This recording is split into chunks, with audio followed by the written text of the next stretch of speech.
Chapter 1. At 8 years old, a legendary bandit system? In Huaihai Province, Jinling City, Gufeng District, Lin Dong stood beneath an aging residential building, gazing down at a pair of delicate, fair hands. His large eyes were filled with confusion.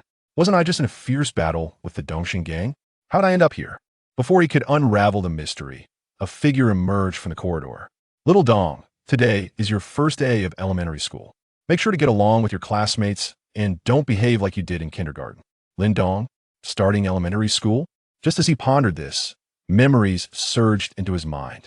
Lin Dong understood. He had been killed and transmigrated into the body of another person with the same name, an 80-year-old who had just entered first grade, orphaned and living with an elder sister. Little Dong, you need to pay attention at school and don't let anyone bully you. Lin Dong looked up at the speaker, Lin Nan. She stood at 1.70 meters, clad in a white short-sleeved shirt and denim shorts, her long, fair legs straight and slim. With her hair tied in a high ponytail and donning black-framed glasses, her features were exquisite. Despite her beauty, Lin Dong felt indifferent after all. She was his sister. Starting elementary school? He scoffed. Although he had been involved in the underworld in his previous life, he had at least received a higher education. Though he had nearly forgotten most of it, the trivial content of elementary school would pose no challenge for him. With this thought, a scene unfolded in his mind. In class, the math teacher sternly asked class, "What is 6.5?" Upon hearing the question, many first graders gasped. Oh no, it's the legendary 2-digit addition. How do we calculate that? I only have 10 fingers.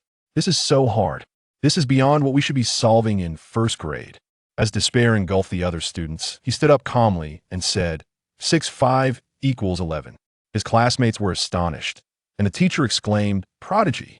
In elementary school, a little genius emerged from Huaihai. In middle school, the genius shone on. In high school, the genius downfall. What are you daydreaming about? Just as Lin Dong was lost in thought, he felt a tap on the back of his head and turned to see Lin Nan, who had appeared behind him on her electric scooter. "Get on, I'll take you to school before I go look for a job." With a sigh, Lin Dong lowered his head and trudged to the rear seat of the scooter, using all his strength to hoist himself up. This body is still too weak. I need to develop a bit. Suddenly, a pair of hands reached out from the front, clasping his small hands. Lin Nan placed his hand around her waist and said with a hint of annoyance, "Hold on tight, don't fall off." Lin Dong's arm barely encircled her waist, his face pressed against her back. The scent enveloping him made his cheeks flush involuntarily. Was this transmigration truly a bad thing? This was splendid. As they rode past a bank, Lin Dong noticed several uniformed police officers holding up posters and shouting through a megaphone, seemingly promoting something. The summer breeze whispered past his ears, and he caught 3 words: bank robbery. Gufeng Elementary School was merely a 10-minute ride away. With the new school year commencing, the streets flanking the school were filled with parked cars. Many little children, curious and accompanied by their parents, hurried towards the school. Lin Nan parked the scooter and led Lin Dong inside. This was a public school, primarily attended by children from working-class families. However, there were exceptions. Lin Dong spotted a sleek black car adorned with wings parked by the roadside. The classroom building had 8 floors, and Lin Dong's class was on the first floor. In class 1.5, Lin Nan admonished him, "You must listen to the teacher at school and not bully your classmates. If anyone bullies you, you must tell me." Lin Dong listened with a sense of resignation. She was treating him like an 80-year-old, which he indeed was. "All right, I will wait for you at the entrance when school ends at 3 o'clock. After saying this, Lin Nan ruffled Lin Dong's hair, offering him a sweet smile. Although he felt unaccustomed to it, Lin Dong found himself powerless to resist. It was time for class. Once all the parents departed, Lin Dong boredly counted the students. There were 32 students in total, including him. The classroom door swung open, and a young woman in a white dress, cradling books in her arms, stepped eagerly onto the podium. Looking at the innocent faces below, she felt a surge of excitement. Having graduated from Huaihai Normal University and spent a year preparing for the exam, she had finally secured a teaching position. This class would be the beginning of her teaching career. Placing her books down, she wrote her name in chalk on the blackboard. Yu Qingyu. "Class, please be quiet. Let me introduce myself. My name is Yu, and you may call me Teacher Yu. I will be teaching you Chinese and will also serve as your homeroom teacher." Lin Dong, seated in the back row, stifled a yawn. After her introduction, she continued, "Now, I would like each of you to come up and introduce yourselves." "Well then, which student will go first?" Lin Dong then observed a classmate clad in a black children's trench coat, wearing a black mask, approach the front. "Isn't that Jia Hao from the next class? What brings him to ours?" Ding! Legendary Bandit System bound successfully. A cold mechanical voice resonated in Lin Dong's mind, causing his body to tremble. "System? Is this meant to allow me to rise from this age of 8? With my past experiences in this system, should I pursue a political career or the underworld? I could at least rise to a prominent position in Huaihai." "Wait." Lin Dong narrowed his eyes, finally noticing the phrase Legendary Bandit. "What does this mean?" "Legendary Bandit. The host is situated in Huaihai, a place renowned for nurturing heroes throughout history. Why settle for being a provincial governor when you can conquer the capital and become the nation's top bandit?" "What the heck?" Lin Dong nearly blurted out an expletive. If others heard this, he would likely be divided into 5 factions to confront the authorities. Based on his past life, Huaihai was surrounded by at least 6 heavily armed composite brigades. Was this system leading him to his demise? His face turned pale as he helplessly inquired, "What are your functions?" "The host currently possesses weak abilities. Please focus on accumulating strength first." The next moment, a panel appeared before Lin Dong, visible only to him. "Host, Lin Dong, age, 28, physique.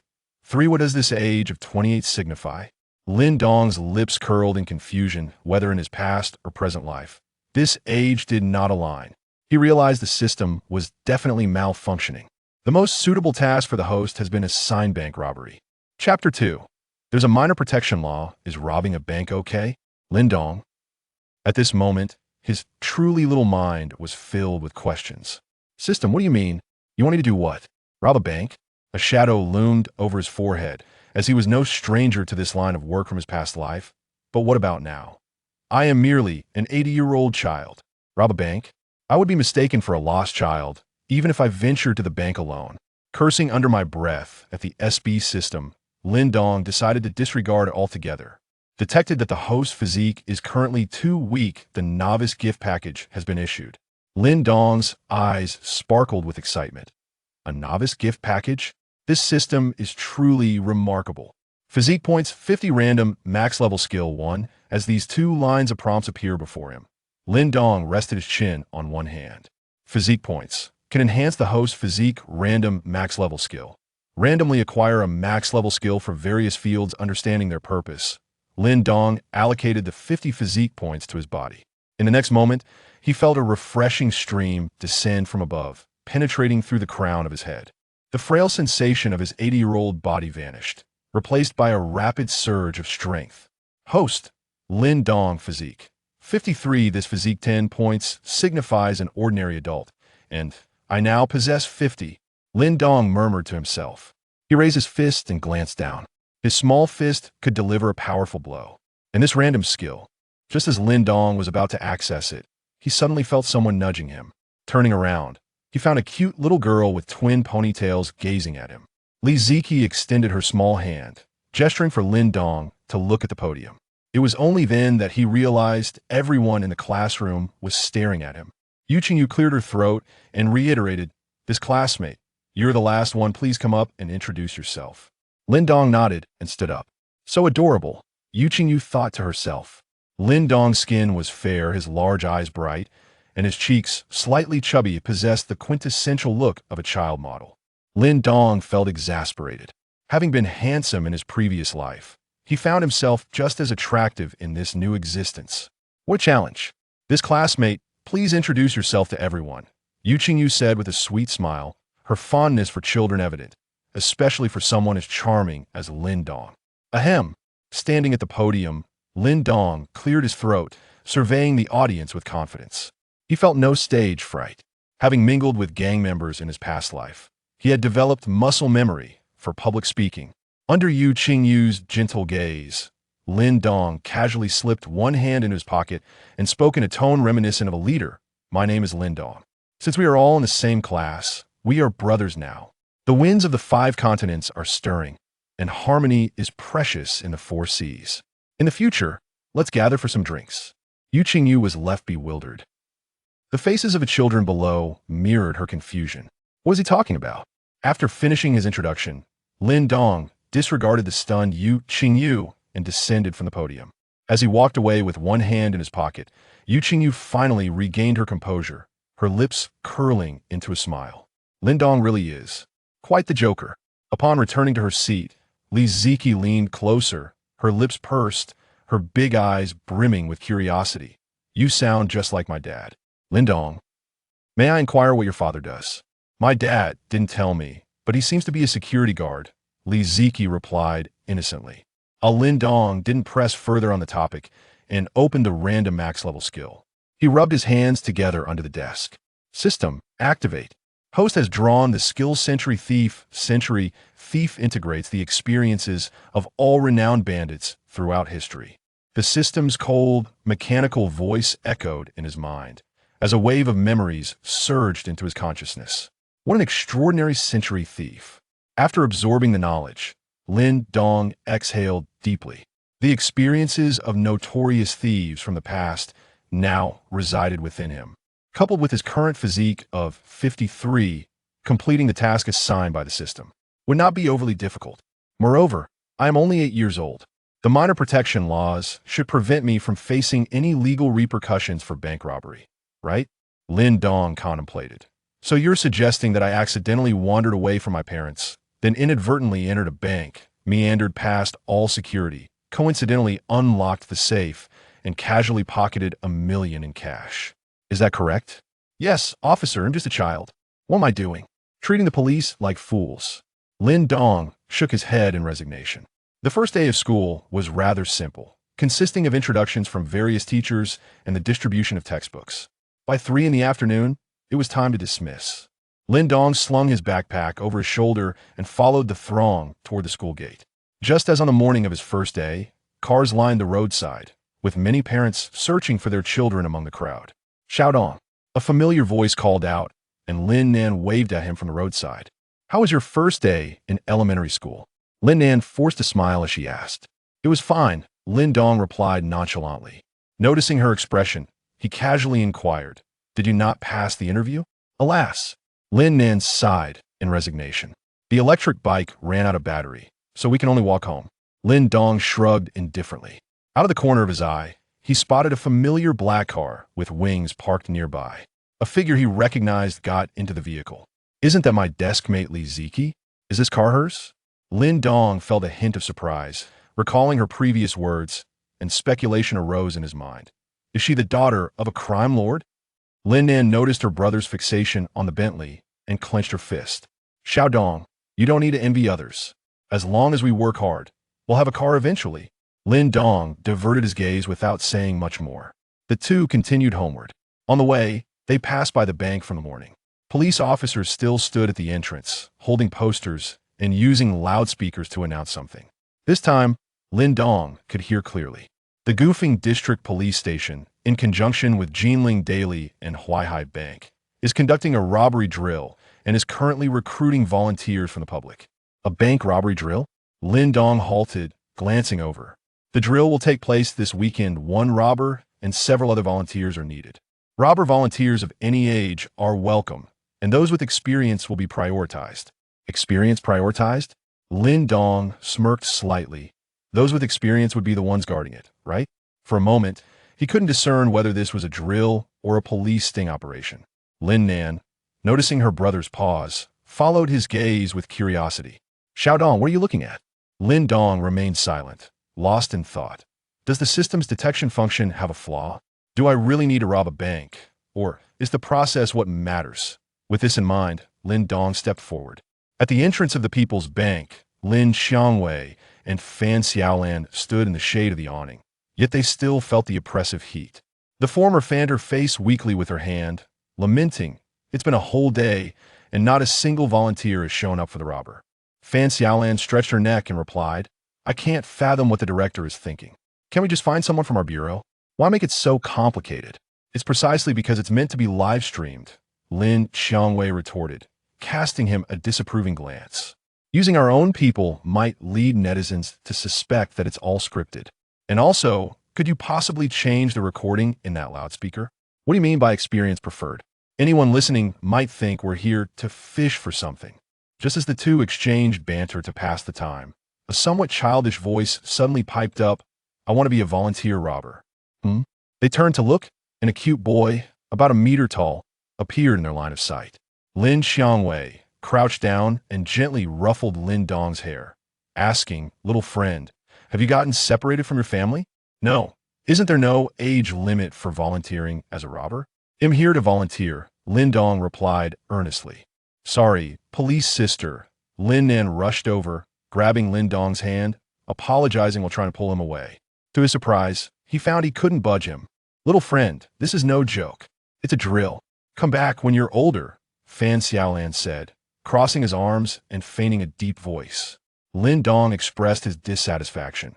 "But you wrote that there's no age limit. This is fraudulent." At this, all three burst into laughter. Lin Nan awkwardly wished he could sink into the ground, while the other two found it amusing. Fan Xiaolan remarked, "Volunteering requires some strength, so how about this? If you can outmatch me in an arm wrestling contest, you can be the volunteer." He then fetched a chair, saying, "Let's have a little fun instead of just standing around during work hours." Lin Dong rolled up his sleeves and placed his hand on the table.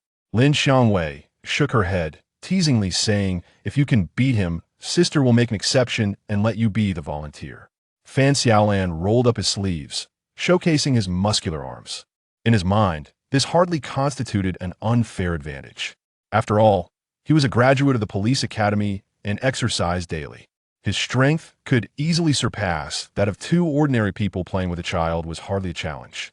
Fan Xiaolan's large hand enveloped Lin Dong's small one.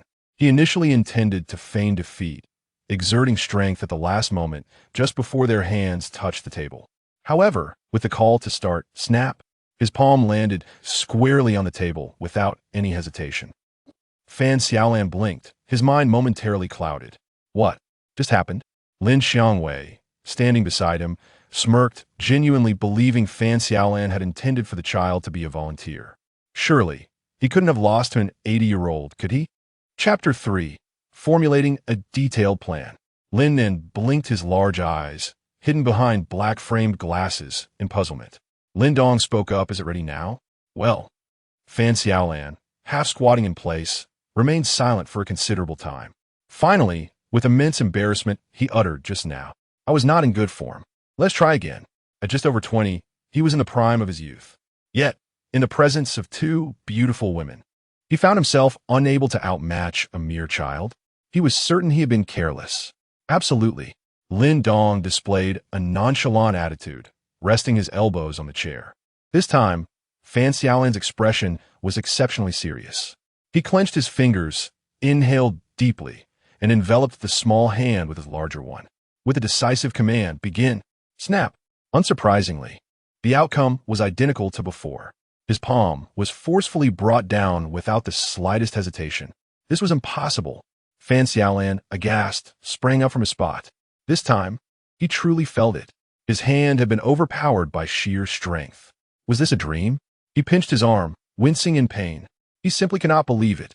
How could he possibly lack the strength of an 8-year-old child? Lin Xiangwei observed everything keenly. If the first attempt could be attributed to unforeseen circumstances, the second was undeniably real. She knew how strong Fan Xiaolan was. How could he possibly be outmatched by such a child? "Can I be a volunteer now?" A voice chimed in, drawing their attention. Two innocent, large eyes blinked at them. "Brother and sister, you wouldn't deceive me, would you?" Lin Dong pouted, pressing for an answer. Lin Xiangwei swallowed hard. "So adorable." They exchanged glances. To refuse now would render their previous words a lie. Teaching a child that what the police said was untrue felt utterly inappropriate. However, to have an 8-year-old play the role of a bank robber was even more ludicrous. As the two pondered their predicament, the bank's automatic door swung open, and several figures emerged, smiling. "Chief." Upon seeing a middle-aged man, both saluted simultaneously. Among the three were the chief of the Goofing District Police Station, the branch manager of Huaihai Bank, and the editor-in-chief of Jinling Daily. "Xiao Fan, Xiao Lin. How has the day gone?" Li Weiguo approached, smiling. "Well." Lin Xiangwei felt a pang of awkwardness but pressed on bravely. The public has been very enthusiastic. We almost have enough volunteers, but we still need one more robber. Lin Dong absorbed their conversation and interjected eagerly, I. What about this child? Fan Xiaolan forced a strained smile and recounted the situation. Oh. Upon hearing that Fan Xiaolan had been unable to outmuscle the child, Li Weiguo's interest was piqued. Back in my military days, no one in my squad could beat me in arm wrestling. Chief, perhaps it's best not to. Fan Xiaolan's throat tightened, wanting to advise caution, but fell silent under Li Weiguo's stern gaze. How could a man of your stature lose to a child? Were you slacking off during training? As he spoke, Li Weiguo rolled up his sleeves, revealing skin the color of soy sauce and bulging muscles. He held unwavering confidence. In the military, he had been unbeatable in his class. Could his comrades really be weaker than this 8-year-old child? However, Lin Dong shook his head and challenged, no. You police are all deceivers. Huh. Laughter erupted from Li Weiguo. Rest assured, if you can defeat me, I promise to let you be the volunteer. He thumped his chest, entirely convinced he would not lose. Snap. As the command to start was uttered, Li Weiguo's smile froze, just like Fan Xiaolan's. His hand was brought down without a hint of hesitation. Everyone watching stood in stunned silence. The looks in their eyes turned strange. This child was rather extraordinary. His strength was astonishing. Lin Dong, appearing relaxed, inquired, "What time does the exercise begin?" This time, it was Li Weiguo who hesitated, while the child was undeniably strong. Allowing him to play the role of a robber would become a joke. Yet, he could not simply disregard his own words. All right, in the end, I'll bite the bullet. Li Weiguo grimaced and turned to Fan Xiaolan. In the exercise the day after tomorrow, Xiao Fan, you'll be the robber, and this child will be your accomplice. Me? Fan Xiaolan blinked, but Chief, I have no experience in robbing banks. Would you be wearing this outfit if you had any experience in that field? Li Weiguo shot him a look. Fair point. Fan Xiaolan found himself at a loss for words. Thus it was settled. The day after tomorrow, bring this child to rob a bank. The specifics of the operation are for you two to plan. After Li Weiguo finished speaking, he quickly departed with the other two. How humiliating. This was utterly disgraceful. After all these years, he had never lost to a child. Only 4 remained in place. The 3 were left in a state of disarray, while Lin Dong sighed helplessly. He didn't wish for things to unfold this way, but they could not actually rob a bank. What are you sighing about? Fan Xiaolan observed Lin Dong's demeanor, his eyes twitching. Are you free tonight? Let us come to my house and discuss the steps for robbing the bank. Lin Dong lifted his head, speaking in a tone reminiscent of an elder brother. This is merely a formality. Once the exercise begins, we will simply act out being caught. Fan Xiaolan replied weakly. That is easier said than done. Lin Dong shook his head, his seriousness evident. We must have a detailed plan. I'll draft it myself, and I'll inform you when we're ready to act. Fan Xiaolan raised his eyelids. He felt as though he appeared the child in front of this young man. He waved his hand dismissively. Do as you wish. He certainly did not believe that a mere boy could devise any plan. While strength was considerable, robbing a bank relied not on brute force, but on wisdom. After the two had agreed on their meeting time for the day after tomorrow, Lin Nan left with Lin Dong, her face a portrait of melancholy. After they had walked a short distance, she poked Lin Dong's forehead with her delicate, fair fingers, reproaching him. You always cause trouble. Why did you feel the need to stir things up? And how did your strength suddenly increase so dramatically? Lin Dong shrugged helplessly, choosing not to respond to her question and instead redirected the conversation. Come on, sister. I still need to go back and devise a plan. Plans. Lin Nan exclaimed, ruffling Lin Dong's hair with both hands in a bid to vent her frustration. Their home was located in room 301 on the 3rd floor. Chapter 4. The Underworld King, Li Qianlong. Meanwhile, a black Bentley with a Hawaii license plate glided from Gufeng Primary School to the outskirts. In the back seat, Li Ziki sat quietly, her 2 ponytails cascading behind her. Beside her, a middle-aged man had his gaze lowered. After a few breaths, Li Qianlong opened his eyes. With a prominent nose and cheekbones that appeared chiseled, his deep brown eyes exuded a unique aura of a mature man. At this moment, the infamous underworld leader hesitated. pondering how to converse with his daughter.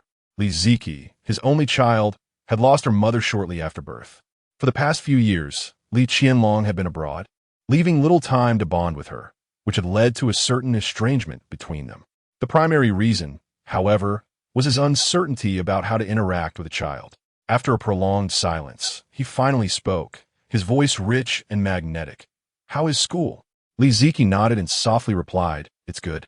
"Do you resent your father for not enrolling you in a private school and instead sending you to a public one?" Turning her gaze towards him, her bright eyes sparkled. "Daddy, I understand you." Soon, the vehicle halted before an abandoned factory. Li Qianlong gently ruffled her hair, offering a tender reminder. "Wait here in the car. Daddy has some matters to attend to." Though a hint of disappointment flickered in her eyes, she obediently nodded. Once her father exited the vehicle, she retrieved a crumpled amusement park flyer from her backpack, clutching its corner with her small hand. "Brother, you finally arrived." Two figures awaited at the factory entrance, one stout and one slender, one tall and one short. Li Qianlong, tall and imposing in his black trench coat, now bore an expression devoid of the tenderness he had shown his daughter. His eyes were cold and menacing as he strode into the factory without uttering a word. "Brother, brother, brother." Sunlight filtered through the sparse windows, casting dim light within the factory. Above a large pool, three dark-skinned men were confined in a cage, clad only in underwear, their bodies marred by bruises. Upon seeing Li Qianlong, the trio grasped the bars of the cage, urgently pleading, "Brother, you must believe me. I was not in Myanmar on the day of the incident." Before they could finish, the tall, Lin Dong waved his hand dismissively. "When we sent you to Myanmar, how did you assure your brother? It has only been 2 months, and you've already cost us 5 million. Brother Li Gu, we have identified the culprits. Just give us some time, we will make them pay. The ones who robbed us are the Black Dragon Gang from Myanmar. You have 3 minutes to present a solution." Lier extended 3 fingers. The 3 men, seizing the lifeline, spoke hurriedly.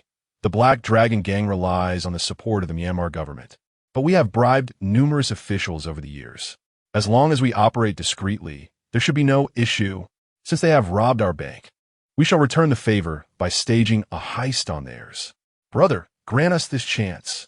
After listening intently, Li Qianlong finally spoke. "You have 1 week. If you fail to deliver, you will feed the crocodiles." Lita let out a cold laugh. "Do not think that being abroad in Myanmar means you can evade responsibility. You should know that our business extends throughout Southeast Asia. If my brother commands you to feed the crocodiles, they will certainly be well fed." Seeing this, the 3 men immediately vowed, "Brother, rest assured, we will gather our team and devise a plan." In Gufeng District, within a community residential building, apartment 301, the siblings sat quietly at a table with a missing corner, awaiting their meal. Braised beef and chicken stew with mushrooms lay before them. Lin Dong paused, his voice laced with complexity. "Sister, are we being too extravagant? Don't worry, once I secure a job and receive my salary, this will become our daily standard." Lin Nan replied confidently. On the table were 2 large bowls, not even instant noodles from a bucket, but from bags. They had split the bags and placed them over the bowls, using chopsticks to hold them down. The reason for this was not to reminisce about hardships, but simply because the siblings were too impoverished. The savings left by their parents barely covered Lin Nan's university tuition, with her living expenses earned through part-time jobs. Lin Dong peeled open a package, eating the undercooked instant noodles. Lin Nan, using a second-hand phone from 3 years ago, scrolled through job platforms while eating. Unfortunately, her major was not in demand. Sighing, Lin Dong looked up at his sister, who was lost in thought, and suggested, "Sister, if it's too difficult, why not become a streamer? You shouldn't suffer alone, dragging me down with you." Lin Nan shot him a glare. "Even if we starve, I will not resort to being a borderline streamer. Do you have any stockings, sister?" Lin Dong suddenly inquired. "What do you need them for?" Lin Nan narrowed her eyes beneath her black-rimmed glasses, leaning in closer to Lin Dong. "For a bank robbery rehearsal," Lin Dong shrugged, retorting. Lin Nan's face paled. "No." "Then we'll use sunglasses and masks instead," Lin Dong replied seriously. The following Saturday morning, Lin Nan went for an interview. Before leaving, she reminded him, "The tenant on the first floor has a large dog that often runs out. Several children have nearly been bitten, so don't wander around." Lin Dong nodded obediently. Through the window, he watched as Lin Nan rode away on her bicycle. He then decided to head out. Tomorrow we start the bank heist. I should scout the area first. After descending the stairs, he caught sight of a large yellow dog staring intently at him. Woof! It barked menacingly.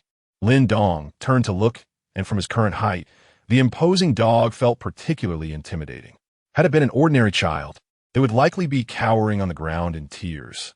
A clever child might know to call for help or flee, but Lin Dong, with a physicality of 53 points, he had no intention of evading its menace. Behind the dog lay the yard of the first-floor tenant, resembling a small vegetable garden. At that moment, inside the first-floor apartment, for women, all in their 40s or 50s, gathered around a mahjong table. "Sisterly, where's your dog De Huang?"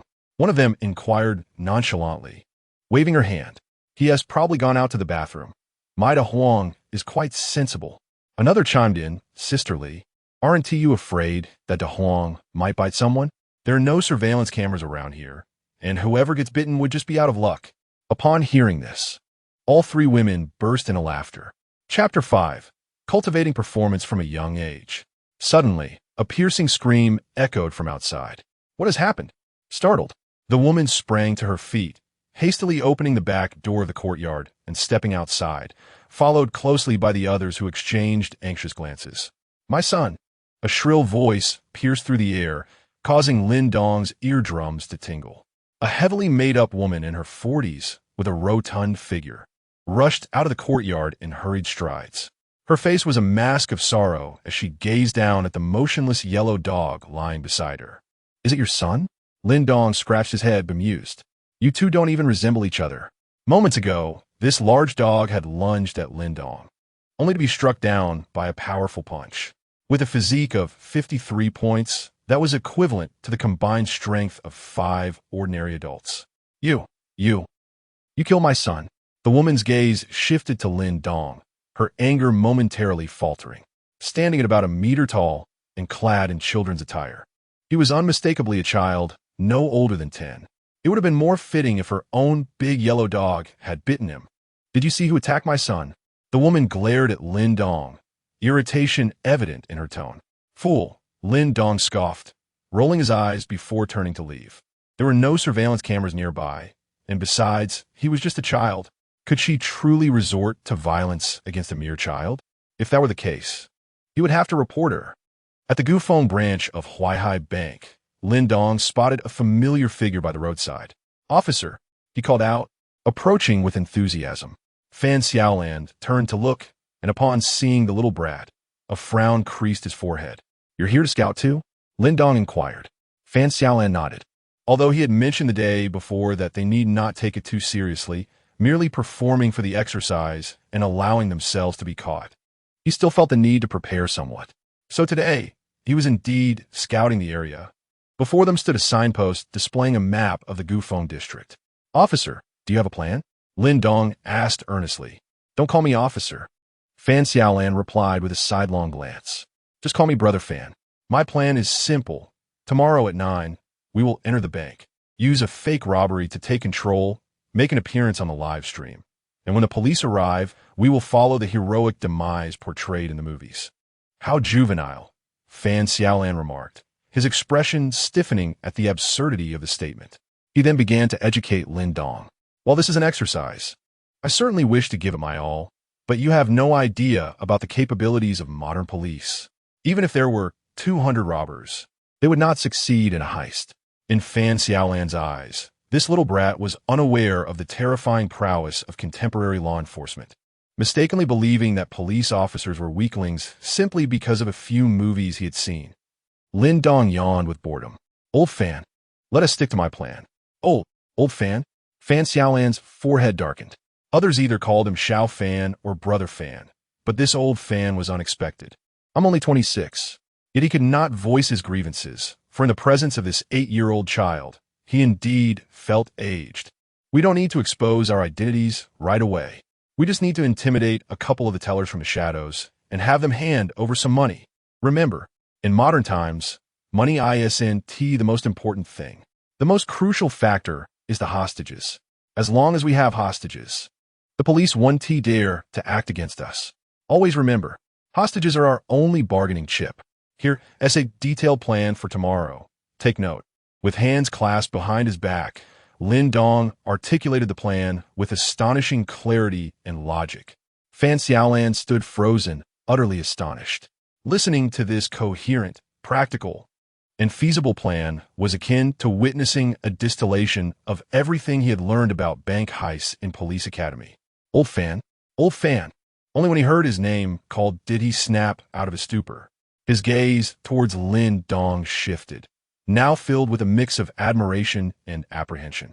A child so gifted at such a young age would undoubtedly grow into a formidable adversary. Meeting Fan Xiaolan's gaze, Lin Dong smirked slightly. Old Fan, I consider you my elder brother. You and T want to treat me as just a performance metric, would you?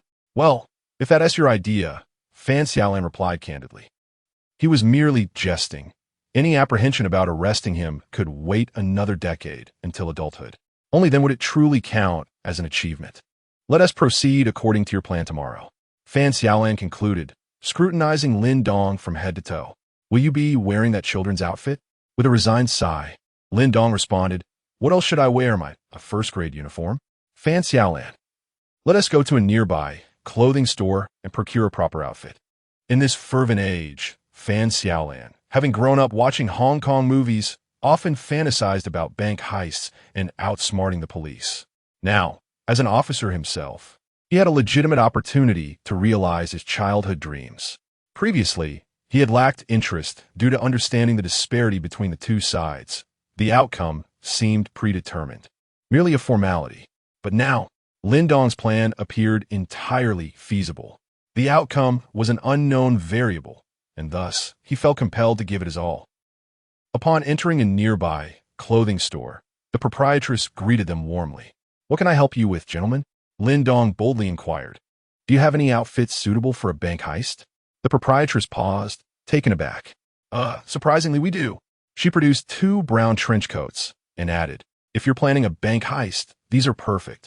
I'll throw in 2 pairs of stockings and a guide on bank robbing as a bonus. A guide on bank robbing? Fan Xiaolan hesitated, pondering whether this was an appropriate purchase. The proprietress sighed. My husband advised me on this. Where is your husband? Fan Xiaolan was prepared to call for backup.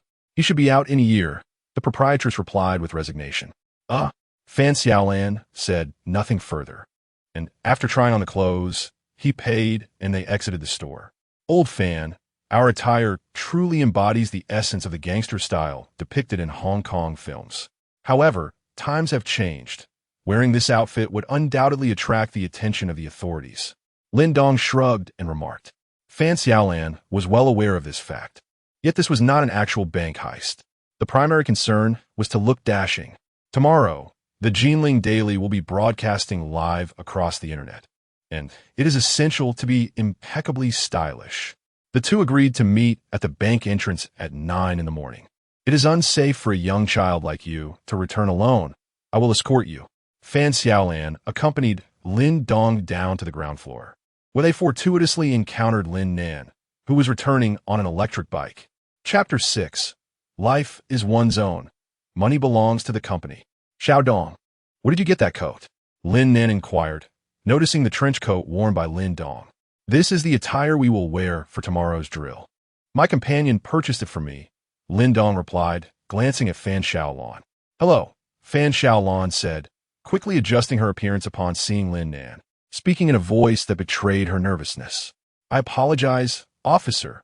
My brother is rather thoughtless. How much was it? I could transfer the money to you right now. Although Lin Nan was not wealthy, she was not one to take advantage of others. She took out her phone, preparing to scan for a transfer. No need. Fan Xiaolan waved her hand dismissively. This trivial amount is inconsequential. How about treating me to a meal instead?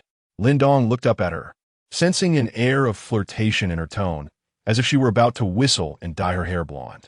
I consider you a big brother. Are you trying to court my sister? Lin Dong cleared his throat and produced 2 pairs of stockings, gifts from the shopkeeper, offering them to Lin Nan.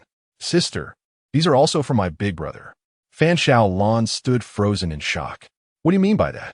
The brand new stockings, intended for their drill, were not meant for such an exchange. Fan Xiaolan had merely mentioned them casually, but now it seemed they were a gift from her to Lin Nan. A stranger gifting stockings? What would that imply? Are you serious? Lin Nan lowered her head, silently contemplating the two unwrapped pairs of stockings clutched in her brother's hands. The atmosphere among the three grew incredibly awkward. After several breaths, Fan Xiaolan attempted to alleviate the tension with a forced laugh. I just remembered I've already eaten, so I want to join you for a meal. Before departing, she shot Lin Dong a meaningful glance, as if to say, you better watch out. I will hold you accountable in 10 years. The siblings returned to their room 301. Sighing, Lin Dong asked, did you not succeed in the interview? Leaning against the door, Lin Nan appeared utterly worn out as she removed one shoe from her foot. Looking at Lin Dong, she lifted her other foot. Help me take off my shoe. Lin Dong responded with a playful gesture. Lin Nan neatly placed her shoes at the door, her bare feet resting on the wooden floor. I didn't succeed in the interview, but I earned 65 yuan from handing out flyers for a few hours this afternoon, she said with a wry smile. I'm not in the mood for instant noodles. Let us try something different. How about ordering takeout? Upon hearing the last three words, Lin Dong fell silent for a moment. Then never mind. I'll stick with instant noodles. The following day, on the weekend, the street outside Huaihai Bank's Goofing branch was under temporary control, with vehicles barred from entry. At the bank's entrance, several young individuals donned in the uniforms of Jinling daily set up cameras, aiming them at the door. Cameras also lined the interior of the bank. The drill was to take place today, but the actors portraying the robbers remained uncertain about their exact entrance time. Inside the bank, an elderly security guard, his hair slicked back, stood tall, hands clasped behind his back, exuding an air of rejuvenation. Such opportunities for drills on television were rare in his lifetime, and he was determined to make the most of it. Manager Liu Dafeng gathered the remaining staff, briefing them on the drill's protocols. Though this is a drill, we must not let our guard down. All procedures must adhere to the guidelines in the employee handbook. Do you understand? A weak chorus of acknowledgement followed. Soon, volunteers began filtering into the bank. The staff had no idea who would be playing the role of the robber. In the command center of Goofing Branch, Li Weigua glanced at the time, his brow furrowing in discontent. Why haven't those two appeared yet? To ensure the authenticity of the drill, only he and Lin Xiangwei were privy to the identity of the robbers, although they had already stationed several plainclothes officers within the bank. The main force would only deploy upon receiving an alarm. The live broadcast by Jinling Daily had attracted only a sparse audience of over 1,000 viewers. While the prospect of a bank robbery drill was intriguing, the robbers' continued absence rendered the event rather dull, leading many to log off. At 9 o'clock in the morning, at the corner of the street outside Huaihai Bank, two figures clad in trench coats met. Homemade rifles, Fan Xiaolan declared, pulling a makeshift firearm from her coat and tossing it to Lin Dong. Of course, it was merely a shell crafted for the occasion. Lin Dong's coat barely concealed the weapon. Glancing at the time, Fan Xiaolan inhaled deeply. Let us move. Under the curious gaze of the elderly security guard, the pair strolled into the bank. Inside, several volunteers were present. Some sat idly in the waiting area, while others chatted with the staff at the counters. Dressed for the cameras, they drew little attention, as no one would expect bank robbery volunteers to be accompanied by children.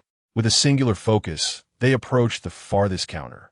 Lin Ji rested her chin on her hand, eyes closed in contemplation. Suddenly, the glass in front of her was tapped.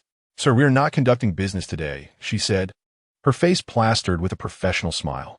Then she noticed the tall figure produce a deposit book, opening the first page to reveal colorful writing.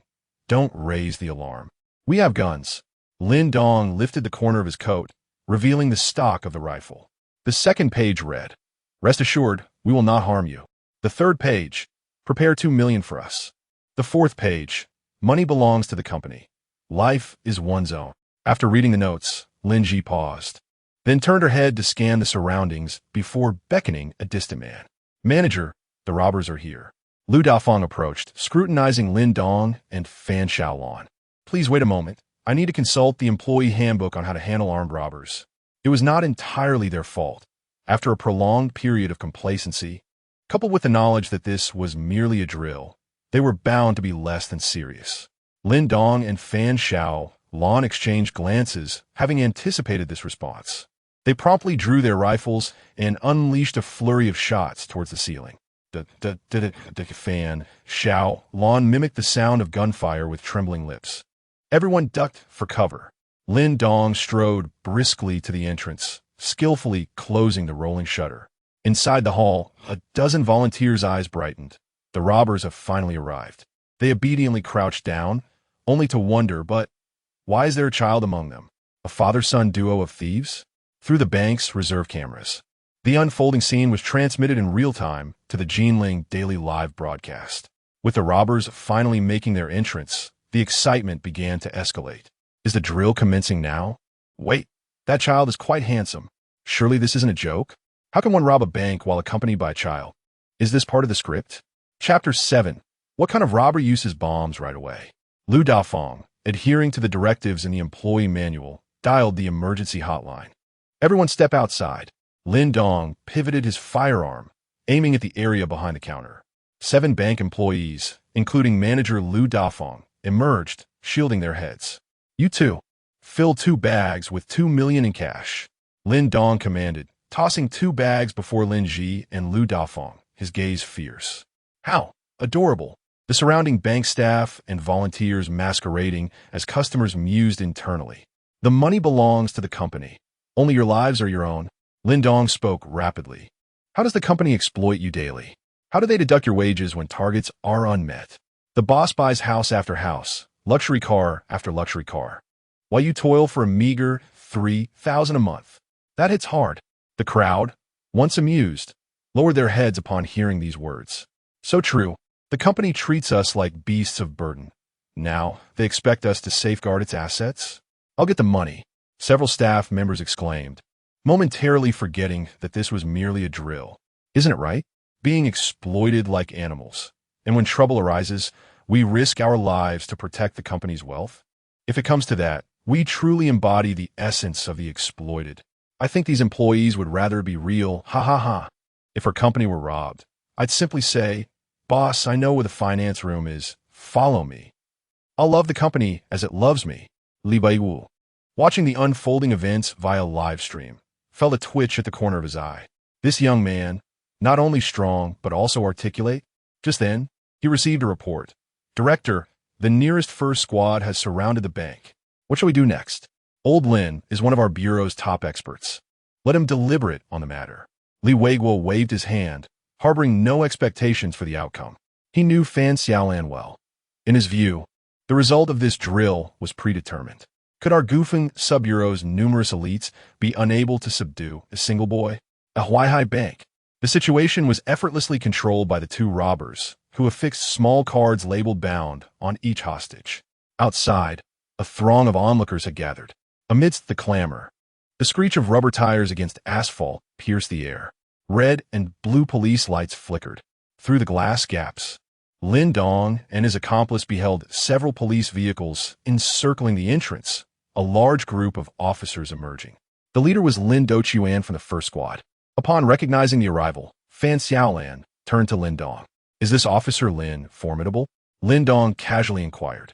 Fan Xiaolan lowered his head, pondering why this boy referred to the police as officers instead of the conventional uncle or brother. If Lin Dong were aware of this query, he would surely express his resignation. What can I say? It's a habitual reference from a past life. Fan Xiaolan, not pursuing the matter further, earnestly explained, he is among our bureau's top 3 detectives.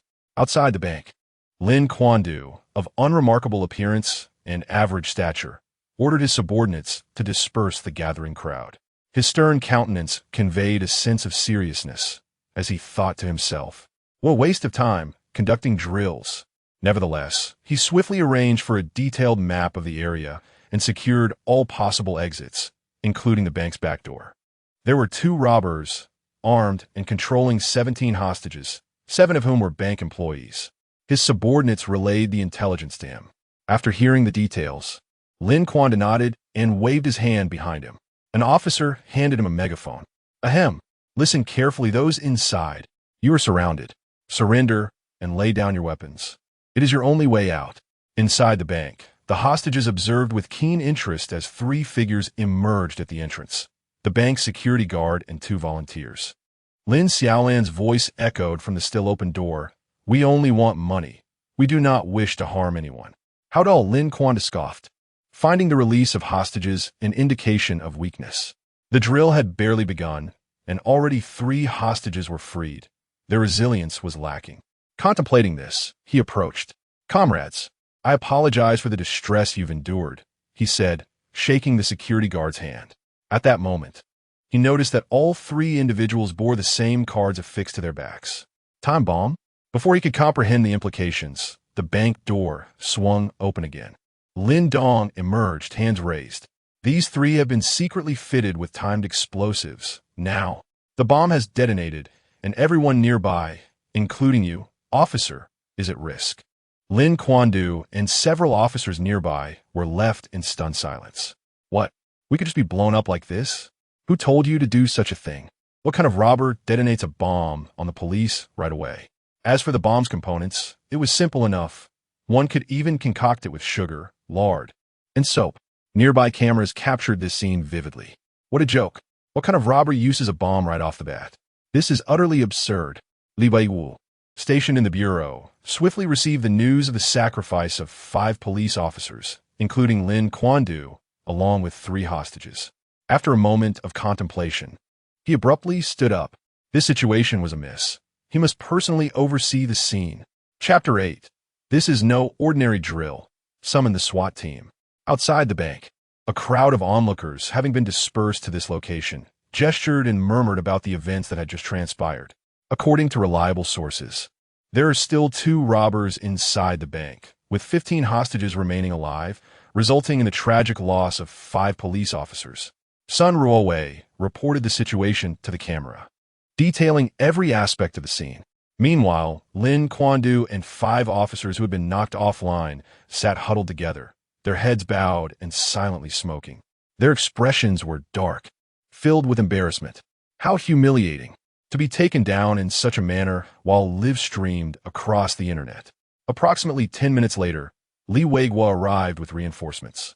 The chief glanced at the group of silent officers, their faces grim, his expression complex as he pondered their thoughts. Who could have anticipated this? Fan Xiaolan and that little brat resorting to a time bomb. Thankfully, this was merely a drill.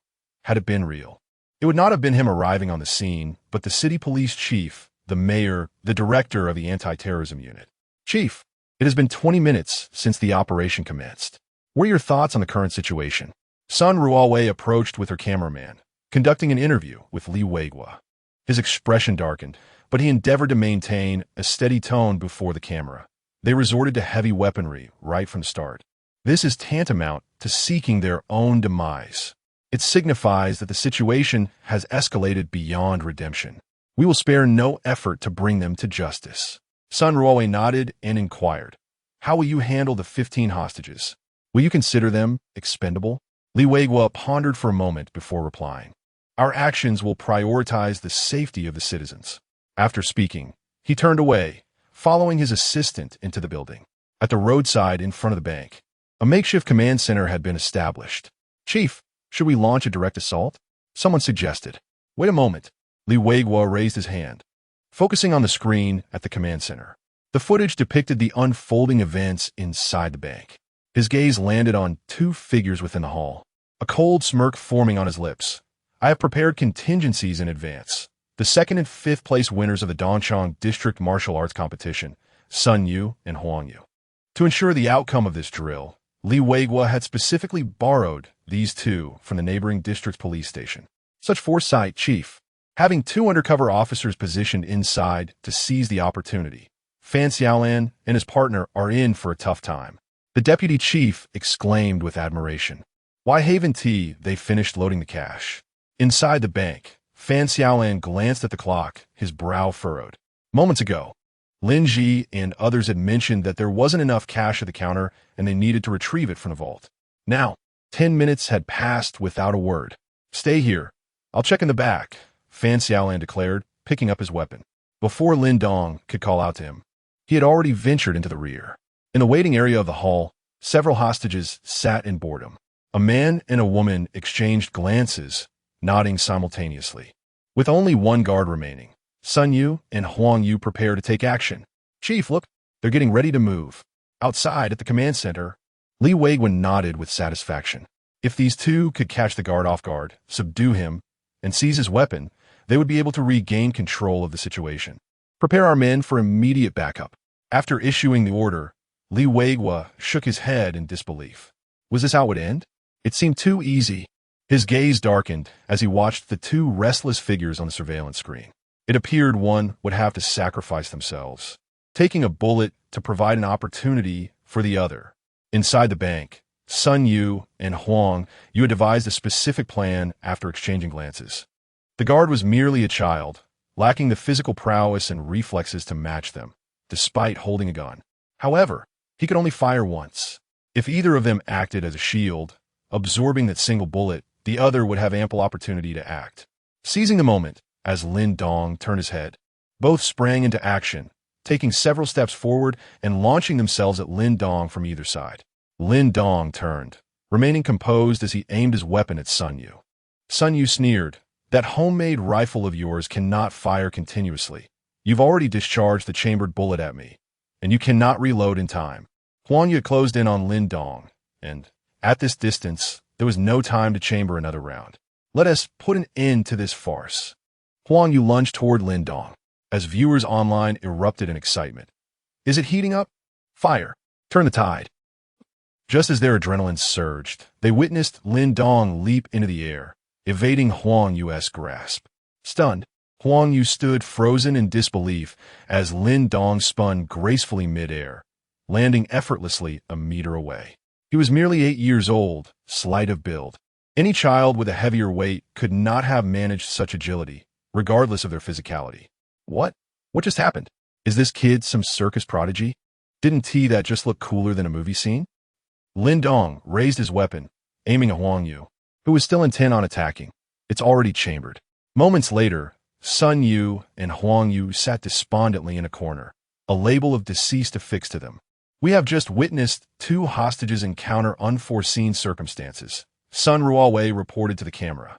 At the command center, silence reigned, broken only by the sound of the wind. Li Weiguan's forehead darkened, and the deputy chief felt a wave of awkwardness. Others exchanged glances, unsure of what to say. Had the contingencies placed inside been neutralized so swiftly? Bang! Li Weiguan slammed his fist onto the table, veins bulging on his forehead. The current situation has transcended his control, and with a resolute tone, he declared, "This is no longer a mere drill. Summon the special police at once." Chapter 9. In the presence of absolute talent. Genius is merely a threshold. Flashing red and blue lights filled the air as the several special police vehicles came to a halt by the roadside. Liu Xin, captain of the Jinling Special Police's 4th Squad, approached the command platform with his team. "Is this not a drill?" Upon hearing this question, Li Weiguan's forehead throbbed with tension. Indeed, this was supposed to be a drill, yet those two young men inside were behaving entirely unpredictably. What sort of robber would resort to explosives against the police right from the outset? There was no time to explain. Instruct your men to infiltrate through the ventilation ducts. Li Weiguan gestured towards the schematics laid out on the table before him, indicating a specific ventilation shaft. Liu Xian nodded, addressing his companions, Zhang Ziqiang and Guo. "You two will stealthily enter, seize the opportunity, and eliminate the robbers." The narrowness of the duct could accommodate no more than 2 adults, which they deemed sufficient. Armed and trained, these special officers were poised to execute a surprise strike against the criminals without fear of mishap.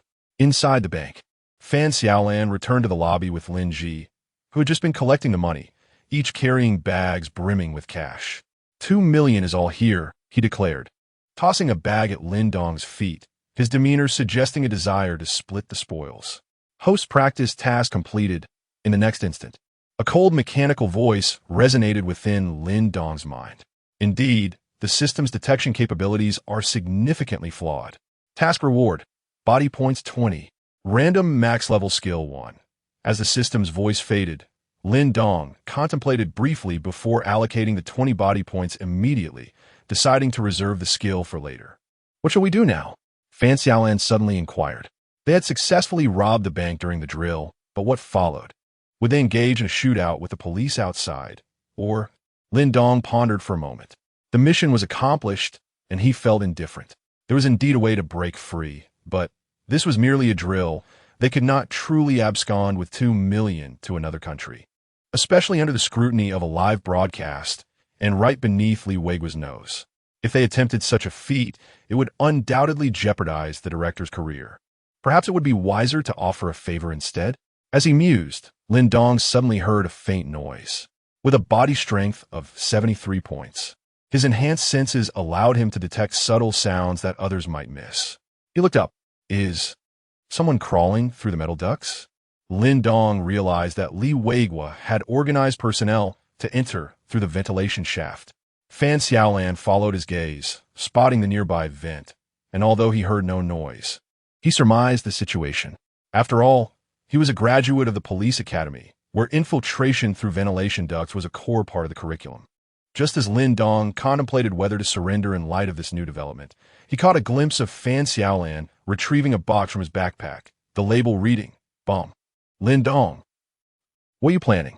You're a police officer. Would you truly resort to such measures against your own? Fan Xiaolan turned to him, holding the bomb aloft. Before we came, the director instructed me to give it my all, to forget my identity as a police officer, and to act as a true robber. Lin Dong, really? In the dark, narrow ventilation duct above, Zhang Ziqiang and Nguo crawled forward towards the vent. Suddenly, a sound echoed, a screw being turned. In the next moment, the vent cover was removed, and an object was hurled inside. Outside the bank, at the command platform, Li Weigua and his team observed the unfolding events through the surveillance cameras. What is that kid doing? What did he just throw in? A wave of unease washed over Li Weigua. Sure enough, moments later, the figures of Zhang Ziqiang and Nguo, clad in uniforms, fell from the duct. What transpired? Liu Xian's brow furrowed as he repeatedly called out to them via radio. "Captain, we have fallen the line of duty," came a voice, laced with despair. They had thrown a bomb into the ventilation duct. The command platform fell silent, as if time had frozen. Li Weigua's forehead darkened with fury. Another bomb. Where was this kid acquiring so many explosives? Zhang Ziqiang presented the box labeled "Bomb" to the camera. At that moment, hundreds of thousands of viewers watching the live stream could hardly contain their reactions. This is no longer a robbery. This is sheer madness. Explosions. Explosions are an art form. They're completely disregarding the script. Who would have thought he'd throw a bomb into the duct? This is too real. Look at the expressions on those leaders' faces at the command platform. Hilarious. Inside the bank, Zhang Ziqiang and Nguo crouched by the wall, alongside the equally despondent Sun Yu and Huang Yu. The four of them shot daggers at Fan Xiaolan, wishing they could tear him apart. In this dire situation, Fan Xiaolan nonchalantly remarked, "You still need training. With such performance, how can I trust you with the safety of the people?" Had it not been for the live stream, the four would have pounced on him to train him properly. Advance. Push forward. Li Weigua removed his police cap, his eyes bloodshot. Organize forces to create a strong assault, providing opportunities for snipers at a distance. Having reached this point in the drill, regardless of the outcome, it already signified their loss. 3 hostages were dead, and 2 police officers had fallen in the line of duty. Such a price was far too steep. Armed with riot shields, the special police led the charge, followed by those wielding semi-automatic rifles. Other officers spread out to the sides, slowly advancing towards the bank. Are they truly preparing for a forceful assault? Observing the scene outside, Fan Xiaolan furrowed his brow. Lin Dong narrowed his eyes, peering through the bank's floor-to-ceiling windows towards the high-rise buildings behind the police. The assault is a ruse. Creating opportunities for the snipers is the true objective. Lin Dong had no desire to take any further action. After all, the system task was complete, and there was no need for unnecessary turmoil. Stay back. We still have hostages in our possession. If you wish to avoid mutual destruction, prepare a fully fueled passenger bus. Fan Xiaolan proclaimed loudly from the window. Li Weigua stood with his arms crossed, when suddenly the radio on his waist crackled with a message. Report to the director. 2 robbers have been neutralized. The news came from a sharpshooter concealed not far away on a rooftop. The exercise concluded with both Fan Xiaolan and Lin Dong being shot. The Jinling Daily reported, the bank robbery drill in Gufeng District has concluded. 2 robbers were eliminated by a sniper. Sun Ruowei addressed the camera. Is the exercise really over? Why do I feel as if the film abruptly ended midway? From my perspective, this robber scored a 9 out of 10, while that young lad scored a 91. Fan Xiaolan exited the bank with an expression of dissatisfaction. Glancing at the comments from netizens on his phone, his forehead slightly furrowed. Sun Yu and Huang Yu passed by him, commenting, the eyes of netizens are still sharp. It's a lay win for the god. Damn it. Fan Xiaolan retorted defiantly. Why you care so much about these online ratings? They distort the efforts of individuals. You understand? Everyone is talking about that young lad's skills, claiming he earned MVP. I clearly brought out several bombs. Lay win dog. Is this fair? A few cast him a disdainful glance and smirked. At that moment, Li Weigua and others approached. He patted Fan Xiaolan on the shoulder with a forceful grip. The bureau chief's smile was more of a grimace as he fixed his gaze on him. You performed admirably this time. Later, you will receive an award at the bureau. As the ache from the shoulder pressure coursed through him, Fan Xiaolan grimaced in pain. Dididucto. The overall plan for this exercise was devised by this lad. Without hesitation, he threw Lin Dong under the bus. Li Weigua turned to look at the child who had just exited the bank. Lin Dong, clad in a miniature trench coat, had his hands in his pockets and his head bowed. Aside from the final plan regarding the ventilation duct, all previous strategies were devised by him. Fan Xiaolan lamented. Interesting. Li Weigua chuckled, withdrawing his hand and approaching Lin Dong. Kid, where did you learn this? Lin Dong halted, responding bluntly, talent. Talent? Upon hearing this word, the director, deputy director, and special police chief momentarily paused. Chapter 10. Can those who achieve great things be without funds? The nearby camera captured every moment of this scene. Upon hearing Lin Dong casually utter the words talent, hundreds of thousands of online viewers erupted in laughter. No, drawing, music, mathematics, singing. That is true talent. Who robs banks as a talent? Having such talent at such a young age, what will he become when he grows up? I am somewhat skeptical if the talent he refers to is solely about bank robbery or if there are other aspects. Could this lad be a bandit reincarnated with memories from a previous life? Witnessing the current fervor in the live stream, Sun Ruowei and the staff of Jinling Daily were genuinely astonished.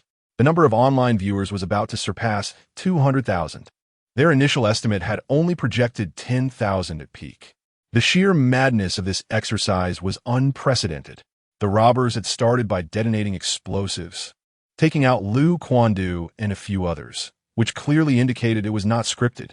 Furthermore, the performance of the 8-year-old child, coupled with his nonchalant remark about talent, propelled this exercise into the trending topics. Having seen countless displays of artistic and musical talent, this was the first instance where all points of talent seemed to be allocated to bank robbery. Many viewers marveled. This child is remarkable. The future is bright.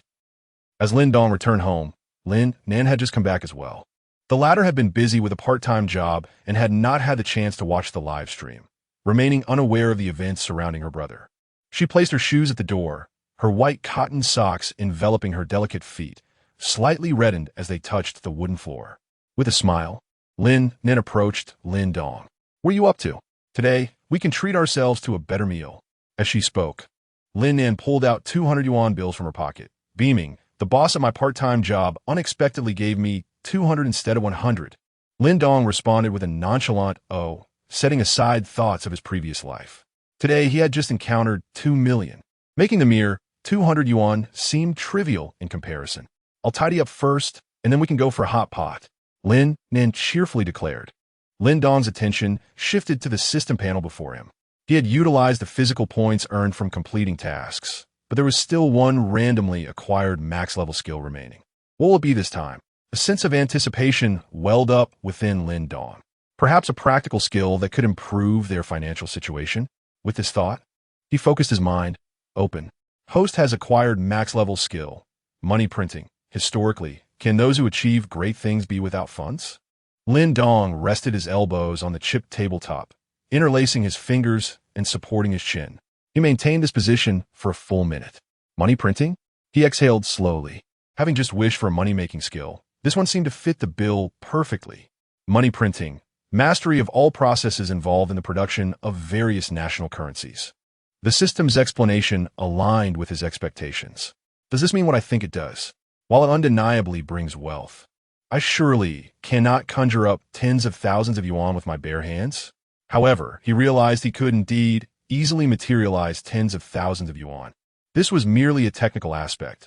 The authenticity could still be determined by serial numbers. This wretched system. It truly complicates my life. Lin Dong calmed his emotions. Host, Lin Dong. Age, 29. Physical strength, 73. Task hall. Upon examining the current system panel, Lin Dong opened the task hall for the first time. Moments later, he exited in silence. The tasks inside were, well, they required a trip to Kyoto for rewards, complete with reimbursement for a one-way ticket. At that moment, Lin Dong's peripheral vision caught sight of the two bills Lin Nan had placed on the table's edge. As he picked them up, he discerned their true nature. Could it be that Lin Nan had received two of these? So, these are counterfeit bills? He rubbed his fingers over them. Lin Dong's eyes twitched. Could the quality of this technology be any worse? The paper is indistinguishable from the cheap goods sold at roadside stalls. And the ink technology. The artwork. In truth, the techniques on these two bills were challenging for the average person to detect as counterfeit. They could barely be considered high quality. Yet, before Lin Dong, a recognized master in the field, they resembled the scribbles of a 3-year-old. Utterly worthless. How dare they present such garbage to deceive people? Lin Dong leaped from his chair, indignant and ready to take Lin Nan to confront someone. Just then, she emerged from the bathroom, wrapped in a towel. Her long hair damp. The faint scent of shower gel mingled with her natural fragrance enveloped Lin Dong, causing his cheeks to flush. Xiaodong, what's wrong? Lin Nan inquired. Sister, wait a moment. I need to tell you something. Lin Dong turned, directing his focus to the counterfeit bills in his hand. Lin Nan, puzzled, walked into her room. A few minutes later, she reappeared, still with slightly damp hair. Lin Dong presented the two bills before her. Sister, you've been deceived. These two bills are fake. Huh? Lin Nan furrowed her brow in disbelief. How do you know?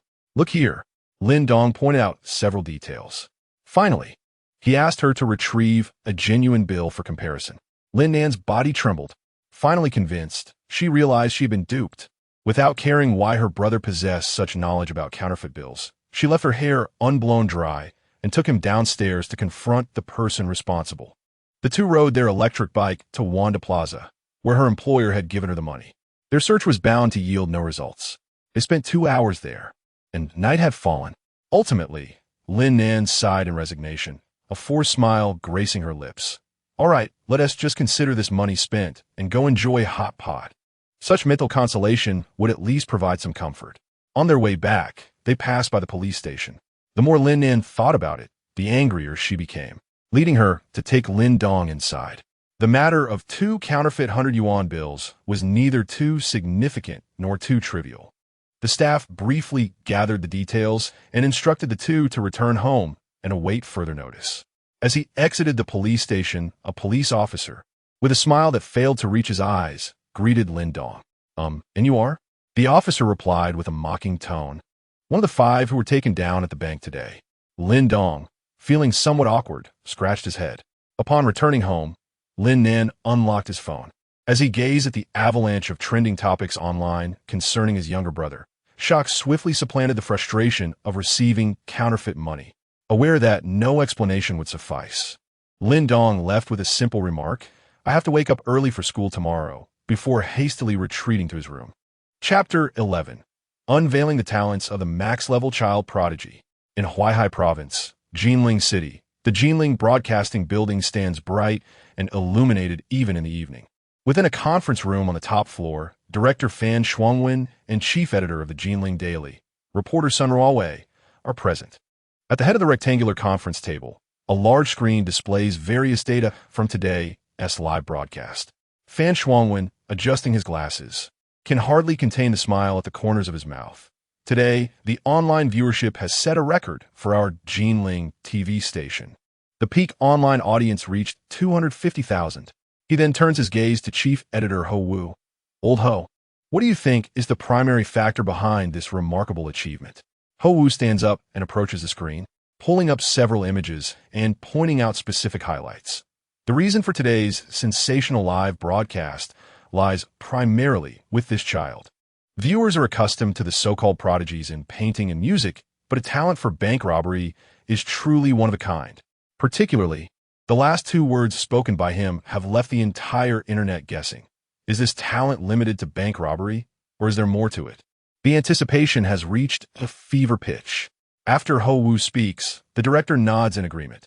Well said. Therefore, we must seize the moment. While the heat is still high, let's produce a revealing program. Reveal what? Someone inquired. Reveal what other talents this prodigy possesses. The director chuckled. Following discussions among the members in the conference room, a detailed plan soon emerges. The program will be titled Unveiling the Talents of the Max-Level Child Prodigy. Preparations for a week-long shooting schedule are now underway, with the focus centered around Lin Dong, who is currently the talk of the internet. The director expresses his anticipation. If we capitalize on this momentum, perhaps the program could elevate to new heights. Despite this enthusiasm, the others present are seasoned veterans, having experienced several sensationalist programs born from fleeting popularity. Almost invariably, the initial buzz attracts viewers, but as they find little of substance, they gradually drift away, leaving a hastily concluded show. The reasoning is straightforward. It is exceedingly rare for an individual to produce a second viral meme. Take Lin Dong as an example. While his performance during the drill was nothing short of dazzling, his subsequent endeavors in other fields may very well be unremarkable, unless he continues to transcend audience expectations. For instance, robbing a bank today, counterfeiting money tomorrow, and crafting a gun the day after. But such scenarios are, even in the realm of imagination, utterly implausible. Hence, everyone is acutely aware that this new program is merely a fleeting wave of popularity, unlikely to stir any significant ripples. At 10 o'clock in the evening, Lin Nan receives a call from Jinling TV. Upon learning that they wish to invite her brother to star in the new program, she hesitates. The filming period for our program is tentatively set for 7 days, with a concluding reward of 200,000. What? Having grown up as an orphan, Lin Nan has never encountered such a substantial sum. Yet, she does not immediately agree, opting instead to knock on Lin Dong's door to seek his opinion. Upon hearing the offer of 200,000 for 7 days, Lin Dong does not hesitate. I'm in. 200,000. Over 7 days. That averages to 30,000 a day. To hesitate for even a second would be disrespectful to such an amount. The time is pressing. We shall commence filming tomorrow. Shortly, we will send you an electronic contract. After a lengthy discussion, they agree to officially begin filming at the entrance of Goofing Primary School the following morning. After hanging up, Lin Nan still feels a sense of unreality. 200,000. In contrast, Lin Dong remains remarkably composed. A mere 200,000. Should he desire, he could fabricate it in half a day. Yet, why opt for risky endeavors when there are lawful avenues? But I'm still just an 8-year-old child. Does the minor protection law cover counterfeiting? Lin Dong ponders the intricacies of this protection law. On Monday morning, a black Bentley glides toward Goofing Primary School. Inside, Li Ziki, clad in a white school uniform with twin ponytails cascading behind her, sits obediently in the back seat.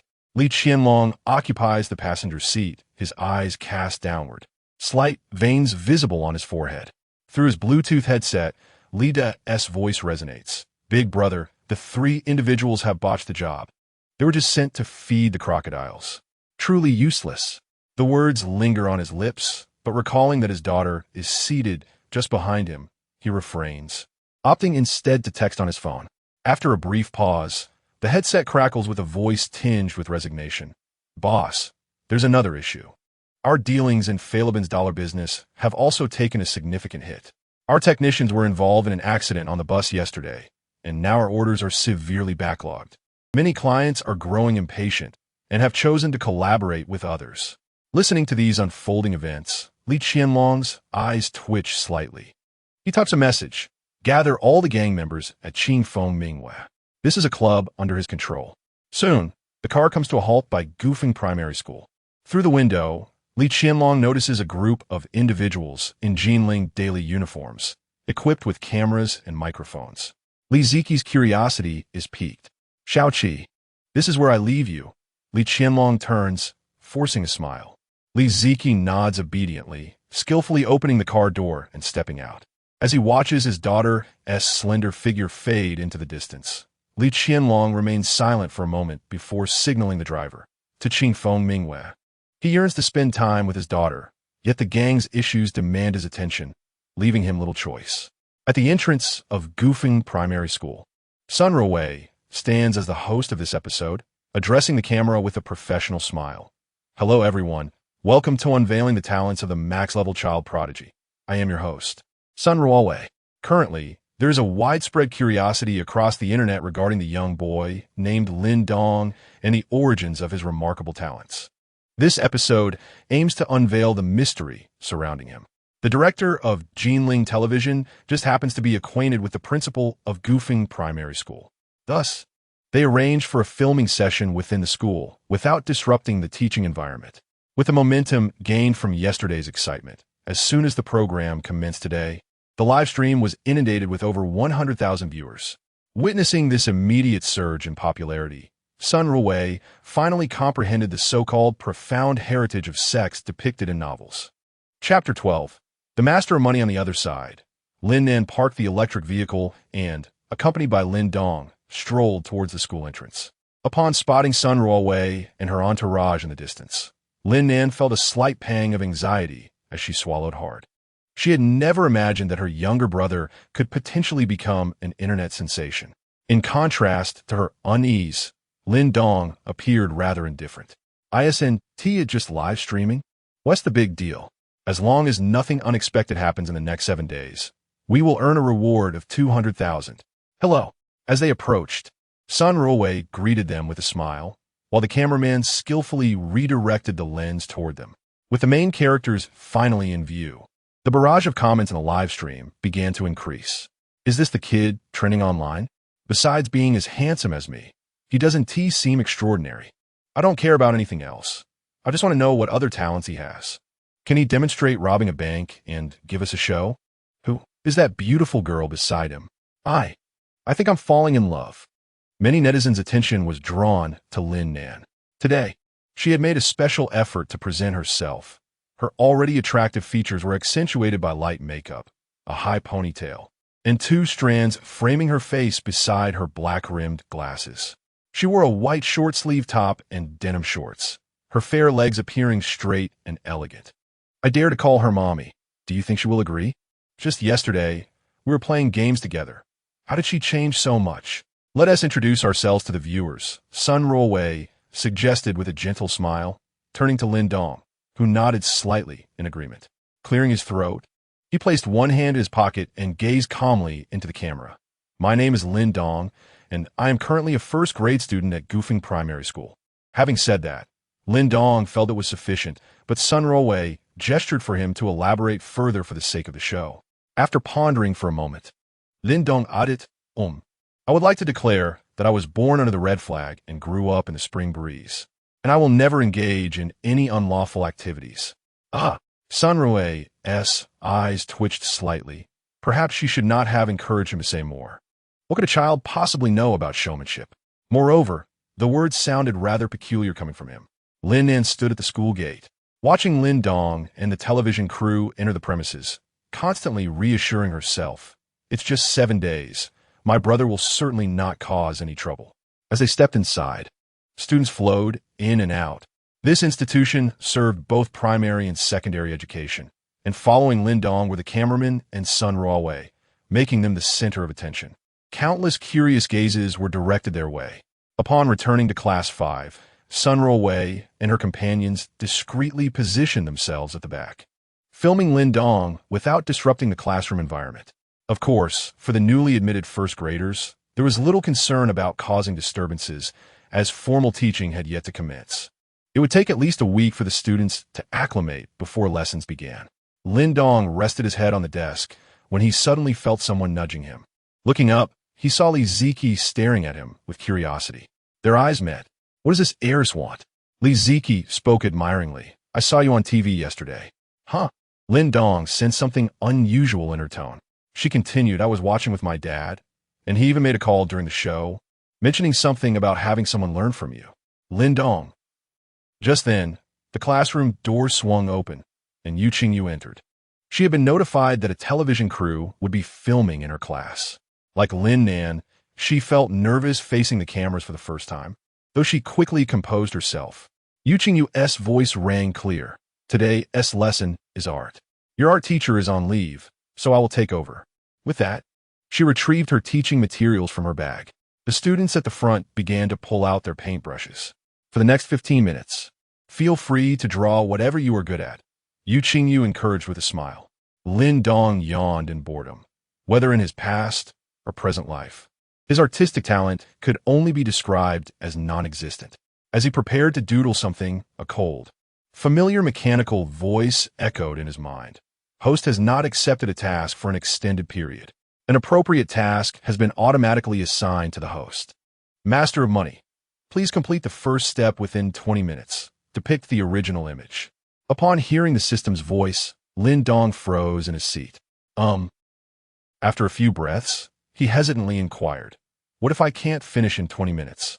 Time is pressing, and the task is crucial. Please do not procrastinate. If the specified time elapses without completion, this system will be unbound. Damn, Lin Dong cursed inwardly. Depicting the original image meant drawing the portrait found on a banknote. For someone with the skill of money printing, this task was as simple as sipping water. However, this was live streaming. Why did this damn system show up now of all times? It must be deliberate. Lin Dong's forehead visibly darkened. Time ticked away, and the other students in the classroom diligently focused on their drawings. There was one exception, however. Yu Qingyu approached Lin Dong, noticing that he grasped the pen but had yet to make any progress. She gently encouraged, it's okay, give yourself a bit of courage. Even if you're drawing ISNT great, no one will mock you.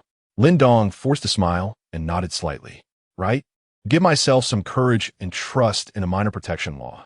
He selected a few suitable brushes and trimmed the blank paper before him to the right size. Taking a deep breath, he began his task. Yu Qingyu nodded approvingly. This is how it should be. Give yourself a little courage and don't fear failure.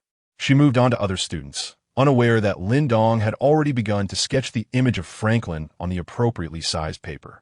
10 minutes have elapsed. Many students have already completed their drawings.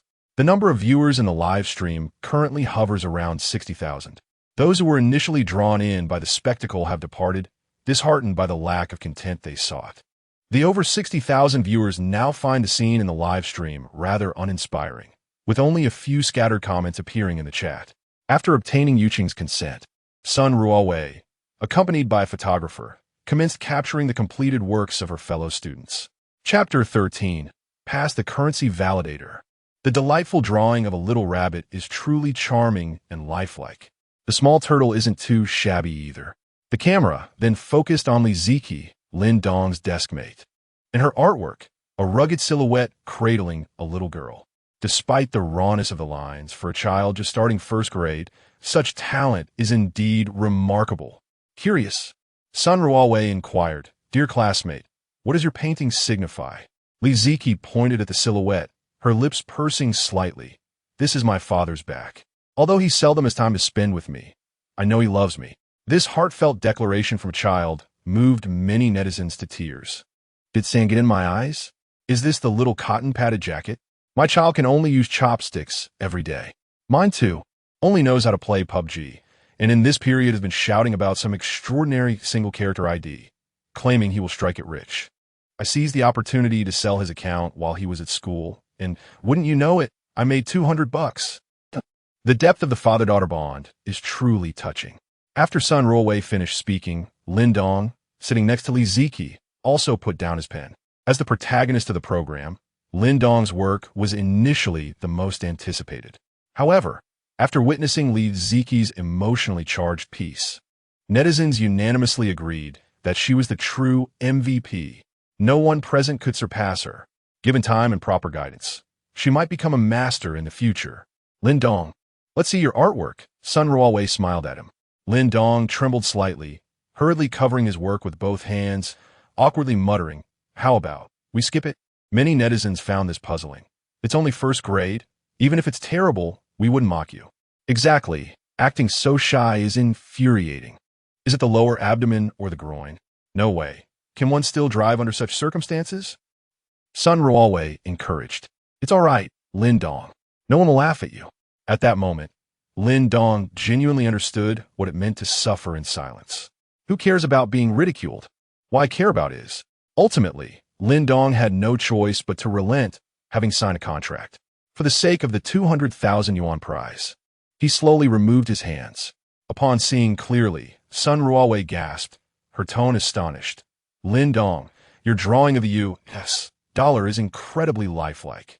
Why were you hesitant to show it?" Her words trailed off as she realized, in disbelief, what she was witnessing. She rubbed her eyes and looked again. The portrait of Franklin on the bill was indeed vivid, albeit uncolored. Every detail presented itself before her. It was unmistakably a $100 bill. This. As a seasoned journalist, she had seen many things, but nothing quite like this before. The camera captured the moment, and netizens erupted in excitement. "No way. Is this real? He actually drew a dollar bill so vividly? Can someone knowledgeable weigh in on this level of skill? I was sentenced to 5 years for this. I have a say in this matter. In our field, we call this a replica image. The most challenging step in the production process, requiring a 1-to-1 reproduction of the dollar without a single error. However, viewing it through a screen, it's hard to assess its quality. Not to mention, at such a young age, achieving this milestone with a bit of nurturing, his earning potential could be calculated by the second. Turns out he was too shy about showing it because he was too bold to do so." After a brief moment of astonishment, seasoned journalist Sun Ruolwei quickly realized that the show she hosted was about to go viral. Not only did he demonstrate a talent for robbing banks, but now he revealed such an astonishing gift. It was hard to fathom what kind of waves this would create online. Yu Qingyu approached, and upon seeing Lin Dong's artwork, opened her mouth several times, only to swallow her words back down. "Ha ha, Lin Dong, you truly are humorous." Sun Ruolwei awkwardly chuckled, feeling the need to lighten the mood. Who would have thought Lin Dong has such a remarkable talent for drawing? Of course, it was merely a drawing. The currency held no significance, right?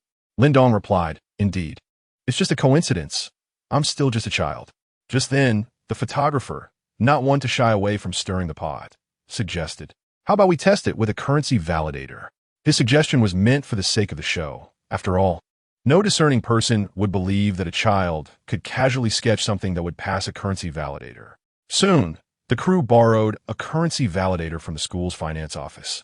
Accompanied by an accountant from Gufeng Primary School, she addressed the camera. "This is our newly imported currency validator, equipped with multiple independent verification functions. It can scan the original image using ultraviolet light or directly accept it for comprehensive testing." Hearing the first part of her statement, Lin Dong's mouth twitched, mentally exclaiming, "This is it." Sun Ruolwei, suppressing her laughter, inserted the drawing into the validator. "Please note, this is counterfeit. Please note, this is counterfeit. Please note, this is counterfeit." We will now begin independent testing, starting with a scan of the original image.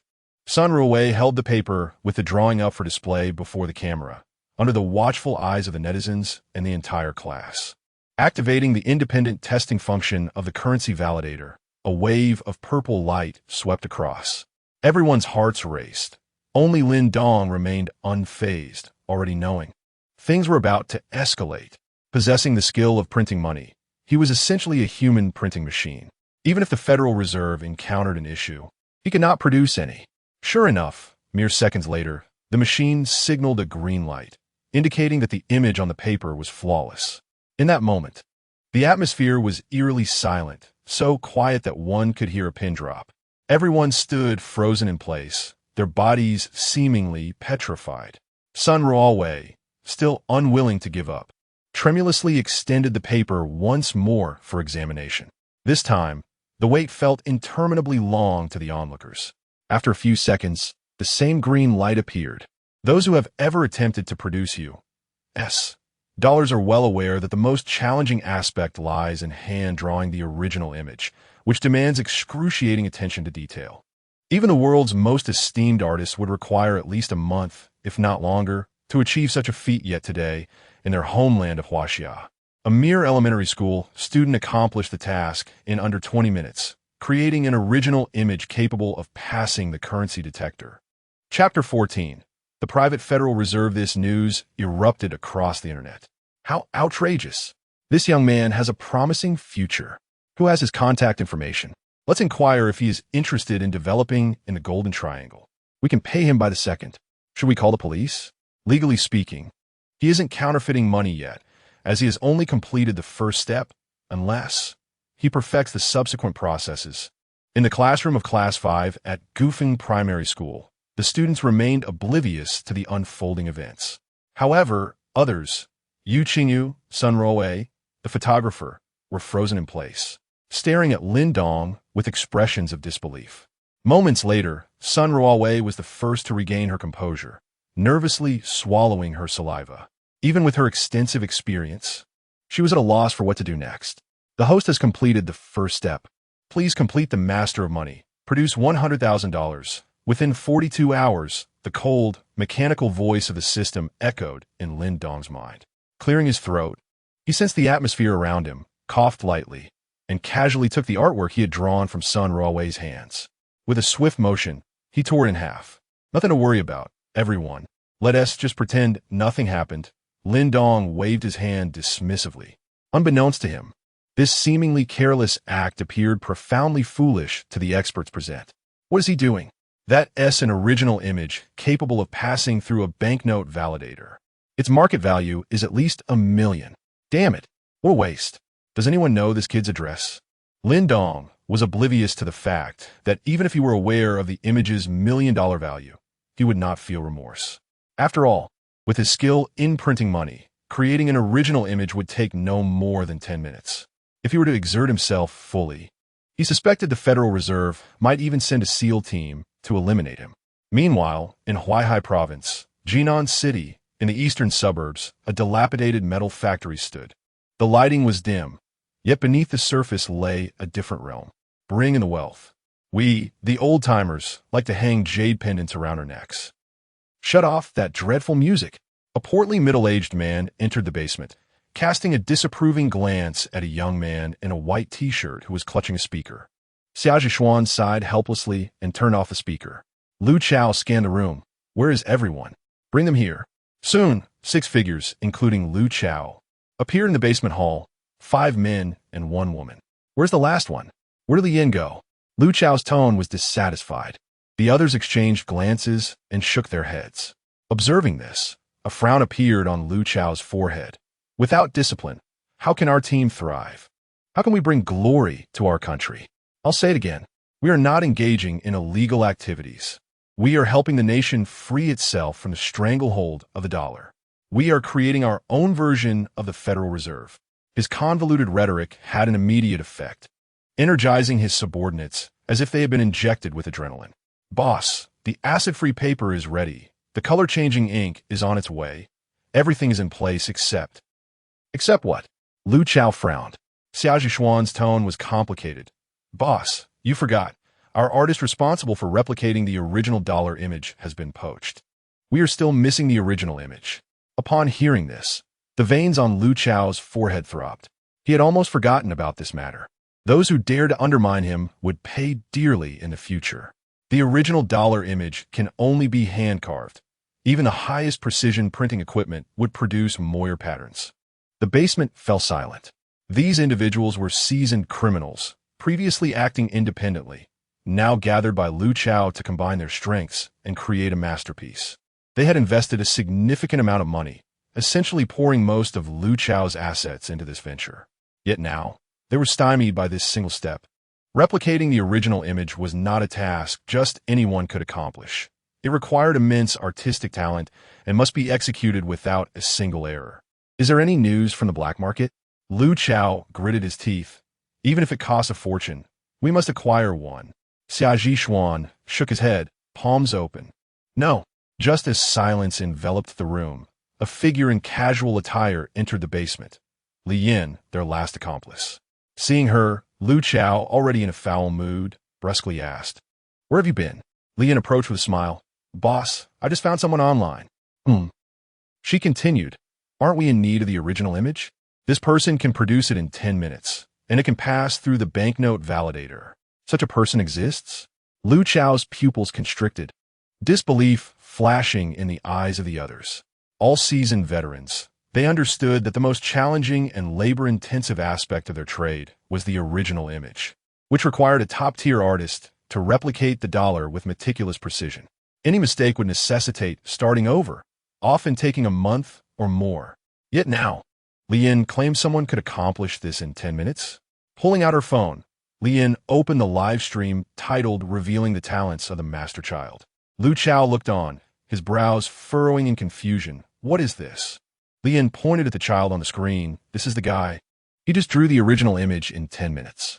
After a brief silence, Xia Zhishuan scoffed, his tone incredulous. Little swallow, how can you still joke at this moment? How old is this talent? At most, he's in first grade. You really expect him to produce an original image in 10 minutes? The others exchanged glances, their expressions reflecting disbelief. Dare to play with me. Lu Chao was on the verge of delivering a punch to her. Lian, however, remained unfazed, relieved she had recorded the earlier events and promptly shared the video with her companions. Lu Chao and his companions were incredulous as they watched the recording multiple times, repeatedly replaying the scene where the banknote detector validated the currency. This is the innate divine body of our industry. Finally, Lu Chao, a semi-master in the realm of currency exchange, uttered in astonishment. Such talent at such a tender age. What greatness will he achieve as he matures? Observing the reactions of those around him, Lian's lips curled into a smug smile. Boss, if we were to have him assist in creating a piece, it would take no more than 10 minutes. If we can manage to control him and have him produce original portraits in bulk for sale on the black market. The profits. Chapter 15. The underworld should not employ child labor. Lu Chao and his companions subconsciously followed her line of thought. A genuine portrait could be completed in 10 minutes, fetching a price of $1 million on the domestic black market. That translates to 10 minutes equaling $1 million. $6 million an hour and an astounding $1 billion in a day. Is this not more profitable than directly generating U.S. dollars? However, the notion of accumulating $1 billion in a single day remains a mere fantasy. In reality, such conspicuous and continuous output would attract attention within a week. Manufacturing U.S. dollars may not pose significant harm to the Federal Reserve, but selling original images would be tantamount to inviting disaster. They would undoubtedly spare no effort to eliminate the threat. Who exactly is this individual? Lu Chao fixed his gaze on Lin Dong on the screen, his tone grave. This is a live broadcast, right here at an elementary school in Jinling. Should we have old Yi discreetly investigate the situation? Xia Zhishuan pondered aloud. The group turned their attention to a youth clad in a tank top, slender and with a shifty appearance. Yi Ming, referred to as Old Yi by them. Lu Chao nodded, instructing Old Yi, monitor this live stream and quietly follow this individual to ascertain his situation and whether he has any connections. Finally, Lu Chao waved his hand. Time is of the essence. Depart immediately. Meanwhile, at the Jinling Bureau, Fan Xiaolan stood at the door of the director's office, taking a deep breath and summoning the courage to knock. Come in, boomed Li Weiguo's resonant voice from within. Upon entering, Fan Xiaolan awkwardly inquired, Director, did you call for me? Li Weiguo shifted his gaze from the computer screen to him, his tone laden with complexity. Did you watch the live broadcast? The broadcast? Fan Xiaolan quickly shook his head. It's working hours. I certainly wouldn't. Enough. Enough. Li Weiguo waved his hand. I know you well enough to realize whether you slack off. I'm not here to reprimand you. Fan Xiaolan scratched his head, feeling slightly embarrassed. Then why did you ask me this, Director? Li Weiguo fixed him with a penetrating gaze. Your partner from yesterday has launched a new program. That guy. Fan Xiaolan's pupils constricted, an ominous premonition surfacing in his mind. The performance during the bank robbery drill could be dismissed as an accident. But do you know what he did today? At this, Li Weiguo stood up, his expression somber. He drew an original portrait of U.S. currency in front of over 100,000 online viewers. What? Fan Xiaolan nearly exclaimed, struggling to believe his ears. Li Weigua continued. That original portrait took merely 10 minutes to complete and passed the counterfeit detection machine. Fan Xiaolan, overwhelmed by shock, could barely find his voice. Just days ago, he had witnessed the extraordinary capabilities of this young boy, who could outpace him in strength at such a tender age. One could attribute that to innate talent. His performance during the bank heist was already perplexing enough, and now he had produced such an astonishing anomaly. A 10-minute original portrait that passed inspection. He had not witnessed it firsthand, but thankfully, Li Weigua had informed him. Had it been anyone else, he would have dismissed them as delusional. After a pause, Fan Xiaolan finally regained his composure, stating earnestly, "Director, this boy is bound to become a significant threat." Li Weigua shot him a glance. "What do you propose we do?" Setting aside the fact that he has not genuinely manufactured counterfeit currency, he is still a minor. The juvenile protection laws are not mere formalities. Fan Xiaolan found himself momentarily speechless. Such scenarios were not covered in police academy training. Not only him, but even Li Weigua, a veteran officer with decades of experience, had never encountered anything like this. It is truly bizarre. Could he genuinely be an 8-year-old child? "Director, is that why you summoned me?" Fan Xiaolan finally recalled the crux of the matter. Li Weigua, with a meaningful expression, replied, "I simply do not believe that one person can possess such talent. Investigate to see if he has been influenced by his surroundings. This boy lost his parents at a young age and has been living with his sister. Where could he have acquired such influence?" Fan Xiaolan shrugged. "That is precisely why I need you to investigate discreetly." Ultimately, Fan Xiaolan had no choice but to comply with the directive. In Class 5 of Goofing Elementary School, the atmosphere had grown decidedly peculiar following the recent events. Sun Ruowei and the production crew were situated at the back of the classroom, filming Lin Dong, their expressions a mix of complexity. Were they pleased? The number of viewers in the live stream had surged past 300,000, a remarkable feat. Yet, Sun Ruowei and her colleagues found it impossible to feel joy. Yu Qingyu, standing at the podium, leaned on the desk with her hands, her head bowed and lips pressed tightly together. After a year of hard work, she had finally secured her position. Yet now, she felt disoriented. Why does this classroom differ so greatly from my expectations? First graders should embody innocence and vitality. Should they not? How? How could he casually produce a counterfeit bill? This seemed utterly wrong. She still recalled that the worst transgression she had committed in first grade was neglecting to complete her homework. Just over a decade had passed, and it had already escalated to this point.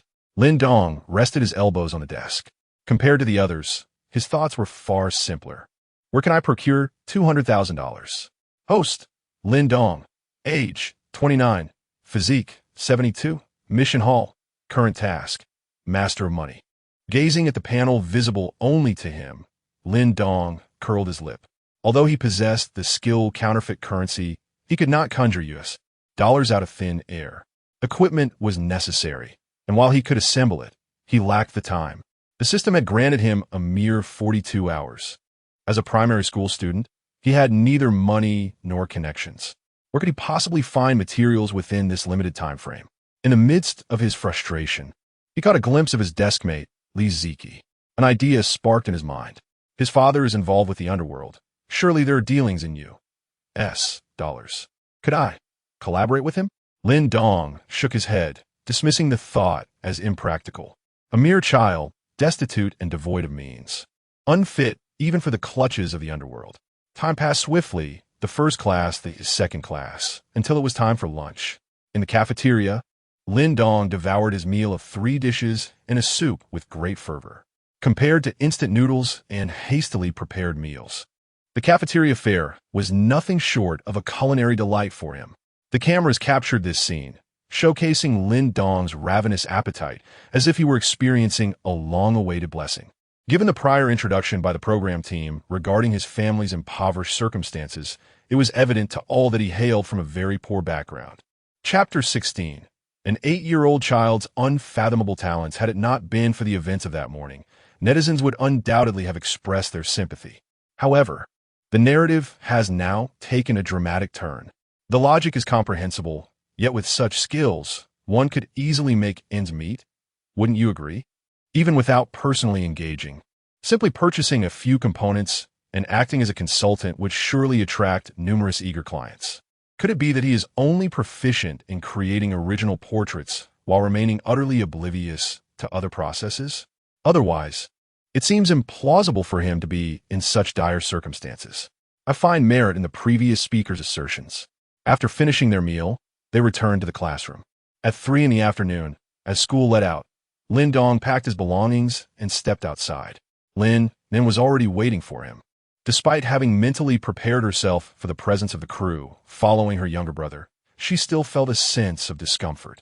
Sun Ruowei approached and inquired, "Are you aware of your brother's talent in the realm of art?" Lin Nan fell into a brief silence, reflecting for a moment before shaking her head. "My brother lacks any artistic talent." As his elder sister, having lived together for 8 years, she had never witnessed her brother engage in painting. Furthermore, having just rushed over from her part-time job, she had not kept up with the trending topics online and was thus oblivious to the happenings surrounding Lin Dong. "Are you certain?" Sun Ruowei pressed further. "Absolutely." Although Lin did not understand why she was being asked this question, she nodded with resolve. Wait, did he get himself into trouble today? As a realization dawned upon her, Lin Nan squinted her eyes, glancing at Lin Dong. Sun Ruowei shook her head. "Not at all. It's merely that Lin Dong created a painting today." Initially, Sun Ruowei had assumed that Lin Nan, as the elder sister, would be well informed about the current episode. Her question was intended to enhance the show's appeal. To her astonishment, Lin Nan appeared entirely unaware. She hesitated to disclose the truth. Should she directly inform her, "Your brother casually painted a $100 bill, and it passed the counterfeit detection test?" The crew followed the two back to their home. Many netizens were curious about the family environment that could nurture such a prodigious talent. At merely 8 years of age, engaging in bank heists and counterfeiting, one could only imagine the potential that lay ahead as he grew. Upon returning home, the initially expectant viewers, along with Sun Ruowei and her team, were met with disappointment.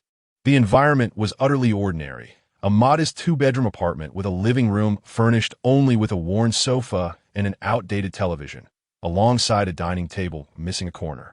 Disordered items cluttered the balcony. Without an alcoholic father, ailing mother, a school-going sister, and a fractured home, it is hard to fathom how this child possesses such remarkable skills. I had previously been skeptical about the notion of talent, but now I am convinced. At 7 in the evening, Sun Ruowei addressed the camera with a smile. "Dear viewers, this concludes today's episode of Revealing the Talents of the Young Prodigy. We will return tomorrow at 8 in the morning.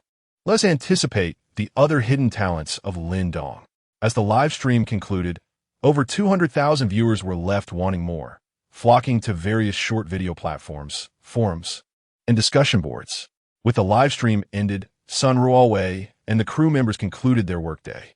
The filming for the day had wrapped up, and they would reconvene at the school gate at 8 tomorrow morning. Sun Ruowei cheerfully remarked to Lin Dong. Downstairs, on the roadside of the community, in an inconspicuous van, Yiming watched as the 2 vehicles from the crew departed, his phone showing the live stream had ended. After a brief wait in the van, he dialed Lu Chao's number. "Boss, I've gathered the information. There's no backing." He relayed all he learned to Lu Chao on the other end of the line. Yiming chuckled. "Right now, there are only 2 individuals in that household, a defenseless child and a woman. Given the urgency of the task, should I proceed to abduct them now?" In contrast to Yiming's impulsiveness, Lu Chao remained composed. "Hold on. It's only 7 o'clock. Let us wait until midnight to act. We cannot afford to be careless. I will send Xia Zhishuan and Du Long to assist you." After sharing their precise location, the call ended. Yiming pouted in discontent. "It's just a little child and a woman. I sent it. I could easily handle them single-handedly." He waited another hour downstairs until Lu Chao's reinforcements arrived, Xia Zhishuan and a sturdy man, Du Long. Meanwhile, Lin Nan perused the trending topics about her brother. Feeling momentarily disoriented, the buzz surrounding the bank heist had yet to subside, and now another wave had emerged. The artist? Shocking. 8-year-old replicates a $100 bill in 10 minutes. The latest counterfeit detector fails to discern the difference. From robbing banks yesterday to counterfeiting today, the daily life of an 8-year-old is astonishing. As she scrolled through the chaotic posts, Lin Nan felt a twitch in her eye. Lin Dong, on the other hand, was lost in thought, contemplating how to accomplish his system task when Lin Nan barged into his room, thrusting her phone inches from his face while ruffling his hair with her other hand. "How on earth did you manage to do this?" Lin Dong squirmed away, shrugging helplessly. "Sis, this is what one calls talent." "Talent?" Lin Nan's lips twitched. "Being siblings, how is it that only he possesses such gifts while I do not?" Lin Dong stubbornly insisted it was indeed talent, and unable to elicit any further explanation from him, Lin Nan resigned herself to the situation. At 10 o'clock that evening, a sudden knock echoed at the door. Lin Dong, with his keen senses, was the first to detect it and stepped out of his room. Lin Nan followed closely behind. "Who is it?" she whispered. Could it be an overzealous fan who traced them through the internet? The news often reports on obsessive fans stalking celebrities. Given her brother's newfound fame, Lin Nan felt this was entirely plausible. Just as she pondered peeking through the peephole to assess the situation, the doorknob suddenly turned. The door swung open to reveal a crouching, shifty-eyed young man grinning lewdly, flanked by Du Long and his companion. Picking locks is a fundamental skill. Yiming chuckled to himself. "Who are you?" Lin Nan inquired, firmly positioning herself to shield Lin Dong behind her. Du Long's voice resonated with depth. "Do not be alarmed. We have business to discuss with you." The trio stepped inside, casually locking the door behind them to prevent any chance of escape. Lin Dong shook his head in dismay. "Why must you resort to violence?" Lin Nan retreated with her brother, asserting, "Do not come any closer. I will call the police. We are not villains." Yi Ming replied with a chuckle, his demeanor unhurried. "After all, we are merely 3 grown men facing a defenseless woman and an innocent child. What could possibly go awry?" Chapter 17. Is this really an 8-year-old? Are you not an artist? "We would like to request your assistance in creating an original image," Xia Zhishuan said with a smile. Lin Nan continually retreated until her back collided with the wall. Lin Dong, who was protectively beside her, wore a solemn expression. "I think I understand what these people are after," he said directly. "You intend to manufacture counterfeit dollars?" Upon receiving a clear answer, Lin Dong instinctively licked his lips. "Well, this is a perfect opportunity. I've been troubled about where to find the equipment and materials to complete the system's task, Master of Money. 10 hours have already elapsed out of the 42-hour deadline. It's impossible to accomplish this alone." Lin Dong took a step forward, concealing the fervor in his gaze. "I'll go with you, but you must not harm my sister." Little Dong Lin Nan's mouth opened as if to say something. Yet, Yi Ming directly interrupted her, shaking his head mockingly at Lin Dong. "That one do. What if she calls the police after we leave?" He added reassuringly, "Don't worry. As long as you comply, we will not harm either of you. In fact, we can offer you a life of indulgence." Lin Dong cast a glance at Lin Nan. He had a physique score of 73, confident in his ability to escape unscathed from these individuals. But Lin Nan was merely an ordinary person. Yi Ming glanced at the time, unwilling to delay any longer. He urged, "Do not refuse a toast, and instead drink a punishment." After a brief moment, seeing their lack of response, he signaled Du Long. The latter stepped forward with a cold smile, removing his short-sleeved shirt to reveal his tanned skin and muscular build. "Since you choose to be ungrateful, I'll have to render you unconscious and take you away." Behind Du Long, Yi Ming and Xia Zhishuan wore mocking grins. Lin Dong sighed in resignation and approached Lin Nan, observing Du Long's readiness to strike. The 3 of them left, an 8-year-old boy barely reaching Du Long's waist. Was he even fully grown? Du Long intended to waste no time, extending a large hand toward Lin Dong's head. However, he expected to lift the boy as one might a chick. In the next instant, Du Long's outstretched hand froze, unable to move despite his efforts. His eyes widened in shock as he saw a small hand pressing against his palm, a strength emanating from it that utterly overwhelmed him. How is this possible? Cold sweat beaded on Du Long's forehead. If not for the force he felt, he might have thought it was a dream. Behind him, Yi Ming and Xia Zhishuan also noted the anomaly. "Du Long, what are you doing? Is this really the time for games? You don't understand. A strong person must humiliate the weak," Yi Ming sneered. They believed Dulong was merely toying with Lin Dong. Indeed, a strong person must humiliate the weak. A somewhat childish voice came from in front of Dulong, causing both men to frown. Lin Dong's other hand reached out, before Dulong could react. Both of Lin Dong's hands grasped Dulong's left wrist and exerted tremendous force. With a physique score of 73, Dulong was lifted off the ground, his entire body soaring through the air. Bang! He spun in midair and crashed violently to the ground. Had Lin Dong not been considerate of the fact that this was his home and that damage would be incurred, Dulong's fate would have been far worse. What has happened? Yi Ming and Xia Zhishuan exchanged bewildered glances, their expressions reflecting disbelief as they shifted their gaze between the struggling Dulong and Lin Dong.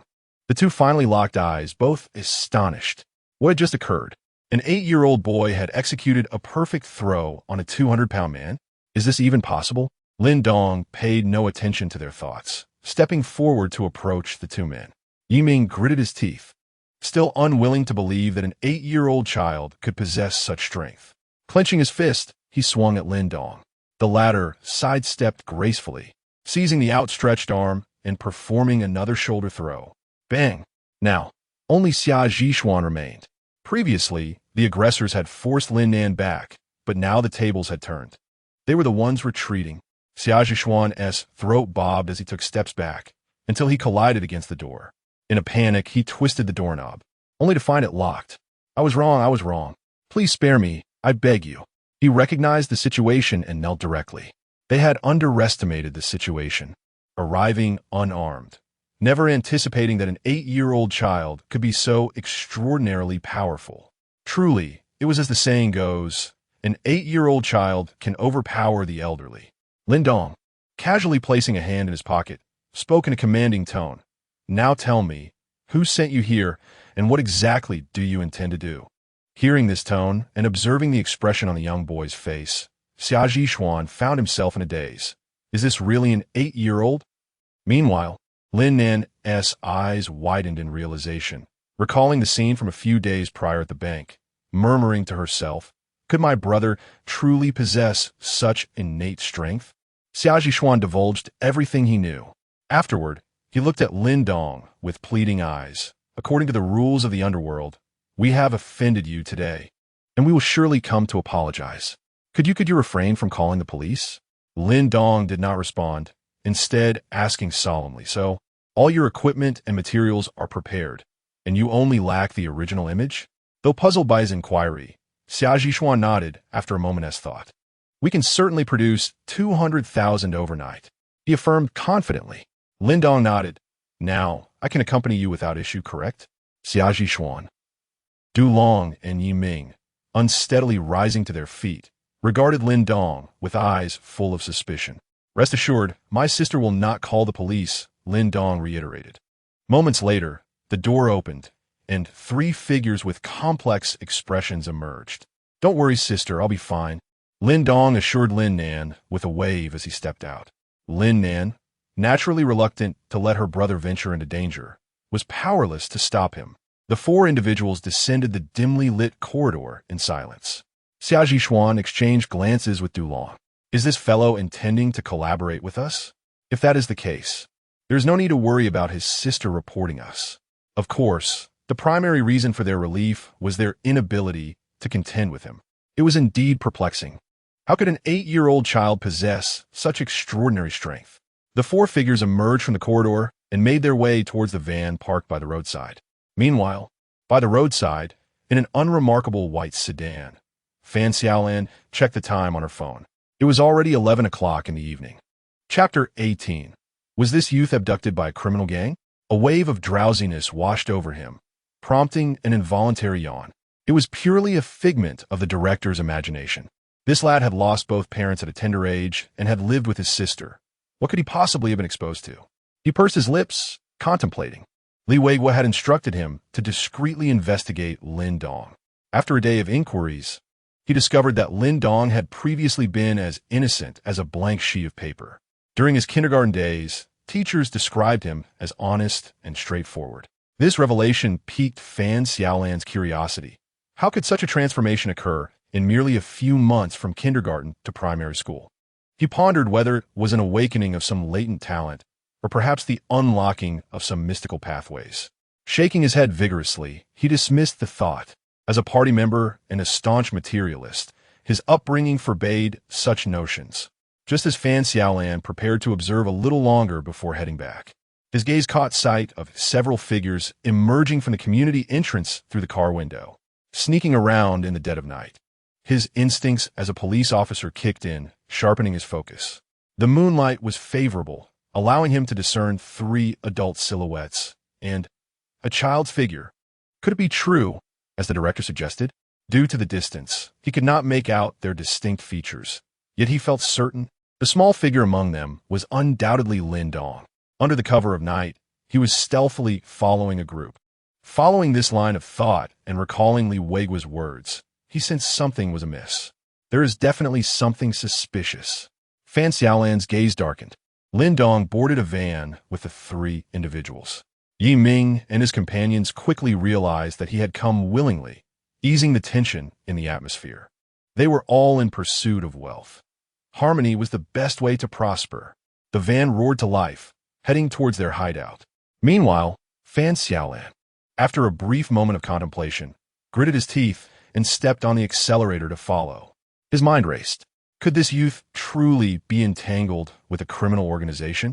Or was it possible that his performance on today's show had drawn the attention of such a group, resulting in his abduction? With no time to ponder further, he quickly reported the situation and quietly trailed the van in his car.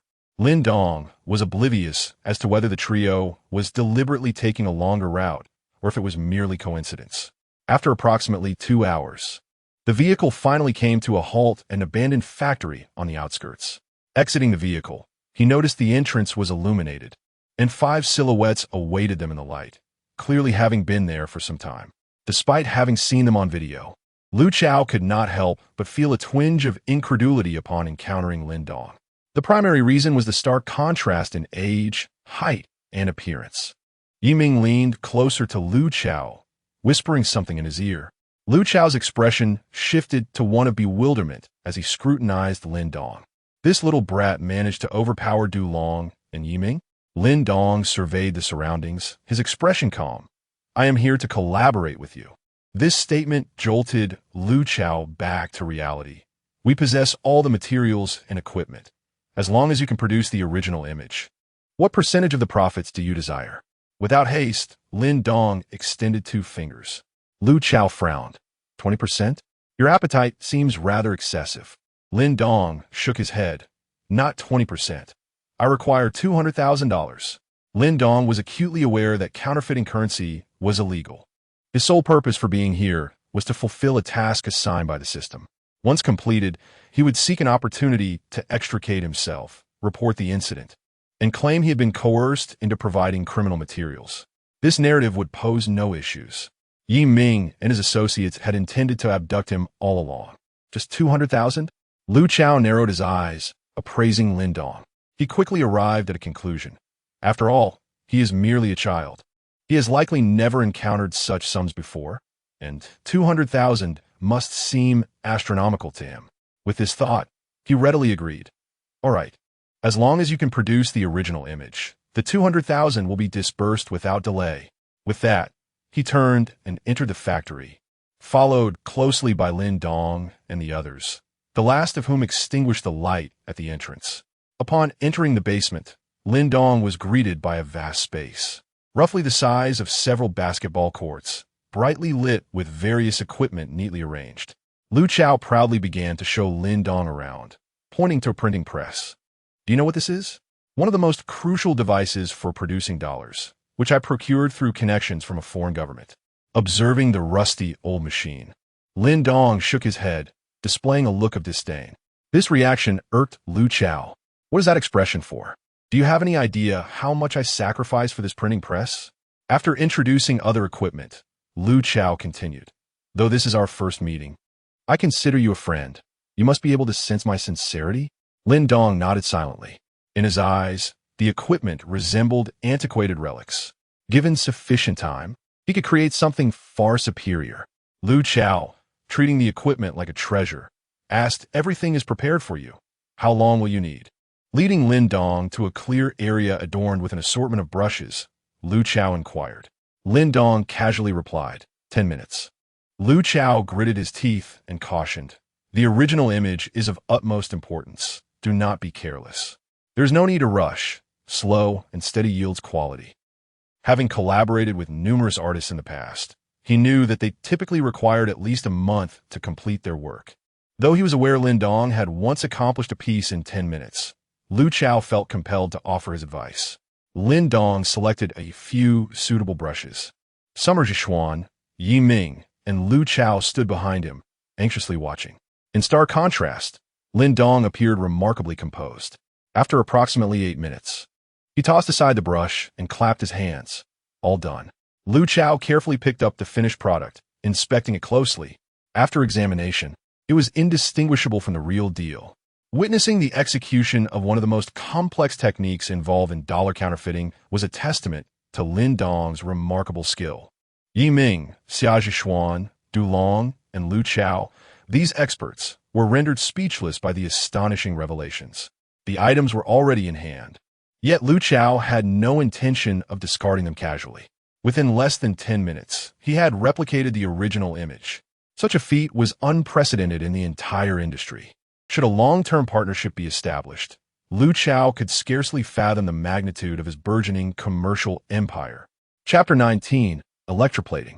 At midnight in Huaihai Province, Jining City, in the suburbs, Fan Xiaolan parked his vehicle a short distance away to avoid drawing attention. Approaching the abandoned factory on foot, concealed behind a large tree, he gazed ahead. After a moment, he looked up as a gust of wind swept through, obscuring the moon with dark clouds.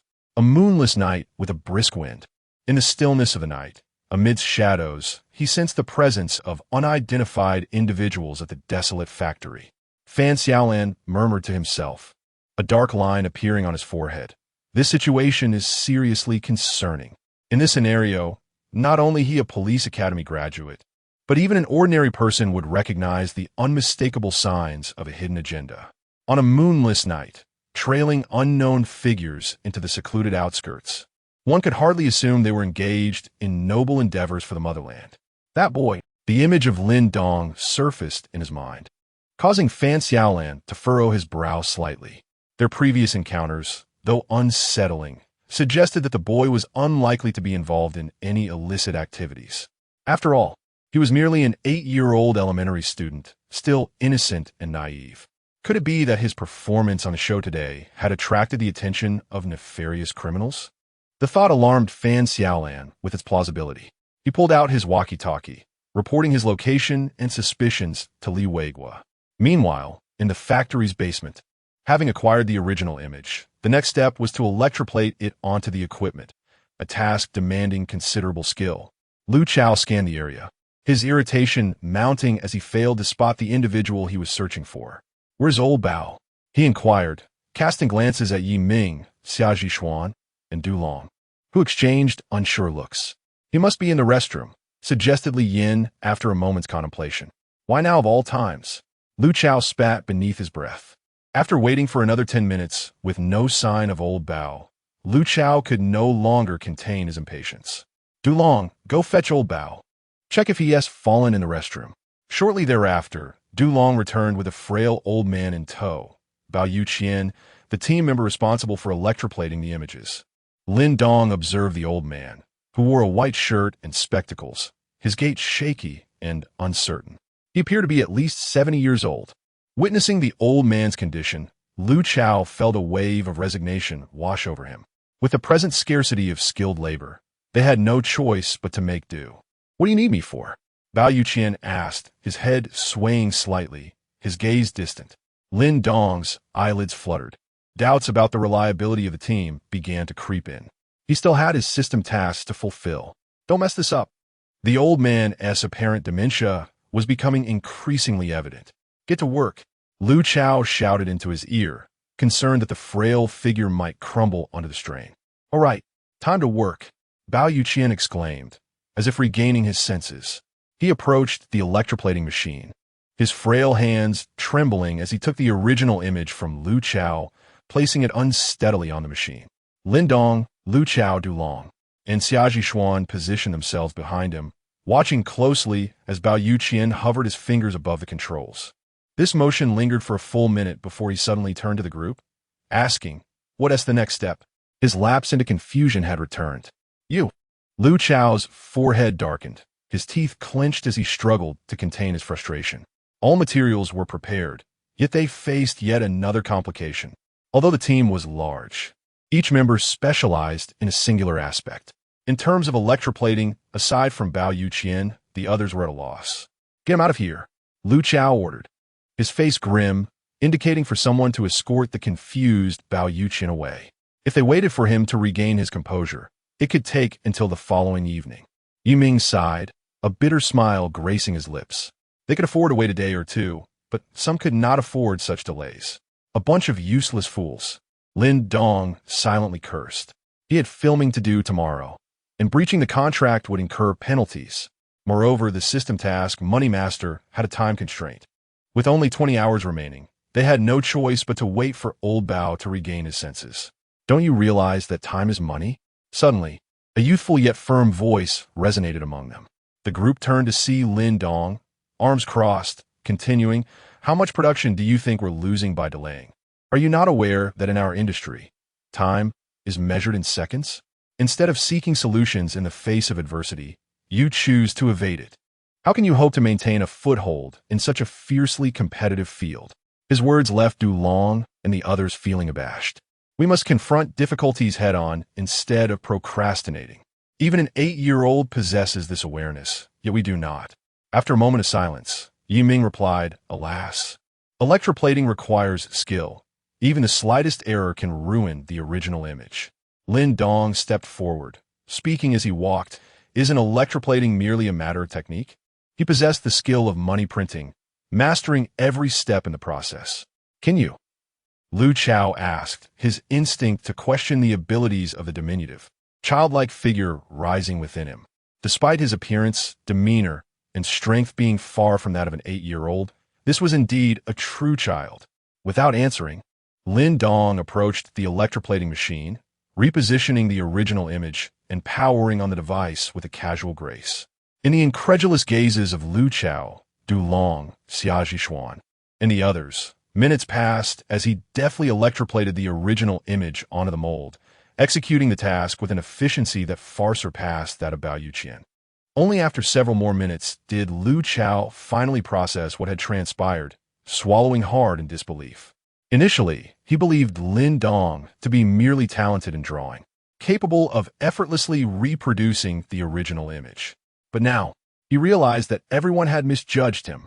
His gift did not lie in painting, but in the creation of currency.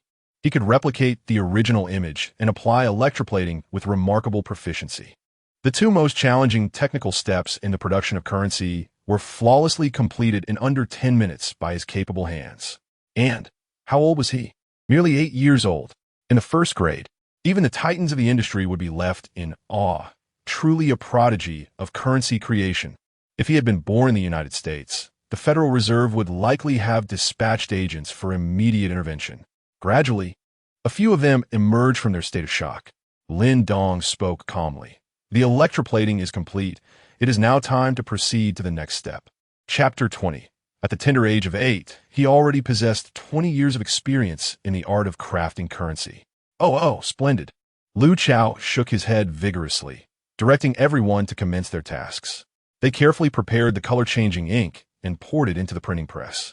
With acid-free paper and electroplating mechanisms, the two most technically challenging steps had been deftly managed by Lin Dong, leaving the remainder significantly simpler. Once everything was set, the machines whirred to life, producing a cascade of pristine bills of the dollar. Lu Chao and his companions stood by the assembly line, their eyes gleaming with fervor. This was truly money being counted by the second. A $100 bill, at the current exchange rate, could be traded for 7 units of Huaxia currency. As Lin Dong gazed at the continuously generated dollars, a flicker of anxiety welled within him. "I wonder if this batch meets the system's requirements? Have we secured a buyer?" Lu Chao shifted his gaze to Yiming, inquiring.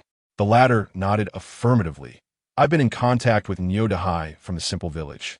"Niu Dahai?" Upon hearing this name, Lu Chao murmured to himself.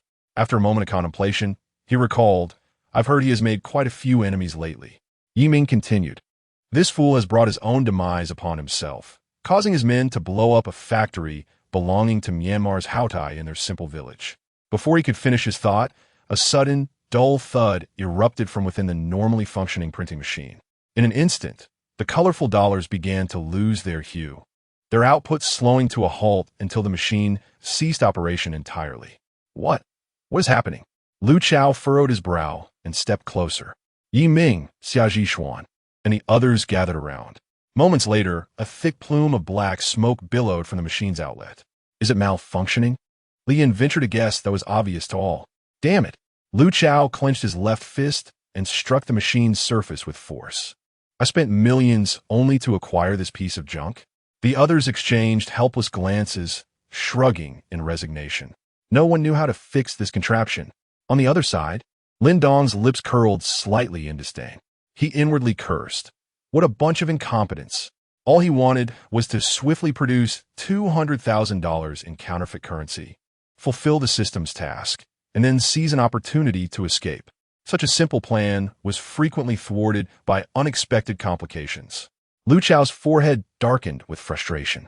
There were no manuals for this device. They would have to wait until tomorrow to consult the seller. We simply wish to quietly create dollars. It is not a criminal endeavor. Why must it be so arduous? By now, the clock had struck 2 in the morning. Lu Chao muttered, We'll ask the seller about this tomorrow. Yi Ming whispered then, Boss, what should we do now? Lu Chao waved his hand dismissively. It's late. Let us rest here. Sigh. No sooner had he spoken than a sigh escaped Lin Dong, who stood with his hands in his pockets, his head bowed, silently approaching the smoke-emitting device. How could I have forgotten about him? Lu Chao's body jolted as realization struck. This was their innate genius in the realm of dollars, capable of hand-drawing original images, with electroplating being a mere trifle. Repairing this machine should pose no challenge, right? Under the expectant gaze of his companions, Lin Dong extended his left hand, his delicate fingers grasping the screws of the cover. With a swift motion, he unscrewed them barehanded. This. Lu Chao's eyes widened in disbelief. These were not ordinary screws. They were rusted. Even with tools, they would be difficult to unscrew, yet this 8-year-old managed it effortlessly. It was only now that he believed Yi Ming's claims. This child possessed innate strength. Once all the screws were removed, Lin Dong lifted the cover of the printing machine, and a thick cloud of black smoke poured forth. After a moment, the smoke dissipated, and Lu Chao leaned closer, surveying the chaotic interior. Feeling a shiver run down his spine, Lin Dong, possessing the skill of printing, quickly identified the source of the problem.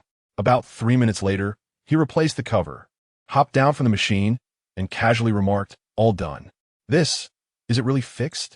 Xiaji Xuan was still somewhat incredulous.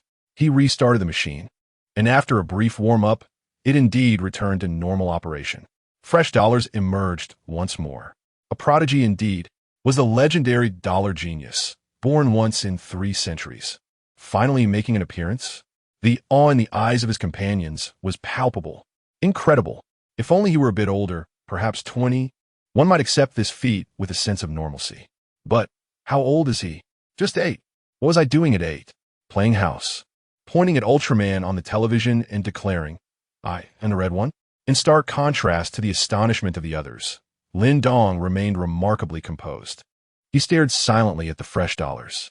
His only thought was to swiftly complete the system's task and make his escape. At last, $200,000 had been produced. After witnessing Lin Dong's talent, Lu Chao pounded his chest and declared, We have the promised $200,000 right here. Lin Dong remained silent, waiting. After a moment, his mind was still as calm as ever, devoid of any commotion. His brow furrowed slightly. The $200,000 have been completed. Where is the system?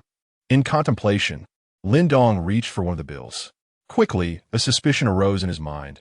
Could it be? The quality of this money is insufficient. The batch they had created was certainly of high quality, at least 93%. Most of the processes had been completed by others. Lin Dong had only drawn the original image and managed the electroplating. Lu Chao also examined one of the bills, placing it beneath his nostrils for a deep inhalation. A fine product, he proclaimed. Their previous batches had fluctuated around 90% quality. This time, they had significantly surpassed expectations, marking the highest quality they had ever produced in their careers.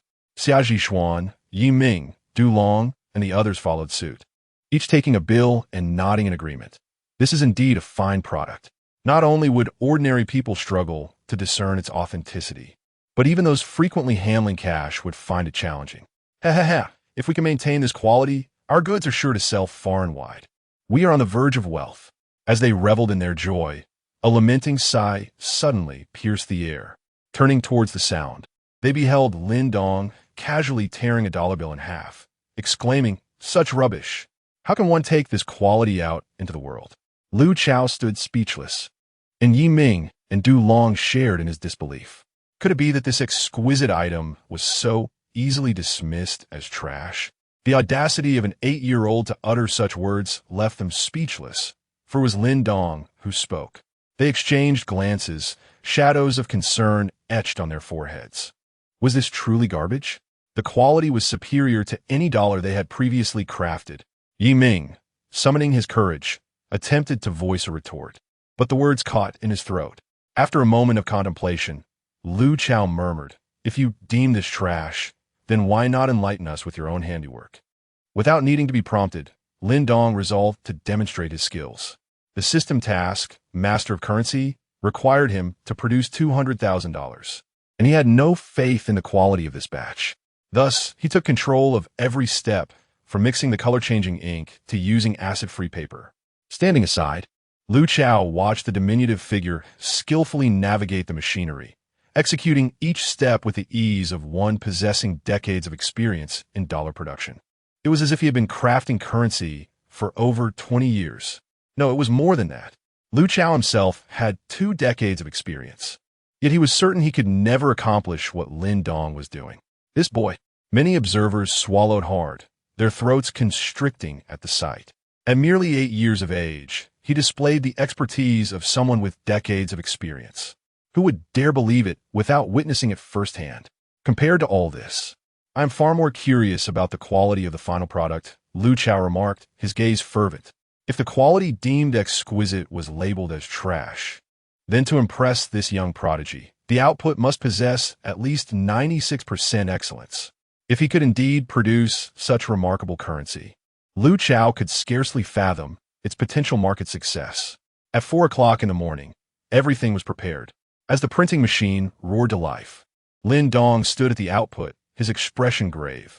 As the machinery began its work, the hearts of Lu Chao and the others raced in anticipation.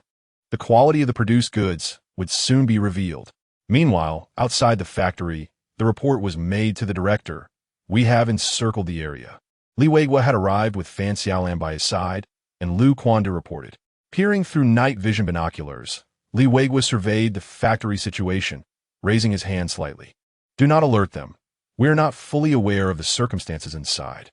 Fan Xiaolan pondered aloud. "It has been 4 hours since that group entered, and there has been no sign of activity. I am increasingly concerned about that boy's safety." Li Weiguo lowered his binoculars. "Do we not send someone to investigate his home?" "What did his sister say?" Lu Quandu, having just received news, replied promptly. According to his sister, 3 individuals forcibly entered their home and took her brother. She mentioned that the 3 had indicated they wanted Lin Dong to create an original image for them. Then it follows that this boy has been abducted by criminals. Li Weiguo's eyes darkened. Fan Xiaolan bowed his head, piecing together the information. It seems that due to his performance in today's live broadcast, he caught the attention of the criminals, who infiltrated his home. In a bid to protect his sister, he willingly accompanied them here. Who would have thought this young lad possesses such fortitude? Soon, Li Weiguo and his team summarized the situation. Counterfeit currency syndicate, 8-year-old hostage, all located in the basement. Lu Quandu turned to Li Weiguo and inquired, "Director, what shall we do next?" After a moment's contemplation, Li Weiguo responded, "What do you propose?" "My suggestion is to first ascertain the layout of the factory, then employ decisive measures." Li Weiguo nodded in agreement. "Very well, let's proceed as you suggested." Dispatch a few individuals to infiltrate. The factory is likely dark. They should locate the entrance first. Chapter 21. Kidnapping? What is kidnapping? In the factory's basement. The atmosphere grew increasingly tense as freshly cut stacks of crisp dollar bills came into view. The breaths of those present became heavier. Lu Chao swallowed nervously, his throat tightening. He extended his left hand, trembling as he grasped a bill. After a careful examination, his mouth slowly opened in disbelief. The others, witnessing their leader's astonishment, eagerly joined in to inspect the bills. Approximately a minute later, everyone stared at Lin Dong with expressions of shock, admiration, confusion, and more than anything, sheer astonishment. The quality of this batch of dollar bills was on a completely different level compared to what they had just produced. It could only be described as exquisite craftsmanship, with at least 98% authenticity. It was unlikely that an ordinary person could discern the difference, and even vintage printing presses would struggle to detect the discrepancies. Even seasoned experts like Lu Chao, Yi Ming, and Xiaji Xuan, with years of experience in the industry, would find it difficult to tell the difference without witnessing the bills being produced right before their eyes. Once Lu Chao regained his composure, a fervent desire ignited within him. If these high-quality dollar bills enter the market, it will undoubtedly stir up a tempest. I am about to strike it rich. He observed the continuous flow of bills in front of him, while Lin Dong quietly pondered, surely, this quality meets the system's requirements. Right? 98%. This was not his limit, but rather a constraint of time. With ample time to refine the equipment, reconfigure the color-changing ink, and gather other necessary materials, Lin Dong was confident that he could produce dollar bills that were virtually indistinguishable from the real thing, save for their serial numbers. You can produce such quality. I truly cannot let you leave, Lu Chao remarked, his gaze shifting to Lin Dong with a penetrating intensity. In his view, achieving 98% quality was something he could never accomplish in his lifetime. If he could keep Lin Dong under his control, the young man could provide a continuous supply of these bills, making Lu Chao a globally renowned dollar tycoon in a matter of years. What would a mere child do? He cannot be allowed to escape. Not only was Lu Chao harboring ulterior motives, but Lin Dong was also contemplating how to alert the authorities. Once the $200,000 are produced and the system task is completed, I will be free. Lin Dong understood that his performance in front of these individuals would undoubtedly provoke their intentions. They would not easily let him go. Even if they did not act against him today, if word of this spread, it would attract unwanted attention. The only way to ensure his safety was to eliminate them all. At this moment, one might question, yikes, you are the one creating the dollar bills. You are an accomplice. To this, Lin Dong could only ask who witnessed it. Lu Chao and his crew had seen it. But would the police believe the words of criminals? In his former life, as a notorious gang leader, Lin Dong was all too familiar with this scenario. He had been forcibly taken from his home. He was not only a child, but also a victim, as they each harbored their secret agendas. Du Long rushed to Lu Chao's side, whispering urgently in his ear. Upon hearing, Lu Chao's expression turned grave. He spoke in a hushed tone, "You go check upstairs. Remember, if anything goes wrong, inform me immediately." Lin Dong, positioned not far away, with his enhanced physical abilities, managed to overhear Du Long's words. They had lost contact with the individuals stationed above. Could it be that Nan has called the police? Lin Dong thought to himself. I had advised her not to report it. Never mind. The $200,000 will be produced shortly. He set aside his concerns and focused entirely on the fresh dollar bills before him. By his estimation, they had already produced 150,000. Meanwhile, above in the factory, Lu Quandu personally led a team, flanked by 2 police officers escorting an unconscious man outside. He and a small contingent awaited around a specific section of the floor, which they had learned was the entrance to the basement. Soon, a dull thumping sound emanated from beneath the floor, and moments later, it was pushed aside, revealing a head emerging into the dimly lit factory. Before Du Long could assess his surroundings, he felt a chill at the back of his head. A faint voice commanded, "Police, put your hands out." Du Long shuddered and hastily exclaimed, Don't shoot. Keep it down. Come out with your hands on your head." Lu Quandu interrupted his desperate plea to relay a message to Lu Chao. Du Long felt helpless, with a gun pressed to the back of his head. What would he do? Yes, he had a dagger on him, but if he were to draw it and charge at the officer, he knew that he would swiftly be overwhelmed. One should never underestimate the speed of a trigger pull. They escorted him outside the factory, where Li Weigua personally conducted the interrogation. How many of your men are still in the basement? What weapons do you have, and what is the situation with that child you have taken hostage? This was not Du Long's first encounter with the law. He was well aware of the 3 unwritten rules of the underworld: betrayal, selling out a brother, taking care of the elder sister. Now that he was caught, he realized that if he immediately sold out his comrades in the basement, his sentence could be reduced. However, he found it perplexing. What do they mean by the child you took hostage? Hostage? Lin Dong had come with him, Yi Ming, and Xia Zhishuan. Although their initial intention was to coerce Lin Dong, in the end, he had willingly accompanied them. When they tried to stop him, he had even fought back. Du Long hurriedly divulged the situation in the basement. In conclusion, he added, "Your Honor, that kid came with us voluntarily. It was not a kidnapping." Li Baiwu, Liu Guandu. And Fan Xiaolan looked at him with incredulity.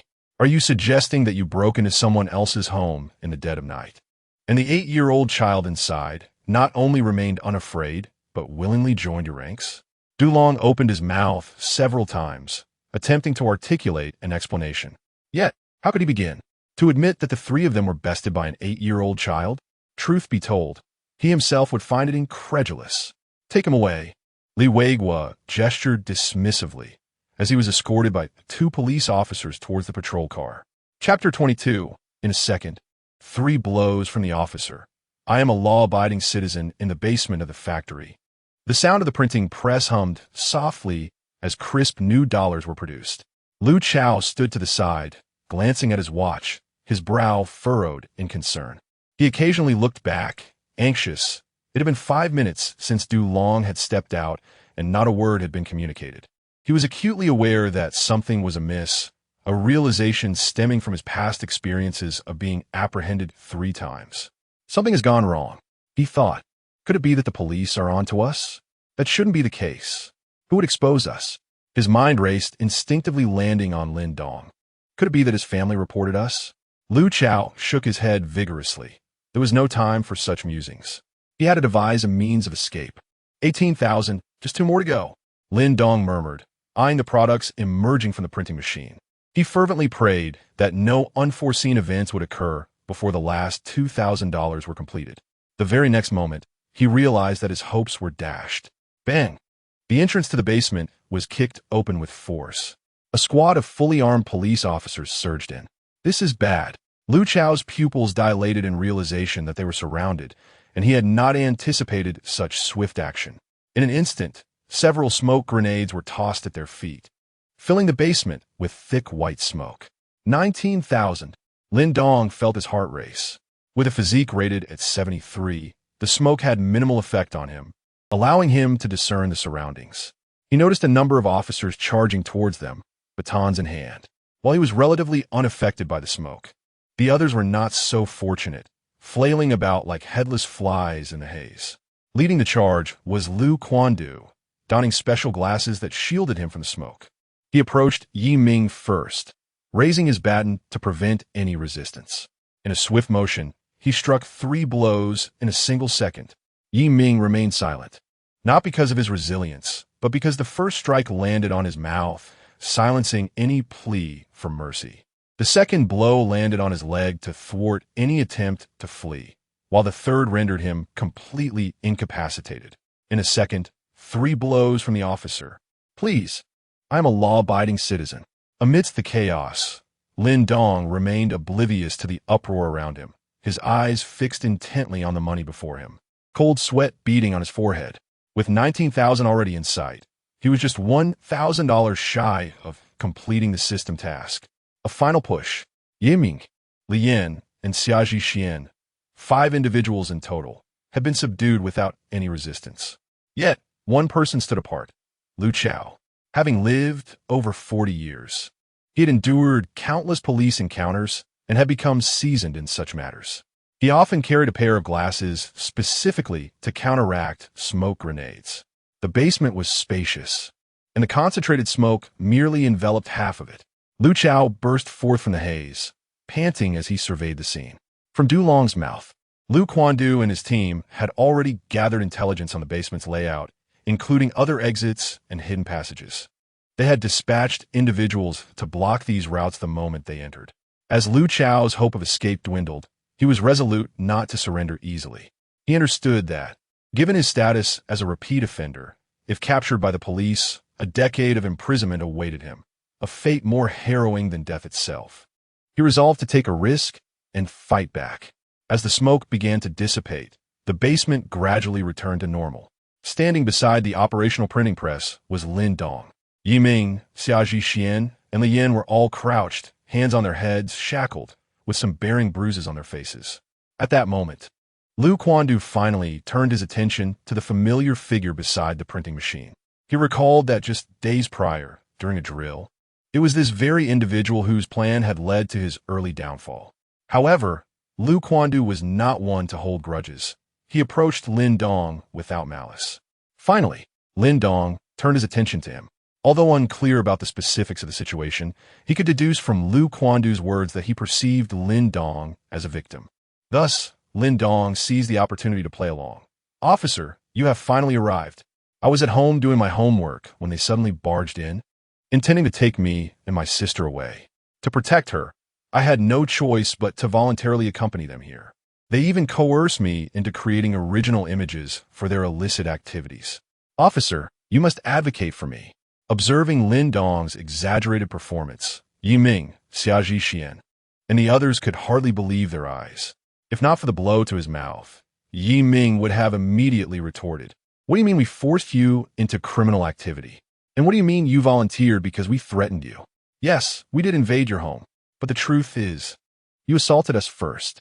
We had no choice but to bring you along after you continued to attack us. And now, after all this, you claim that the $20,000 we produced are all your handiwork? Did we ever say a word?" The expressions on their faces were filled with indignation, teetering on the brink of tears. "Damn it, when have we ever endured such humiliation? Be honest." Fan Xiaolan descended, halting the restless individuals. "I witnessed you abducting him from another's home. Do not approach." Suddenly, a defiant roar echoed within the basement. The crowd turned towards the sound, discovering the sole survivor. Lu Chao, clutching a circular object, his gaze resolute. He continued, "This is a bomb of my own making. Once I detonate it, you shall all perish." Chapter 23. This is also a talent. Lu Quandu furrowed his brow and said, "Yield and lay down your resistance, and you may still secure a lighter sentence." "Umph." Lu Chao scoffed coldly. "Do you take me for a 3-year-old? Lighter sentence." With that, his gaze turned fierce as he placed his other hand on the round bomb, presenting an image of being ready to detonate it at any moment. His voice rose 3 notches. "Prepare a fully fueled bus for me right now, and then let this brat leave with me." As he uttered these words, his eyes fixated on Lin Dong. 2 thoughts crossed his mind. First, he considered Lin Dong as a hostage. Second, he coveted Lin Dong's expertise. The ability to produce 98% of U.S. dollars was unprecedented in the entire industry. Even if experts from the Federal Reserve were to witness the products he manufactured, they would surely be baffled. As long as he could escape the country with Lin Dong, the latter's skills would surely flourish, and in no time, no, not years, but perhaps even months, he could become a world-renowned dollar tycoon. "This is impossible." Lu Quandu shook his head grimly. Sending an 8-year-old child as a hostage to a criminal? Was he out of his mind? Or was it Lu Chao who had lost his senses? "Then don't blame me for detonating the bomb," Lu Chao threatened coldly. Thus, both sides remained locked in a standoff. It was now 5 in the morning. Lin Dong stifled a yawn, displaying an indifferent attitude amidst the tense atmosphere surrounding him. For him, the system task had already been completed, so he could afford to be casual. Finally, Lu Quandu could no longer wait. "I warn you once more. Drop your weapon and cease resistance, and you might still receive a lighter sentence. Remember, do not stray further down the wrong path." Lu Chao remained unmoved, reiterating his demands for a fully fueled vehicle, 2 tickets for leaving the country, and Lin Dong. "Do not force my hand. Otherwise I will detonate this bomb," Lu Chao yelled with a fierce expression. Of course, Anyone with a discerning eye could see that this was merely a bluff. Setting aside whether the bomb in his hand could actually explode, even if it could, its power would likely be comparable to a couple of firecrackers set off during the new year, incapable of even killing him, let alone ensuring mutual destruction. He had clearly watched too many movies. Moreover, it was evident he had never attended high school nor studied physics or chemistry. Had he acquired even a slight understanding of these subjects, he would not have crafted such a shoddy bomb. Because of this, Liu Quandu and his team were willing to endure the standoff rather than dispatch a sniper to eliminate him. And so, the impasse continued. An hour passed. In the basement, not only the police, but even Yi Ming and the others began to feel the weight of ennui. The swelling on Yi Ming's face from the baton had subsided significantly, and he could now speak. Maintaining the crouch position with hands on his head was exhausting. Fan Xiaolan even suggested they change their posture. At 6 in the morning, everyone present had gone without sleep for an entire night, and their mental state was understandably bleak. Only Lin Dong, with his robust physique, was slightly better off. "Boss, why don't we just concede?" Yi Ming could no longer tolerate it and urged Lu Chao. "Yes, boss, we could spend a few years in there. Once we come out, we can re-enter this industry. It's not like we haven't been in before. To be honest, I somewhat miss the food in there." Faced with his subordinates, Lu Chao remained steadfast. At 7 in the morning, Li Weiguo could no longer hold back and descended from the basement. Lin Dong sat on the ground, bored, counting the pebbles scattered across the floor. These pebbles are indeed just pebbles. Lu Chao, still refusing to surrender, further infuriated everyone by not allowing the others to leave. After enduring a night in this place, one could imagine the resentment brewing within them, including Li Weiguo. "I warn you one last time, surrender. Impossible," Lu Chao asserted resolutely. In the next moment, Li Weiguo waved his hand. The police, who had been waiting all night, promptly raised their rifles. Li Weiguo declared, "Do you think the odds are greater that you will perish in a mutual explosion with your pathetic homemade bomb, or that we will turn you into a sieve?" Finally, as Li Weiguo raised his handgun and fired a shot into the air, Lu Chao caved. After all, no one truly wished to be turned into a sieve. He discarded the bomb, and several police officers swiftly moved in to subdue him. Finally, it's over. As Lu Chao was escorted past Lin Dong, he suddenly halted, casting an odd glance at him. No matter how forcefully the two officers tried to pull him along, Lu Chao's body remained immobile. "Huh?" Li Weiguo and Liu Quandu exchanged puzzled looks at this scene. Lin Dong lifted his gaze, meeting Lu Chao's eyes. What kind of gaze was reflected in Lu Chao's eyes? If Lin Dong were compelled to describe it, it would be akin to an aged sunset gazing at the newly risen dawn.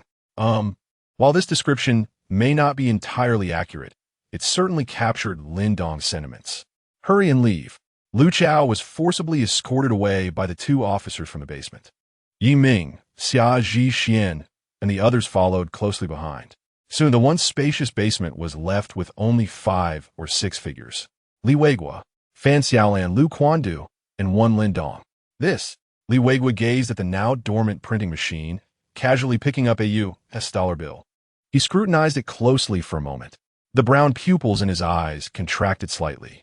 Having been a police officer for decades, he had encountered countless counterfeit cases and naturally possessed a unique discernment method. He could typically identify the authenticity of a bill at a glance. But now, he stared at the bill in his hand and was astonished to discover he could not see through it. "Bring in the investigative team." His expression darkened as he called out behind him. In a short while, a slender young man wearing glasses entered the basement. Li Weiguo handed him the dollar bill, saying, "Take a look at this counterfeit." After Bai Hua examined the note closely, his eyes widened with astonishment beneath the lens. Is this counterfeit currency? The quality and craftsmanship. The only distinction from real currency is likely the serial number, isn't it? Upon hearing such a significant appraisal from him, the 3 individuals instinctively inhaled sharply. Subsequently, their gazes converged on Lin Dong, who appeared unfazed by the situation. For reasons unknown, they all harbored the thought that this batch of dollars was manufactured by this young man. Lin Dong's body trembled slightly as he looked up, meeting the 3 pairs of suspicious eyes. With an awkward smile, he stammered, "Officer, I was coerced." Li Weiguo recalled the events from a few days prior at the bank entrance, narrowing his eyes as he inquired, "Is this also a talent of yours?" Chapter 24, Authority Certification. After sealing the scene, a considerable number of journalists and officials from the propaganda department entered the basement. In front of the cameras of the municipal propaganda department, Li Weigua adjusted his appearance, cleared his throat, and solemnly declared, "Just moments ago, we successfully cracked a kidnapping and counterfeit currency case. Not only did we dismantle a criminal operation involved in counterfeiting, but we also apprehended several suspects and seized over $400,000 in counterfeit bills. Moreover, we managed to rescue an 8-year-old child who had been taken hostage by the criminals."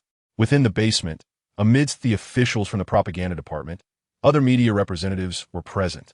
Half of the cameras were focused on Li Weigua, while the other half captured Lin Dong. This citizen, who had been abducted, could have been anyone, yet it was fortuitously Lin Dong. His online popularity had not waned. He had dominated several trending topics, with his videos on Douyin garnering thousands, even tens of thousands of likes. His performance during the bank robbery drill had casually produced authentic images of U.S. dollars. The controversy surrounding him could easily spark interest that others would envy a lifetime. Now, he had been kidnapped by a gang of criminals, who compelled him to assist in counterfeiting. What does this signify? Authority certification. Detractors online speculated that Lin Dong was merely a puppet of the media and local government, a figure concocted for promotional purposes akin to a mere gimmick. However, should this incident be exposed, it would undoubtedly leave those critics with egg on their faces. Who could orchestrate such a scheme involving a professional criminal gang? An unknown female journalist approached Lin Dong with a microphone, incessantly probing, "Hello, could you share what you experienced after being kidnapped by the criminals? Also, what is your perspective on the current trending topics about you online? Most importantly, what role did you play in the production of these over $400,000? Lin Dong felt a twitch at the corner of his eye. Were it not for the cameras surrounding him, he would have been tempted to strike this impolite reporter. Did she not understand the essence of respect? Why was she shoving a microphone in his face? Suppressing the urge to retaliate, he coldly replied, "I am the victim," and forcibly squeezed his way out from the throng of reporters and cameramen.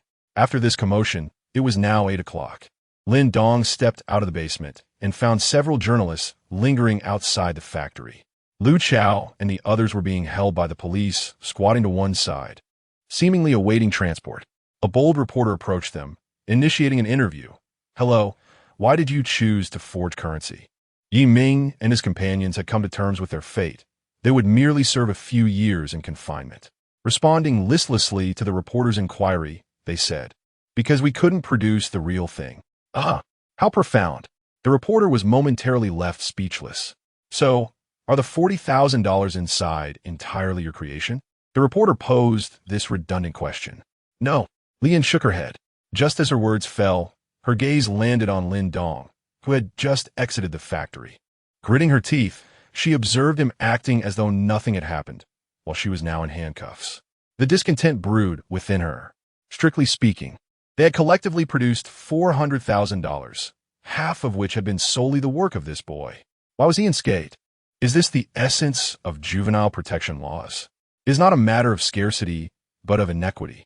If Lin Dong had shared their plight, even the prospect of a life sentence would not feel as burdensome. Yet now, they had just shared laughter while producing currency together, and now, she was labeled a suspect while he was regarded as a victim? Is this just? What troubled her most was that he had single-handedly produced half of the counterfeit bills. In a strict sense, he should be considered the principal offender. With this in mind, Li Yin immediately addressed the camera, stating, "Of the 40,000, only 20,000 was produced by us. The remaining 20,000 was solely completed by that boy." As she spoke, her eyes bore into Lin Dong at the factory entrance, as if she wished to consume him whole. Lin Dong yawned, ignoring the unfolding situation. Fan Xiaolan also emerged from the basement and found Lin Dong. "Our director instructed me to take you home." Had Lin Dong been an adult, or at least 14 years old, he would undoubtedly face serious scrutiny and, at the very least, be called in for questioning. Yet, he was merely 8 years old. 8 years old. He might not even be able to write his own name. How could they investigate him? The police department was not a kindergarten. Moreover, No one would believe that an 8-year-old child would willingly accompany Yi Ming and his associates to this place, only to disdain the worthless currency they produced. He had supposedly crafted 20,000 himself, according to the unified statements of Yi Ming, Xia Zhishuan, and Du Long. The three of them could even swear an oath that throughout their lives, this account was devoid of falsehood. Yet no one believed them. After all, such events seemed only plausible in novels or television dramas. In reality, who would not exclaim? Only a lunatic would utter such words. This must be their fabricated story to absolve themselves of the kidnapping charges. Lin Dong climbed into a police car with Fan Xiaolan, heading home. Meanwhile, at Gufeng Primary School, the program revealing the talents of the ultimate child prodigy had commenced. Sun Ruowei and her team were anxiously searching for Lin Dong. It was now 8:30, half an hour past their agreed time from yesterday. The live stream audience, numbering in the tens of thousands, was growing impatient. Where is he? Where's that boy? I heard he can replicate an authentic image of a U.S. dollar in 10 minutes. I'm here to learn. I can attest to his abilities from yesterday. He even passed the counterfeit detection machine. But where has he gone now? Do you think the speculation on the trending topics is true? Is that boy just an actor playing us for fools? I cannot fathom the existence of any innate embodiment of currency in this world. Their talent, at best, rests solely in the realm of artistic expression. Just as Sun Ruowei was poised to call Lin Nan to inquire about Lin Dong's circumstances, she retrieved her phone and, upon glimpsing the messages circulating in their media group, was rendered utterly speechless. A series of videos, hastily edited, depicted the events unfolding in the factory's basement.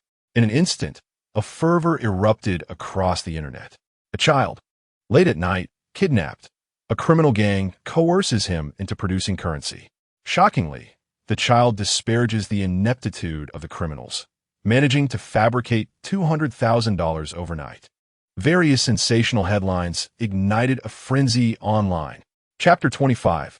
Such ruthlessness, especially during the interview with Lu Chao, Li Yin, and Yi Ming. Their words left many in a state of bewilderment. A total of 400,000 US dollars, of which 200,000 were fabricated by Lin Dong himself. This revelation sent shockwaves through numerous netizens. Initially, it was believed that his talent lay in painting, capable of rendering original images within 10 minutes, potentially heralding the next Van Gogh. However, everyone soon realized their grave misjudgment. The lad's true gift was not in artistry, but rather in the realm of currency. To single-handedly complete all the steps to manufacture $200,000. Insiders disclosed that without 2 or 3 decades of experience in counterfeiting, such a feat would be impossible. How could an 8-year-old possess 30 years of expertise in producing counterfeit bills? As various videos and interviews proliferated online, the rumors suggesting that Lin Dong's story was scripted and media hype were swiftly debunked. Ridiculous. Even if he were merely a promotional ambassador launched by the local tourism bureau, it would be implausible to mobilize so many police officers to accompany a stage performance. Moreover, Lin Dong had been kidnapped by a group of criminals who coerced him into producing counterfeit money. This constituted genuine, authoritative certification. The live stream, titled Revealing the Talents of the Child Prodigy, was the ideal platform to absorb this overwhelming attention. It originally boasted over 100,000 viewers, but now, with this surge of interest, an additional 100,000 flocked in, and the numbers continued to swell. Sun Ruowei was momentarily taken aback, exchanging glances with her colleagues, each reflecting the astonishment in their eyes. This kid is utterly extraordinary, not to mention the audacity of his actions. Even seasoned media professionals were left in utter disbelief. Is this what the post-2010 generation is like? While I was playing house at 8, he was already earning money by the second. I must concede, are the textbooks now vastly different from what we used to have? No one taught me how to manufacture US dollars during my schooling. Is humanity secretly evolving without my knowledge? Who has this child's contact information? I have a bold idea. I'll handle the acid-free paper, he can manage the color-changing ink, and you take care of serving time. Observing the flood of comments in the live stream, which surged like a tide, Sun Ruowei wiped the non-existent sweat from her brow. What was I going to do with my phone? All right, call Lin Nan. However, hesitation crept in once more. Initially unaware of Lin Dong's activities, she now realized he was likely at the police station enjoying tea. Yet, considering the minor's protection laws, along with the fact that he had been abducted, he should be fine, right? Just as Sun Ruowei pondered this, a police car approached and came to a halt at the entrance of Gufeng Primary School. Inside the vehicle, Fan Xiaolan peered through the window. Catching sight of Sun Ruowei and her group, an ominous premonition rising within her. Her gaze shifted to Lin Dong, seated in the passenger seat, narrowing slightly. This incident arose from the attention drawn to the boy's performance on the show, which had attracted the interest of criminals involved in counterfeiting. If he were to showcase any further talents, would the broadcast lead to? No. Halfway through her thought, Fan Xiaolan hastily dismissed it. I am merely being overly anxious. Even with his peculiarities, an 8-year-old cannot possess the strength to rob a bank or the skill to counterfeit indefinitely. Fan Xiaolan continued to reassure herself. I will take you from here. She hesitated briefly before adding, should I explain to your teacher the reason for your tardiness? Lin Dong pondered for a moment, shaking his head uncertainly. I suppose it isn't necessary? There aren't that many rules in the first grade. Besides, a dozen reporters have reported it. My teacher should be aware of what I was doing. He opened the car door and stepped out as Fan Xiaolan drove away. He noticed Sun Ruowei and her group at the school gate, casually slipping his hand into his pocket as he approached. Calmly, he said, apologies for being an hour late. I had a minor issue. The demeanor and tone startled the program crew, especially the nonchalant mention of a minor issue. One might think he merely overslept. Is this truly the calmness one expects from an 8-year-old? A minor issue? You were kidnapped and manufactured $200,000, and you call that a minor issue? Does the police escort signify that this child is unharmed? The live stream viewer count soared toward 400,000. Sun Ruowei, regaining her composure, was about to speak when Lin Dong interjected, I've already been late for an hour. I believe there's a test today. With that, he turned and walked through the gate, prompting the program staff to hurriedly follow. This kid is confused. With such skills, why bother with a test? He could simply go abroad and excel. Aren't you curious about what kind of education a child with such extraordinary talents receives? In classroom 5, Yu Qingyu stood at the podium, occasionally glancing at Lin Dong's empty seat. The other students were engrossed in their exams, heads bowed in silence. After class began, she had not checked her phone, completely unaware of the online frenzy surrounding Lin Dong. With a sigh, Yu Qingyu reflected, first grade is a crucial stage in a student's life. He should focus on building a solid foundation. His parents should not have allowed him to participate in such programs that could hinder his education. Just then, Lin Dong's figure appeared at the classroom door. Report. Several students, engrossed in their exams, lifted their heads to glance over. Yu Qingyu waved her hand. Please come in. She handed a test paper to Lin Dong, explaining, there are only 10 minutes remaining until the end. Lin Dong nodded, accepting the paper and returning to his seat. The staff of the program discreetly moved to the back of the classroom to avoid disturbing the other students. Many netizens in the live broadcast were quite curious about the contents of the first grade test paper. Surely this kid's exam paper isn't a special edition, right? While others are tackling questions like 1-1. This kid is faced with how to remove a battery from an electric vehicle in 1 minute. I'm dying of laughter. Are they treating this little boy like a cherry blossom person? Chapter 26. The cameraman stood at the back of the classroom, shouldering the camera as he scanned the room. All viewers online could see. The students were deeply engrossed in their exams, each struggling with the questions. However, a few exceptions stood out. For instance, Lin Dong's deskmate, Li Ziki, had already put down her pen, having completed her test. Lin Dong casually picked up a pen. Despite having not slept a wink the previous day, his robust constitution, rated at 73 points, rendered the fatigue negligible. He yawned and let his gaze drift across the test paper before him. Having traversed to this present moment, several days had elapsed. Although he had absorbed little from his studies, how challenging could a first-grade paper truly be? With less than 5 minutes remaining in the exam, Lin Dong gripped his pen, and with the enhancement of his 73-point physique, his speed in answering questions surged manifold. To the other students, It appeared as though he had activated a triple speed mode. On the podium, Yu Qingyu observed Lin Dong, who was fervently writing. Her eyes, hidden behind her glasses, blinked in astonishment. How incredibly fast! Setting aside everything else, she had never witnessed such speed in writing, even during her university days. Li Ziki, with wide eyes full of curiosity, had never seen anyone tackle questions in such a manner. The atmosphere was charged with intrigue, especially among the over 400,000 viewers in the live stream. This speed. Is he trying to claim the title of the fastest man in the world? What a guy. Anyone who can think of Haji Child must have some extraordinary people at home. Honestly, since graduating, I haven't touched a pen. I've forgotten how to write many characters. He seems impressive, but I wonder how accurate his answers are. Is he genuinely attempting the questions, or just scribbling? Isn't it obvious? No one genuinely tries like that. I only write like that when I'm copying answers. Is it possible he's cheating? Perhaps he memorized the answers beforehand and brought them into the exam room. Could it be that the person above is truly a genius? As many viewers speculated whether Lin Dong was merely scribbling or genuinely working through the test, the cameraman stood up, unable to suppress a smile. Finally, the German-imported lens worth tens of thousands can showcase its prowess.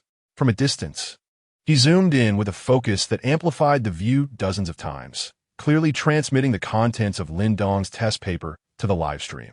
Just as Lin Dong placed his pen down, the entire process had only taken 2 minutes. The first grade exam was comprehensible to the viewers, and without a doubt, he had answered every question correctly. Could it be that he is truly a genius? Aside from the somewhat illegible handwriting, every answer is correct. Haji Child, how on earth did you manage that? He hasn't studied at all. He's either robbing banks or counterfeiting money. Could he really be a prodigy? Lin Dong, maintaining a calm demeanor, handed the test paper to Yu Qingyu, who was collecting them, while his other hand deftly twirled a pencil. The elementary questions posed no challenge for him. If nothing unexpected occurred, the aura of a prodigy would surely carry him through to high school. After Yu Qingyu briefly glanced at the paper and noted that all answers were correct, she too was curious about how Lin Dong had accomplished this, as she had never seen him genuinely studying. The first grade school life was rather uneventful. The morning passed swiftly, and finally, it was time for the moment Lin Dong had been eagerly anticipating. Lunchtime. As the bell rang, he darted out of the classroom's back door, racing towards the cafeteria. His speed left the production crew trailing far behind. It had been previously stated that the campus also housed a middle school. Using the excuse of needing the restroom, he had planned to leave the classroom a few minutes early to make a beeline for the cafeteria. Huh, I see through your ploy. Pathetic. Let us see who can snag the chicken leg first today. 2 middle school boys sprinted alongside each other. The cafeteria doors loomed ahead. Just as the 2 boys were about to burst through, an unexpected figure zipped past them, the first to enter the cafeteria. Huh. Both boys were taken aback simultaneously. Didn't he expect another expert? That's fine, there's South still second place. The next moment, the cameraman, burdened with a heavy camera, sped past them without a glance, followed closely by the rest of the production crew. The cameraman for the segment unveiling the talents of a top-tier child was a young man with long hair. Despite carrying a camera weighing several pounds, his face radiated excitement. Since graduating high school, I haven't experienced the rush of being the first to dash into the cafeteria when the bell rings. This brings back such fond memories. By the time the 2 middle school boys arrived at the cafeteria, Lin Dong was already feasting. The national subsidy provided a meal of 3 dishes and a soup. The cameraman, Fong Yufan, sat across from Lin Dong, breathless. The stark contrast between their states was striking. The 8-year-old not only exhibited such explosive speed, but astonishingly, his stamina was remarkable. How could he be eating so calmly, without a hint of exhaustion? He devoured the braised chicken leg, shredded potatoes, and tomato scrambled eggs, relishing the midday meal, the only proper food he would consume throughout the day. The rest of his meals typically comprised instant noodles or hastily prepared dishes. 3 dishes and a soup, with both meat and vegetables, and it's free? This kid is eating better than I do as a university student. Can you not eat so well? I never had such meals. I might just get jealous. Watching this is making me hungry. Enough talk. I'm going to order a portion of meat that's older than I am, some wilted greens from the market, and leftover soup that the owner didn't bother to wash his hands for, just to treat myself. Please, spare me the details. I'm about to break down.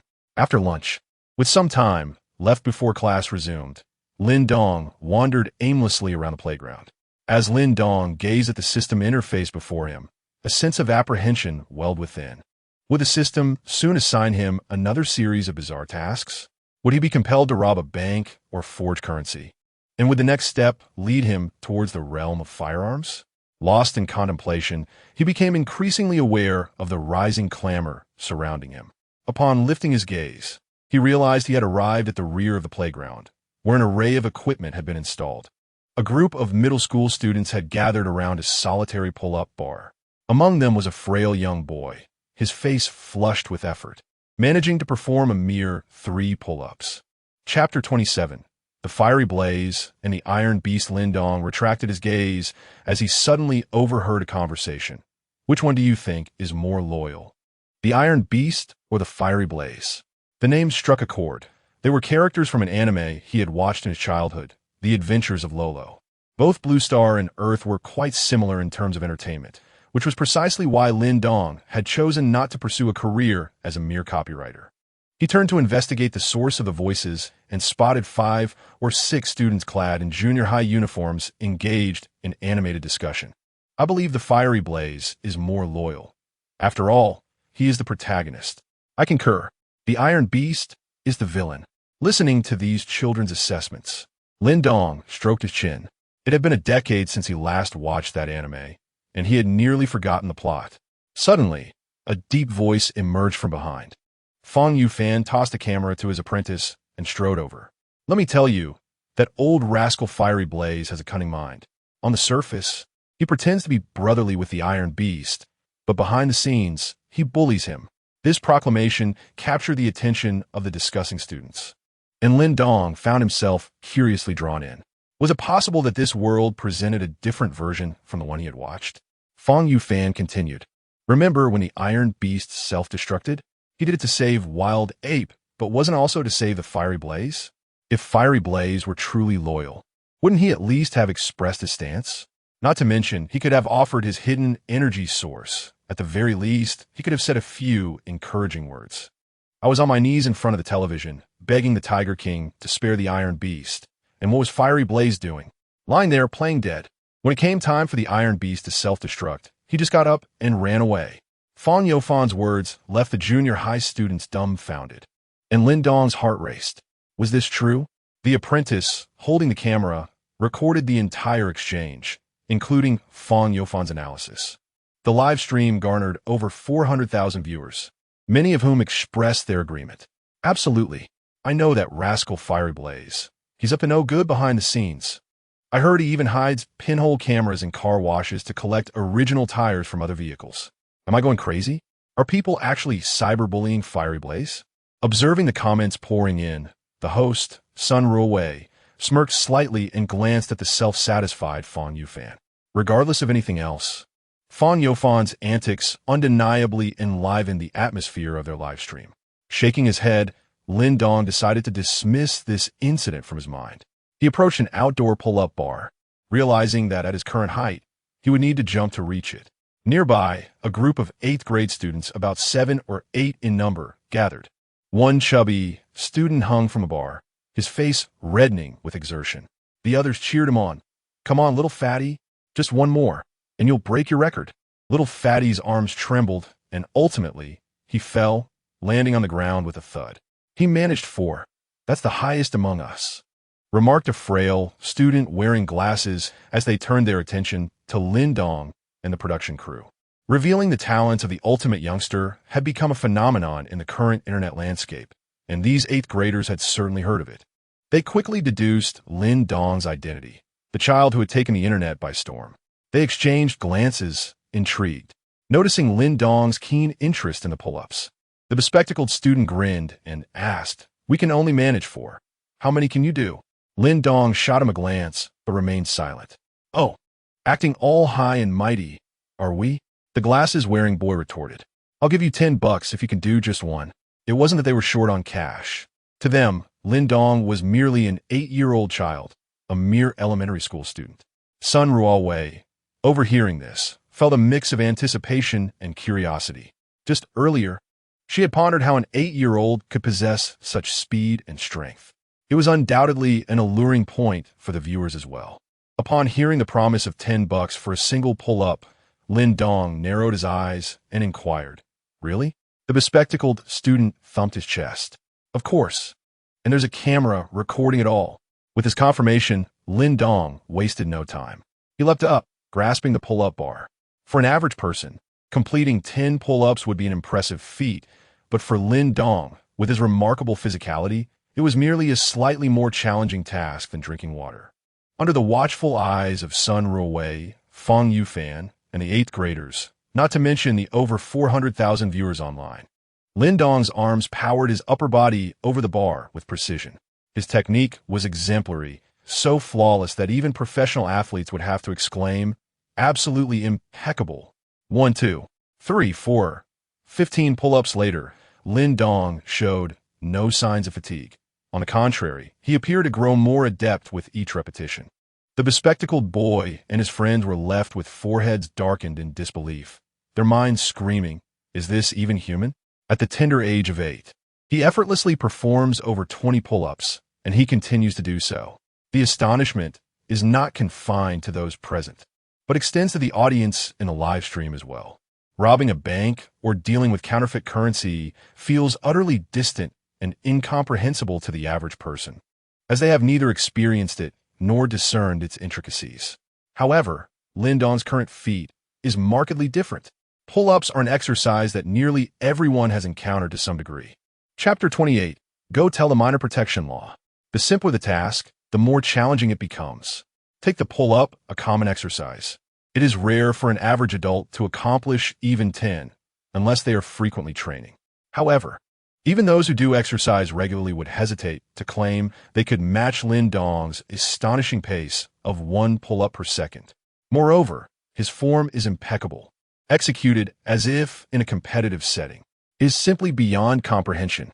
In the midst of the astonished gazes from over 400,000 viewers in the live stream and those present at the scene, Lin Dong released his grip from the bar. 1 minute 60 pull-ups? Fang Yufan counted in disbelief, mumbling to himself, "Is this a broken world record?" "It is. It's shattered. I just checked. The world record for the most in a minute is 56. This world is insane. Haji, did you drink some sort of compound at birth?" 1 second, 60 pull-ups. This is not Lin Dong's limit. Had he just signed a contract with legal recognition, he could have even driven these students' families to bankruptcy with his performance. 60 pull-ups, $600. How would they pay? Lin Dong calmly inquired of the dazed group standing before him. The previously arrogant individuals suddenly wore expressions of bitter dismay. They exchanged glances, ultimately directing a resentful gaze at their bespectacled classmate, as if to blame him, thinking, "It's your fault for provoking him when everything was fine." They had entirely forgotten that they had initiated the ruckus together moments ago. Now, our program has surpassed 45,000 online viewers. Perhaps it was intentional. Fang Yufan suddenly interjected. It was unclear whether he was merely expressing a sentiment or warning the students. "Everything you just said has been recorded, and 45,000 people heard it. Do you dare to go back on your word? Are you not afraid of being publicly vilified online?" The group was left with no choice but to muster their courage and begin collecting funds. In order to avoid public humiliation, they even borrowed money from classmates. Ultimately, they managed to gather $600 in cash. Lin Dong took it without a hint of reluctance. They are merely middle school students, still naive. But does that mean one should lack generosity? With 45,000 people online, it is rare to encounter such foolish public opinion. Why? To extort $600 from students still in middle school. Such an act would surely be distorted by unscrupulous marketing accounts in any part of the world, seeking to stir up drama for clicks. Yet, the situation is different now, because Lin Dong is untouchable. Yes, these students are merely in middle school, still children. But Lin Dong is only 8 years old. In terms of age, he is even more of a child. Would those marketing accounts dare to slander an 8-year-old for clicks?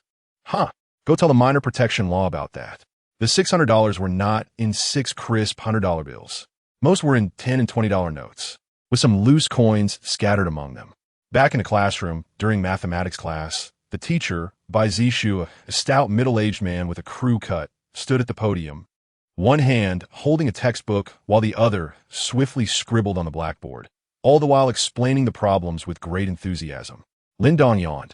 The sound around him felt like a hypnotic incantation. Mathematics class is the best remedy for insomnia. He leaned on his desk, his eyelids growing heavy. Not just him. Even the crew filming at the back of the classroom, Sun Ruowei and Fong Yufan, were yawning in succession. The latter murmured, having graduated for years. Yet I still find myself dozing off in math class, remaining true to my roots. After Bai Zishu finished explaining, he set down the textbook and surveyed the class. Lin Dong, sprawled across his desk, was quite conspicuous among the students. Dare to sleep in my class, Bai Zishu muttered, picking up a piece of chalk, and, with both hands, hurled it towards Lin Dong. He had thrown chalk at numerous students over his decade of teaching. The chalk flew straight toward Lin Dong's head. But he was not truly asleep. His reflexes were remarkably quick. Before he even lifted his head, his left hand shot out, fingers pinching the flying chalk. Speed is the essence of martial arts, Fong Yufan remarked from the back, aptly capturing the moment. Bai Zishu was slightly taken aback. In his 10 years of teaching, it was the first time a student had caught chalk thrown at them. Clearing his throat, arms crossed, he addressed Lin Dong with irritation. Lin Dong, are you here to sleep? Pretty much, Lin Dong thought to himself. His attendance at school seemed more of a necessity than a desire for knowledge. What would he possibly learn? The nuances of phonics? If he didn't attend school at his young age, he would be treated as a lost child if he ventured out alone. With a resigned sigh, Lin Dong replied, Teacher, I've already learned all of this. Oh. Bai Zishu raised an eyebrow, aware of Lin Dong's extraordinary capabilities. Being overly arrogant at such a young age is not wise. This child still needs refinement. With that in mind, he decided to let Lin Dong experience a setback. Turning away, he wrote several problems on the board. 1. If Xiaoming reads 20 pages a day, how many pages can he read in a week, 7 days? 2. If 48 apples are distributed evenly among 6 people, how many apples does each person receive? 3. How many centimeters are in a meter? How many meters are in 500 centimeters? After finishing, Bai Zishu turned back, a smile gracing his lips, and looked at Lin Dong. You claim to have mastered this, so come up and solve these problems. Below, many first-grade students stared at the 3 challenging problems, unable to comprehend them. Of course, they cannot understand. These questions are specifically tailored for this child. They are merely in first grade, while these problems are meant for third graders. Life cannot be devoid of challenges. It would be unwise to sail through without encountering any obstacles. Bai Zishu crossed his arms, contemplating inwardly. His intention was to suppress Lin Dong, making it clear that one should not become arrogant or overly ambitious. It is essential to understand that there are always individuals more capable than oneself. Many netizens found amusement in the situation, leaving comments such as, using third-grade questions to test a first grader. Oh, Haji teacher, you truly are cunning. Is little brother finally about to witness the darker side of the world?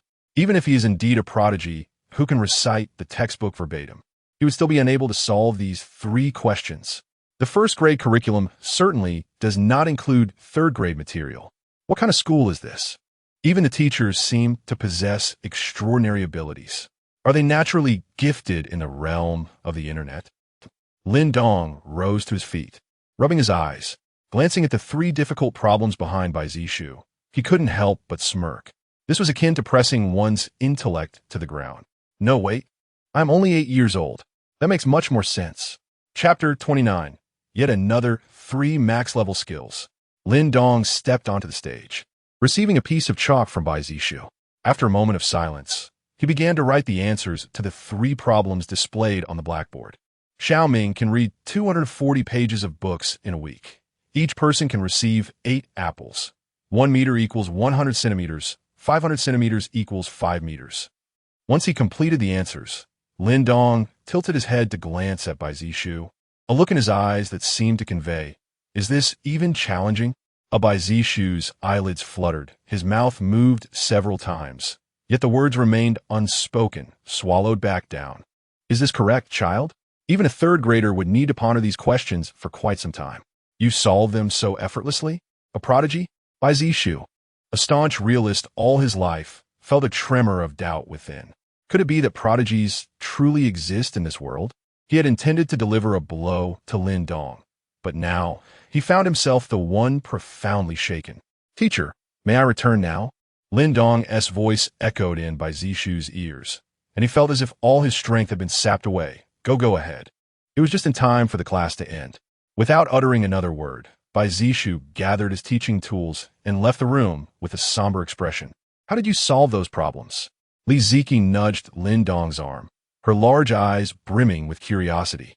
It's simple, just do this and that. And then write the answers. Lin Dong shared his experience.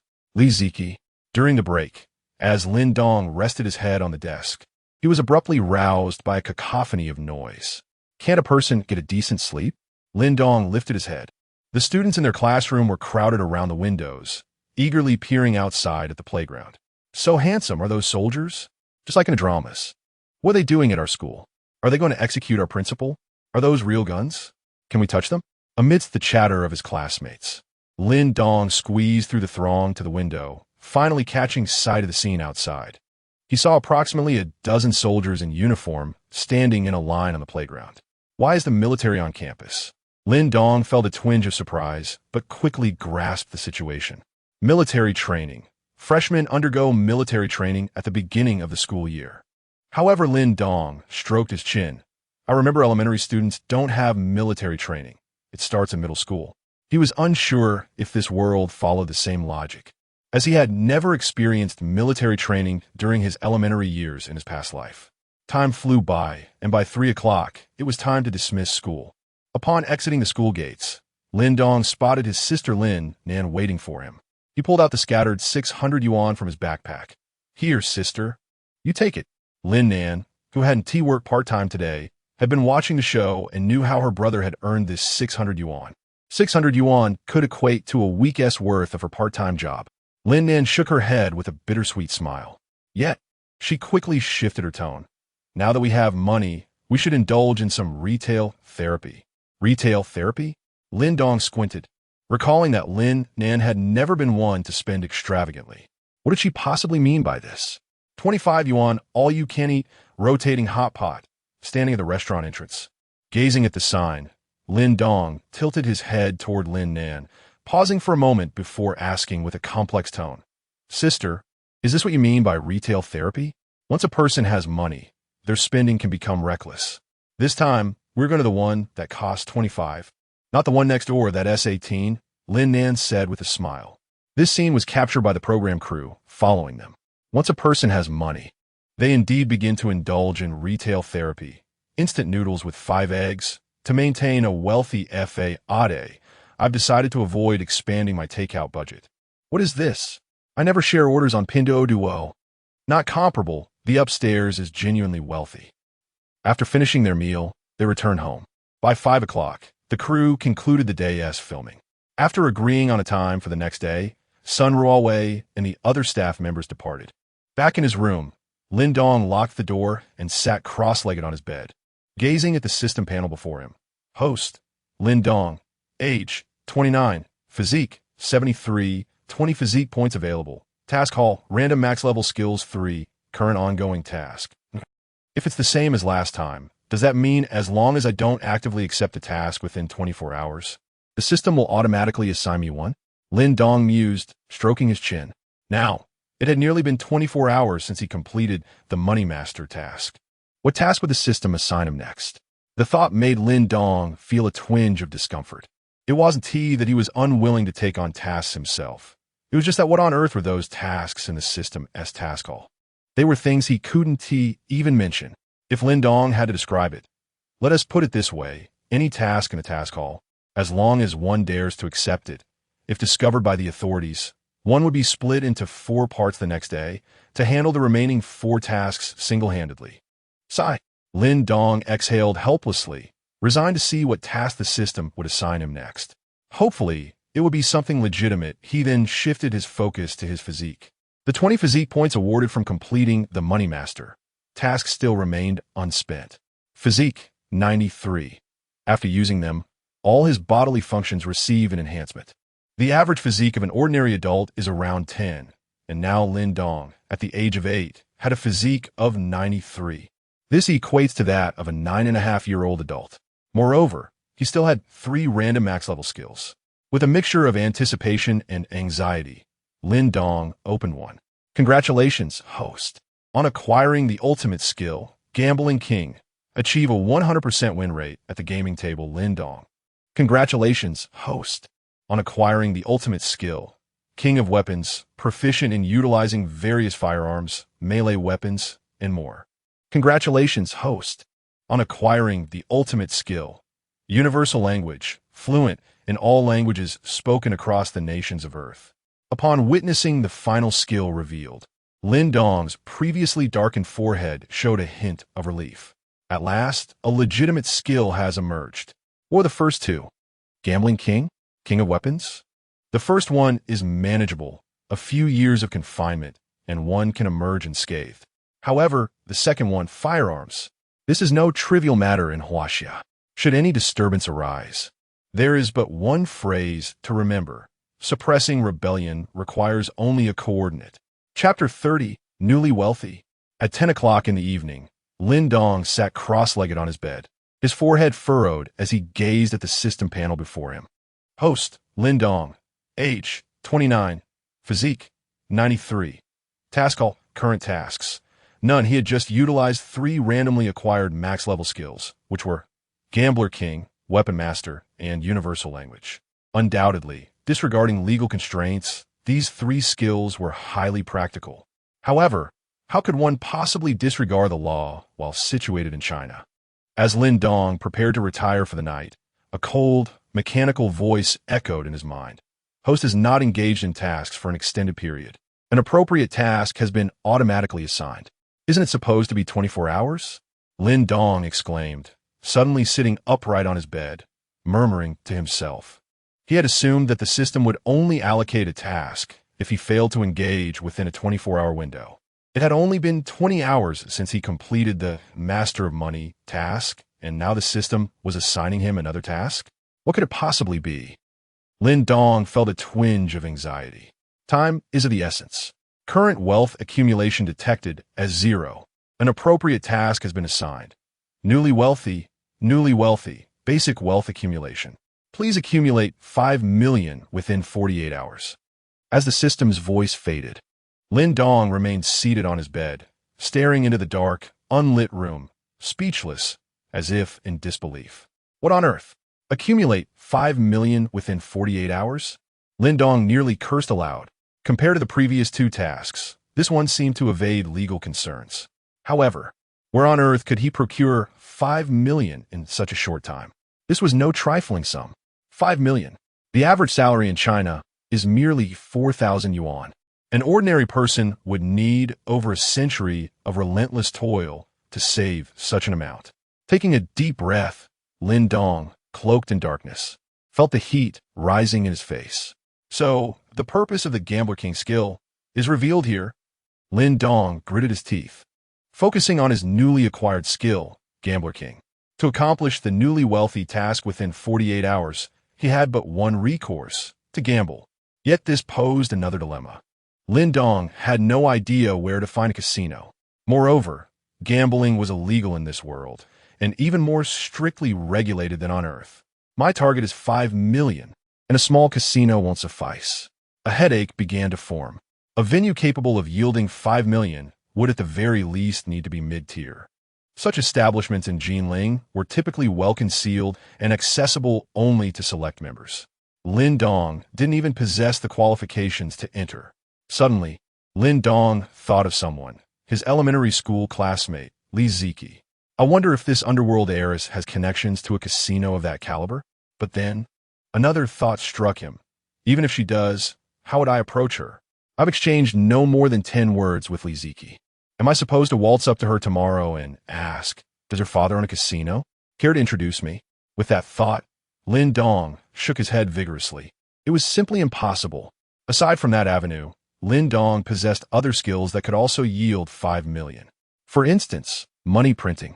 Given sufficient time, He could manufacture currency and find buyers to sell it. Yet the pressing issue remained. Time was short. Only 48 hours remained. If he couldn't think of a solution, it was best to set it aside for now and get some rest. The following morning, at the entrance of Gufeng Primary School, following her previous experience, Sun Ruowei took out her phone before the start of the Exposing the Talents of Full-Level Child Prodigies program, carefully checking various peer groups to prevent a repeat of yesterday's debacle. Fortunately, no new news had surfaced regarding that boy. After scanning the updates, Sun Ruowei breathed a sigh of relief. Adjusting her demeanor, she held the microphone and smiled at the camera. Good morning, dear viewers. Welcome to this episode of Exposing the Talents of Full-Level Child Prodigies. I am your host, Sun Ruowei. Thanks to the buzz generated over the past few days, as the program commenced, 20,000 viewers flooded into the live stream. In this so-called end of the internet era, a figure like Lin Dong had emerged, continuously challenging the boundaries of juvenile protection laws. Many netizens exclaimed, "A young supreme has emerged in this end of the internet era, far more audacious than those who shout obscenities in restrooms or perform daring acts in public." A black Bentley halted a short distance from the entrance of the school. After Li Ziki departed, only Li Qianlong remained in the back seat, alongside a driver and a robust man in a blue XXXXXL shirt, who wore an anxious expression. This man was Li Qianlong's right-hand man, Lida. As Li Qianlong watched his daughter enter the school gates, the gentle smile on his face gradually faded, replaced by a calm demeanor. Turning to Lida, he said, "Xiaoqi has left. Now, what has transpired?" Though the situation was urgent, Lida still took a moment to flatter him. "Boss, you truly care for Xiaoqi. You don't even allow us to utter foul language in her presence. It's a testament to fatherhood." Before he could finish, Li Qianlong interrupted with a wave of his hand. "Enough with the pleasantries. Get to the point." Clearing his throat, Lida quickly shifted his tone to a serious one. Last night, Lu Datu's establishment was raided by the police. Given his ostentatious behavior, not only gambling but also dealing in illicit substances, this outcome was anticipated. Upon hearing this news, Li Qianlong displayed no hint of surprise, as if he had foreseen it. "Boss, that's not the crux of the matter. The key issue is..." Lida hesitated for a moment, then clenched his teeth. "According to our informants placed near Lu Datu, he believes that our Qinglong gang is responsible for the raid." Li Qianlong raised an eyebrow. "Because of us?" Lida continued, "Because the people from our establishment have all flocked to him. We envy his booming business, which is why we brought the authorities." What a fool. A cold smirk curled at the corners of Li Qianlong's mouth. "The dwindling number of patrons in our establishment is due to our gradual abandonment of the low-end gambling scene. We are transitioning to something greater. Does he truly believe I would be envious enough to resort to such petty means of retaliation?" Lida, filled with concern, remarked, "Lu Datu's stinginess is notorious within our circles. Since he harbors such thoughts, he will undoubtedly seek revenge against us." Li Qianlong fell silent for a moment. Let us observe what actions he will take next. Chapter 31. Visiting the daughter of a gangster at the school gate. There were no unexpected occurrences this time. At precisely 7:45, Lin Dong's figure appeared in the live broadcast room. "I thought you would be busy counterfeiting money again last night," joked Fong Yu Fan, holding a soy milk in one hand and a deep-fried dough stick in the other. As for who was carrying the camera, it was naturally his inexpensive apprentice. Returning to the classroom, the first lesson commenced at 8:15. The English teacher, a 30-year-old woman with glasses, exuded an aura that discouraged approach. Over the past few days, she had gained a reputation for her strictness among the first-grade students. Standing at the podium, Yin Lily observed her students below, her tone calm. "Today, we will learn the 26 letters of the English alphabet. Now, please open your textbooks." A rustle of pages filled the classroom. Lin Dong sat in his seat, rubbing his head. The first-grade English lesson was far too simple for him. A, B, C, D. He was already proficient at the 6th level of English, not to mention possessing the skill, universal language, making him fluent in all languages of the world. He turned his head to glance at Li Ziki, who was diligently studying, and continued to ponder the plan he had devised the previous night. The father of this gangster's daughter. Surely he must have a gambling den. How do I get in? Perhaps he could follow her after school to uncover some clues? However, Lin Dong quickly dismissed this thought. Although he possessed a physique score of 93, he was still merely human. The other party could very well be armed. What if he was discovered and mistaken for a threat, leading to a bullet being fired at him? And then, there were the crew members. It would be ridiculous for him to abandon them immediately after school to tail Li Ziki. Host, Lin Dong, age, 29, physique, 93. Mission hall, current mission, initial wealth, 41 hours remaining. Gazing at the system panel, Lin Dong felt a pang of frustration at the remaining 41 hours of his mission. Although he was focused on the system interface, his gaze remained fixed on Li Ziki. She, too, noticed his attention. Under such scrutiny, anyone would feel uncomfortable, especially a first-grade student. Stealing glances towards Lin Dong, she felt her cheeks warm, unsure whether it was shyness or something else. At the back of the classroom, Fong Yufan zoomed the camera in, capturing the scene with remarkable clarity through imported lenses worth hundreds of thousands. What is this kid staring at his classmate for? How old is he? Does he want to experience puppy love? Damn it. I've lived for over 20 years and never dared to look at a girl like that. I'll be watching this show closely. If this kid shows any signs of puppy love, I will be the first to report him. Where's the principal? Where's the grade director? Why aren't they intervening? They only catch me when I urinate in the principal's cup? As Li Ziki noticed Lin Dong's unwavering gaze, she pressed her lips tightly together and abruptly turned her head, her large eyes meeting his. Lin Dong, momentarily distracted from the system panel, found himself looking into her eyes. At that moment, a small note was tossed his way. Why do you keep staring at me? After contemplating the note's content for a moment, Lin Dong wrote on a blank space, Your eyes resemble stars. He had merely found a casual excuse, harboring no ulterior motives. Not to mention that Li Ziki was only 8 or 9 years old. There was also her father, a gangster driving a Bentley. Lin Dong understood that. In the eyes of others, he appeared no different from any street punk. If he were to put himself in the shoes of his former self, upon discovering that his first-grade daughter was being eyed by a punk, he would have undoubtedly broken that boy's legs. As Li Ziki comprehended the words on the note, the flush on her cheeks deepened. Thank you. After writing those 2 words, she paused, then picked up the pen again to scribble. Can we be friends? Lin Dong stared at the note in silence for a moment, quickly deducing that Li Ziki had likely been solitary at school and, given her father's status, probably lacked friends at home as well. Thus, it was understandable that she would wish to befriend him after such a simple compliment. With this thought in mind, Lin Dong readily replied on the note, Sure, although there was a risk of her father breaking the legs of any boy who approached her. The prospect of friendship seemed safe. Surely, her father would not resort to violence against a fellow classmate, especially one as young as 8. Regardless of his actions in recent days, he was still just a child. Perhaps her father might even offer him $500,000 to keep his distance from her. If that were to happen, he could complete his system mission right away. Of course, this was merely a fantasy, and Lin Dong did not take it seriously. Would you like to come to my house after school? As Lin Dong had surmised, Li Ziki, having grown up without friends, was extending an invitation to him. Her first. Lacking experience, she emulated what she had seen on television, asking her newfound friend to visit her home. Lin Dong pondered this and wrote back on the note, Sure. After all, he had nothing pressing to attend to and might even meet her father, subtly inquiring about gambling locations.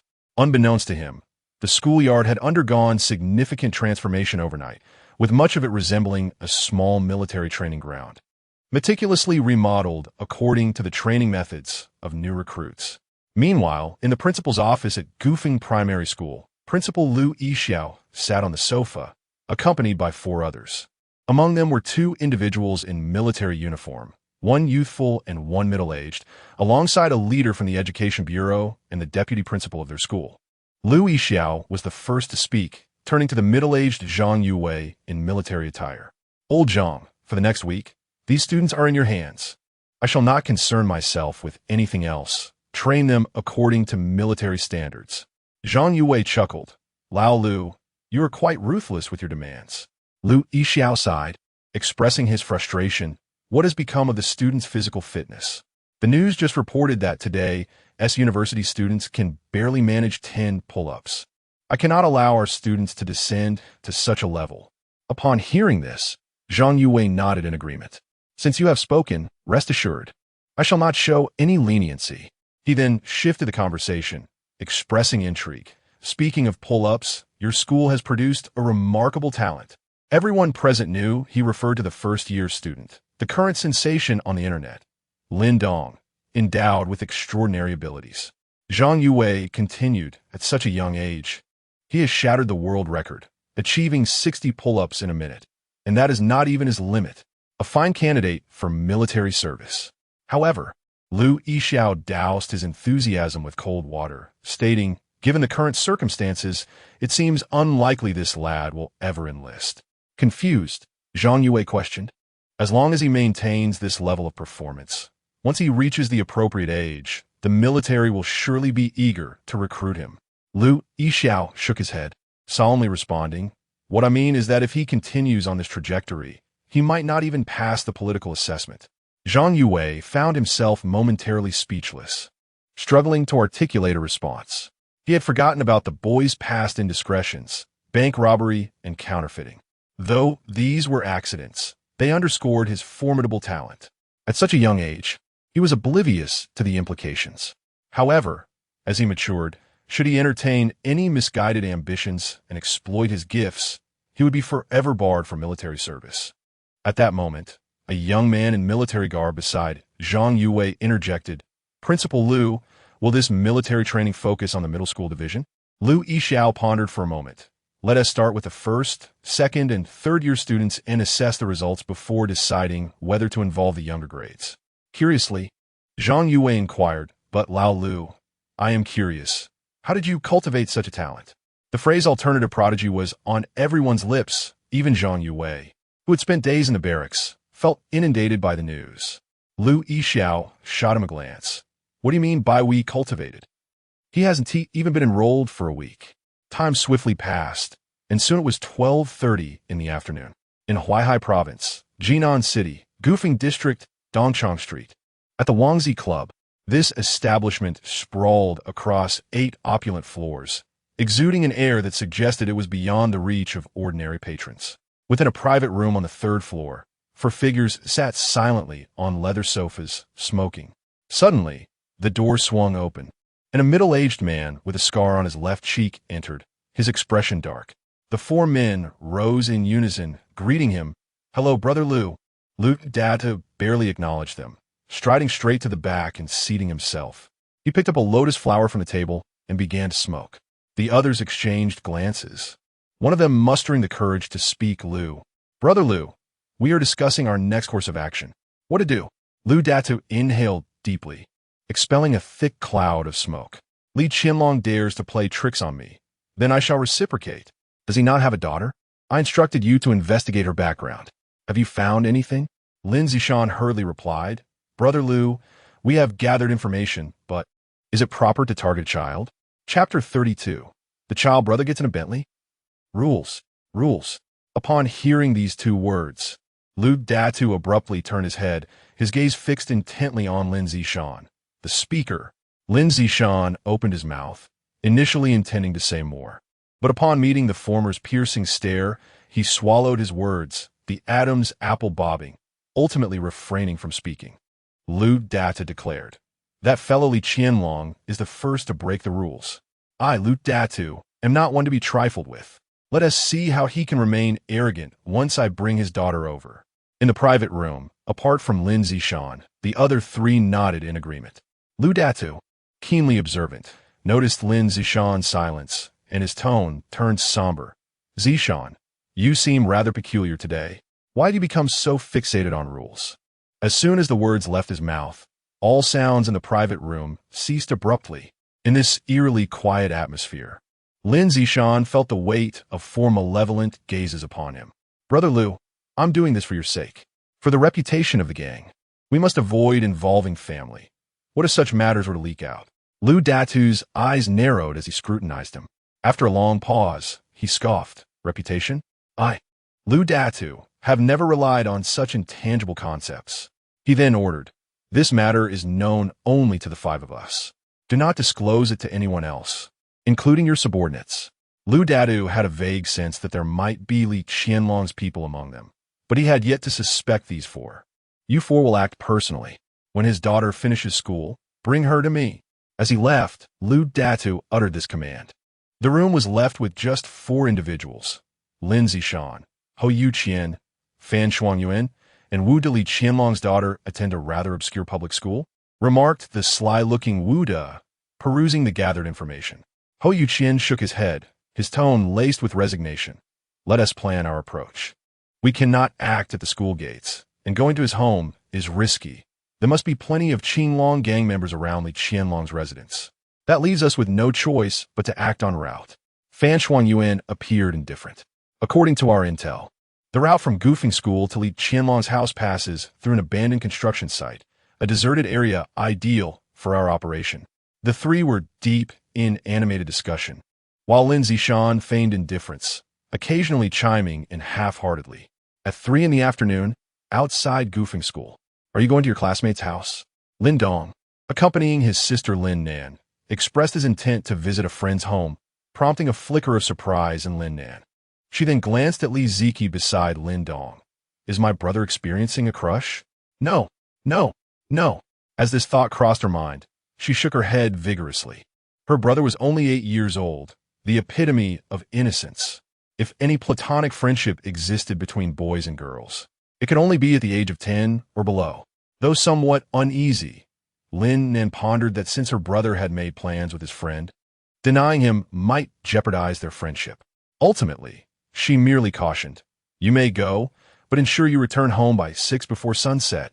Lin Dong nodded, then without looking back, followed Li Ziki towards the Bentley parked by the roadside. The filming crew trailed behind, capturing every moment. When over 400,000 viewers in the live stream spotted the Bentley, confusion rippled through the comments. Whose affluent family drives a Bentley to such an ordinary public elementary school? Then they saw Lin Dong trailing behind Li Ziki towards the luxury vehicle. The worst fears of the audience were realized. No way, the child brother has just casually befriended a rich heiress with a Bentley? Step aside. Can this 8-year-old even comprehend such luxury? I'd gladly wait 20 years for her. Congratulations to the child brother, gritting teeth, cutting 40 years of hardship with deep reluctance. Child brother, start your class. I'd kneel to listen. No need for a Bentley, a Rolls-Royce would suffice. Sun Rowei observed the barrage of comments in the live stream, shaking her head. Earlier, many viewers felt that Lin Dong and Li Ziki shared a charming childhood bond. But now, upon discovering Li Ziki's family owned a Bentley, the audience could hardly contain themselves. How to describe this feeling? It was as if a brother could find love, a brother could become handsome, a brother could rise above, but a brother could not become rich. We were all in this together, struggling, and suddenly you find a wealthy heiress and drive off in a Bentley. This is more painful than death. The driver, Li Guangxiang, stood by the car door, smiling upon seeing Li Ziki. Miss, brotherly as business, so I've come to escort you home. He then noticed Lin Dong and the filming crew trailing behind. Li Guangqiang instinctively fronat. Li Ziki explainat, Unglaqiang. This is my friend. I invited him over to play. Li Guangqian azitata. Not only a driver, he was also a member of the Qinglong gang. If Li Ziki had invited an older student, say around 15 or 16, he would have suspected ulterior motives. But now, she was inviting a classmate, an 8-year-old. Surely, elementary school students held no malicious intent? Even so, he dared not make a unilateral decision and called Li Qianlong for clarification. Upon hearing that his daughter wished to bring a classmate home, Li Qianlong expressed great excitement. Has Xiao Qi finally made a friend? Brother Li, there's also. This kid is accompanied by a filming crew. Hearing this, Li Qianlong paused. Suddenly, memories of the people he had seen near the school gate while dropping his daughter off resurfaced. Brother Li, if she brings her classmate home, these program folks will follow the live broadcast. So what if they follow? This is Xiao Qi's hard-earned friendship. Li Qianlong remarca nonchalantly. For Lin Dong's age was a factor. 8 years old, who would harbor suspicion towards an 8-year-old first grader. The principal reason lies in the fact that Li Qianlong, along with his associates from the Qinglong gang, conducts the majority of their business abroad. Furthermore, he has always refrained from handling gang-related matters in the presence of his daughter, resulting in a complete absence of gang-related information within his household. After receiving Li Qianlong's instructions, Li Guangxiang opened the rear doors of the car for the two individuals. He conveyed to Sun Ruowei, who had approached to discuss the possibility of following her home for filming. Our master has given permission for you to accompany him for the shoot. The little kid is already riding in a Bentley. I have yet to witness such a scene in reality. A family that can afford a Bentley must reside in a lavish abode, right? Chapter 33. Brace for my flying kick. Lin Dong reclined in the back seat of the opulent Bentley, a vehicle valued at tens of millions. Following closely behind, the crew of the show revealing the talents of the maxed-out kid brother traveled in their van, capturing the unfolding scenes. Is this what it feels like to sit in a Bentley? Lin Dong closed his eyes, savoring the plush leather seat beneath him. In his previous life, although he had been a notorious gang leader, he harbored no interest in cars, having primarily traveled in a humble jinbei, a common transportation vehicle. He gazed up at the starry ceiling lights, enveloped in an indulgent ambience, and felt an impulsive desire to acquire a similar vehicle himself, if only he had a few more billions to spare. Uncle Chong, has my dad gone on night shift again? Li Ziki, seated beside him, inquired of the driver, Li Guangxiang. Night shift? Upon hearing the words, Lin Dong's eyes flickered. Li Guangxiang hesitated for a moment before responding. Yes, Brother Li. He has gone on night duty.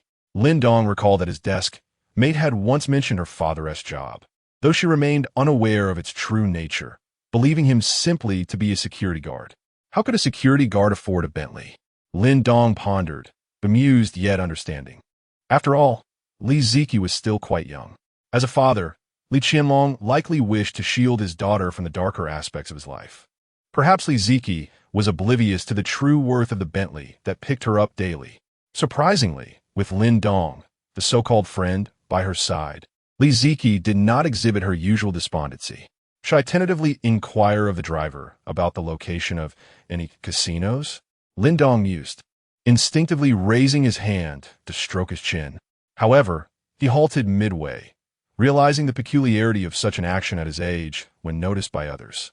The scenery outside the window transformed. The bustling streets gradually receded as the Bentley ventured into a zone under active development. Surrounding the roads were numerous construction sites, with towering structures only partially erected and debris scattered haphazardly. A target emerged. Just around the corner, an unmarked blue vehicle awaited, its occupants having observed the approaching Bentley through previously installed surveillance. Wu Dao extended his tongue, lewdly licking his parched lips. Finally, they have arrived. Beside him, Lin Zishan remained silent, his countenance dark and brooding. Wu De seized the walkie-talkie, addressing the waiting Feng Shuanyuan and his companion on the other side. You two, take action and intercept them. Upon receiving their affirmation, Wu Da's eyes gleamed with fervor as he focused on the road ahead. Capturing Li Qianlong's only daughter would compel him to accede to any demands they might make. Imagine if we boldly demanded he surrender the business of the Qinglong gang overseas. After voicing his thoughts, Wu Da awaited a response, but silence ensued. Furrowing his brow, he turned to Lin Zishan. With a calm demeanor, replied, Let us not jump the gun. It's best to avoid premature celebrations. Wu Da dismissed the caution. Li Guangxiang is also an old acquaintance. His skills are mediocre. What unexpected occurrences could possibly arise? Just then, Wu Da leaned closer to the tablet, displaying the surveillance feed. What is that vehicle doing? He referred to the van carrying Sun Ruowei and her crew. However, as the camera was positioned to the east of the road, it captured only half of the van, neglecting to record the side emblazoned with the words Jinling Daily. The circumstances left him little time for contemplation. He assumed it was merely a passing vehicle. Recognizing that the moment was right, he declared into the walkie-talkie, Action. The soundproofing in this Bentley is remarkable, Lin Dong mused, reflecting on the stark contrast between this multi-million-dollar vehicle and his previous life's modest jinbei. With the windows sealed, not a whisper from the outside penetrated, and the ride was so smooth that he felt as if even a collision would go unnoticed. Just as this thought crossed his mind, a black SUV careened around the corner, originally on its proper lane, but abruptly veered toward them. Bam! Despite the luxury of the Bentley, the impact reverberated through the cabin. The two in the back seat, secure by their seat belts, fared well, especially Lin Dong, whose robust physique sustained no injuries. Alas, Li Guangxiang at the wheel was not so fortunate. The sudden blow left him unconscious, his head crashing into the steering wheel. Damn, how could we be so unlucky to encounter an accident? Lin Dong cursed inwardly, itching to open the door and confront the reckless driver. Did they not recognize the emblem of this winged Black 8?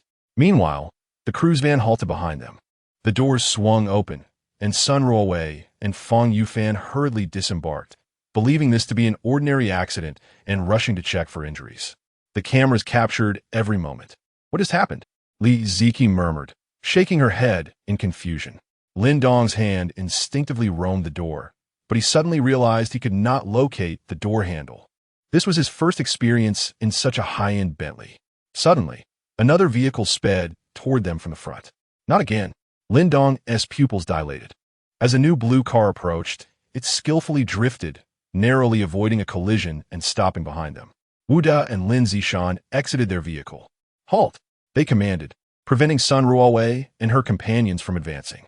Noticing the camera strapped to Fang Yufan's back, Wu Da furrowed his brow. Yet, at this juncture, there was no retreat.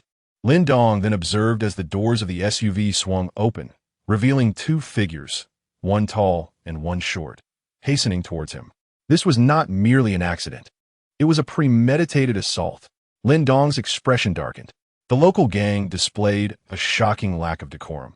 At the very least, such actions should be reserved for the cover of night.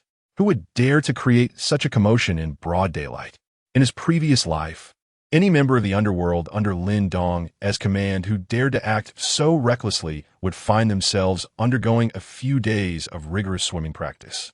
What a pathetic excuse for a gang. Lacking even the most basic understanding of discretion, Lin Dong silently chastised them.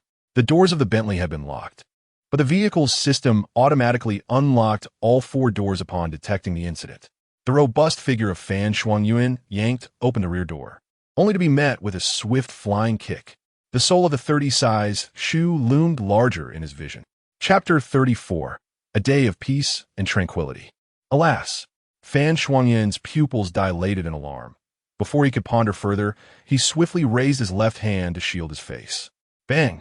A muffled sound echoed as Lin Dong delivered a forceful kick to his left forearm. Bewildered, he could not fathom how a mere child possessed such strength. Fan Shuangyuan's entire body was propelled backward, crashing onto the asphalt with a thud. Across the way, Hou Yuqian, who had just placed his hand on the car door handle, was startled by the commotion. He looked up, exclaiming in astonishment. Old Fan, Lin Dong, undeterred, leveraged his momentum to leap atop the car. Their eyes met, and Hou Yuqian's heart raced. What is going on? According to the intel, only Li Guangxiang and Li Qiankuan's daughter should be in the car. Where did this little brat come from? Lin Dong wasted no words. With a physical prowess equivalent to that of 9.5 adult men, he sprang forward, his foot striking the car's roof as he lunged toward the dazed Hou Yuqian.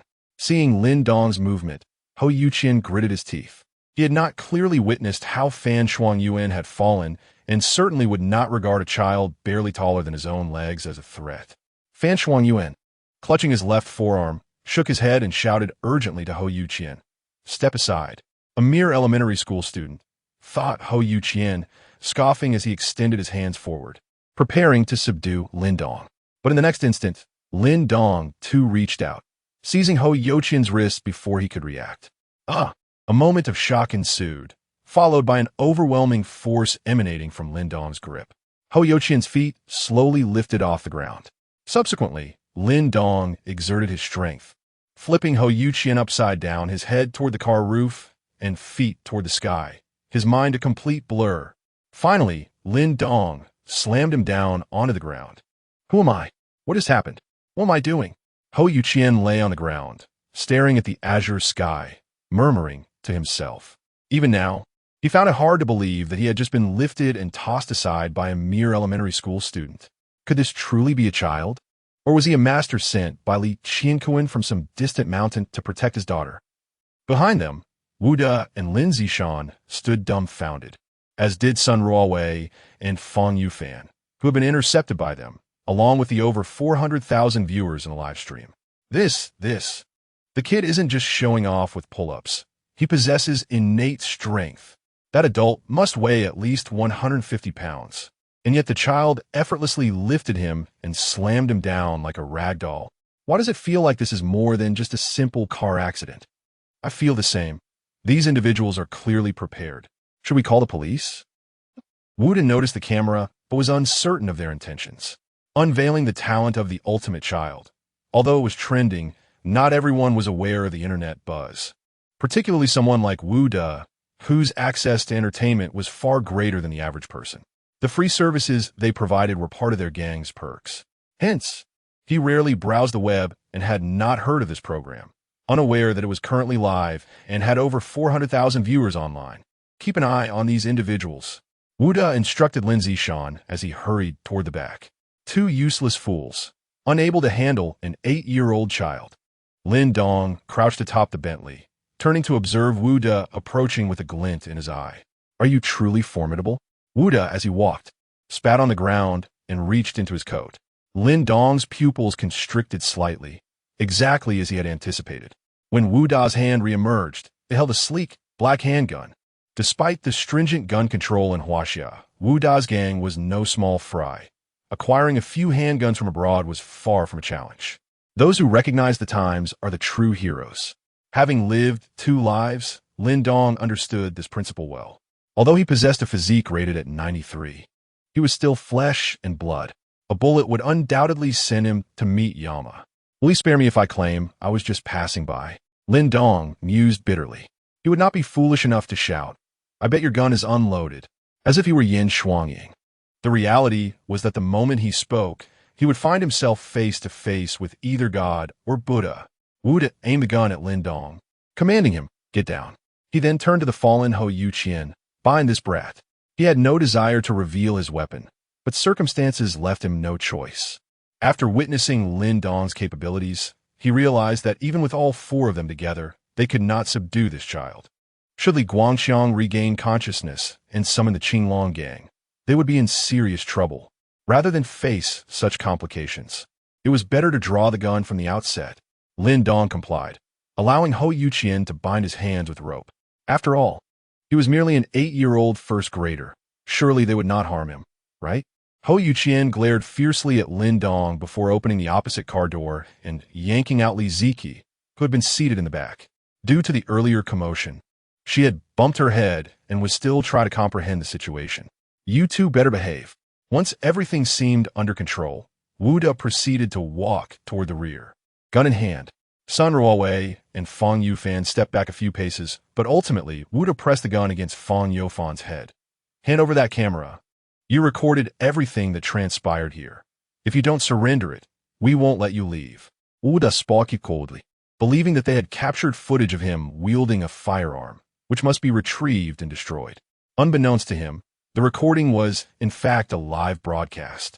Seeing Lin Dong threatened by a gun and now Fong Yufan under the same predicament, the livestream audience of over 400,000 erupted in chaos. Is this scripted? Are there really fools attempting to kidnap someone live in front of over 40,000 people? This cannot possibly be a script. The production team could never conceive of such a narrative in their entire lifetime. Does this imply that it is indeed true? There seems to be entertainment on the horizon. Meanwhile, in the Goofing District Bureau, Li Weiguo leisurely sipped tea in his office. It was a rare day without any cases, and he was about to finish his morning shift. Glancing at the time, he inscribed on today's work summary, "Nothing to report today. The nation is peaceful and prosperous."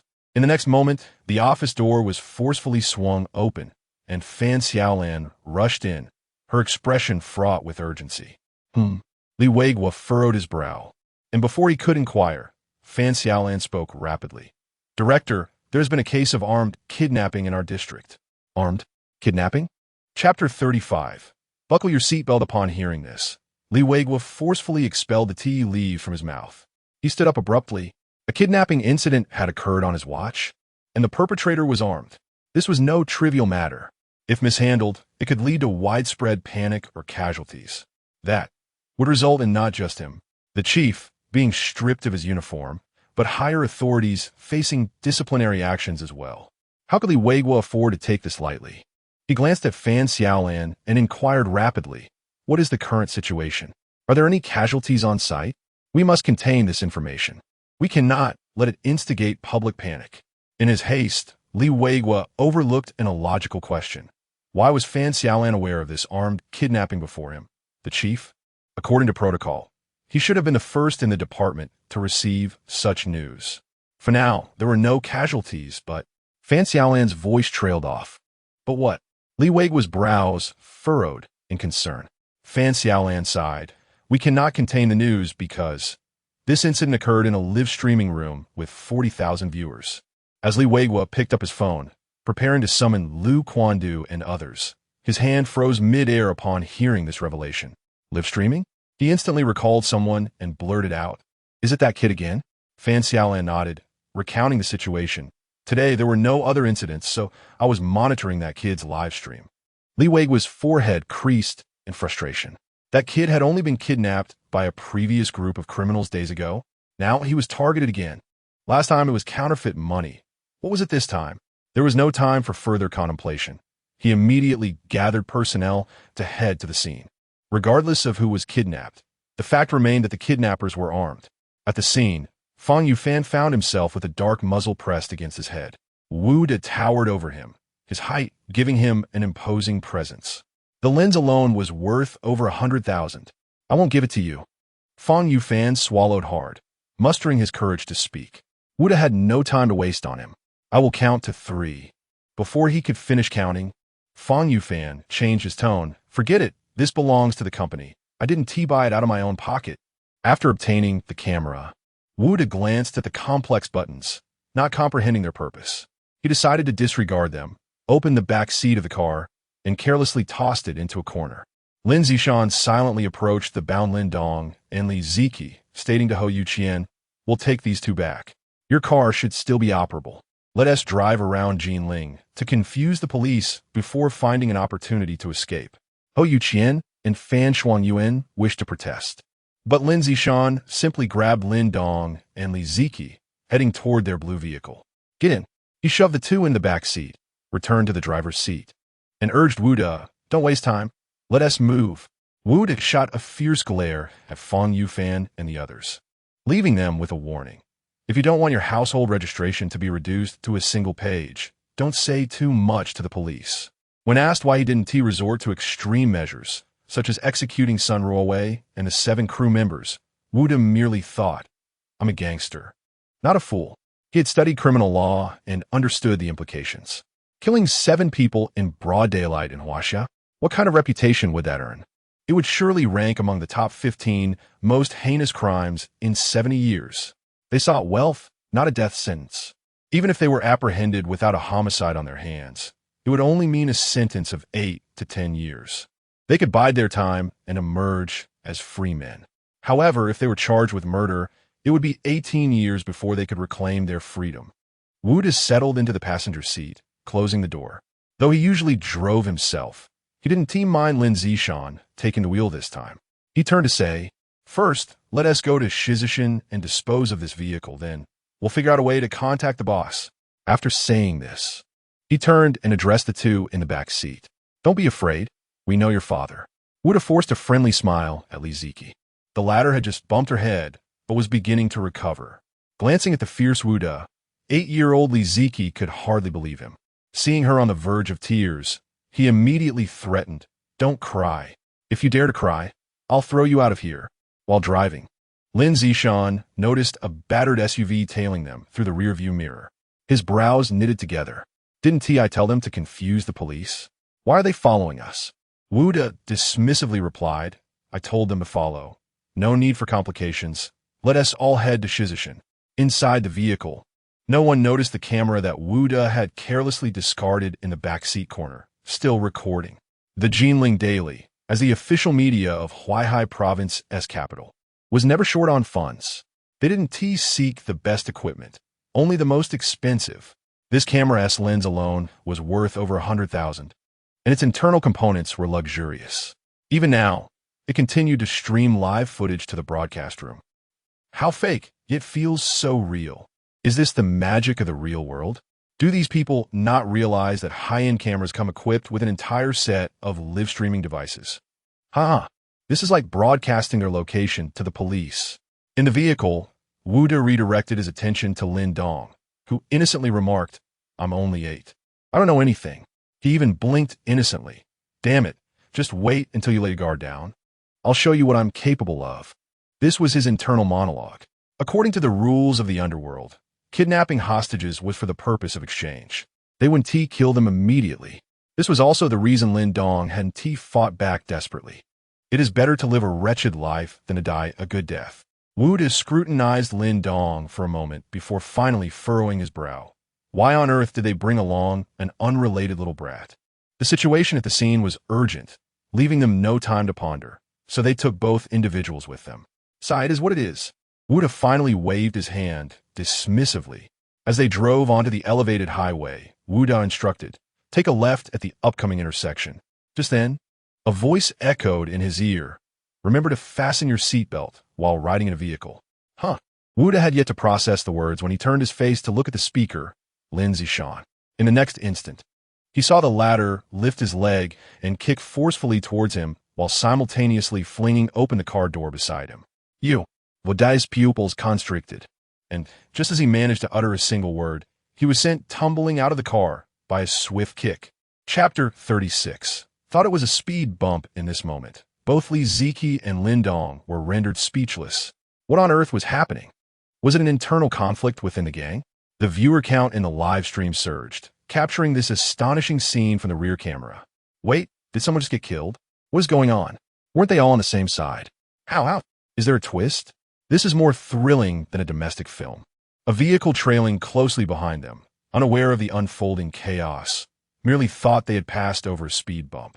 The proximity was so close that the occupants failed to see Wu to being kicked to the ground, and the car was already rolling over him. However, Ho Yuqian and his companion had a clear view of the events. What is happening? With a sudden brake, a blue car, its front end severely damaged, skidded to a halt beside Wuda. Had the brakes been applied a moment later, it would have crushed him. "Can't you drive properly?" The abrupt stop nearly resulted in a chain collision, provoking a flurry of exclamations from the drivers following closely behind. Yet, without time to attend to those concerns, they hastily exited their vehicle. What? Lin Zishan had not been driving particularly fast, merely at 30 miles per hour. Wuda, having been kicked down, sustained minimal injuries. But now, a car had treated his legs as if they were speed bumps. Wuda's complexion was pale, foam escaping his lips, and his knees were a gruesome sight, bloodied and mangled. Whether from excessive blood loss or pain, he had fainted. What was going on with Lin Zishan? Ho Yuqian's brow furrowed in confusion. "Stop overthinking. We need to get him into the car," Fan Shuangyuan called out, and together they hoisted the unconscious Wu De into their vehicle. What should they do now? Should they rush him to the hospital, or... This is just a minor injury. He shouldn't die immediately. Let's retrieve our phones from Wu De and inform Lu Gu about the situation. After a brief silence, Fan Shuangyuan added with fierce determination, "Tell him Lin Zishan has betrayed the gang." With that, he accelerated, pursuing Lin Zishan's car fiercely. "Don't be afraid. I am a member of the Qinglong gang, sent by your father to infiltrate Lu Datu's side." Lin Zishan unbuckled his seatbelt, steering with one hand while closing the passenger door with the other. He explained to the bewildered Li Ziki in the back seat. "My father, Li Ziki Blinka," clearly still piecing it all together. Lin Dong and the over 400,000 viewers watching the live stream suddenly had an epiphany. "Oh, it turns out to be an undercover operation. That makes sense. Wait, this little girl's father? The Qinglong gang? They drive a Bentley? Is she not the quintessential daughter of the underworld? Kid, you're in deep trouble. Damn, this kid's day is more exciting than my entire year. You got it wrong. Riding in a Bentley, mingling with the underworld princess, living out a movie plot. We'll never have such a thrilling life. I'm losing it. I need to sit on the rooftop for a while." Who orchestrated this operation? Once he grasped the situation, Lin Dong leaned back in his seat and casually asked Lin Zishan, attacking in broad daylight without a plan or backup, not even scouting the area. However, Lin Zishan appeared indifferent to the inquiries of this 8-year-old child. As a member of the Qinglong gang, his sole focus was on protecting Li Ziki. Saving Lin Dong was merely incidental. Does anyone have a phone? Lin Zishan inquired, glancing through the rearview mirror at the car trailing them. A first grader without a phone? Both shook their heads in response. Seeing this, Lin Zishan gritted his teeth. For the secrecy of this operation, my phone was taken by Wu De. With no means to contact Li Qianlong, Lin Zishan suddenly swerved the steering wheel, directing the car off the elevated road. They had now exited the city limits, arriving at the southernmost region of Jinling City, known as Nanshan District, a mountainous area, hence its name. Do you have a knife or anything? Something sharp? Lin Dong asked Wu De, whose expression was grim as he pondered how to evade the relentless pursuit of Hou Yuqian and his crew. Yet the voice behind them buzzed incessantly like a fly in his ear. Looking at his bound hands and feet, Lin Dong felt helpless. The coarse, old-fashioned rope was unyielding. Even with a physique rated at 93, he couldn't break free. Wu De, exasperated but unable to punch the boy while driving, rummaged through the storage compartment and tossed Lin Dong a screwdriver.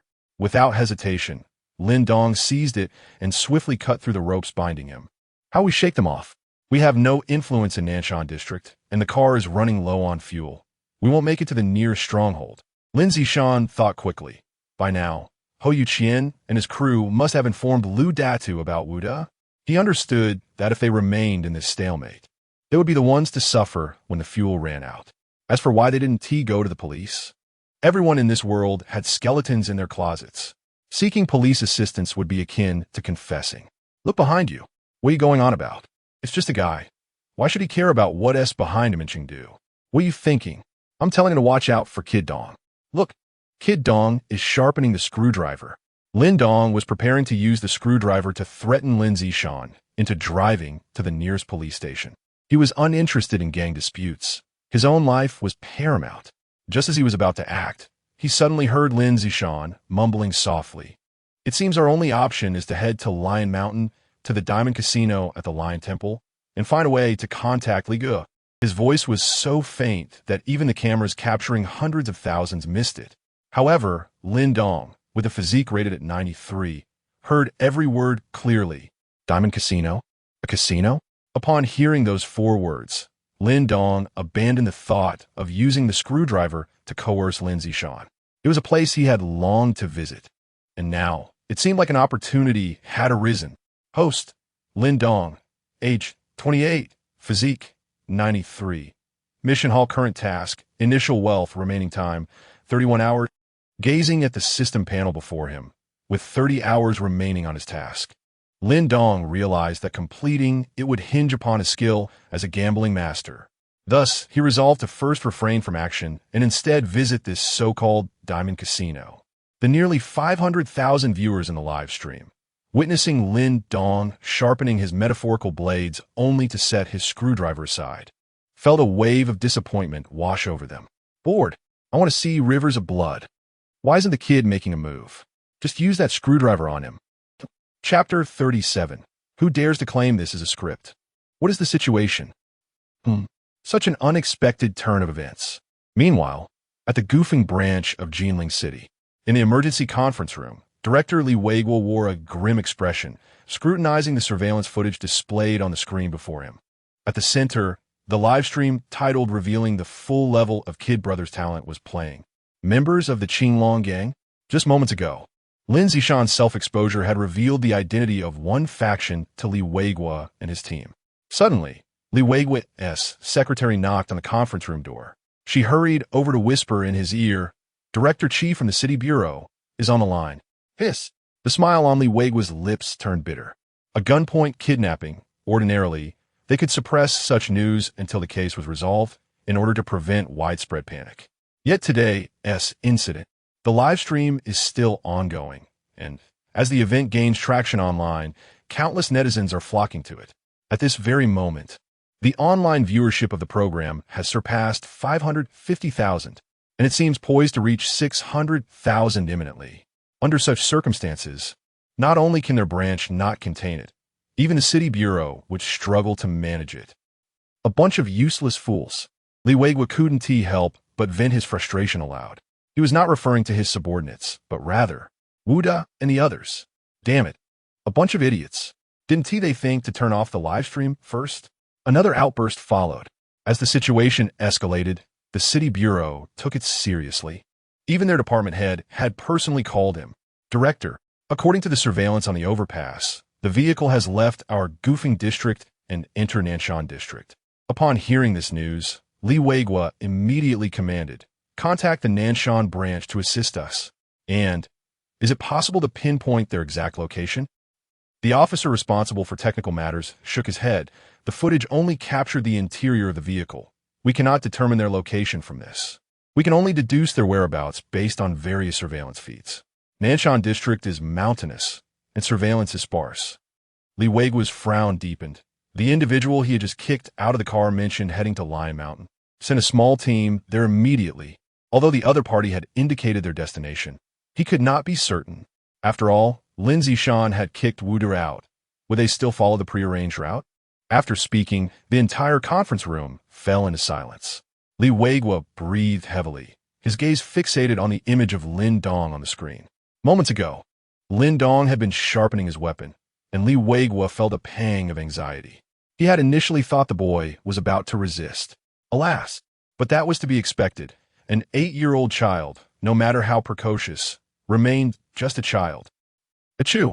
In Nanshan district, on a certain roadway, Lin Dong rubbed his nose, glancing about. He murmured, how strange. There are clearly only 3 people in the car yet. I feel as if hundreds of thousands of eyes are watching me. The screwdriver he had sharpened earlier had not been used against Lin Zishan.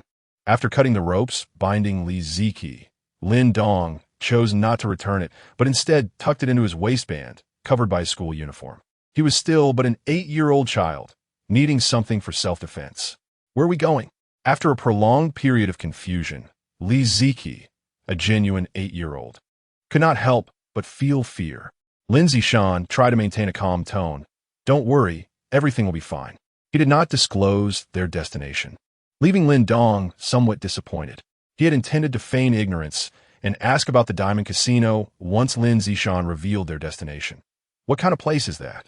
If you were to ask outright now, Lin Zishan would surely be taken aback. How did you know I was going there? His previous murmurs had been akin to speaking his innermost thoughts.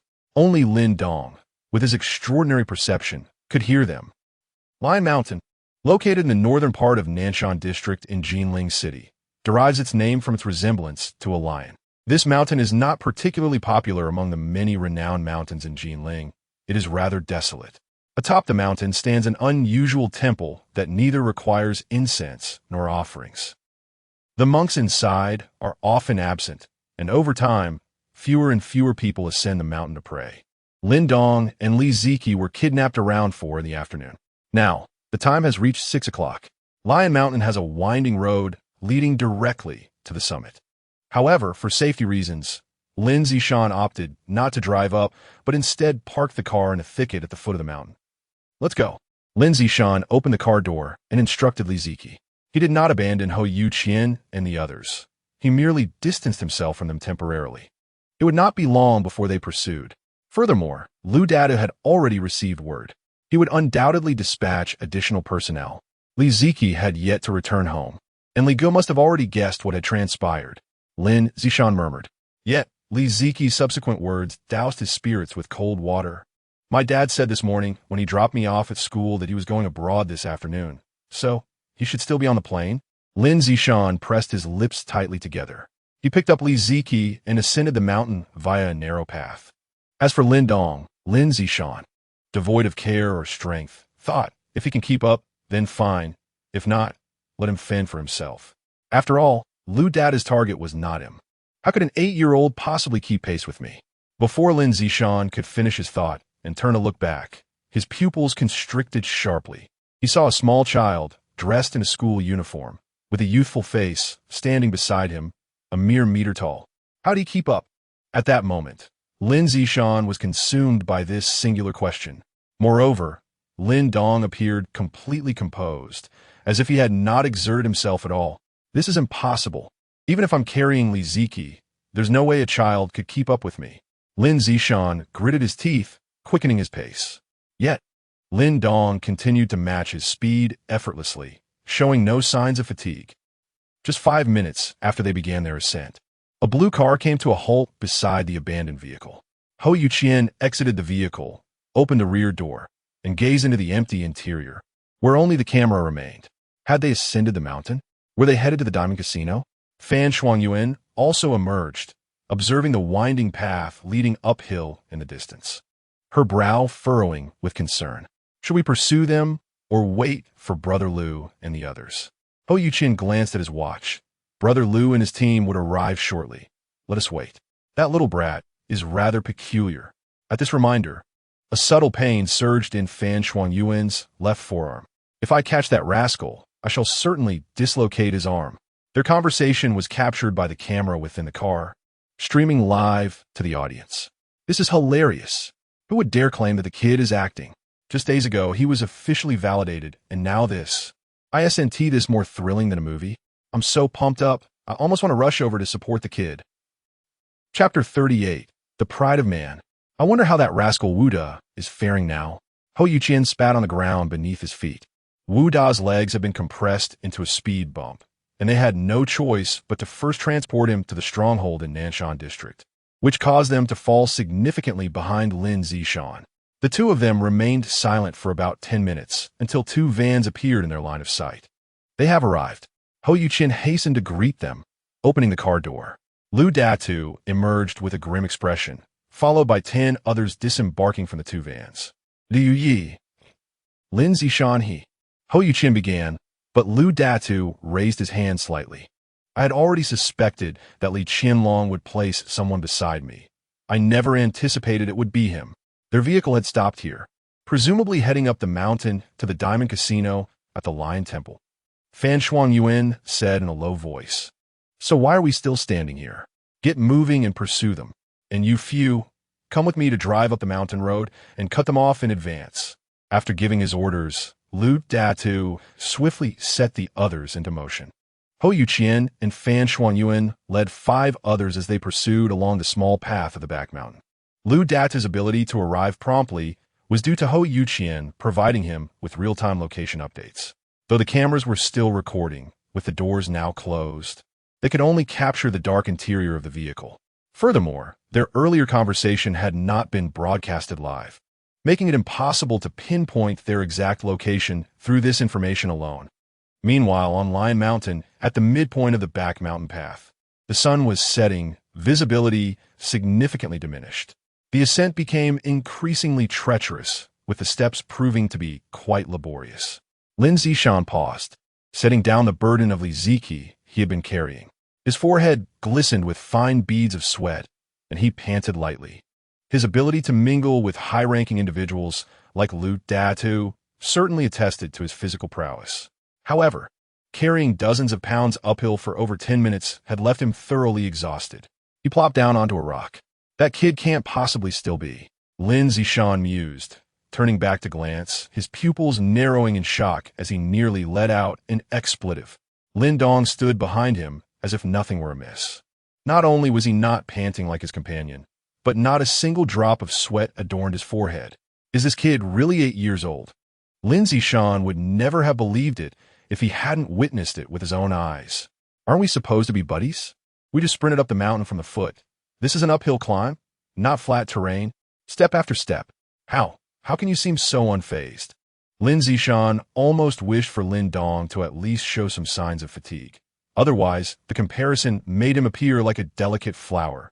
Just look at him, an 8-year-old child, calm and composed, while you, a man in your 30s, are outdone by a mere child. Lin Dong, too, noticed Lin Zishan's gaze, though he was unaware of his thoughts. If he had known that for the sake of his man's dignity, he might have feigned a few labored breaths. There's only one Lion Temple atop this mountain. What business do we have there? Lin Dong feigned ignorance, inquiring. He was eager to learn if the Diamond Casino could help him fulfill his system task. Only 20 hours remained to complete the initial wealth mission. Lin Zishan initially intended to disregard him. Why would an 8-year-old brat ask so many questions? But then, he recalled Lin Dong's earlier performance. This afternoon, he had easily taken down Hou Yuqian and Fan Shuangyuan, and now he was able to keep pace with him. This was a manifestation of innate strength. If they encountered Lu Datu at the summit, they might very well need this little fellow. With that thought, he took a deep breath. The monks at the Lion Temple are merely a facade, including the temple itself, which serves as a cover. Upon hearing this, Lin Dong understood immediately. Lin Zishan continued. They utilized this guise to run a casino and act as the house.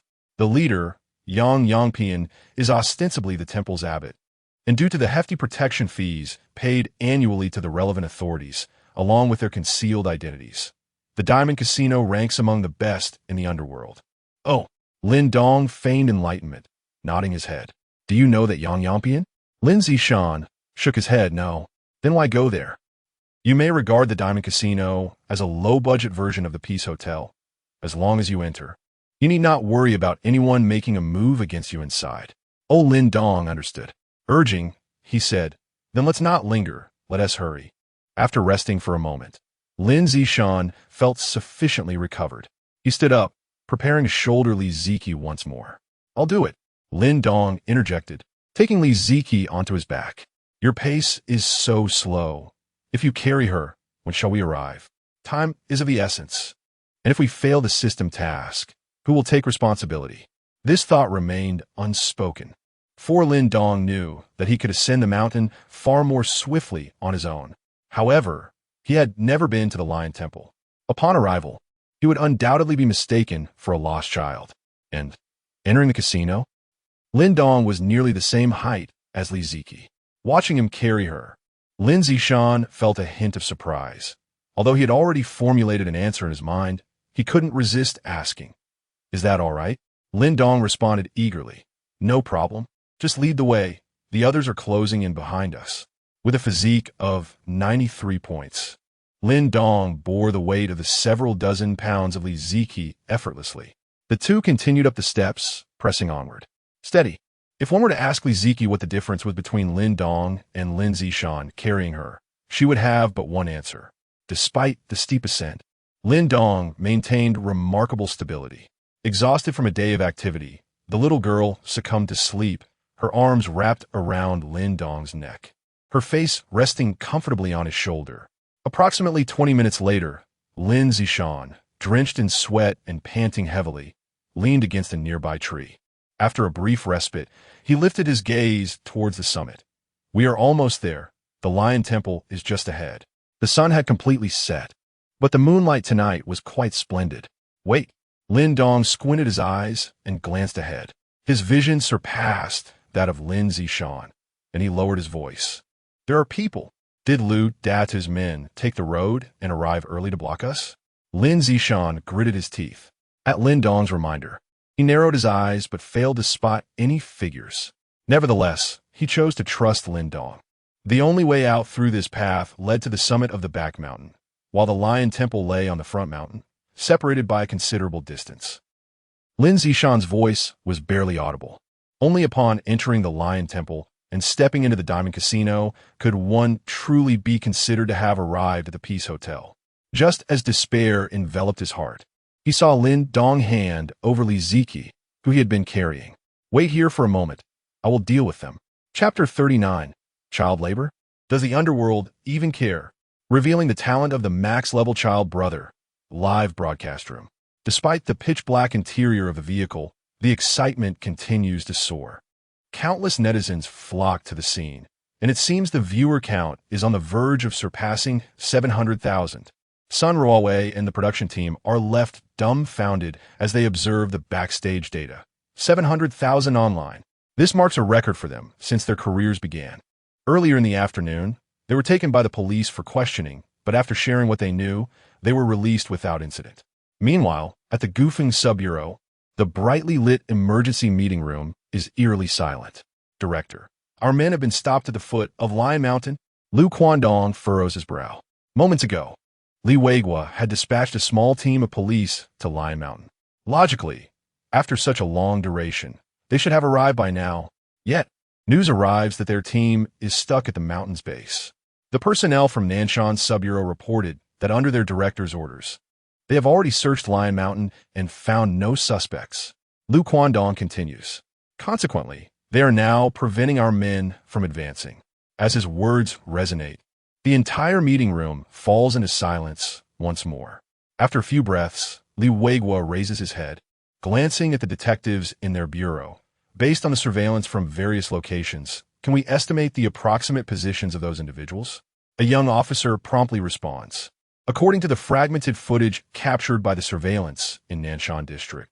But his tone suddenly falters. Lu Quandong, impatient, urges, "Speak quickly." The young officer trembles slightly. All the surveillance footage indicates that those two groups have parked their vehicles around Lion Mountain. This is perplexing. Li Weiguo strokes his chin, his tone wavering. If all surveillance points to them being at Lion Mountain, then why does the Nanshan Sub-Bureau claim there are none? Have they truly conducted a thorough search? What is on Lion Mountain? Li Weiguo inquires. Only a temple that does not accept incense offerings. The Lion Temple, someone replies. What shall we do now? Should we have our men retreat, or? Lu Quandong mumbles. Nanshan and Gufeng are two different jurisdictions. They would undoubtedly face obstacles on foreign territory. Perhaps we should consult with Director Qi and have the Municipal Bureau apply pressure on the Nanshan Sub-Bureau? Lu Quandong suggests. At this point, after decades in the force, Li Weiguo has a vague answer forming in his mind. There might be illicit dealings occurring on Lion Mountain. Or perhaps the Nanshan Sub-Bureau is a shield for one of those two groups. However, these are merely speculations. Such grave matters cannot be determined solely on conjecture regarding a sub-bureau's potential corruption. I will discuss this with Director Qi, Old Lu. You take a team of elite officers and quietly approach Lion Mountain via the back roads. On Lion Mountain, the back path is shrouded in darkness, the moonlight dim, and the foliage dense. Lu Datu watches the narrow path, perceiving nothing but obscurity. Brother Lu, check the time. Lin Zishan should be arriving soon. One of his subordinates whispers, "Prepare yourselves. As soon as that traitor appears, act decisively." Lu Chuandong's gaze is somber. Suddenly, he hears footsteps, and everyone tenses up. In the next moment, a primary school student, clad in a uniform and standing at a height of 1 meter, emerges from the shadows along the narrow path. Who is this? Lu Datu is taken aback, clearly unaware that Ho Yuqian had not informed him about Lin Dong's situation. After all, such matters are best kept to oneself. To be beaten by an 8-year-old. How could he continue to operate in this world if word got out? This child must be sent by Lin Zishan to scout ahead. We shall refrain from making any moves for now, Lu Quandong whispers. In his view, the others are aware of his presence while he remains concealed. By sparing this child, they can lure Lin Zishan out. The 5 men conceal themselves behind trees or lie flat on the ground, making it difficult to be detected in the night. If not for Lin Dong's extraordinary physique of 93 points, surpassing that of an ordinary person, Lin Zishan would never have noticed them. As Lin Dong ascends the steps, he appears anxious, as if compelled by someone. Simultaneously, he identifies the positions of Lu Datu and his men. Through Lin Zishan's descriptions, he discerns who Lu Datu is and begins to subtly maneuver toward him. Where is Lin Zishan? Lu Datu remains oblivious to Lin Dong's unusual behavior. Or perhaps he simply does not care. What threat could a mere child pose? Moreover, he believes that the opposition cannot detect him. Thus, everyone, including Lu Datu, focuses their attention behind Lin Dong, awaiting Lin Zishan's appearance. Feeling the moment is right, Lin Dong retrieves the screwdriver hidden at his waist. His 93-point physique surges. Lu Datu barely registers what is happening before he feels a sharp kick to his left knee, causing his body to kneel. Immediately, a cold sensation envelopes his neck. Then he hears, "If you don't want a neck punctured, behave yourself." The commotion draws the attention of the others. "What do you intend to do? Let go of Brother Lu, or I will shoot." Amidst the shouts surrounding him, Lin Dong remains unfazed. "Tell your men to lower their weapons." Only then does Lu Datu realize it is that very child from earlier. He has been taken hostage by him. What a joke. How could a prominent underworld leader be subdued by a mere child? What would the underworld think of him if word got out? Consideration of this leads him to contemplate resistance. In the next moment, Lin Dong grips his outstretched arm, applying slight pressure. Ah! A piercing scream echoes through the back mountain. Lu Datu's face pales, his left arm hanging limply, devoid of sensation. At this moment, a single question reverberates within him. Where in the world did this strength come from? Tell your men to put their guns down. Lin Dong strives to infuse his voice with menace, but coming from his 8-year-old frame, it conveys a peculiar sensation. Simultaneously, he exerted slight pressure on the sharpened screwdriver in his hand, feeling a sharp pang of pain emanating from his neck. Lu Datu hastily exclaimed, "Did you not hear me? Drop your weapons. Drop your weapons." Once the threat had been neutralized, Lin Zishan approached with Li Ziki. Upon seeing Lin Zishan, Lu Datu's breath quickened. "Lin Zishan, have I not treated you well? Why do you choose to betray me?" Lin Zishan offered no reply, instead casting an unexpected glance at Lin Dong. He was astonished that the young lad had so effortlessly subdued Lu Datu. "I wonder if you might be interested in joining our Qinglong gang's ranks? Child labor? Does the underworld truly concern itself with such matters?" Chapter 40. The 18 Arhats. Enforcers. To carve out a name for oneself in the thriving region of Huaihai. Lu Datu is undoubtedly no ordinary individual. Gritting his teeth, he meticulously analyzes the precarious situation he currently finds himself in. Finally, he coldly declares, "Do you think that by taking me hostage, you have triumphed? Oomph. You clearly underestimate me, Lu Datu. At the mere sound of my command, I would gladly accompany you to the grave. I must inform you." Before he could finish his menacing words, a sharp slap reverberated through the air. Lin Dong shook his hand. What is the point of this chatter? Lu Datu's 4 subordinates, witnessing the humiliation of their leader, seethed with rage. Although armed, they were not fools. The consequences of gunning someone down in Huaxia would be dire. You, Lu Datu stammered, feeling the sting of the slap on his cheek, momentarily dazed. How dare this child strike him? He, a seasoned veteran of the underworld, had never faced such indignity. This audacity came not from a fellow gangster of his standing, but from a mere schoolboy clad in a uniform. Fury twisted Lu Datu's features. As the harsh words brewed on his lips, Lin Dong preempted him. "We should not linger here. It will only worsen our predicament when those two return." The 2 individuals he referred to were, of course, Hou Yuqian and Fan Shuangyuan. Lin Zishan turned back, if I'm not mistaken.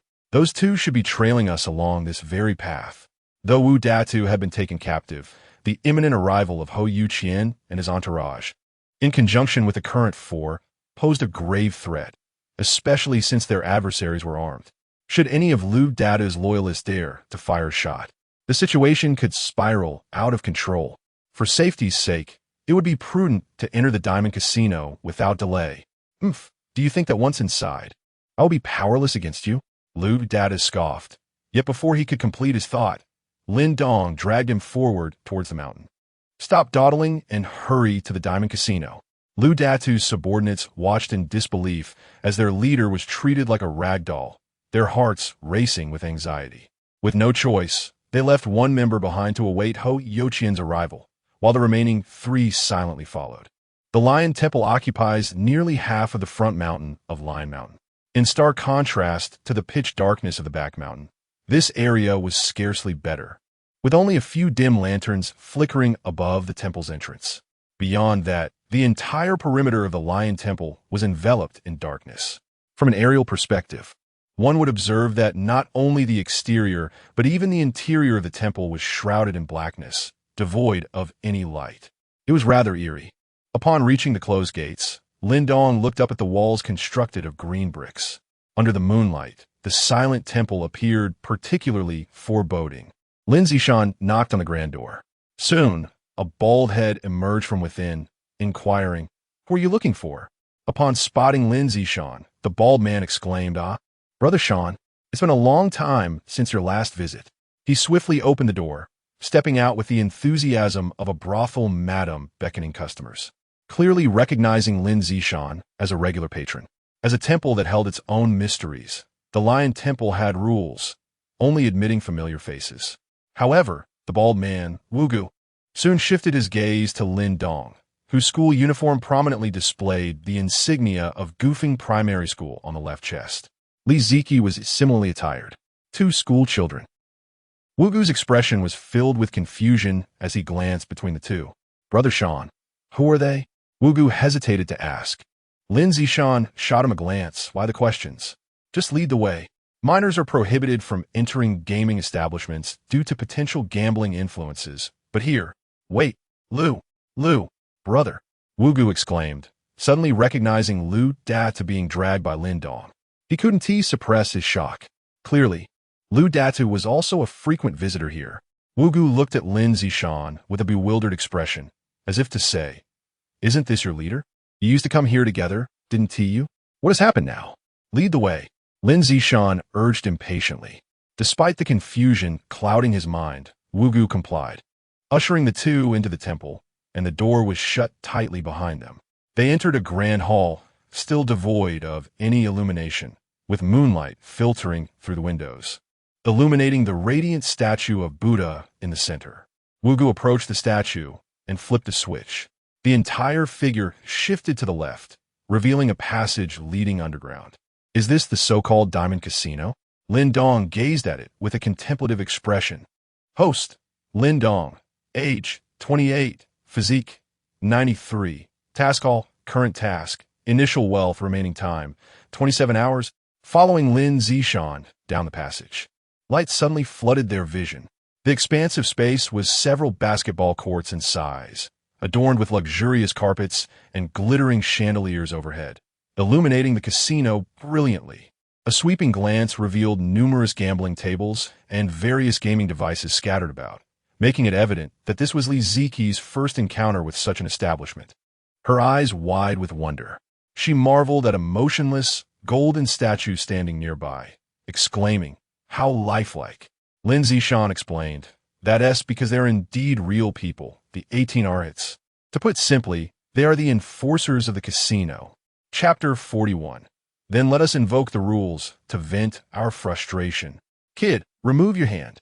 Upon entering, Lu Datu found that his left hand had nearly regained its strength. He freed himself from Lin Dong's grasp and composed himself after the earlier turmoil.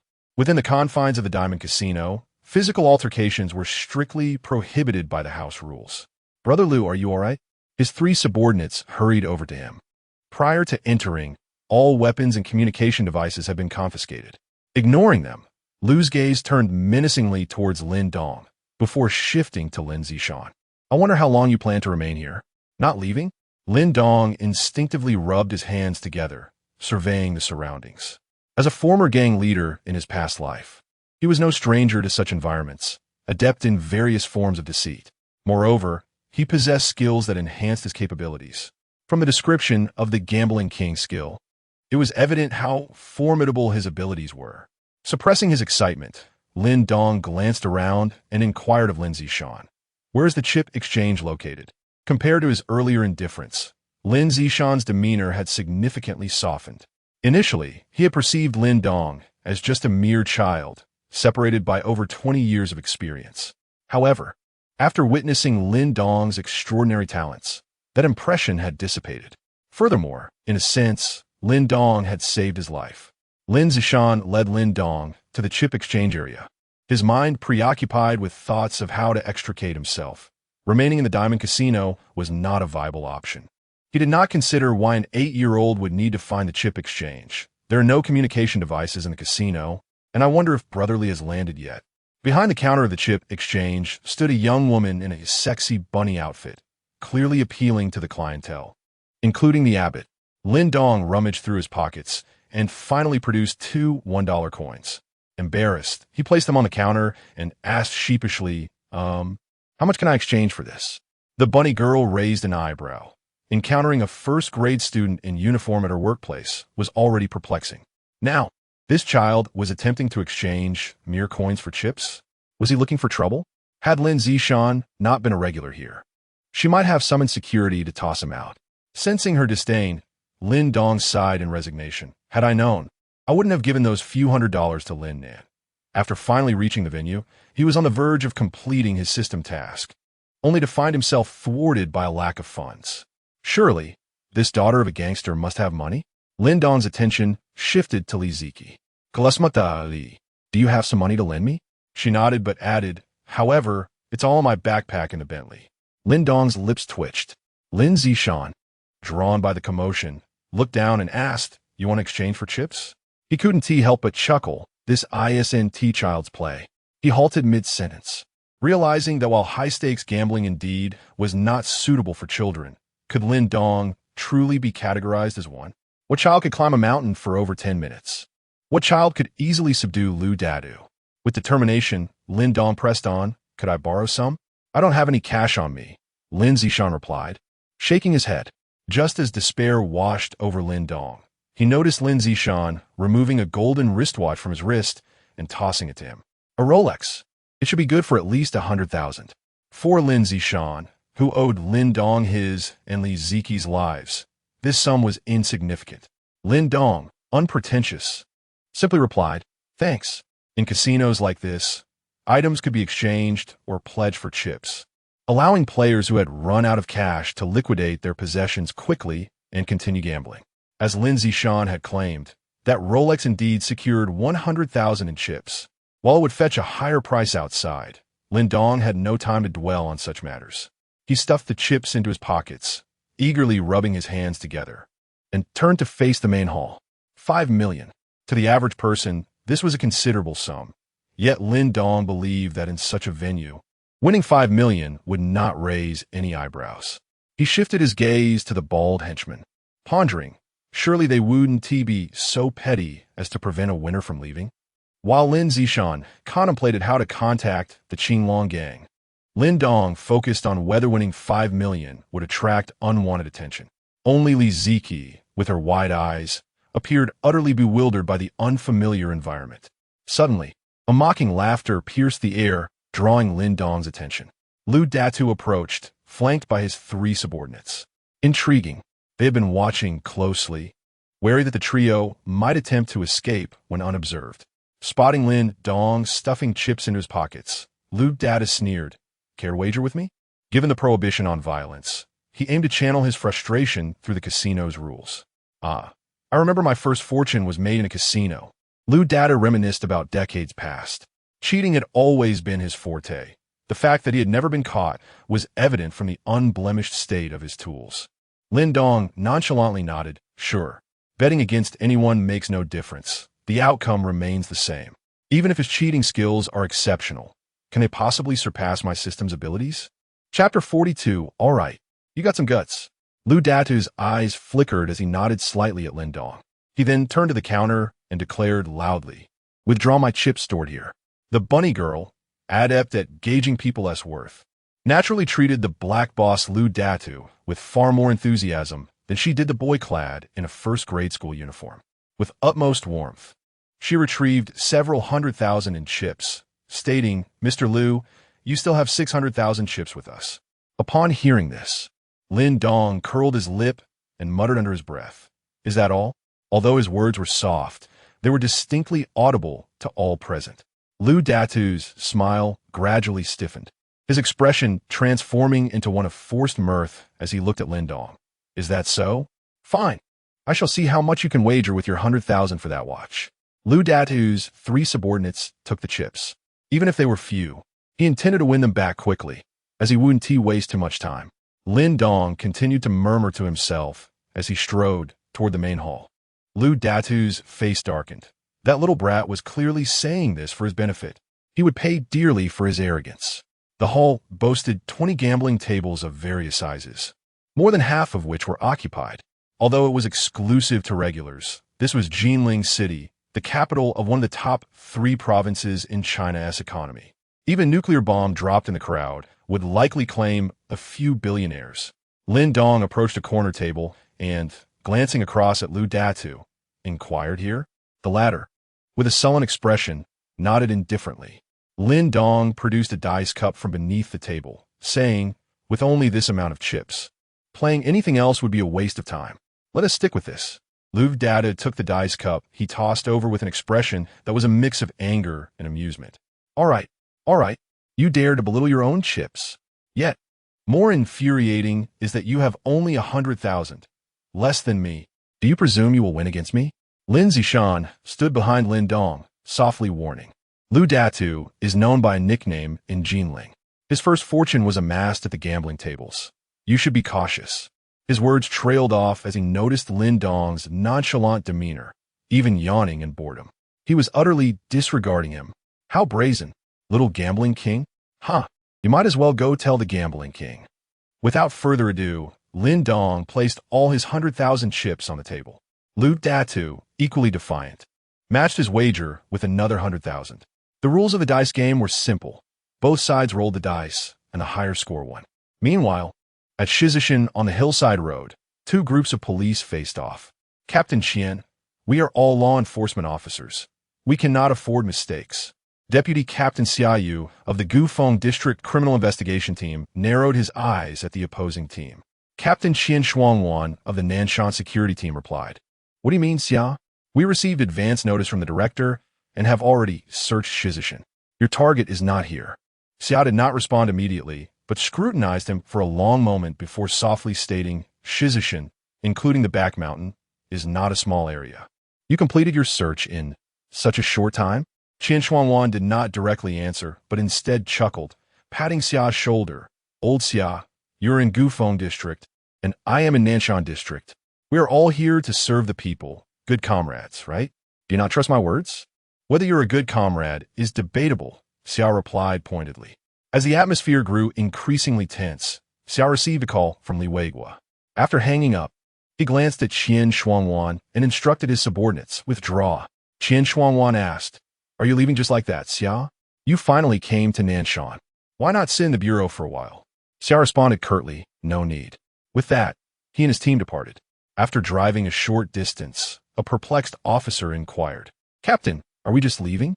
The Nanshan people are definitely lying." Xia, seated in the passenger seat, replied, "What can we do on their turf? However, we might be powerless, but the city bureau and provincial department are not." Meanwhile, Qian Shuangwan exhaled deeply as he watched the police vehicles from Gufeng District disappear from view, wiping non-existent sweat from his brow. He waved to his subordinates. "You all head back." He remained alone with just one police vehicle. Sitting back in his car, he wore a complex expression, reaching into his pocket intending to retrieve a cigarette, only to pull out his police badge instead. Staring at the silver police emblem, he momentarily lost himself in thought. Ultimately, reality triumphed over conscience as he tossed the badge onto the passenger seat and pulled out a cigarette, lighting it. As the nicotine filled his lungs, his tense demeanor relaxed slightly. After a moment, he took out his phone and called the Nanshan Sub-Bureau Chief, bowed high, relaying the events that had transpired. The information was then passed on to the host of the Lion Temple, Yang Yangpian. Just when they thought everything was under control, Lu Quandu and a small team appeared in the back mountains of Shizishin. Indeed, the two abandoned vehicles were located there. As Lu Quandu opened one of the rear doors, the previously dark screen of the revealing the full-level Child Brothers talent livestream transformed. Though it was night and devoid of any lighting, the night vision capabilities of the dozens of cameras were impressive. Lu Quandu's figure was illuminated as he opened the car door. Did the police find him? The capture of the Child Brother is imminent. Those speaking above should be cautious. What do you mean by capture? The Child Brother is a victim. Can the police take us along? We want to know what happened. Add me. Add me. Many netizens have been imploring Lu Quandu and his companions to bring a camera. Yet Lu Quandu and his team remain oblivious to these requests. Even if they could, it would be utterly impractical to do so. After confirming that the vehicle was unoccupied, they shut the door once more. They proceeded along the mountain path on this narrow road, gazing at a nearby trail leading uphill. Lu Quandu pondered for a moment before resolutely deciding to ascend the mountain. Chapter 43. In the dimly lit chamber beneath Lion Mountain, the atmosphere was thick with tension as the gambling table came alive. Lu Datu, with a disdainful smirk, grasped the dice cup, silently mocking the naivete of his opponent. How foolish to have chosen the most susceptible game. He began to shake the dice. To the untrained eye, it appeared utterly fair, as if the outcome was solely a matter of chance. However, those with a modicum of understanding recognized it as the most vulnerable arena for deceit. Manipulating the dice was the simplest trick. True masters could effortlessly conjure any desired outcome. From a meticulous perspective, this was not merely cheating, but rather a skillful art. Though Lu Datu had not yet reached the level of a true master, He was indeed proficient in the game. While he could not always guarantee the outcome he wished, he was close enough. Moreover, he possessed a unique talent, an acute sense of hearing that allowed him to discern the numbers hidden within the dice cup merely by sound.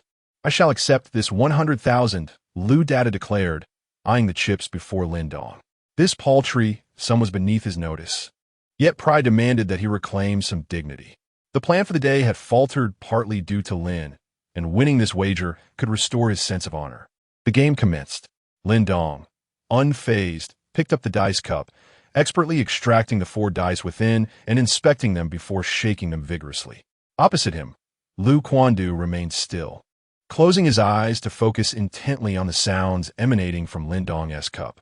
Then, with a resounding thud, Lin Dong slammed the cup onto the table. 12 points. Lu Datu opened his eyes, clearly hearing the number. He licked his dry lips, shaking his own cup. Only 12 points, purely by luck. He scoffed. You possess no skill, yet you dare to boast. He forcefully struck his cup on the table, revealing the dice. 5, 4, 6, 2. 17 points. Victory is assured. Lu Datu gestured for Lin Dong to reveal his results, adding nonchalantly, "No need to fear losing everything. Our gang offers high-interest loans," but before he could finish, Lin Dong had already opened his cup, revealing the numbers. 5, 4, 6, 3. 18 points. Lu Datu's voice faltered, his mind racing. This was impossible. He had distinctly heard 12 points. How could it be 18? Just 1 point more than his own. Lin Dong, unfazed, retrieved the chips Lu Datu had placed on the table and pulled them towards himself, displaying no surprise at the result, as though he had anticipated this victory. If he did not trust in himself, surely he could trust in the system. Even Lin Zishan, standing behind him, was taken aback. Having spent years infiltrating Lu Datu's ranks, he was acutely aware of the latter's gambling prowess. The title of Little Gambling King was not bestowed lightly. Yet now, an 8-year-old had bested him. Lin Zishan found himself questioning whether Lu Datu had intentionally let this happen. But then he dismissed the thought. There was no motive for such a ruse. Lu Datu slammed his hands on the table, defiance flaring within him as he addressed Lin Dong. Unyielding, Lin Dong wagered 200,000. Lu Datu, undeterred, matched the stakes with the same amount. This time, he was fully alert, fixated on Lin Dong's dice cup, his ears attuned to the sounds within. When Lin Dong slammed his cup down, Lu Datu's eyes sparkled with triumph. 12 points. This time, I cannot be mistaken. It is undoubtedly 12 points. With confidence, he shook his own cup. I will roll a higher number this time. Let us see how you prevail. Upon revealing his dice, 6, 6, 6, 5, 23 points. Lu Datu clenched his fist, convinced of his victory. A near-perfect roll. Not even the highest of deities could alter his fate now. Lin Dong unveiled his cup, revealing 6, 6, 6, 6. This is impossible. Lu Datu slammed his hands on the table, his face quivering with rage. His outburst went unnoticed by the others in the room, for such displays were common among gamblers. Once again, he was beaten by a mere fraction, and this time it was a perfect roll. Lu Datu's breath quickened as his gaze darted between Lin Dong's calm expression and the flawless dice before him. How could this be? Once could be dismissed as luck, but twice. The situation was maddening, especially since he had rolled 23 himself. Yet Lin Dong had again surpassed him by just 1 point. Lin Zishan's mouth twitched with disbelief. If the first instance was a fluke, what of the second? Considering all that had transpired, he increasingly felt that this 8-year-old was no ordinary child.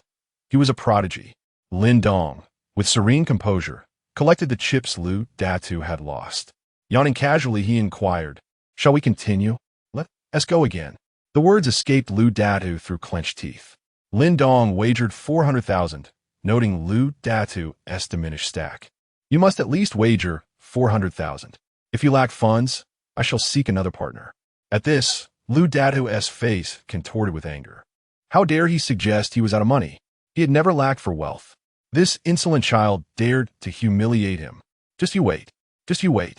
With his gambler's instincts ignited, Lu Datu gathered every valuable item he possessed, sending his subordinates to exchange them for chips.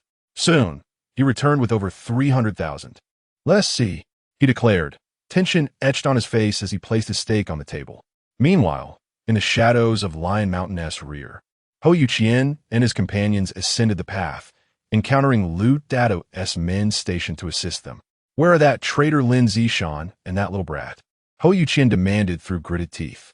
After a moment of silence, the men shared the bewildering events that had transpired. Upon hearing the account, the expressions of those present grew increasingly complex. What? That little brat has taken Luga hostage? Those unaware might think, how utterly useless. A mere elementary school student has taken control. Yet, Hou Yuqian and Fan Shuangyuan could not share in the laughter. They had witnessed the remarkable strength of that young lad. What is the current situation? Hou Yuqian inquired in a low voice. Brother Lu followed them into the Lion Temple, descending into the depths below. Fan Shuangyan replied in a hushed tone, "We cannot engage in combat inside.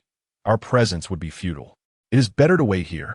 I refuse to believe you will remain inside indefinitely." Hou Yuqian nodded in agreement. "You stay here with a few others while I venture in to assess the situation." Chapter 44. Fortune smiles upon all for familiar patrons wishing to enter the Diamond Casino within the Lion Temple. The process is rather straightforward. Hou Yuqian reveals his identity and leaves behind his communication devices and weaponry. Upon stepping into the casino, a cacophony of incredulous exclamations fills his ears. "No, this can't be. I distinctly heard it strike 12. I've never been wrong before. How is it that you never got it right? You always beat me by just a hair. You cheated. You must have cheated." Hearing this familiar voice, Hou Yuqian and his companions are momentarily taken aback.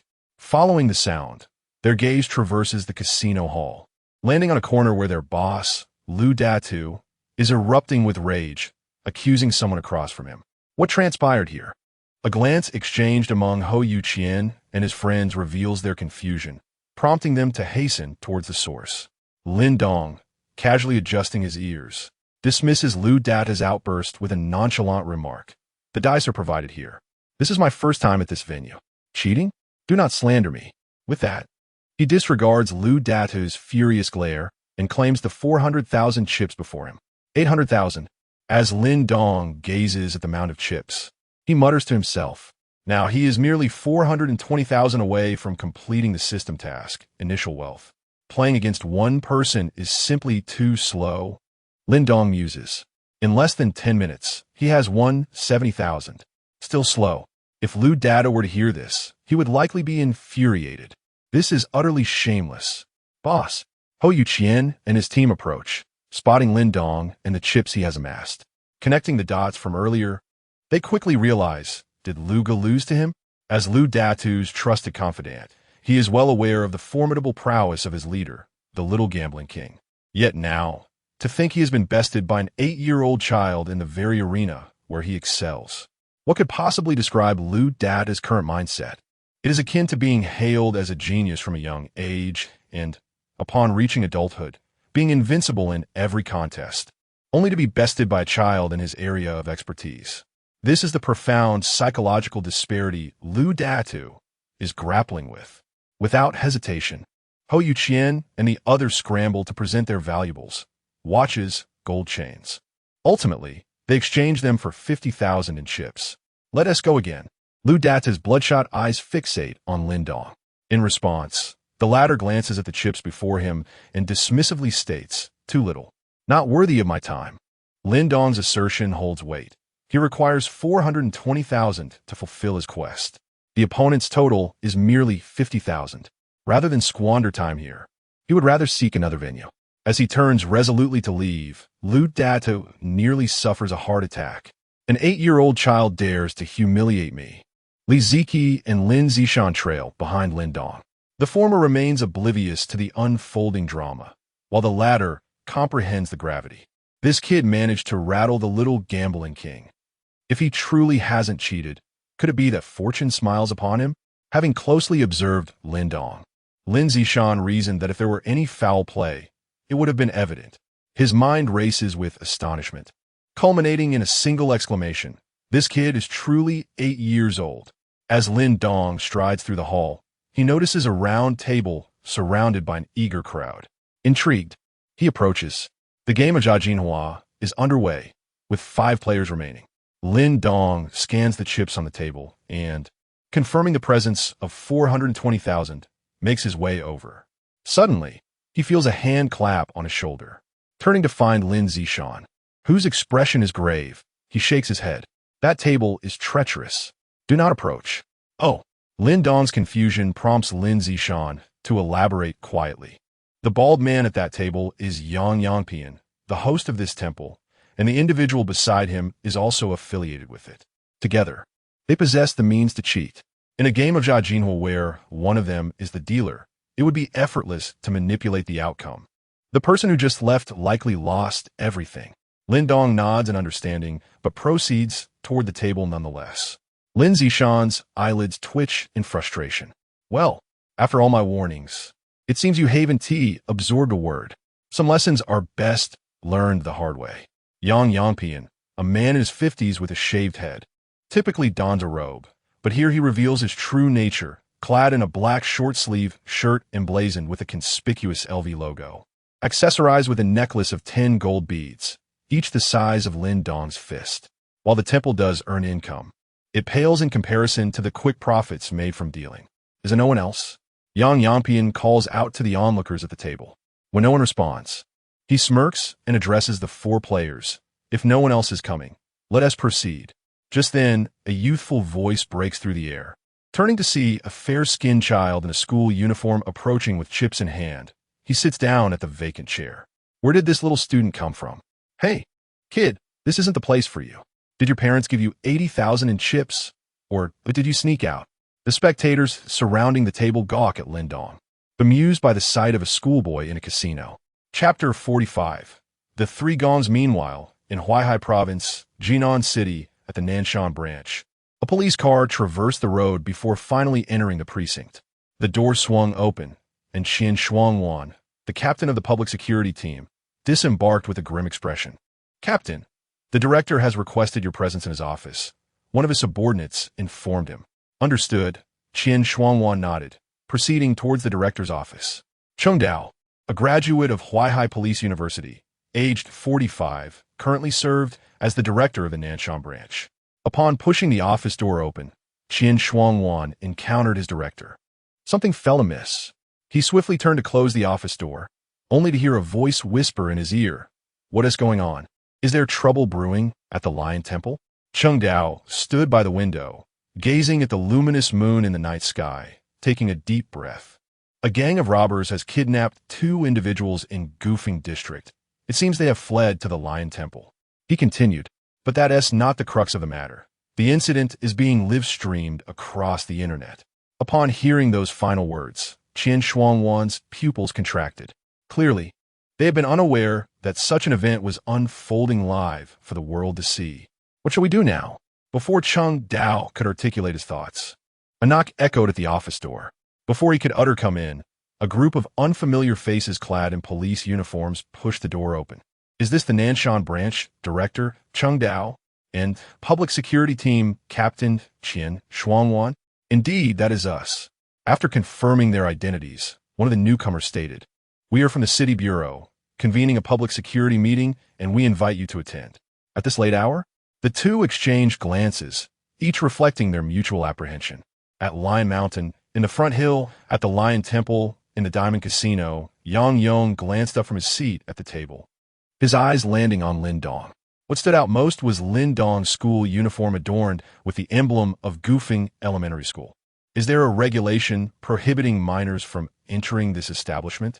For a moment, Yang Yong felt somewhat dazed. No one of Lin Dong's age had ever stepped foot in this venue before today. Lin Dong, undeterred by the scrutinizing gazes around him, placed 800,000 chips before him. Raising his head, he surveyed the other 5 players. Shall we commence? All right. Yang Yong nodded, acknowledging that in this place, age mattered little as long as one had money. The bald man seated beside him jested, Kid, here, losing means losing. There are no refunds for minors. Laughter erupted from those surrounding them.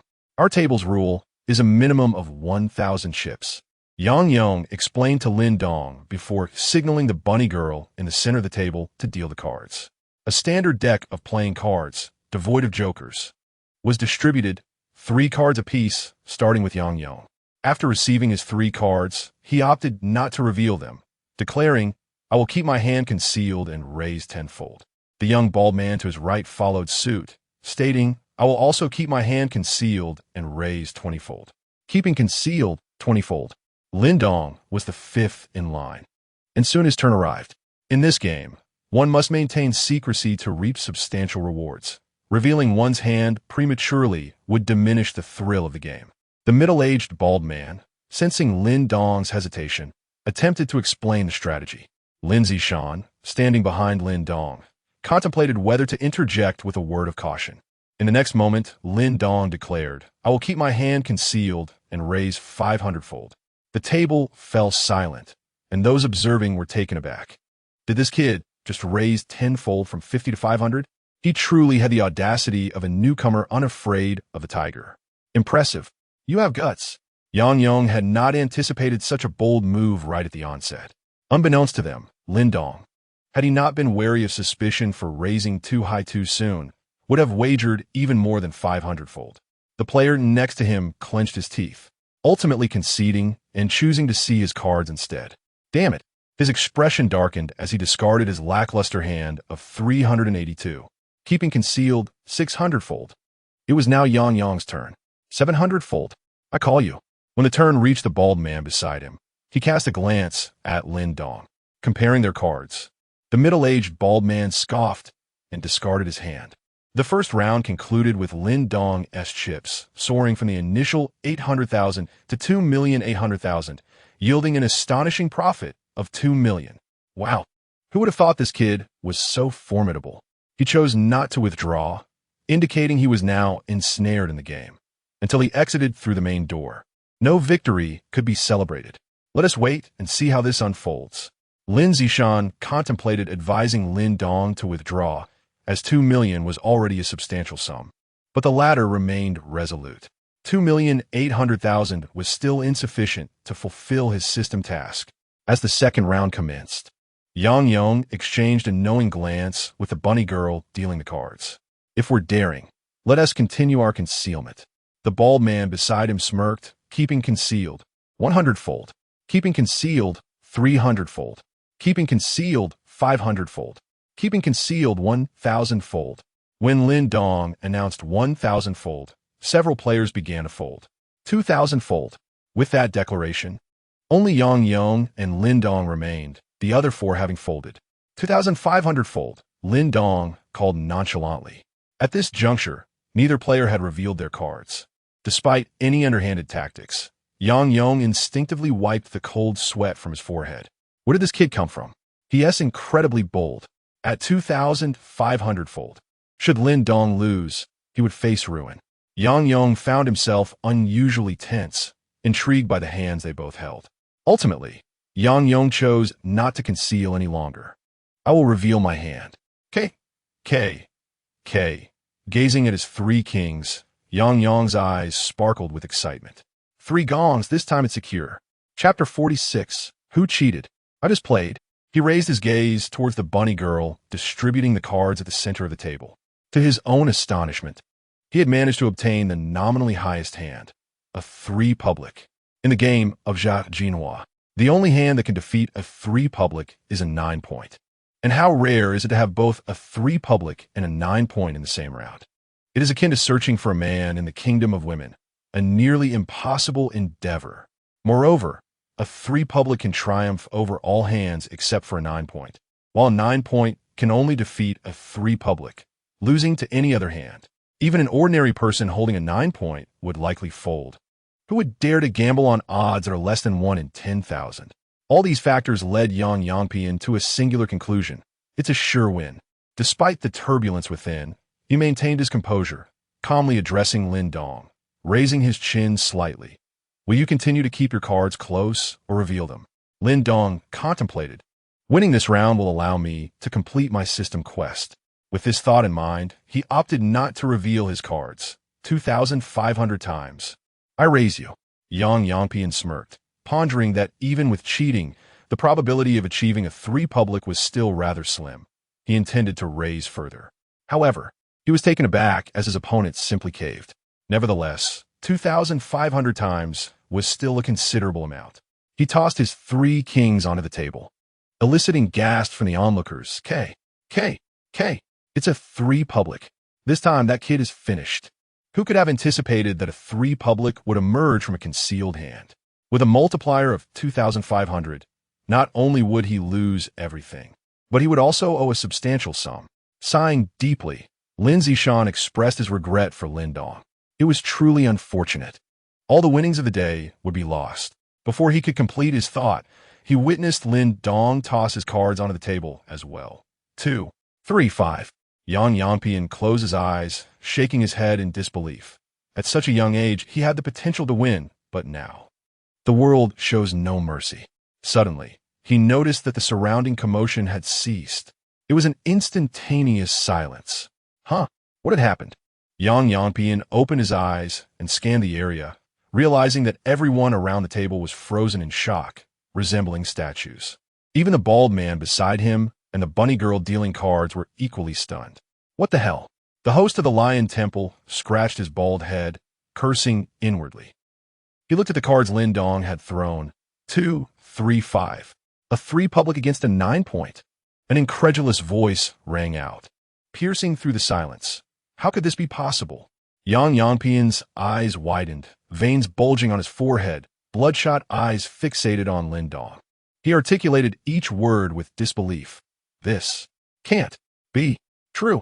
How could his luck be so extraordinary? A 9 point, the theoretically weakest hand.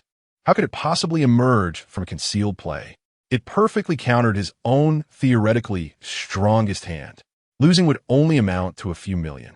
Given Yang Yangpian's wealth, such a loss would not be catastrophic. However, he could not swallow this bitter pill.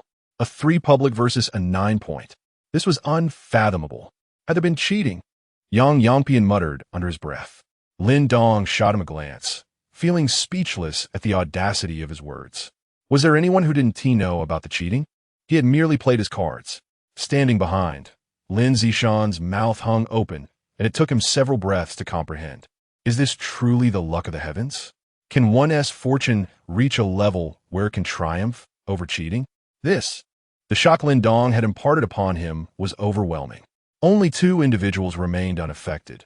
One was Li Ziki, who was oblivious to the unfolding drama, and the other was Lin Dong, who, possessing the skill Gambling King, had anticipated the outcome. In this round alone, Yang Yangpian lost 2,500,000. The other 4 participants had not wagered heavily, but collectively they contributed an additional million. 3,500,000. Lin Dong calmly gathered the chips, as if nothing had transpired. Once these are converted into cash, the system task will be completed. Watching helplessly, Yang Yangpian clenched his fists beneath the table. This young man was certainly not relying solely on luck. He resolutely thought, even if luck played a part, he would not accept it. No, he could not act here. He could not allow others to think Yang Yangpian could not handle a loss. He must not tarnish his own reputation. When he exchanged for cash, a multitude of thoughts raced through Yang Yangpian's mind, and he spoke aloud, again. But Lin Dong was solely focused on completing his system task, collecting the chips. Unable to carry them all himself, Lin Zishan and Li Ziki each took some and departed from the gambling table. Observing their retreating figures, Yang Yangpian exchanged a knowing glance with the bald man beside him. The latter understood immediately and discreetly slipped away from the crowd. Soon after, Yang Yangpian also left the gambling table. Although the Diamond Casino was underground, it still had compartments, such as private rooms and VIP lounges, as well as their resting area and Yang Yangpian's office. Upon returning to his office, Yang Yangpian retrieved an old mobile phone and dialed number. Beep, beep, beep. After a brief wait, he frowned. No one answered? He tried once more, but still no response. Where was Chung Dao off indulging again? Unable to pick up my call? He had intended to give him a heads up about his plan to incapacitate someone. Never mind. He would discuss it later. Yang Yangpian patted his bald head. Cheating against me. Yang Yangpian? That is akin to stirring up trouble on the head of a deity. The young bald man woofing approached. Host, everything is arranged. As soon as he dares to exchange for cash, our people will act. The items for framing are also prepared. We will firmly pin the blame on him for cheating. Chapter 47. You had better truly possess Shaolin martial arts. Yang Yong nodded slightly, his voice low. Remember, such matters must be conducted discreetly. We cannot be the ones to lift the stone only to have it crush our own feet. Wu Feng chuckled slyly, his demeanor somewhat lewd.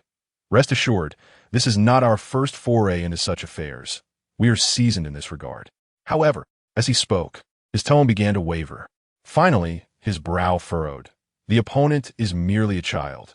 This is our first encounter of this nature. What if things escalate? Yang Yong displayed indifference, waving his hand dismissively. What is there to fear? Even if something goes awry, do you think the substantial funds I expend annually to support Chung Dao and the others are for naught? Be bold and proceed. If it truly escalates, there will undoubtedly be someone to catch us if we fall. With Yang Yong's reassurance, Wu Feng felt considerably more at ease. At the same time, in the Diamond Casino, at the counter, Lin Dong placed all his chips on the table, addressing the oddly expressioned bunny girl in front of him. Please convert these into cash for me. This. She glanced over, accustomed as she was to handling chips, and could discern that the boy had brought at least 6 million. Wait, didn't this elementary school student just exchange a gold watch for cash? It hasn't even been half an hour. How did it become 6 million? The bunny girl began to doubt her own reality. The amount is rather substantial. I must ask the esteemed guest to follow me to the VIP room for a moment while we verify the details. A middle-aged woman approached with a smile. Lin Zishan furrowed his brow and quietly warned Lin Dong, "Be cautious. I sense something amiss." Lin Dong nonchalantly nodded. "You all wait outside. I'll go to the VIP room alone." That is not what I meant. Lin Zishan attempted to say more, but he noticed Lin Dong had already followed the woman into the VIP room. Suddenly, he recalled the boy's formidable physique. To his astonishment, he realized that his own worries had dissipated. Inside the VIP room, Gu Feng sat on the sofa flanked by 7 bald men dressed as temple monks, their gazes fixed on the door, silent as statues. After a few breaths, there was a stir. The door swung open, and a middle-aged woman led a child in a school uniform into the room. One might mistake this for a parent bringing their child to school. After entering, the middle-aged woman withdrew, closing the door behind her, leaving Lin Dong alone. Gu Feng and his companions rose from the sofa, casting him sinister glances. They had anticipated the young boy would be terrified upon witnessing the scene, perhaps even nervously inquiring, "What do you intend to do?" However, Gu Feng and the others were taken aback when the child, calm and unflinching, casually asked, "Are you planning to take action or merely intimidate me into relinquishing my chips?" Gu Feng and his companions were momentarily at a loss. The crux of the matter lay in Lin Dong's current stature, standing at an impressive height of 1 meter, clad in a school uniform with a fair complexion. How could he speak with such authoritative confidence? Were it not for his youthful voice, they might have surmised he possessed at least 40 years of experience in the underworld. Lin Dong surveyed the room. In his previous life, he had encountered far more formidable situations than being cornered by 8 small-time thugs. Moreover, he now boasted a physique rating of 93. Monks? Martial arts? Shaolin techniques? They had better truly master the Buddha's palm, or they would soon find themselves face to face with the Buddha himself. Gu Feng shook his head, realizing he was nearly led astray by the child's demeanor. With a cold snort, he declared, "You dare cheat in our territory? According to the rules of the underworld, you may choose 2 limbs to sacrifice. Do not assume your youth will protect you from our wrath." As he spoke, the golden-skinned monks around him stepped forward, creating an intimidating atmosphere. Sighing, Lin Dong dug at his ear. "Since you put it that way, I assume you've prepared the evidence to frame me?" His composed demeanor, indifferent attitude, and the school uniform left Gu Feng and his associates momentarily stunned. "Get him!" Gu Feng gritted his teeth and waved his hand, signaling 2 of the monks to approach Lin Dong with malicious intent. In his view, it was unnecessary to involve so many for dealing with a mere child. He was sufficient. However, these monks were merely bored and had requested to join in. "I've yet to break the limbs of someone this age." Gu Feng licked his dry lips. Encountering cheats was commonplace in this line of work, but he had dealt with many who lacked backing. Lost in thought, he suddenly heard 2 screams. Upon opening his eyes, he saw the 2 who had just approached now sprawled on the ground, writhing in pain, clutching their stomachs and moaning as if they had suffered a severe beating. What? Gu Feng's body stiffened. What transpired? He had only closed his eyes for less than a minute. How could these two end up in such a state? Could there be a master among them? He did not see it, but the other monks nearby had witnessed it all clearly. The child had leapt up and delivered 2 kicks, and that was the outcome. Lin Dong stretched his limbs, the crisp sound of cracking joints echoing in the VIP room. He stepped toward the stunned onlookers, a smile gracing his lips. This smile on the face of an 8-year-old was both endearing and innocent, yet the people around Gu Feng felt their scalps tingle. They had just seen him kick 2 men into submission. I refuse to believe it. Can a mere elementary student truly contend with so many of us? Gu Feng gritted his teeth and stepped forward fearlessly.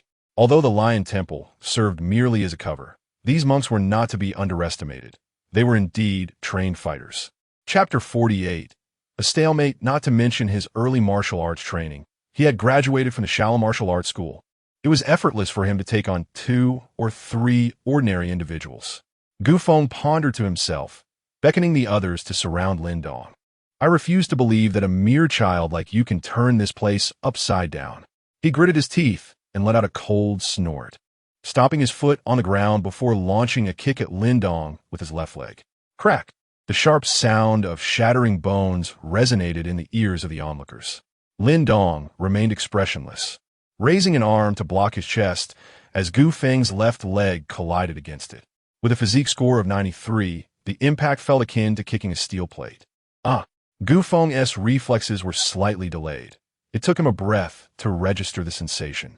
The tearing pain radiated from his leg straight to his mind. His face turned pale, devoid of color.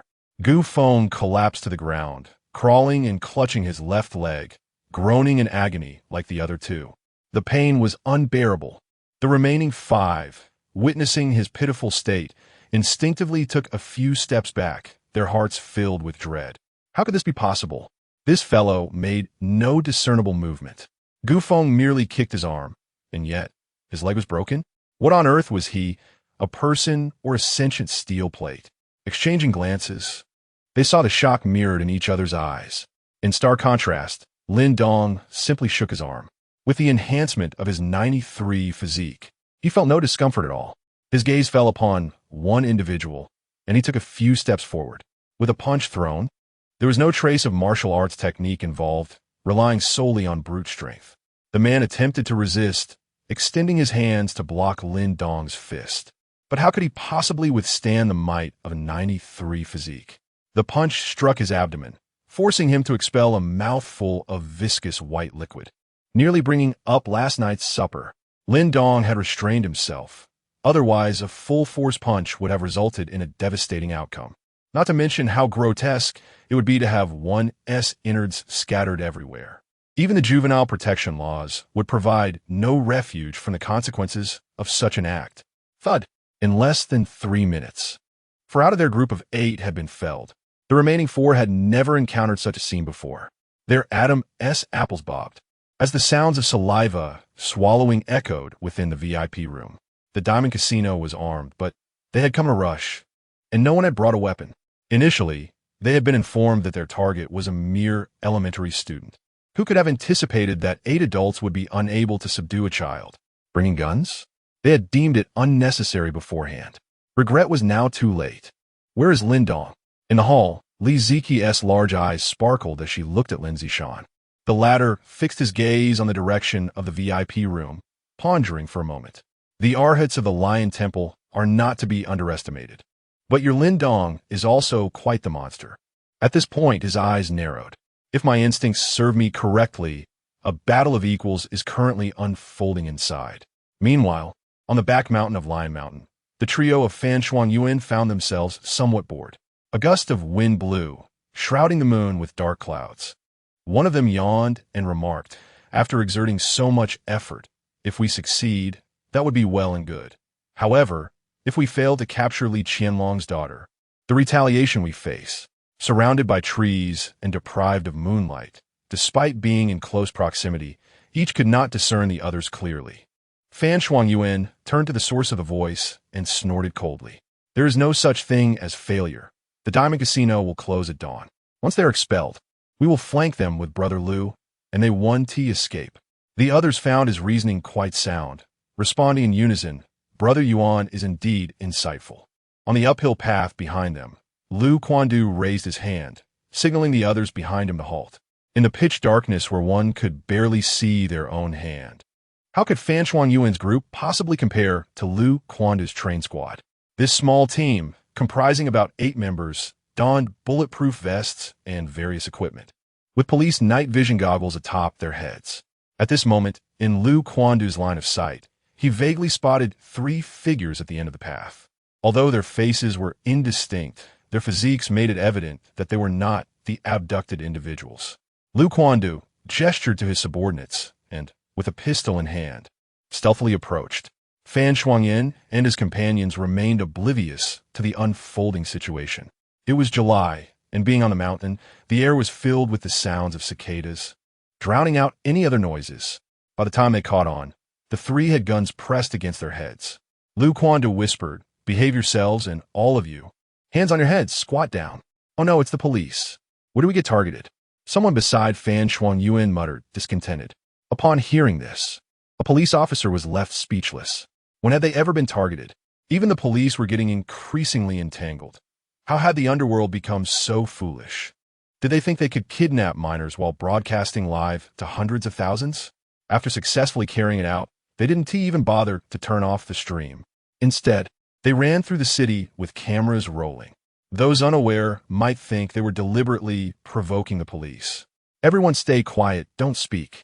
Without encountering any resistance, they effortlessly subdued the 3 individuals. It was absurd. How could they resist with their heads down? During the struggle, Lu Quandu managed to extract a handgun from Fan Shuangyuan. Having navigated the streets for years, he was well aware of the 3 cardinal rules of the underworld. He swiftly exonerated himself. This gun belongs to Lu Quandu. It has nothing to do with me, and I have no idea how it ended up in my pocket. You merely need to acknowledge that this is your pocket. Lu Quandu cleared his throat. A significant opportunity for a meritorious act is presently before the 3 of you. One among you could receive a sentence reduction of 1 to 3 months.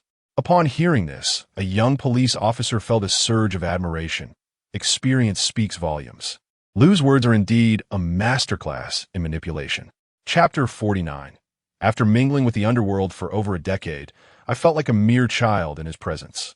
As expected, upon hearing the promise of merit for sentence reduction, the 3 men immediately showed interest. Lu Quandu continued, "Share with me everything you know about this place. As long as it is truthful, I shall grant you a certificate of significant merit." However, at this point, Lu Quandu's tone grew grave.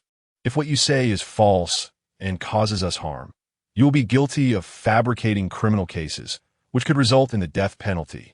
You must understand the gravity of the situation." As soon as he finished speaking, Fan Shuangyin nodded vigorously. "I understand. I comprehend the reasoning, given how things have progressed. There is no need to speak of brotherhood. If you truly regard me as a brother, you would not blame me for betraying you.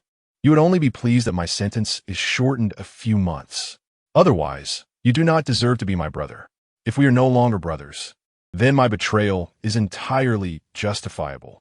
This mountain is known as Lion Mountain, and atop it stands a temple called Lion Temple, where a group of bald monks reside. By day, they chant scriptures, but by night, they become the house dealers. Such is the situation here." Fan Shuangyuan's lung capacity was remarkable as he divulged information about the Diamond Casino beneath the Lion Temple and the monks who acted as dealers. Lu Quandu's brow furrowed deeper, forming a knot. How could such a large criminal organization exist without our knowledge? No. Lu Quandu recalled how their men had attempted to search Lion Mountain, but were intercepted by the Nanshan group. It was not ignorance. Rather, the situation had been shielded by a protective umbrella. "Captain, what shall we do now?" one subordinate inquired. Since he had stated that outsiders could not act within, it could be temporarily determined that the 2 kidnapped victims were safe. Lu Quandu pondered, "I will first report this situation to the director and seek his counsel." After dialing Li Weigu's number, he conveyed the general situation. Soon, Li Weigu's voice came through. The Municipal Bureau has long been monitoring the Nanshan branch. The municipal SWAT team is en route. You must remain discreet for now. As the call ended, Lu Quandu gazed toward the mountain ahead. According to Fan Shuang Yuan's earlier words, not only were there over 30 monks within the Lion Temple, but also 8 formidable arhats. Each of these individuals, having graduated from martial arts academies, possessed exceptional skills, easily capable of handling 2 or 3 ordinary men. Most importantly, they were armed. Lu Quandu, with only 8 men at his disposal, decided to wait for the Municipal Bureau's arrival to avoid unnecessary losses. Meanwhile, Fan Shuangyuan, eager to seize the opportunity for sentence reduction, continued to speak fervently, leaving the other 2 with no chance to interject. The so-called arhats of the temple were nothing more than thugs for the casino, ruthless in nature, responsible for breaking limbs in case of cheating. Hearing this, Lu Quandu became increasingly cautious. When we act later, we must pay special attention to those so-called arhat thugs. On the other side, at the Lion Temple's Diamond Casino, in the VIP room, Stop! Stop! The only remaining arhat, bruised and battered, pleaded with Lin Dong. Lin Dong raised his foot, and just then, the door behind him swung open, revealing the middle-aged woman who had brought him here. Is it done? The host asked me to. As her words trailed off, she witnessed the sight of a schoolboy, clad in uniform, kicking the stout, bruised arhat to the ground. The newcomer blinked in disbelief, only then realizing the surrounding chaos. What the hell? She exclaimed, unable to contain herself. In the VIP room, 7 arhats, completely covered in gold dust, along with 1 Wu Feng, lay scattered across the floor, their condition utterly pitiful. Among them stood a young student in a school uniform. Had she not witnessed Lin Dong kick the last one away, she would never have believed such a scene could unfold. This simply cannot be right. 8 seasoned martial artists bested by a mere schoolboy? Just as she believed she might be hallucinating and was about to exit to close the door and start anew, Lin Dong was already beside her. He looked down at the child, who barely reached his abdomen, clad in uniform, with a delicate appearance and fair skin. If encountered in a proper setting, she would have found him adorable. However, in this moment, she could only think, please do not come any closer. Take me to your host.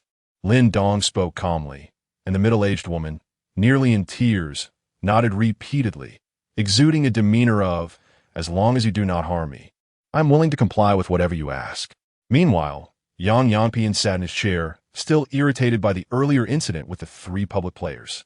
Having played all his life, it was humiliating to be outsmarted by a mere child. Once he dealt with that brat, he would call a few people to vent his frustration.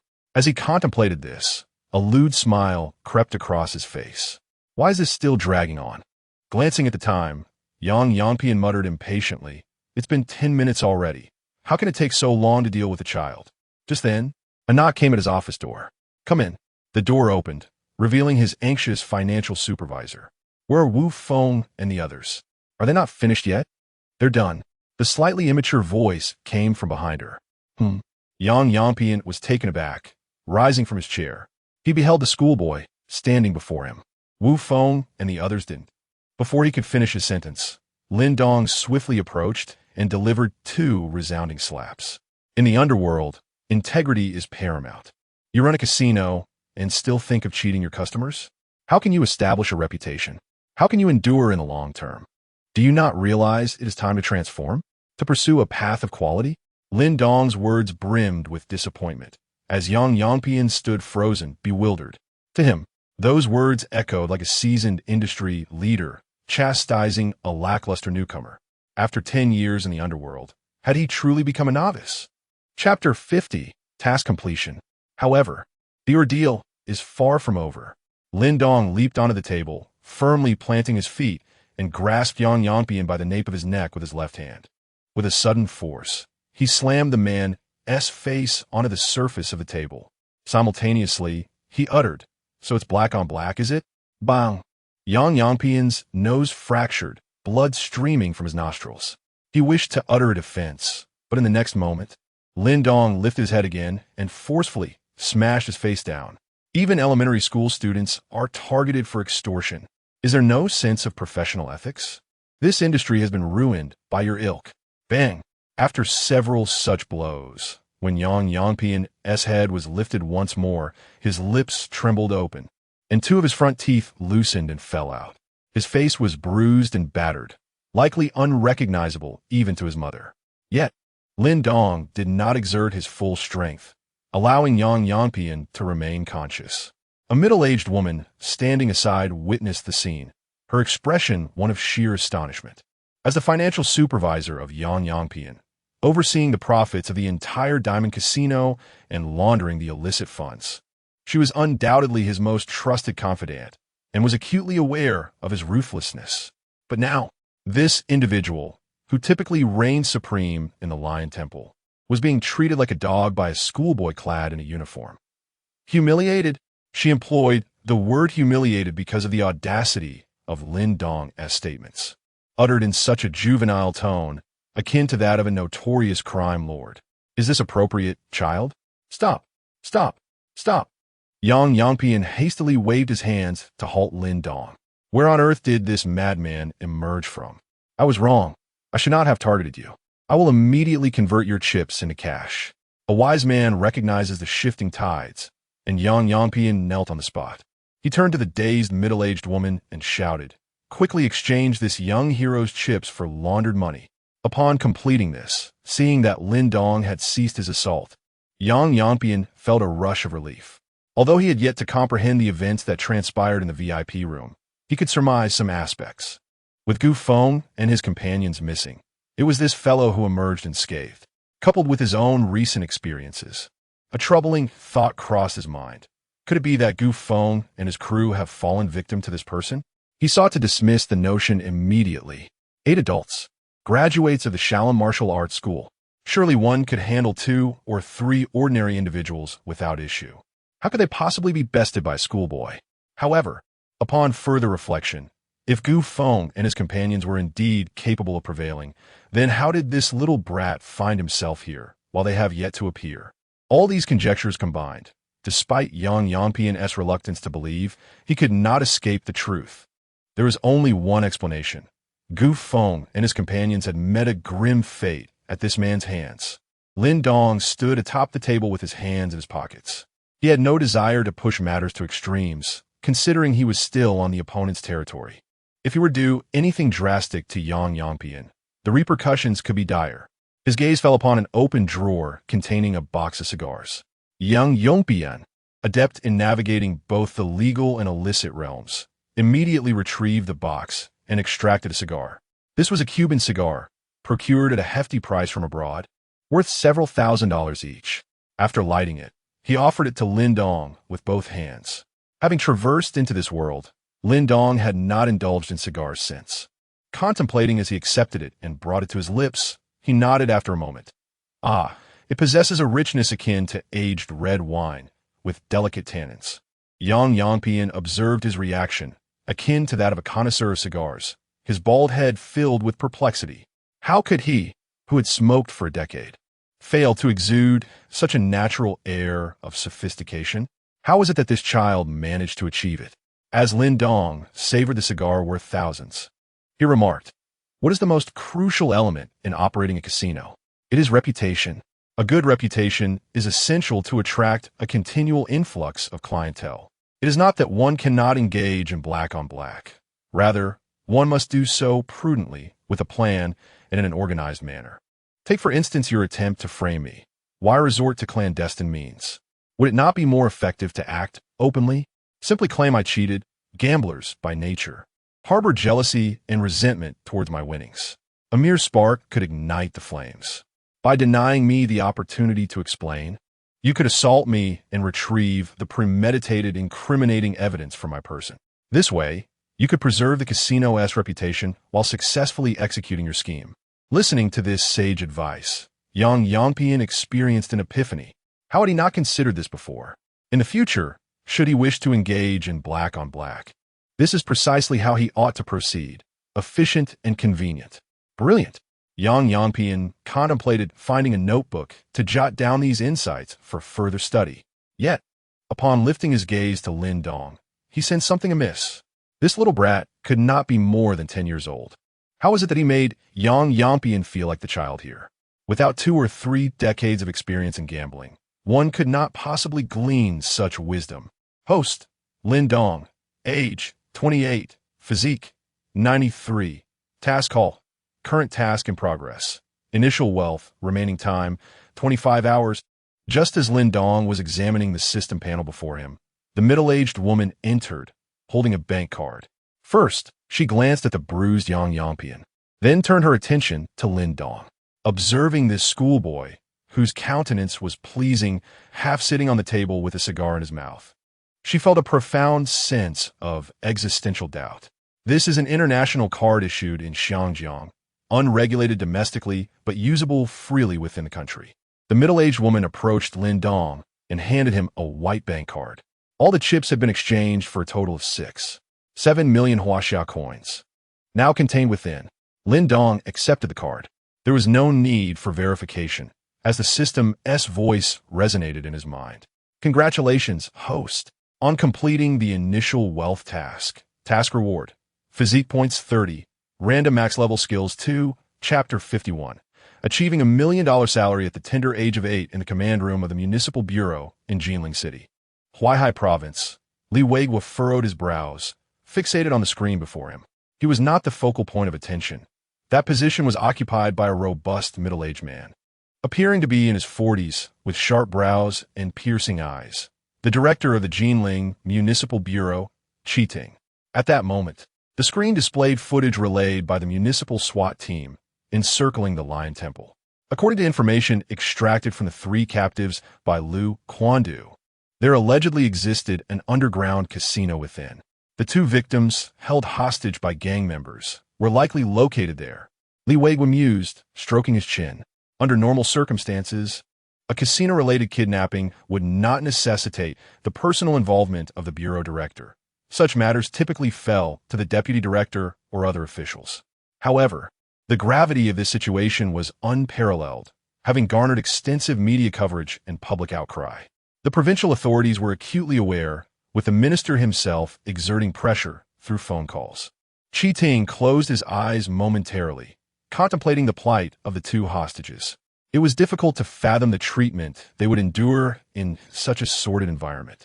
The others in the room lowered their heads in acknowledgement, understanding the grim reality of a casino, an establishment rife with vice and danger.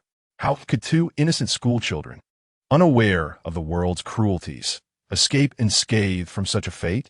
After a brief pause, Qi opened his eyes, a newfound determination evident. He issued commands over the intercom. Leave personnel from the Goofing Sub-Bureau outside to monitor for any escaping individuals. Jean Dahuz, lead the SWAT team to storm the Lion Temple and swiftly regain control of the situation within the casino. On Lion Mountain, following the orders of the SWAT team leader, Jean Dahuz quickly organized his team, positioning the Goofing Sub-Bureau members at the perimeter. Taking a deep breath, he prepared for action. 1, 2, 3. With a forceful kick, he burst open the doors of the Lion Temple. Who are you? What do you want? The guard, caught off guard, was met with the cold barrel of a gun pressed against his head. You 2, restrain them and throw them out for the Goofing Sub-Bureau to handle. The rest, follow me.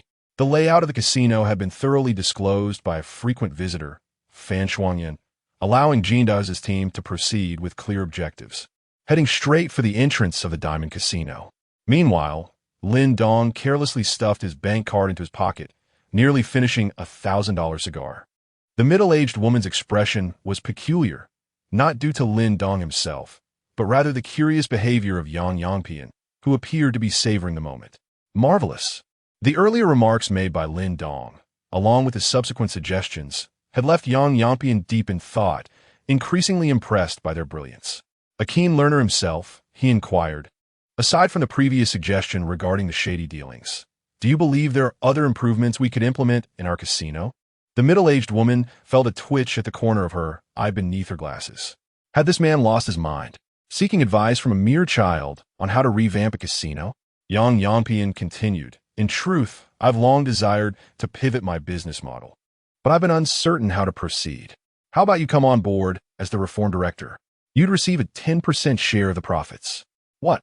The middle-aged woman was momentarily convinced she had misheard. A child as a reform director, and offering him 10% of the profits. Given the casino's exorbitant earnings, that would amount to millions.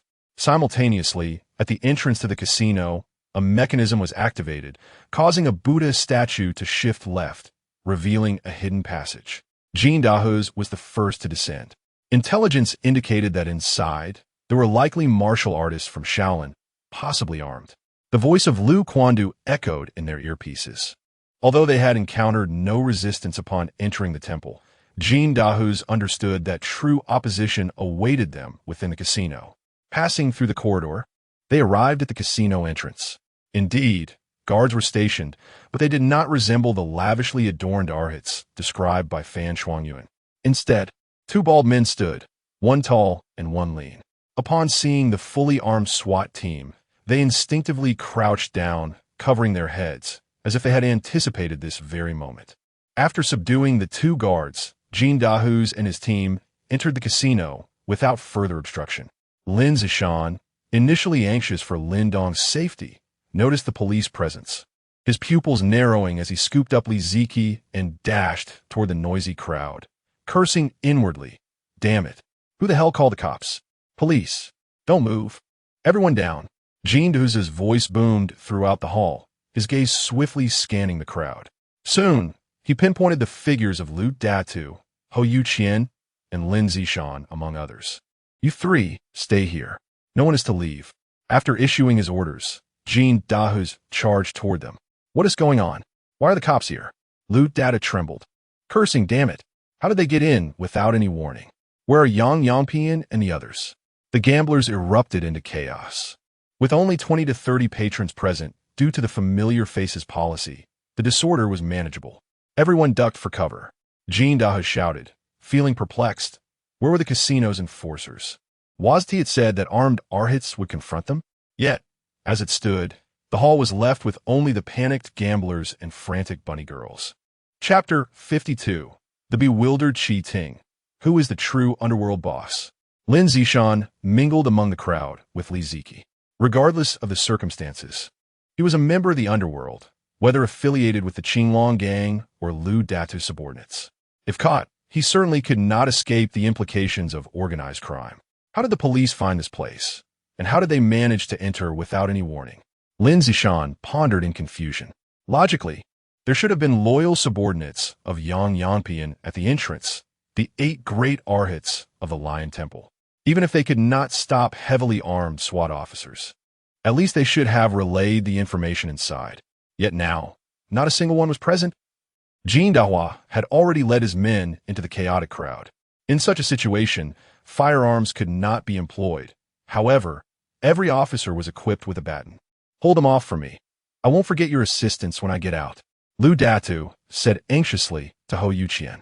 There were of course multiple exits, but Lu Datu realized that the SWAT team seemed to be targeting him. He spoke rapidly. Old Ho, you need to understand that no feat surpasses that of saving the leader. You've served the gang for several years. When you come out, you could take over my position. The allure of such promises stirred Hou Yuqian's interest. Having entered before, he figured he might as well delay these officers since escape was no longer an option. Resolutely, Hou Yuqian thought, Lu Gu, you go ahead. I will hold them off for you. Just as he finished speaking, he noticed a pitch-black baton enlarging in his view. As a SWAT officer, the daily training intensity was immense. They practiced with batons for at least 2 hours each day.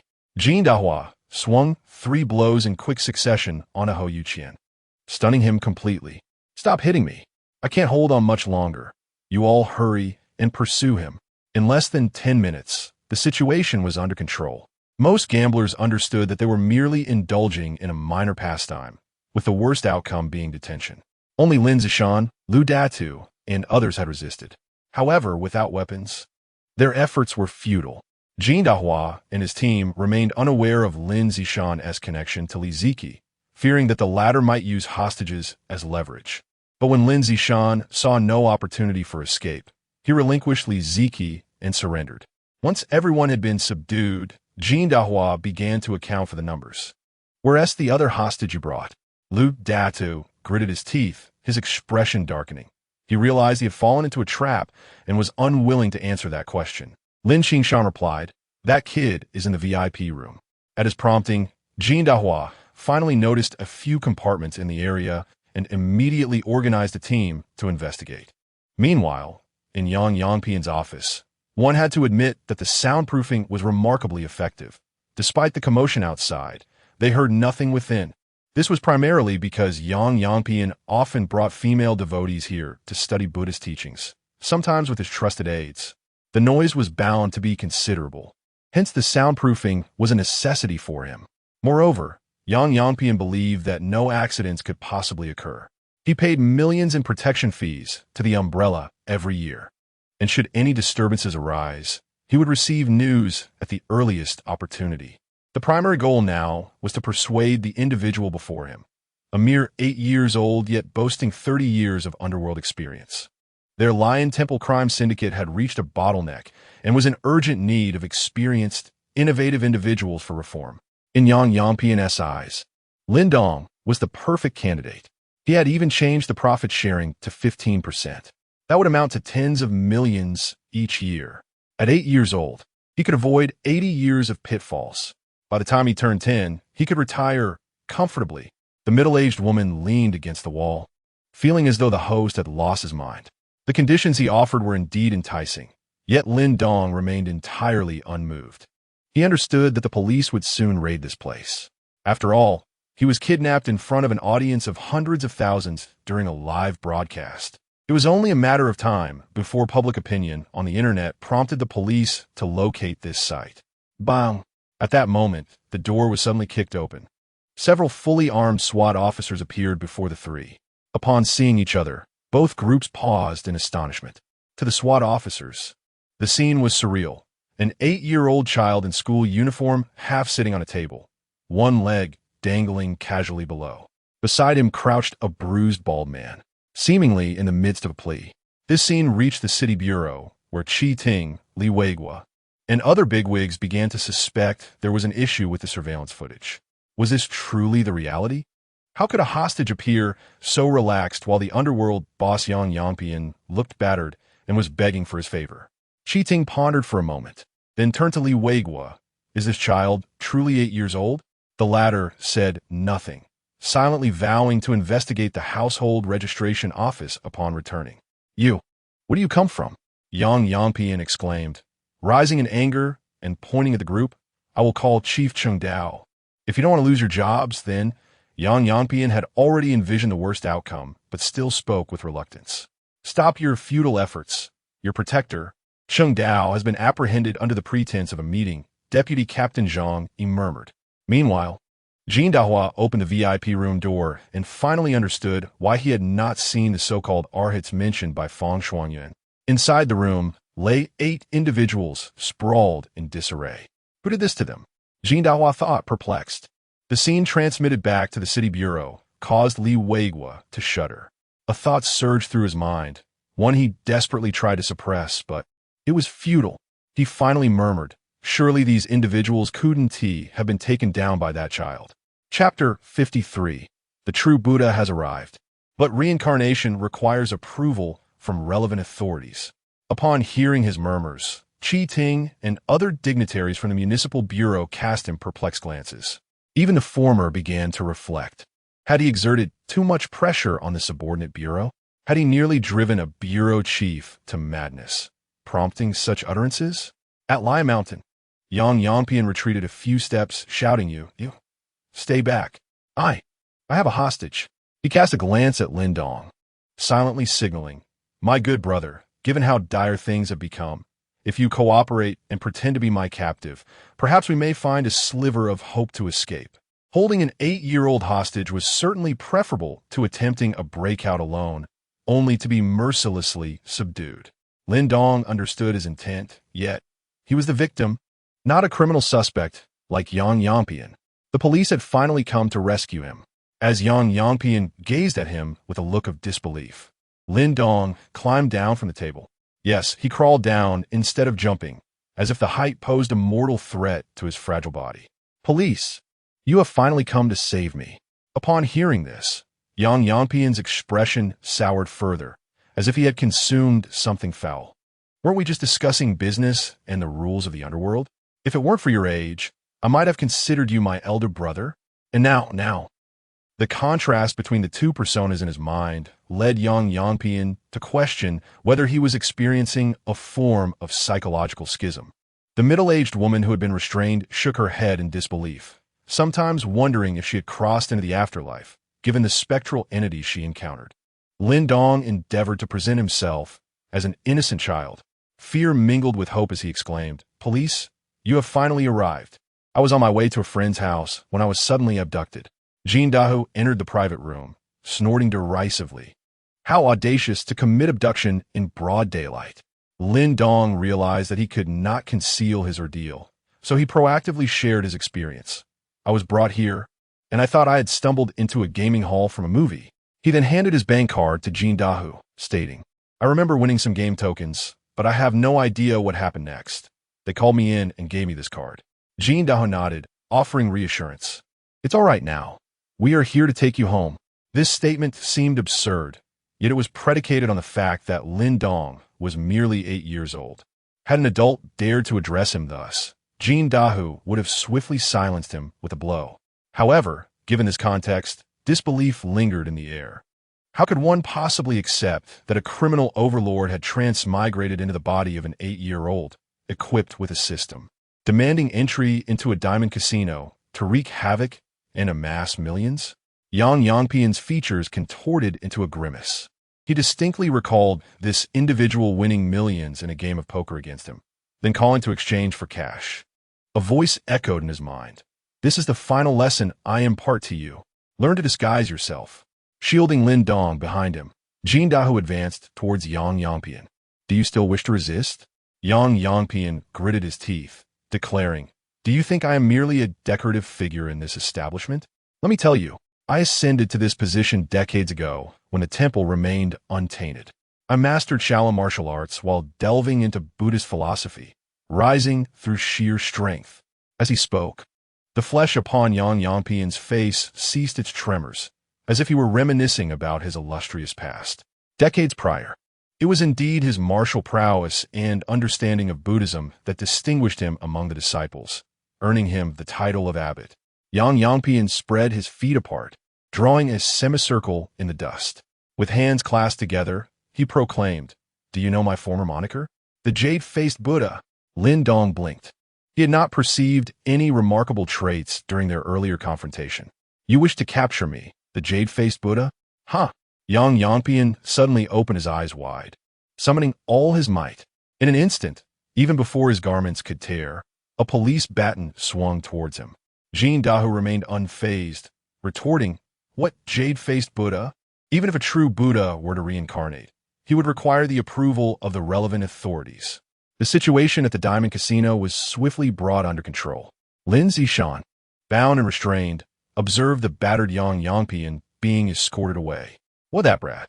He furrowed his brow, scanning for Lin Dong's figure. Soon, he spotted Lin Dong trailing behind a group of police officers. A sigh of relief washed over him, though he found it odd that Lin Dong bore no injuries. Upon witnessing Yang Yangpian's emergence, Lu Datu erupted in fury, shouting, "How could you manage the venue like this? The police have entered, and yet we received no information. We were caught completely off guard and annihilated. And you dare call this the Little Peace Hotel of Jinling? Where are your enforcers? Be quiet." One of the special police officers snapped as he approached Lu Datu. The latter, cheeks puffed out in indignation, felt the lingering pain from the baton strikes and refrained from further protest. However, soon their curiosity regarding the whereabouts of the casino's enforcers would be resolved. One by one, the special police emerged from the VIP room, each carrying a bald man adorned in gold dust. "What the hell?" someone blurted out, unable to contain their astonishment. Were the police truly that brutal? Had they reduced these 8 men to such a state? Yet, something felt amiss. There were no visible injuries on them, suggesting they had not been beaten by batons. Who else could have left them in this condition? Amidst the surrounding clamor, Lin Zishan's gaze remained fixed on Lin Dong. As a bold thought crossed his mind, could it be that these 8 men were subdued by him? Chapter 54, Crackdown on Organized Crime. In Huaihai Province, Jinan City. At the municipal police headquarters, Qi Ting and his team breathed a sigh of relief as this operation came to a close. Fortunately, the two innocent hostages had not suffered any harm. However, Li Weigua, midway through his statement, suddenly felt it was rather imprecise. Which little girl is undoubtedly innocent? Is this fellow too innocent? Li Weigua pondered in confusion. Deputy Chief Bao Tianhua remarked, "This operation did not result in any casualties. But what about the 8 individuals that Jin Dahu and his team carried out from the VIP room?" Others were equally puzzled. According to intelligence, those arhats covered in gold dust were confidants of Yang Yangpian, the head of this lion temple. They should have been the ones putting up fierce resistance. How? How could they be rendered incapable of self-care on their own turf? Setting that aside, the situation was now under the control of Jin Dahu and his team. Qi Ting instructed the colleagues from the economic department at the foot of the mountain to tally the criminal assets. After a moment of thought, he added, "Inform the municipal propaganda department and media outlets like Jinan Daily to rush up the mountain and draft reports on this incident for online dissemination." The entire internet is focused on this matter. In modern society, public opinion is a lethal sword. If it falls into the hands of those with ill intentions, it would not only cost me my position as chief, but could also shake the provincial department and the municipal committee. By the way, how is the crackdown on organized crime progressing? Qi Ting turned to the deputy chief beside him. The latter adjusted his police cap and replied earnestly, "Following this incident, our officers collaborated with personnel from the provincial department and drew forces from nearby cities to initiate a crackdown. We have already apprehended over 100 individuals involved in organized crime in our city, targeting various establishments. What about the so-called Qinglong Gang?" Qi Ting inquired. "According to our investigations, the Qinglong Gang has virtually no operations in our city. Their profits are primarily overseas, including their members. Current intelligence indicates that their leader, Li Qianlong, boarded a flight to the United States shortly before this incident. However, several members left behind in our city have been captured, including the driver, Li Guangxiang, who is currently in custody. In the United States, at an airport in Florida, due to the time difference, it was precisely noon. Li Qianlong, accompanied by Li Da and Li Er, exited the airport and entered a Mercedes-Benz. Brother Li, do you want to take a break? Or should we head straight to our Qinglong Gang's branch here?" asked the branch head, Jack Xiao. Li Qianlong waved his hand, signaling to go to the branch first. With no signal on the plane, his immediate thought was to call his daughter. However, he found he could not get through. What's going on? Not only could he not reach his daughter, but even the driver Li Guangxiang's phone was unreachable. Brother Li. Li Da's eyes widened in horror as he stared at the phone, his lips quivering. Xiao Qi was kidnapped by Lu Data this afternoon. Li Qianlong's body trembled, and he quickly snatched the phone from Li Da's hand. The screen displayed domestic news, broadcasting the kidnapping incident. "Get back. Book me the fastest flight home." Li Qianlong spoke rapidly, his gaze fixed intently on the phone screen. The Qinglong Gang, while discreet in the homeland, was quite formidable abroad. They possessed private aircraft. But traversing the Atlantic from the United States posed its own challenges. Not to mention that upon entering foreign airspace, they would likely be met with heavy artillery fire. "Brother Li, it's all right. The latest news states that the Huaxia police have apprehended the suspects, and Xiao Qi and her classmates have been rescued." In an effort to calm the nearly frantic Li Qianlong, Li Er hurriedly showed him the most recent news from Jinan Daily. Upon seeing his daughter was safe, Li Qianlong's demeanor began to stabilize. "Brother Li, there's one more thing. The news reports that Jinan is currently conducting a large-scale crackdown on organized crime.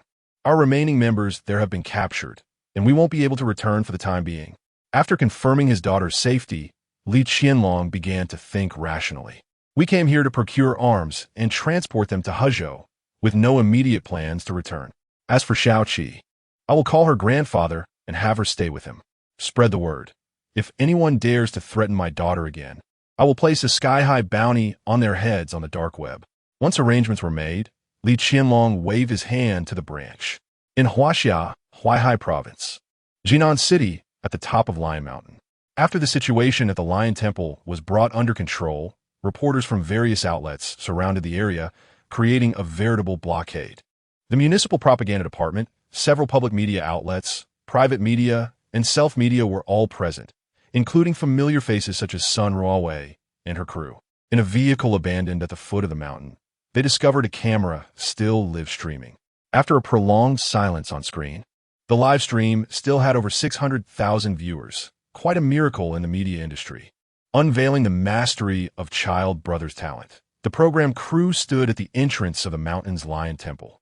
The SWAT team and personnel from the Goofing branch escorted Lu Datu, Ho Yuqian, Yang Yangpian, and others out. At long last, we see the light. What about Child Brother? Has he been sentenced? What nonsense are you spouting? Child Brother is a victim. This bunch of bald monks from Lion Mountain sure know how to have fun. When Lin Zishan was escorted out, he wanted to convey a few words to Li Ziki, but that was, of course, against protocol. He was led to the police vehicle. Currently, there were over a dozen police cars stationed at the mountain, accommodating gamblers and the monks from the Lion Temple, along with the 8 individuals from Goofing being carried out. Chapter 55, The Wealthiest in Jinling.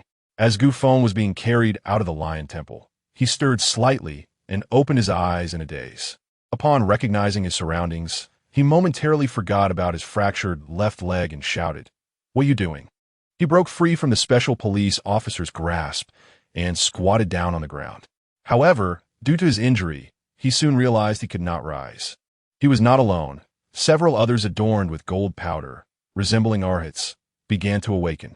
Yet they were all shackled with foot chains and handcuffs, rendering them incapable of causing any significant disturbance. Their minds were still clouded, only recalling that they had been in a VIP room preparing to sever a child's leg. How they ended up being carried by the police. During this chaotic scene, Lin Dong emerged from the Lion Temple. Upon seeing him, Gu Feng and the others began to recollect the events that led to their unconsciousness, their expressions shifting to one of sheer terror. "Stop. Please, take me away from here. I don't want to be left in his hands. I will go with you. Just don't let me see him again. I'll say anything you want. Just get me out of here." Witnessing the agitated and almost deranged state of Gu Feng and his companions, Jin Dahua, standing beside Lin Dong, wore a puzzled expression. What could have transpired to frighten them so? How could a mere child instill such fear? This scene was captured by the surrounding media, including the crew from the program, revealing the talents of the maxed-out child. As it was streamed live, new viewers expressed their disbelief at the exaggerated reactions. Conversely, longtime followers of the program affirmed, "This resonates. It may seem extreme, but given it involves the maxed-out child, it is entirely reasonable. I initially thought the maxed-out child would be the victim, but now it seems he has turned the tables. Isn't this program always this sensational?" Numerous media outlets sought to interview Lin Dong and Li Ziki, but Jin Dahua intervened, stating that the case was still under investigation and could not be disclosed. He then escorted the two into a police vehicle, heading towards the city police station. Inside the car sat 4 individuals, Lin Dong, Li Ziki, and Jin Dahua in the back seat, with a police officer at the wheel. Jin Dahua turned to Lin Dong and produced a card, speaking in a grave tone. "Do you have any idea how much money is on this?" Lin Dong shook his head in confusion. "I just had the economic department check. It's 670,000. Upon hearing this, Lin Dong displayed the typical bewilderment of an 8-year-old. "What on earth is 670,000? Jin Dahua paused, quickly realizing that Lin Dong was not disinterested in the money, but simply did not comprehend such a large sum. After all, how could an 8-year-old grasp such vast amounts? Unbeknownst to him, Lin Dong's heart was aching. He felt as though a cooked duck had flown away. Jin Dahua was filled with suspicion. Even if he won that much by sheer luck, how did he manage to exchange it for chips? Could it be? Suddenly, an answer dawned upon him. Qinglong Gang. It is known that Lin Zishan is associated with the Qinglong Gang, and this child was brought in by him. Could it be that the casino mistook him for one of their own, and thus exchanged chips without hesitation? Just how powerful is the Qinglong Gang? Jin Dahua found this theory to be a plausible explanation, having considered various possibilities that ultimately fell short. The main issue was that Lin Dong himself was an enigma. None of the training he received at the police academy or his personal experience supported notions of time travel, systems, or extraordinary luck. After approximately an hour of travel, they finally arrived at the city police station. Lin Nan, as a victim's family member, was anxiously awaiting. Upon seeing her brother disembark from the police vehicle, she rushed over, crouched down, and examined him. Xiao Dong, are you all right? Did they hurt you? She embraced him tightly, her voice choked with emotion.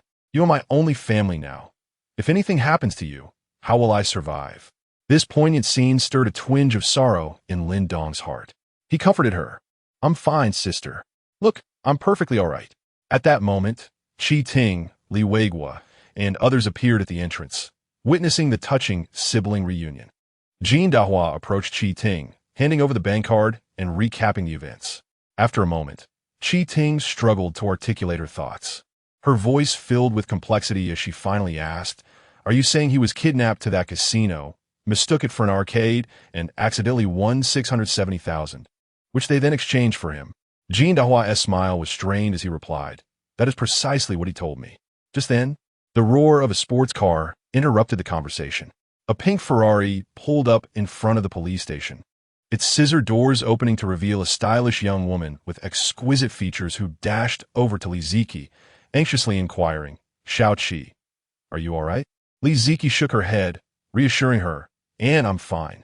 An elderly man wearing sunglasses emerged from the passenger seat, groaning. This old body can't handle the ride of the young.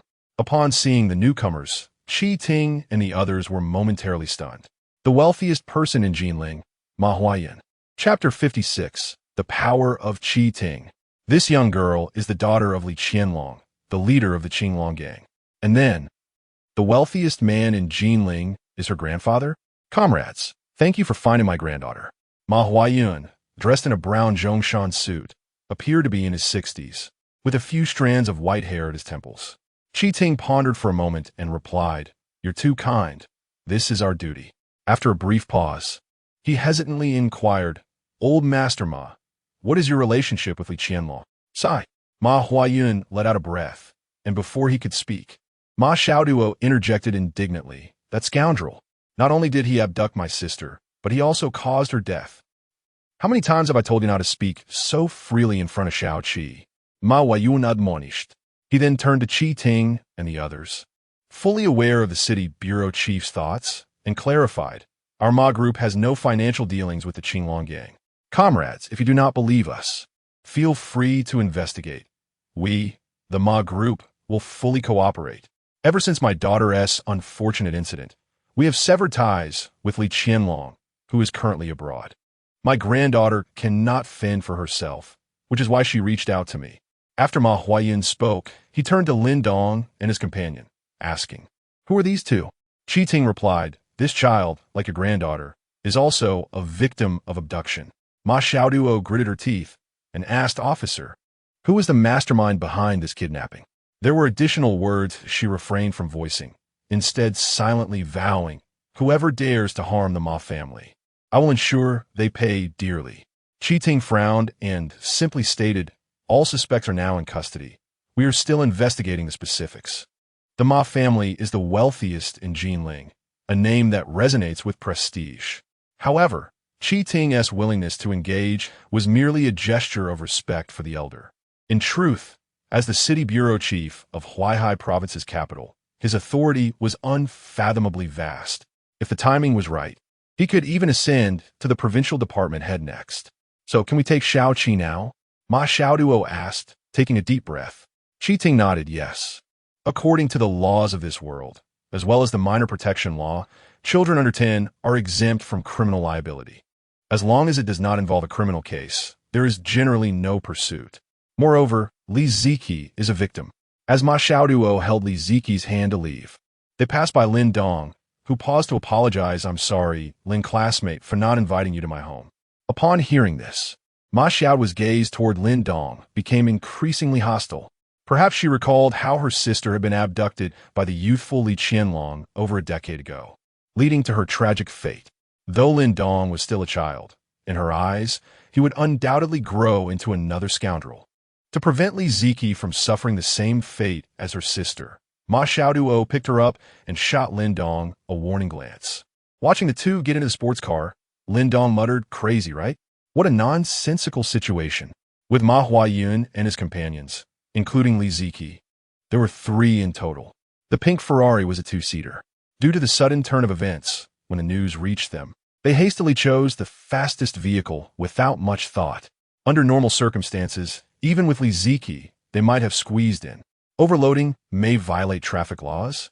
When has the Ma family ever adhered to such regulations? But now, not far away stood the city bureau chief, the head of the traffic squad, and the head of the criminal investigation team, especially the traffic squad leader. To violate traffic laws in his presence seemed rather audacious. Ma Huayan stated, "You take Xiaoqi home first. My driver will be here soon." "Officer, if there's nothing else, we'll take our leave," Lin Nan said as they departed. As they left, Lin Nan turned to Qi Ting and the others. "There is something I need to inform you." Qi Ting hesitated for a moment before producing a bank card. Lin Nan's eyes, concealed behind black-framed glasses, blinked. Qi Ting took a deep breath. "There are 670,000 in this." Lin Nan was perplexed. Although it was a substantial sum, what did it have to do with them? "This was won by your brother." Upon hearing the last statement, Lin Nan froze in place akin to a statue. The tension lingered for 3 breaths. What? The shock of this news was akin to being told that the national football team had triumphed over Argentina and Brazil to win the World Cup. Lin Dong's heart bled. This was all earned through his true strength. Alas, the duck had flown away just as it was about to be devoured. Yet, there was no choice. If he did not present it voluntarily, it would be even more challenging to explain later. This money is ill-gotten gains and will be turned over to the treasury, Qi Ting elucidated. Ultimately, Lin Nan, in a daze, departed the city bureau with Lin Dong. "Great.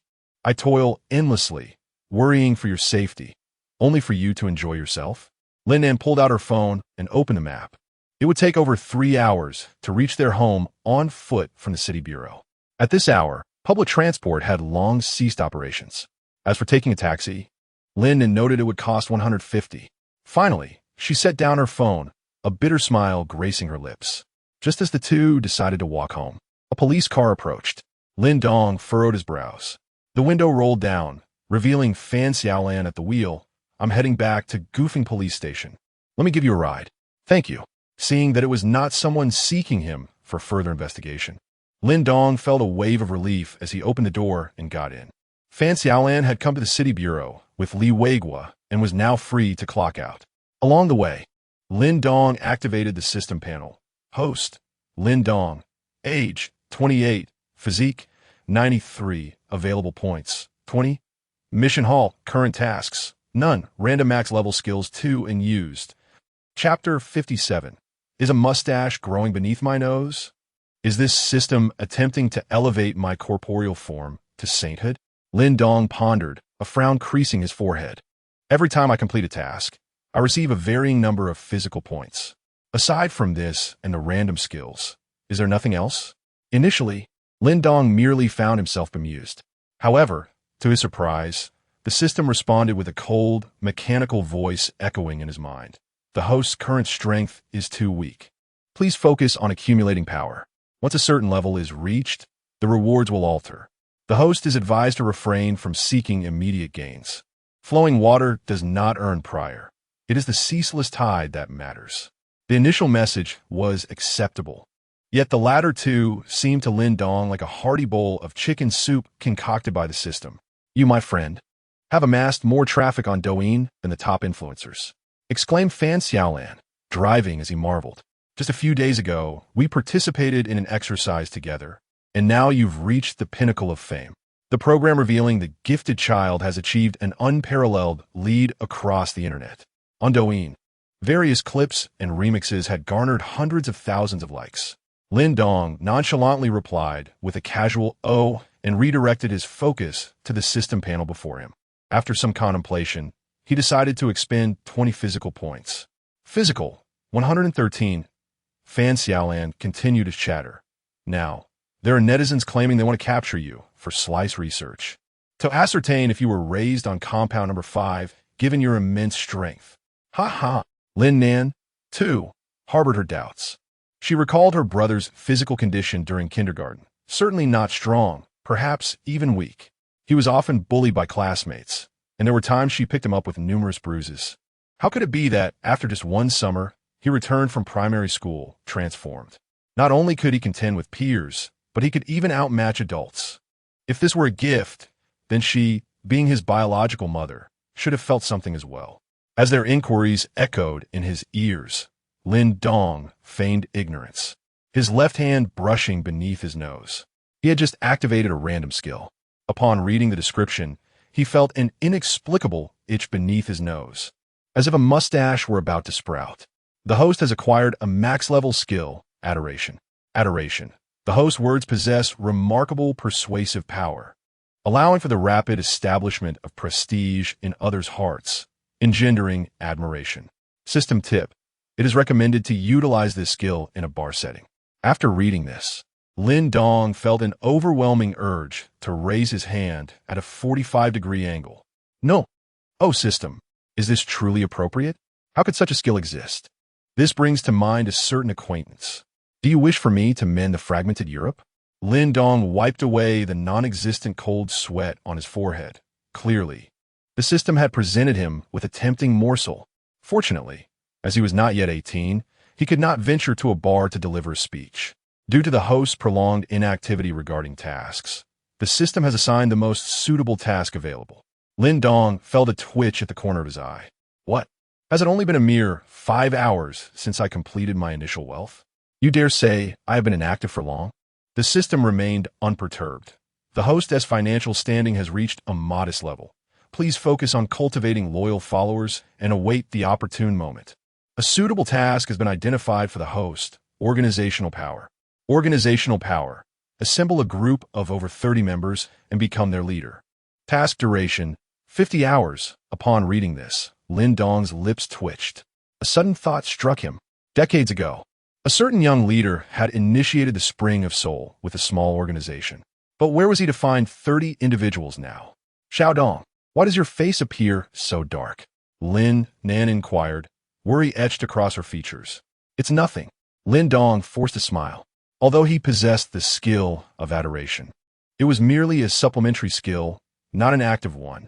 It required his own speech. This skill merely served to enhance the brainwashing effect on others. He could not simply approach a random passerby and ask, would you like to be my dog? Even with the enhancement of adoration, he'd likely be deemed insane. Unless, of course, the individual happened to be a bricklayer. That might be a different story. In this world, gathering 30 individuals without a legitimate aim seems rather unlawful. Lin Dong mused, turning to Fan Xiaolan. Officer, may I inquire, if 30 individuals are organized, planned, and led, yet lack a genuine cause for congregating, is that illegal? You intended to call me an officer from the start, didn't you? Fan Xiaolan's eye twitched. Had this lad been watching too many gangster films? Nevertheless, he answered, what you describe, organized, planned, led, yet lacking a legitimate cause, is typically referred to as a cult. Under normal circumstances, the penalty ranges from 3 to 7 years in prison. In particularly severe cases, it could extend to 7 years or even life imprisonment. After imparting this legal knowledge, Fan Xiaolan squinted, observing Lin Dong's expression through the rearview mirror, asking, why do you want to know this? If it were a typical elementary student asking, he would assume mere curiosity. But was Lin Dong just an ordinary elementary student? Lin Dong awkwardly waved his hand.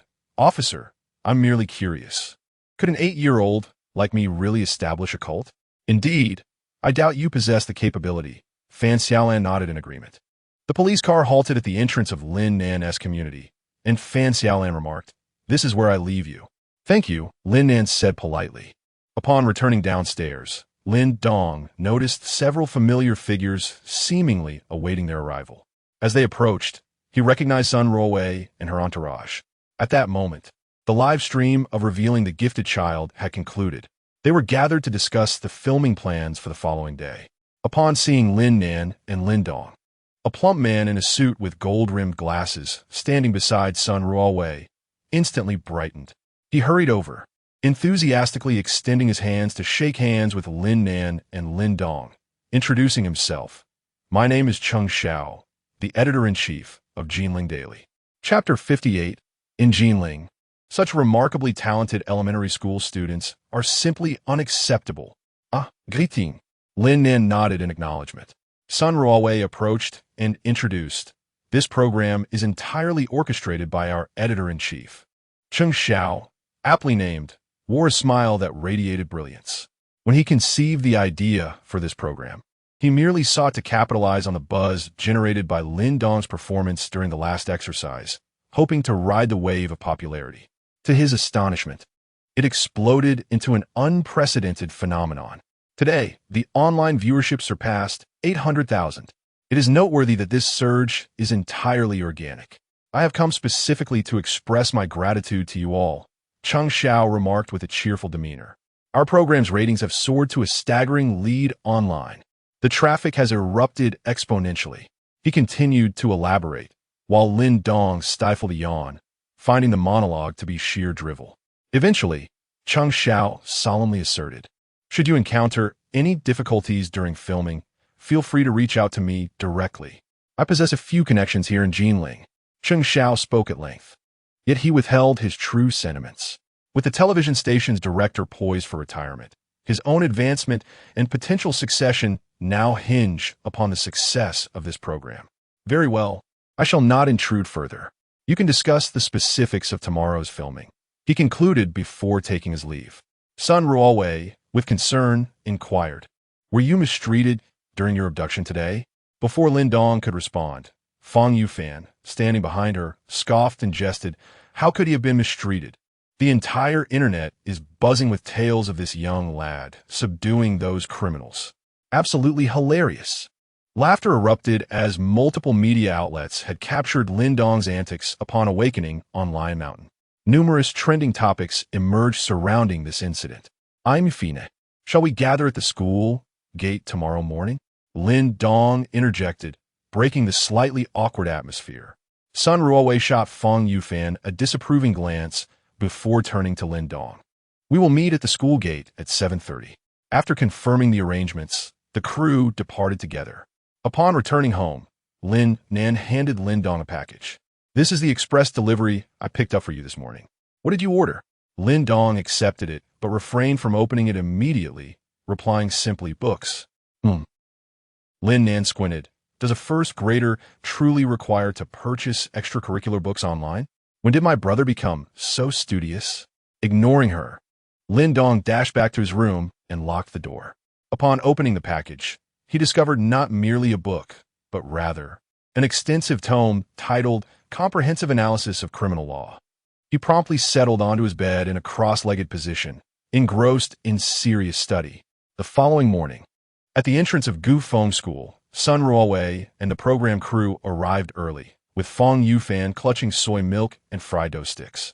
"Stop eating and turn on the cameras first," Sun Ruowei admonished. Fang Yufan crammed an entire fried dough stick into his mouth, washing it down with soy milk. "Wow, master, you really..." His disciple was left utterly astonished. The broadcast of Unveiling the Talents of the Maximum Level Youngster commenced. Instantly, 200,000 viewers flooded in. "Greetings, everyone. Welcome to this episode of Unveiling the Talents of the Maximum Level Youngster. I am your host, Sun Ruowei," she announced with a charming smile. "Is it true that such remarkable elementary school students exist? For the newcomers, prepare to be amazed. The child never disappoints." At the bustling school entrance, the roar of a sports car shattered the noise. Looking towards the sound, a pink Ferrari had parked by the roadside. The scissor doors opened, and Li Ziki gracefully emerged from the passenger seat. Though the surrounding elementary students may not have recognized the car, its striking design made its allure evident. "What a stunning vehicle. Daddy, I want to ride in it." "No need to envy, son. Your father drives a car equipped with a Qilin chip, a Xuanwu chassis, and a touring base, far surpassing that Ferrari. Is your father really allowing you to attend school here?" Ma Xiaoduo stepped out of the car, surveying the surroundings with a furrowed brow. Li Ziki looked up at her, puzzled by her discontent. "Would you prefer to transfer to a prestigious private school? The environment and educational resources there are vastly superior." Li Ziki resolutely shook her head. "I don't want to, Annie." Ma Xiaoduo accompanied her to the school gate, where her attention was captured by Sun Ruowei and her group. Initially, she had been unaware of this program, for as the daughter of a billionaire, her entertainment options were abundant, and she seldom ventured online. However, while searching for Li Ziki yesterday, she unwittingly stumbled upon a show. Recalling the talented elementary student she had seen at the city bureau's entrance the previous night, Ma Xiaoduo murmured, Is it true that Jinling has such extraordinary elementary school students? At 7:30, Lin Dong arrived punctually at the school gate. Having virtually pulled an all-nighter, he spent half the time studying criminal law and the other half contemplating how to fulfill his system's tasks. Yet, he remained a loss. If only he were older, possessing such skills might enable him to rally a group. But alas, he was merely 8 years old. Who would take the time to heed the musings of an 8-year-old? Reuniting with Sun Ruowei and her crew, Lin Dong noted that the viewership in the live stream had surged to 400,000. He appears no different from an ordinary elementary student. I expected someone towering at 1 meter 80 with abs. If an 8-year-old were to look like that, it would warrant serious study. Is he truly formidable? I reside in Jinling. Should I challenge him? You must remember, if he fights you, the juvenile protection laws apply. If you strike him, it would only compound the charges. Chapter 59. Do these things test the cadres? At the school gate, amidst a throng of elementary and junior high school students clad in uniforms, Sun Ruowei and the crew of the program trailed behind Lin Dong, capturing quite a bit of attention.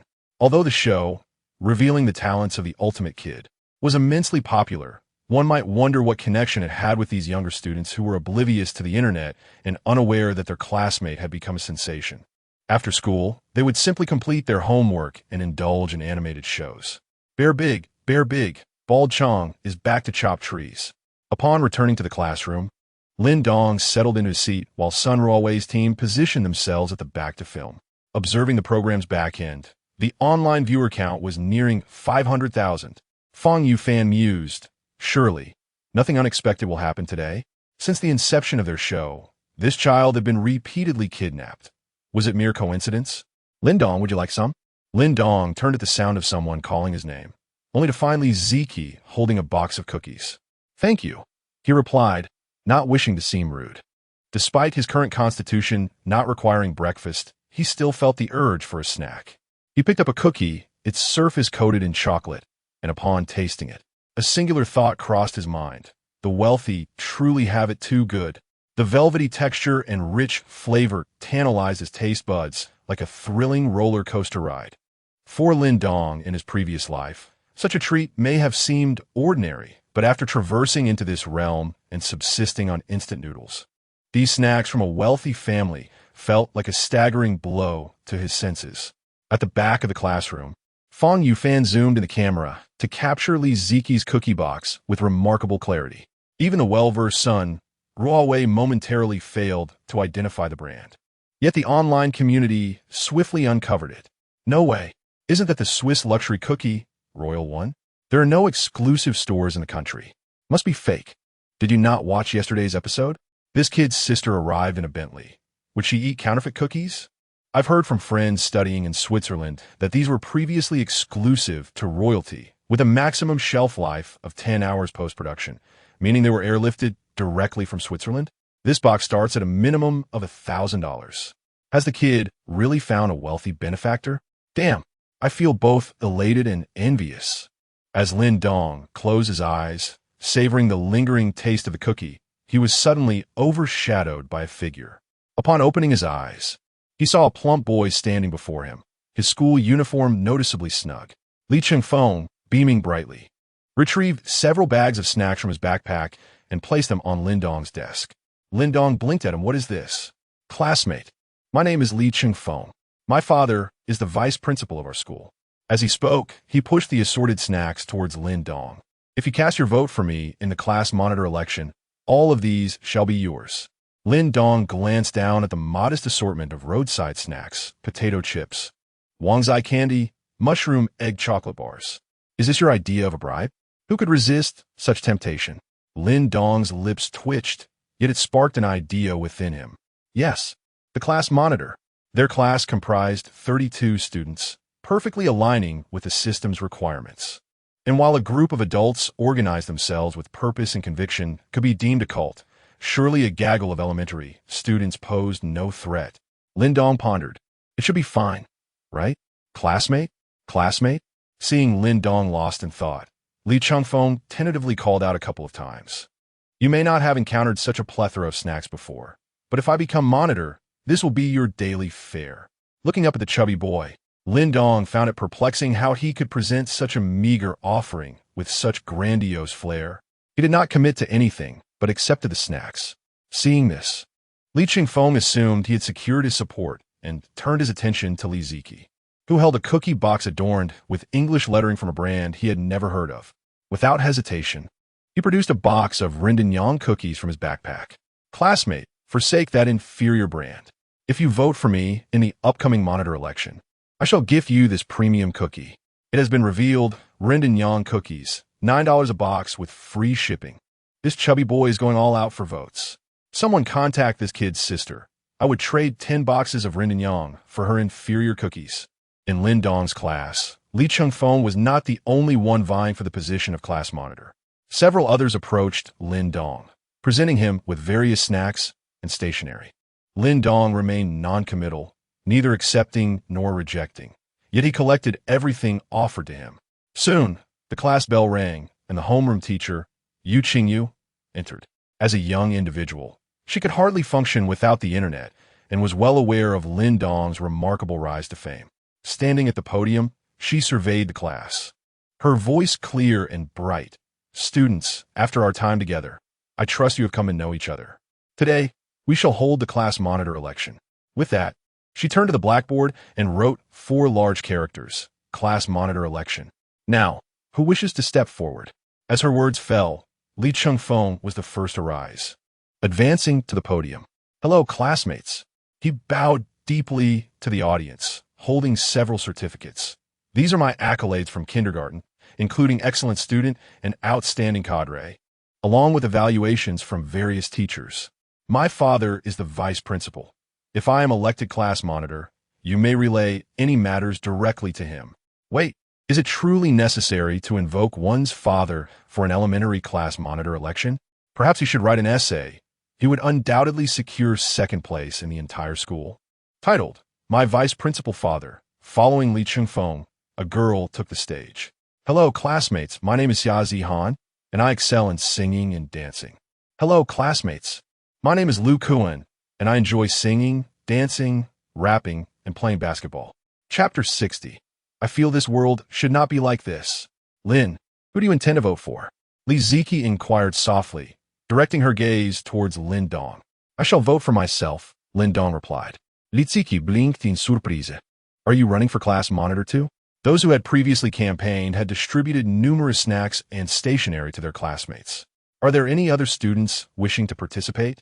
After Yu Qingyu's question, Lin Dong, who had remained silent until then, stood up. Huh? Li Qingfeng, seated in the second row, was taken aback. Hadn't he, this fellow, just accepted his snacks? Instead of merely voting for himself, why was he now running for election, carrying a pile of items? Lin Dong approached the podium. The other candidates below regarded him with suspicion, having observed that he had not engaged in the usual vote-seeking antics. In our society, it's all about connections. If you don't campaign or distribute favors, how can mere words sway others? Li Shangfin Pundarat, being the son of the vice principal of Gufeng Primary School, a public institution in the provincial capital, where his family's political connections had led him to believe he was more knowledgeable than his peers. Lin, you should, Yu Qingyu began, but Lin Dong raised his hand, signaling for silence as he fixed his gaze ahead. He placed the snacks and stationery on the podium, standing tall with unwavering posture, his eyes scanning the audience. What is happening? What does he intend to do? Murmured some students. Shouldn't he start with an introduction? Why is he? I won't vote for him unless he gives me snacks and stationery. Lin Dong remained silent, and the murmurs below began to escalate into whispers. The production team at the back of the classroom appeared utterly baffled. What is he doing? Is he frozen? His manner of speaking reminds me of someone.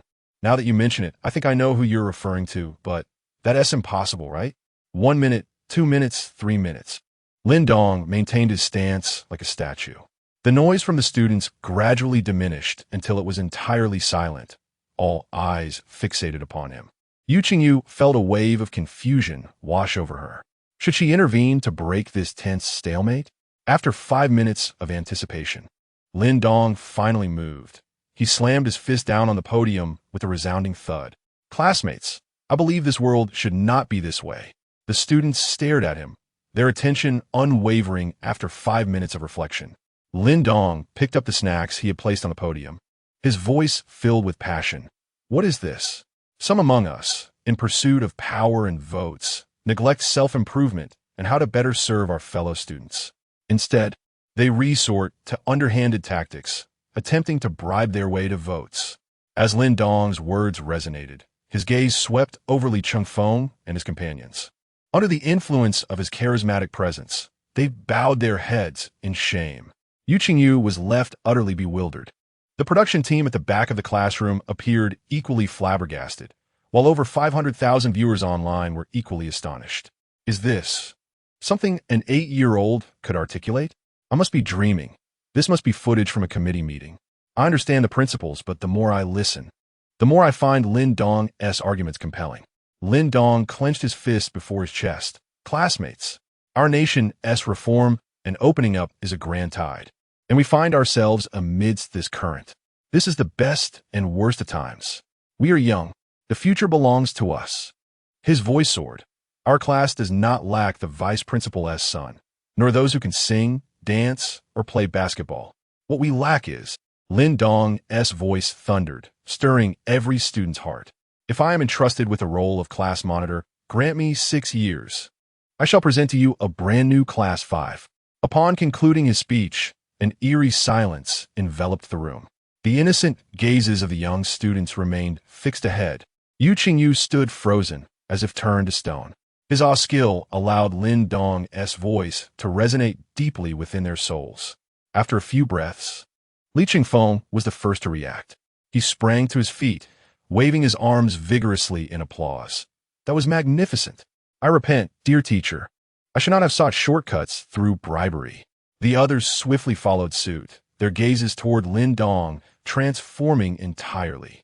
Although many struggled to grasp the full extent of Lin Dong's message, they still felt it resonated deeply within them. Yu Qingyu swallowed hard. If he were to become class monitor, would she, as the homeroom teacher, then find herself following his lead? The most bewildered of all were the online viewers.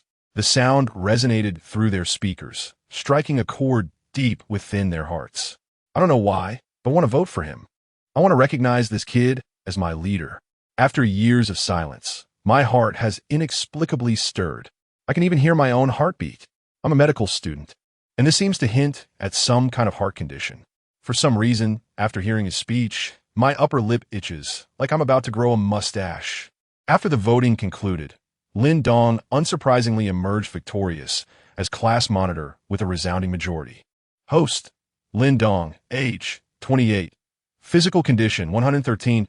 Task hall, current task. Political influence, remaining time, 40 hours. Lin Dong waited momentarily, realizing that despite becoming class monitor, he had not completed his task. Peace. Due to some matters today, I owe a chapter, which will be supplemented later. Chapter 61. The Azure Dragon Study Group Lin Dong rested his elbow on the table, his palms supporting his chin. Why hasn't this system task been completed? Task. Establish an organization of 30 members and become their leader. Lin Dong narrowed his eyes, scrutinizing the task requirements. After a moment, he seemed to grasp the situation. To accomplish this task, I need to form an organization myself, while being the class monitor makes me the leader of the 32 members in name. This class was not founded by me. Realizing this, Lin Dong understood that he must create another organization and recruit over 30 individuals into it. What should I establish? A dedicated study group? A Catholic club? A student unity alliance? All right, classmates, we now have a candidate for class monitor. Next, we will discuss other positions. Yu Qingyu stood at the podium, still reeling from the shock Lin Dong had just delivered. It took her a moment to regain her composure. Who is 8 years old like this? In the first grade Class 5 of Gufeng Primary School, class monitor Lin Dong provided significant instructions during the class committee election meeting. During the meeting, Lin Dong emphasized the importance of steadfastly adhering to a student service-oriented approach and maintaining integrity as a leader. In response to the vacancies for vice monitor, sports committee member, and arts committee member, Lin Dong promoted several candidates. Class monitor Lin Dong particularly noted that Li Chengfeng possesses extensive qualifications. Having risen through the ranks from grassroots levels, having fought on the front lines during kindergarten. He is suitable to serve as the vice monitor and learning committee member. Lu Kuan was appointed as the sports committee member, and Xia Zihan as the arts committee member. Following the election meeting, Li Chengfeng, elected as vice monitor and learning committee member, expressed his unwavering support for class monitor Lin Dong's vision and commitment to implement his directives. Yu Qingyu, the homeroom teacher, was utterly bewildered. Wait, the dynamics here are clearly off, right? All the committee members in my class were nominated by him. Recognizing him rather than me, their homeroom teacher? Am I being sidelined? It wasn't only Yu Qingyu who was taken aback. The moment Lin Dong ascended the podium and assertively nominated various committee members, indeed astonished over 500,000 viewers in the live broadcast. Isn't this a bit much? Do you think you're Shaorui Jin? As class monitor, I'm the top authority, and as homeroom teacher, I'm also the top authority? This child's style is rather domineering. Isn't it? Principal, if he becomes the grade director, will I have to listen to him? How can this be allowed? I can't shake the feeling that soon this child will instigate a spring of Gufeng, and the homeroom teacher is in danger. Meanwhile, in the principal's office at Gufeng School, Lu Yixiao's face turned shade of green with anger. Looking at the performance during military training in the middle school division over the past few days, he nearly suffered a heart attack. There were 4 individuals in this office, Zhang Yuwei and Xiang Mu, both dressed in military uniforms, and the grade director, Niu Shuahai. Look at this. They can't even withstand half an hour under the sun without suffering from heat stroke. What kind of physical fitness is this? Lu Yixiao's tone was grave as he paced the office. Only 10 out of 100 can do 15 push-ups correctly. As for pull-ups, not a single one can complete 10 to standard. Is this what the youth of a new era looks like? When I was in middle school, under far worse conditions, my physical fitness was incomparably superior to theirs. Zhang Yuwei sighed helplessly. Old Lu, it's not that I'm not training them according to military standards. We've already modified the training grounds, but given these students' physical capabilities, continuing this training would surely lead to mishaps. As his words fell, the office fell into silence. Physical fitness cannot be transformed overnight. It must be addressed from the root. Yes. Address it from the root. Lu Yixiao slapped his forehead. Since the middle school division is in such a state, I absolutely cannot allow the primary school division to repeat the same mistakes. Zhang Yuwei glanced at him. Old Lu, you aren't suggesting we train primary school students, are you? That is even less feasible. I'm not suggesting you train them. Lu Yixiao shook his head. What I mean is, while you're training the middle school division, let these primary school students observe. Instill in them the impression of how dire things could be if they neglect physical fitness. Zhang Yuwei pondered for a moment and found Lu Yixiao's proposal quite reasonable. Starting from primary school allows us to tackle the issue at its source. Lu Yixiao turned to the grade director and instructed, Old Niu, go find a few students from the middle school division to act as examples, performing poorly during military training, kneeling on the ground in tears lamenting why they didn't pay attention to physical fitness in elementary school. Zhang Yuwei and Xiang Mu exchanged glances, their corners of their mouths twitching. Are there really so many tricks outside the military camp? By the way, Principal, how exactly did you cultivate that child? Xiang Mu asked, still somewhat skeptical. Lu Yixiao's forehead darkened. How many times must I say it? That child has been in our school for less than a week. How could he have been trained by us? Xiang Mu exclaimed in astonishment. In under a week, you managed to cultivate him to this level. It's truly. Lu Yixiao. He too was quite curious about how that first-grade student in his school had grown up. What did the kindergarten teachers impart to him? In class 5 of the first grade, within a classroom. After class, Lin Dong looked at Li Chengfeng before him. I've established an Azure Dragon study group. You go arrange it and bring our classmates in. Azure Dragon study group? Li Chengfeng was taken aback. The name sounds rather awkward, yet he still agreed without hesitation. Lin Dong shook his head. He truly could not think of a better name. After all, the target members are a group of elementary school students. Naming it something like the Loyal and Righteous Hall or the Killing Emperor Gang would be far more problematic. The Azure Dragon study group. The first 2 words were his last act of defiance. Chapter 62. military training as the class bell rang.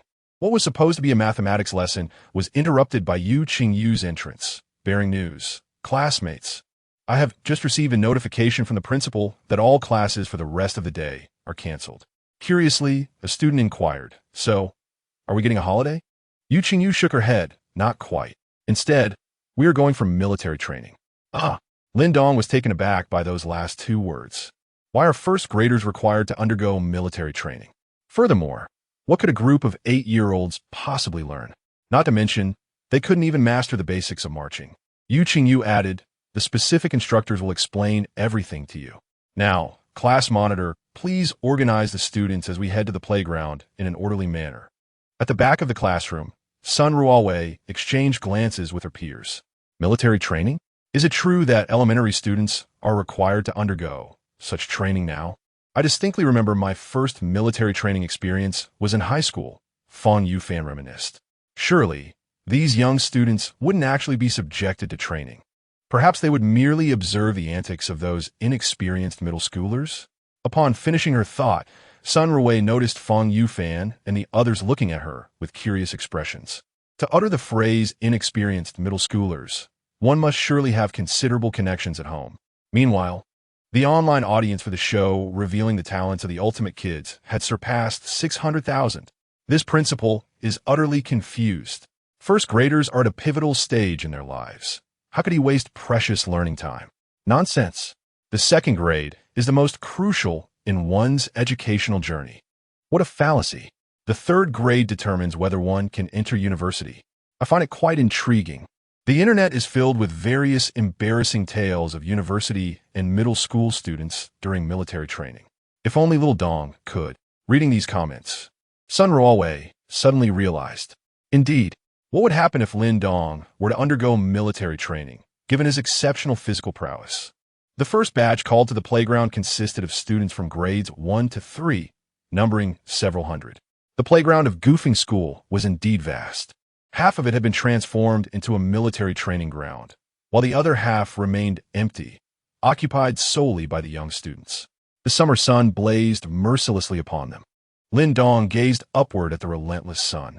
Everyone, drop and give me 20 push-ups, shouted a group of instructors clad in military uniforms, their skin a rich shade of brown, directing a throng of middle school students. After days of sun exposure, the students had become increasingly tanned. Just as they completed their 20 push-ups, the instructors bellowed, now a 5-kilometer run around the playground. What? Please no. After all this running, my legs feel like jelly. Can we take a break before running again? I'm just a child. The instructors merely smirked. If you don't run, it will be 10 kilometers. Instantly, a cacophony of lamentation erupted from the crowd. Sun Ruowei and the production team arrived at the playground, capturing these scenes on film, savoring air conditioning and chilled watermelon while watching these students. This feels strangely refreshing. Indeed, we must rigorously train these students. I propose we do this weekly. After all, we've graduated. In the center of the playground stood Lin Dong's class, gazing at the middle schoolers, their faces etched with fear. What if they were expected to endure the same fate? It looked exhausting. Just then, a young man in camouflage short sleeves approached and introduced himself. I am Jiang He, the squad leader from a certain battalion in the Huaihai military region, and I will be your instructor today. Before his arrival, Jiang had been briefed that this was not a genuine training session, but rather an opportunity to instill the importance of physical fitness in these children. After all, how could one truly train a group of 8 or 9-year-old first graders? Even if every ounce of their potential were squeezed out, they likely wouldn't be able to perform a single push-up. You are from Class 5, correct? Jiang He cleared his throat. Class 5, attention. Standtat. After guiding them through the process, they finally formed a reasonably orderly line. First, stand still for 10 minutes. He kept a watchful eye on the young students, ready to respond to any signs of heat exhaustion. 10 minutes later, Jiang He nodded. Well done. You may rest for 5 minutes. Beside Lin Dong, chubby Li Chengfeng plopped down on the ground, shaking his head and wiping the sweat from his face. I'm so exhausted. My dad never put me through this at home. He wasn't alone. Other students slumped or sat on the ground, the sun's rays taking their toll. Jiang He stood tall, arms crossed, surveying the scene. His eyes narrowed as he noticed one child who remained unfazed amid the chorus of complaints. Although he too was sitting, his demeanor was calm, a stark contrast to the weary expressions of his peers. Though he was the squad leader, his phone privileges were limited, allowing for usage only on weekends. Lin Dong's rising fame on the internet was a recent phenomenon, and he was unaware of who he was or what he looked like. Checking the time, he called out, "Everyone, get up." Among the middle school students, several classes had completed their 5-kilometer run. A few students exchanged glances, recalling what the grade director had told them earlier. You must perform well in front of the younger students. Good performances will earn you extra credits. At that moment, a plump boy at the edge of the group rolled onto the ground. I'm so tired. I regret not paying attention to my physical fitness during elementary school. If only heaven would grant me a second chance. I would definitely tell the gym teacher those 3 words. Observing this scene from the monitoring room, Principal Liu couldn't contain himself and spat out the tea he had just sipped. Chapter 63. The arrival of the blood bar before the person. Turning to the stunned head of the grade department beside me, I asked you to find some actors. Is this the best you could bring? Can a performance be any more exaggerated? The grade director, under my scrutinizing gaze, wiped away non-existent sweat from his forehead. Principal, rest assured, I sought out several individuals. This was merely an unforeseen incident. On the playground, following the lead of the portly boy, others began to perform for the elementary students, all in pursuit of credits. I'm dizzy. This is unbearable. If only I had taken physical education seriously in elementary school, I wouldn't be in such discomfort now. I'll tell the PE teacher that in my next life, I want to be his student, watching the exaggerated performances through the surveillance. Liu Yixiao smacked his forehead in realization. I was wrong. I should never have let a group of middle schoolers in their rebellious phase put on this show. On the playground, Lin Dong felt so awkward that he could scratch out a 3-bedroom apartment with his feet as he observed the antics from a distance.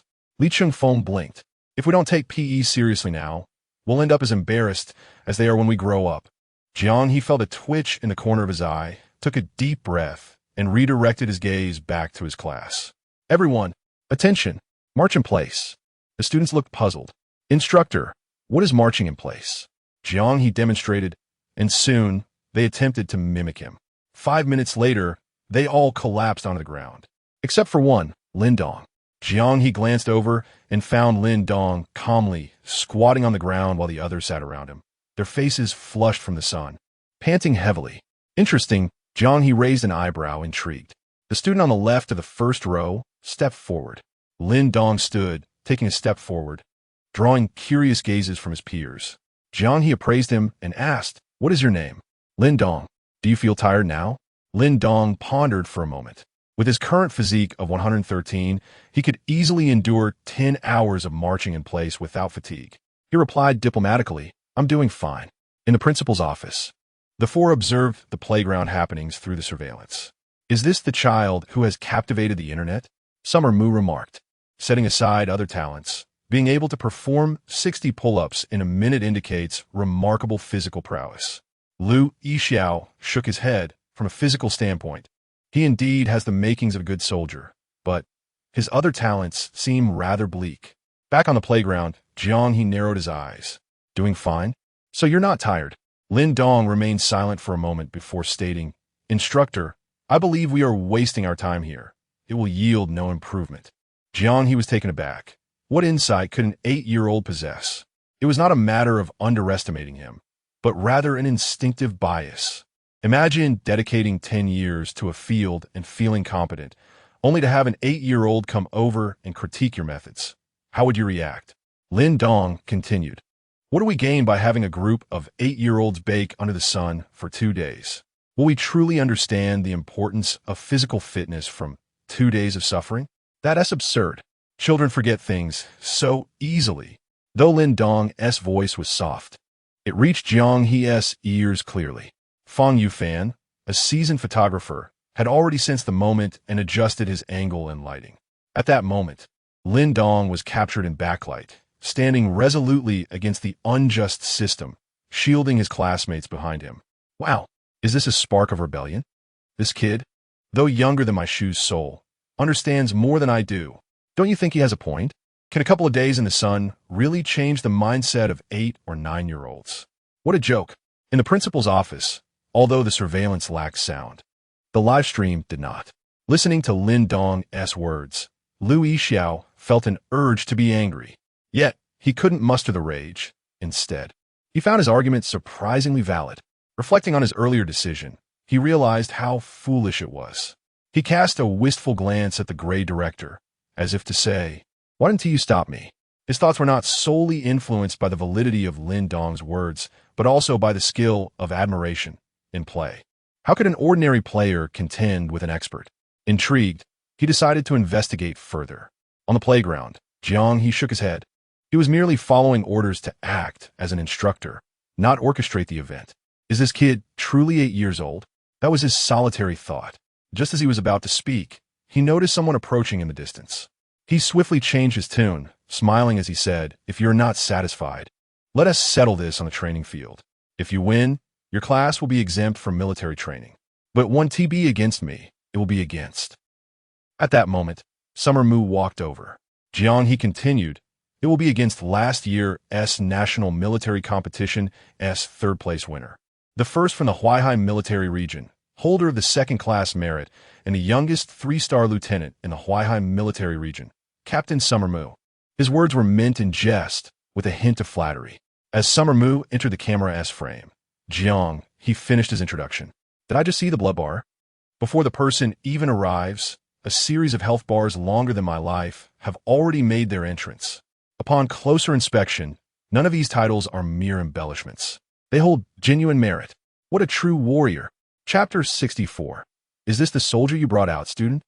The first-grade students of Class 5 sat on the playground. Their youthful faces turned curiously towards the approaching Xiaomu. "Were we comparing?" Xiaomu inquired, glancing at Jianghe. The latter waved his hand, his mouth poised to utter, "It's nothing, company commander, I was just speaking casually," but the words never escaped his lips. Suddenly, a somewhat immature voice piped up, "So, if I win, our class doesn't have to stand under the sun anymore?" "Ah." Jianghe blinked, convinced he had misheard. Turning to look, he confirmed it was indeed the voice of an 8-year-old child. Behind Lin Dong, Li Chengfeng and others wore expressions of curiosity, utterly bewildered by the scene. Further back, Fan Yufan, wielding a camera, was filled with fervor. He had witnessed Lin Dong's physical prowess before. Although the opponent was a soldier king, the outcome was uncertain. Wow, is this child really that courageous? The opponent is a soldier king. Third place in the national military competition. First in the Huaihai military district. The youngest to achieve a 1-star 3 rank. Any one of these titles would be the pride of an ordinary person's lifetime. If it were anyone else, I would say they're overestimating themselves. But this is a child. Let us see. Let this new recruit go home and reflect for a few years. Oh, Xiaomu's interest was piqued as he looked at Lin Dong. "Are you certain you wish to compete with me?" Though merely an 8-year-old, who could perform 60 pull-ups in a minute. Lin Dong nodded, replying, "If I win, can our class conclude this military training?" The boy aimed to stand up for his classmates, Fan Yufan remarked, "But you must admit, he does have the aura of an older brother. One cannot simply speak like this without decades of experience." Even a group of 8-year-olds understood at this moment. "Is our class leader going to compete with this military uncle for us?" "Go, class leader," Xiaomu nodded earnestly, declaring, "If you can defeat me, the military training for your class will be cancelled." Jianghe, listening on the side, felt somewhat dazed. "I was merely speaking offhandedly. Did this little brat take me seriously? That is not the worst of it. Why did the company commander take it seriously as well?" However, before the formal competition began, Xiaomu insisted, "I must first ascertain your capabilities." He had only learned about Lin Dong's unusual talent through the program, and had yet to witness it firsthand. Lin Dong inquired, "How will you assess me?" Xiaomu pondered briefly before suggesting, "Run a lap around the playground. If you can keep pace with me, it will signify your capability to compete with me." Lin Dong agreed, and Xiaomu donned camouflage short sleeves as the two positioned themselves on the playground track. The students, both from the middle school and elementary school, gathered in the center, clearing space for the two competitors. A handful of instructors gazed at the spectacle in astonishment. Like Jianghe, they had been offline for days and were unaware of the child's identity. Moreover, It appeared that the company commander was about to race him. With a whistle, Xiao Mu looked to Jiang He, who reacted to the cue, grasping the whistle around his neck and blowing it forcefully. The moment the whistle sounded, Xiao Mu's foot struck the ground, propelling him forward from the starting line. Is our company commander so idle as to come here and pick on a child? Shoo, keep it down, or we'll be in trouble. Should I hold back a bit?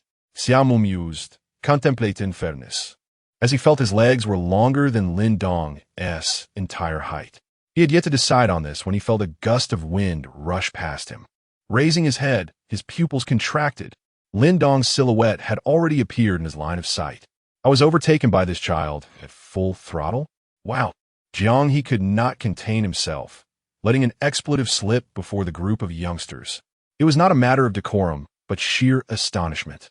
Their company commander had been overtaken, their soldier king outpaced by an 8-year-old child. The other instructors were equally shocked, watching as the two raced down the track. Lin Dong maintained a significant lead over his company commander. Several instructors shouted loudly, "Company commander, stop holding back. Quickly overtake him. You carry the reputation of our Huaihai military district. If you lose to this kid, we'll be the laughingstock of other military districts." Xiao Mu's expression darkened as he heard the voices around him. Who is holding back? Is it that I wish to fall behind this child? The truth is, I simply cannot surpass him. No matter how he accelerated, Lin Dong remained far ahead. In the end, Lin Dong completed the lap 2 seconds before him. This is satisfying. The child never disappoints.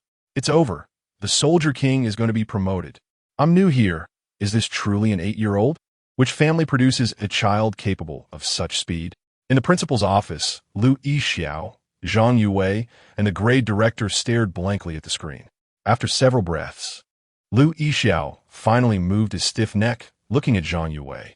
Their gazes met, and without a word spoken, it felt as if they both heard. Is this the soldier you brought out? Is this the student you taught? Good, good, good. On the playground, Xiao Mu expressed his acknowledgement of Lin Dong. Just as he had seen online, the child was indeed extraordinary.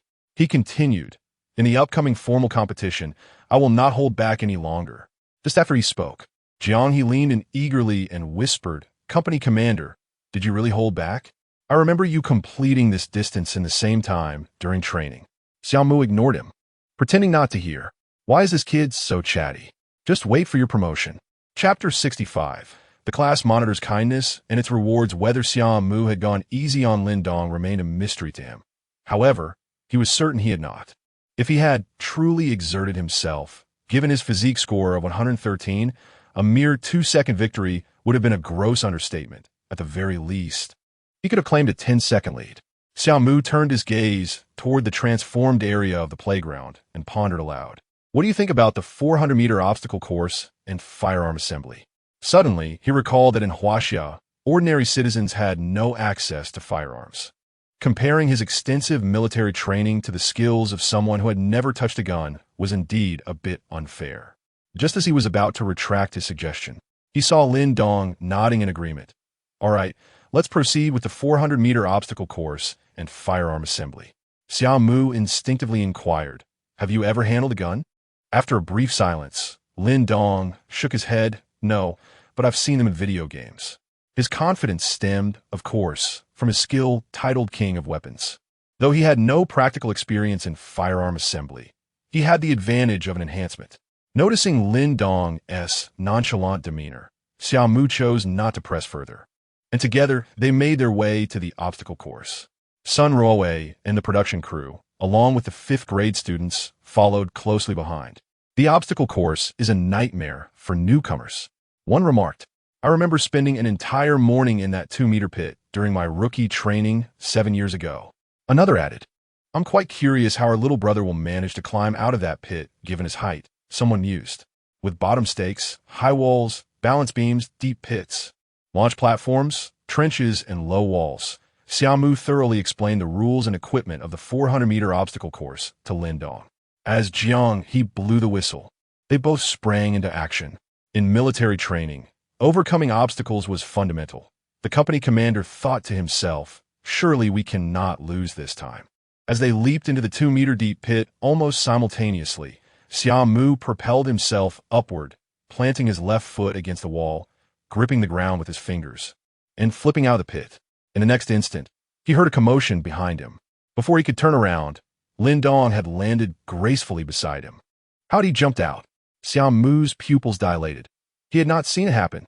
However, Jiang He and Sun Ruowei, along with the others, witnessed it clearly. Lin Dong had simply leaped straight up from the 2-meter pit. Jiang He rubbed his eyes in disbelief, muttering to himself, with such explosive power, he could compete in the Olympics. In contrast, the production team remained remarkably composed. After all, Lin Dong had astonished them on numerous occasions.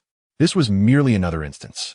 The over 60,000 viewers in the live stream could only articulate their amazement with a single phrase. Basic skills, don't underestimate them. The 400-meter obstacle course continued. Xiao Mu took a deep breath to steady himself. Upon reaching the balance beam, he caught a glimpse of Lin Dong effortlessly leaping onto it, running across as if on solid ground, completing the task in under 3 seconds. The subsequent high walls, launch platforms, and trenches were all traversed by Lin Dong with the utmost simplicity. Finally, when they reached the bottom stakes net, Lin Dong utilized his physical advantage, lying on the ground and rolling through. That should be the end of the timer, Jiang He exclaimed, finally snapping back to reality. 1 minute and 15 seconds, he shouted in astonishment.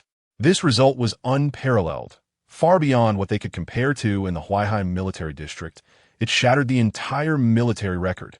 Xiao Mu approached silently, grappling with the fact that he had just been outperformed in his area of expertise by an 8-year-old student. Jiang He's gaze darted between the timer and Lin Dong, now doubting whether the timer was malfunctioning. Yet, this young student had indeed eclipsed his commanding officer. Good lad, Xiao Mu thought as he looked at Lin Dong, contemplating that were it not for his tender age, he would have considered enlisting him immediately. 1 minute and 15 seconds. This had indeed broken the military record. In a military competition, it could have earned him a second-class merit. Li Chengfeng and the other students were bewildered, sensing that their class monitor had won. There remained the final task of firearm assembly. Xiao Mu spoke with complexity. As we know, firearms in Huaxia are heavily regulated. For this military training, we only brought out 2, placed behind the modified playground and guarded by 2 soldiers from our unit. The soldiers saluted Xiao Mu, their gazes converging on Lin Dong, who had just astounded them by outperforming their class monitor in the obstacle course. The 2 rifles, both commonly used Type 56 models, were disassembled, their parts scattered across 2 tables. Xiao Mu and Lin Dong stood at opposite sides. At Jiang He's signal, they both sprang into action. Lin Dong, possessing the king of weapons skill, was proficient in assembling any firearm at maximum level. Nevertheless, he only finished the assembly 2 seconds faster than Xiao Mu. This time, Lin Dong had not held back. Had he triumphed in all 3 events, long-distance running, the 400-meter obstacle course, and firearm assembly, in the principal's office, the 3 observers watching the entire event through surveillance were momentarily dazed, particularly Zhang Yuwei. Xiao Mu was his soldier, one he had personally trained. Last year, he had ranked 3rd in the national military competition, yet now he had been utterly outperformed by this boy. Even as a staunch materialist, he felt a flicker of uncertainty in his heart. Trust in science? Even Einstein might be left dumbfounded, exclaiming, "My God!" On the playground, Lin Dong's voice broke the spell, pulling everyone's thoughts back to the present. Now, can we cancel our class's military training? Xiao Mu gritted his teeth and nodded vigorously. Initially, he had thought the boy's online persona was exaggerated. Now, having experienced it firsthand, he realized the online portrayals were still too conservative. Knowing he could avoid further exposure to the sun and enjoy the comfort of air conditioning in the classroom made the 5th grade students ecstatic, joyfully dancing about. Li Chengfeng felt immensely grateful. Our class monitor has sacrificed so much for us. Why do these students look at the little brother with such admiration? The class monitor's kindness is truly rewarding. If you move 3 times, return me a pure snow. Could the little brother become the son of their school? Chapter 66. System Upgrade, Awaiting the Right Moment. The elementary school students returned to their classroom. Under Li Chengfeng's gentle persuasion, all 31 classmates chose to join the Qinglong study group, except for Lin Dong. After a brief pause, Lin Dong's mind was filled with the system's cold notification. Congratulations, host. You have established an organization and successfully recruited 30 members, completing the task. Since ancient times, a talent from a county can determine the fate of a nation. Please nurture them well, and they may become founding heroes in the future. Upon hearing this, Lin Dong silently raised his head. Without a teacher present, the discipline in the classroom was, as one might imagine, rather lax. Little dragon? I am the little dragon. 6'8" I am the white Ultraman. And you're Godzilla. Observing the bewildering antics of these elementary students, Lin Dong felt compelled to correct the system. The notion that a talent from a county could determine the fate of a nation was applicable 2,000 years ago in Paisian, leading this group of children who couldn't even comprehend double-digit addition and subtraction to shape the future. It would surely leave the police officers sent to intervene in fits of laughter. Task completion reward. Constitution points 30. Random full-level skills 2. More constitution points. Lin Dong sighed inwardly. With his current 113 points plus the additional 30, he would possess a total of 143. This meant that his physical prowess could rival that of 14 and a half adults. Surely, a small-caliber firearm would pose no threat to me now. Lin Dong pondered, increasingly doubtful. Was the system intent on transforming him into a physical paragon? If he could attain the level of the esteemed citizens of his homeland, that would be acceptable, but accumulating constitution points without altering his mortal form? In the face of small-caliber firearms, could he still remain unscathed? What if faced with a 100mm anti-aircraft gun? That would be something no flesh and blood could withstand. The host has completed the foundational phase of accumulation. A different voice resonated in Lin Dong's mind. With wealth, resources, and subordinates, the host is about to enter the second phase, awaiting the right moment. Lin Dong blinked at this news. The system even had an automatic upgrade feature. Would the rewards and tasks change with this upgrade? Yes. The system responded with a single, simple word. Lin Dong yearned to feel joy. Finally, he would no longer need to accumulate constitution points. Yet he could not shake off the unease. What did awaiting the right moment entail? Did this imply that the tasks would become more arduous? Moreover, the phrase sounded peculiar. Awaiting the right moment? What would he be expected to do once the moment arrived? It was difficult to decipher. 2,000 years ago, did Liu Bang's growth in Hanzhong count as awaiting the right moment? 1,000 years ago, did Zhu Yuanzhang's strategy of building high walls, stockpiling grain, and biding time count as awaiting the right moment? What actions did they take once the right moment manifested? Contemplating this, Lin Dong swallowed hard. I am merely an 8-year-old child unversed in such matters. System upgrading. The final words echoed in his mind, and the system's voice faded into silence. Sigh. Lin Dong sighed, pondering whether the upgrade would jeopardize his protection under the miner's law. At the back of the classroom, Fang Yufan recorded Lin Dong's sighs and expressions with a camera. What troubles could a child have? What will he eat for dinner tonight? Has his favorite cartoon ended? Melancholy is a talent. The daughter of a wealthy black market family, a military ace, and an academic prodigy.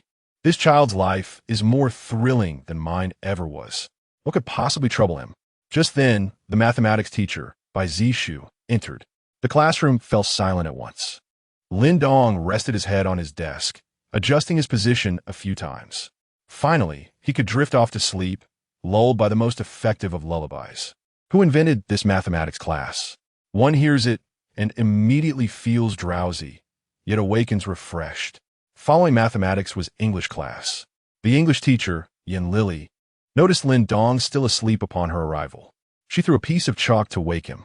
Lin Dong possessed the skill language proficiency, allowing him to speak fluently in all languages from Blue Star at full level. He recited a passage from the English class with a flawless London accent, leaving Yin Lily questioning her own reality. It felt as if he were a native of London, his accent so perfect that even his university professors would be perplexed, asking, "Cousin?" Meanwhile, in the principal's office, Xiaomu wore a wry smile. Zhang Yuwei patted his shoulder. If his subordinates were to lose to an 8-year-old child, be they a rookie or a company commander, they could forget about rest for the next month. However, this time, Zhang Yue could only offer psychological comfort to Xiaomu. It was not that his subordinates were weak, but rather that the child was extraordinarily gifted. 8 years old? Even if he were 10 years older, at 18, completing a 400-meter obstacle course in 1 minute and 15 seconds would astonish the entire army. How could an ordinary player compete with a seasoned pro? Xiaomu forced a bitter smile. I can endure, but if this child's remarkable physical abilities are due to talent, how can one explain his speed in assembling firearms? This thought also struck Zhang Yue and Lu Yixiao. The surveillance footage clearly displayed Lin Dong's adeptness in assembling parts. Even after 10 years of handling firearms, Xiaomu could not match his speed. Firearm assembly was not a matter of talent, but of practice, Zhang Yue murmured. As they reflected on Lin Dong's earlier performances, they realized, indeed, firearm assembly requires no inherent talent. But what about firearm production? Manufacturing components from scratch may seem daunting, but in practice, it is quite challenging. Transforming wood into metal, glue into welds, it would be a struggle for even specialized university students, let alone ordinary elementary school students. Yet, was Lin Dong truly an ordinary student? Considering his previously displayed talents, it seemed entirely reasonable that he could craft firearms with ease. Chapter 67. Lin Dong suspected of illegally possessing firearms. Upon realizing this, the four individuals fell into a profound silence. The only sound that filled the principal's office was the weighty rhythm of their breathing. The implication was staggering. It was conceivable that this boy had inadvertently constructed an automatic rifle and frequently dismantled it. Lu Yixiao, with a noticeable gulp, continued, thus, when he encountered the Type 56 today, he was not inexperienced, but rather exhibited remarkable proficiency in assembling it. At this, the other three remained silent, contemplating the absurdity of the notion. How could an 8-year-old child possibly possess such talent? Yet, what if this 8-year-old were Lin Dong? Might there be other explanations? Perhaps involving his family? Zhang Yue pondered aloud. Lu Yixiao shook his head. According to the information filled out during his enrollment, this boy's parents suffered an unfortunate accident, leaving only his sister as his last relative. Besides the earlier conjecture, the four could not identify any other plausible explanations. Although Lin Dong had claimed that his knowledge of firearms stemmed from video games, no matter how realistic the games were, they could not replicate the tactile experience of handling real weapons. There was only one possibility. He had frequent access to firearms, which allowed him to assemble them with such speed and precision. Given the stringent firearm regulations in China, it was conceivable that some small-caliber handguns might be smuggled into civilian hands, but automatic rifles? Such a notion was utterly far-fetched. No smuggler would dare to bring automatic rifles into the country, considering their notorious lethality.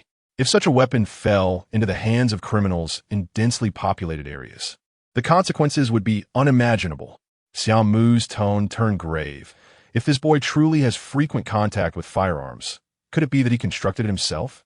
If he had never touched a firearm, how could he possibly defeat me, someone who has handled weapons for over a decade in the military? On his first attempt to assemble the Type 56, a flurry of hypotheses emerged, yet the four remained devoid of evidence.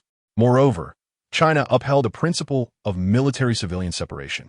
In the end, they could only relay their speculations, along with the surveillance footage, to the Jinling City Bureau. In Class 1-5, Lin Dong sat at his desk, suddenly sensing a chill down his back, involuntarily sneezing. Why do I feel like I'm being watched? He muttered to himself. Before long, the clock struck 3, signaling the end of the school day. As Lin Dong exited the school gates, he waved goodbye to Li Ziki, who made her way to a pink Ferrari parked by the roadside. Lin Dong squinted and finally spotted his sister, Lin Nan, among the throng of parents waiting to collect their children. Cease. He paused, momentarily taken aback by her appearance. She wore a white short-sleeved top paired with denim jeans, and her face was adorned with a rare touch of makeup. You.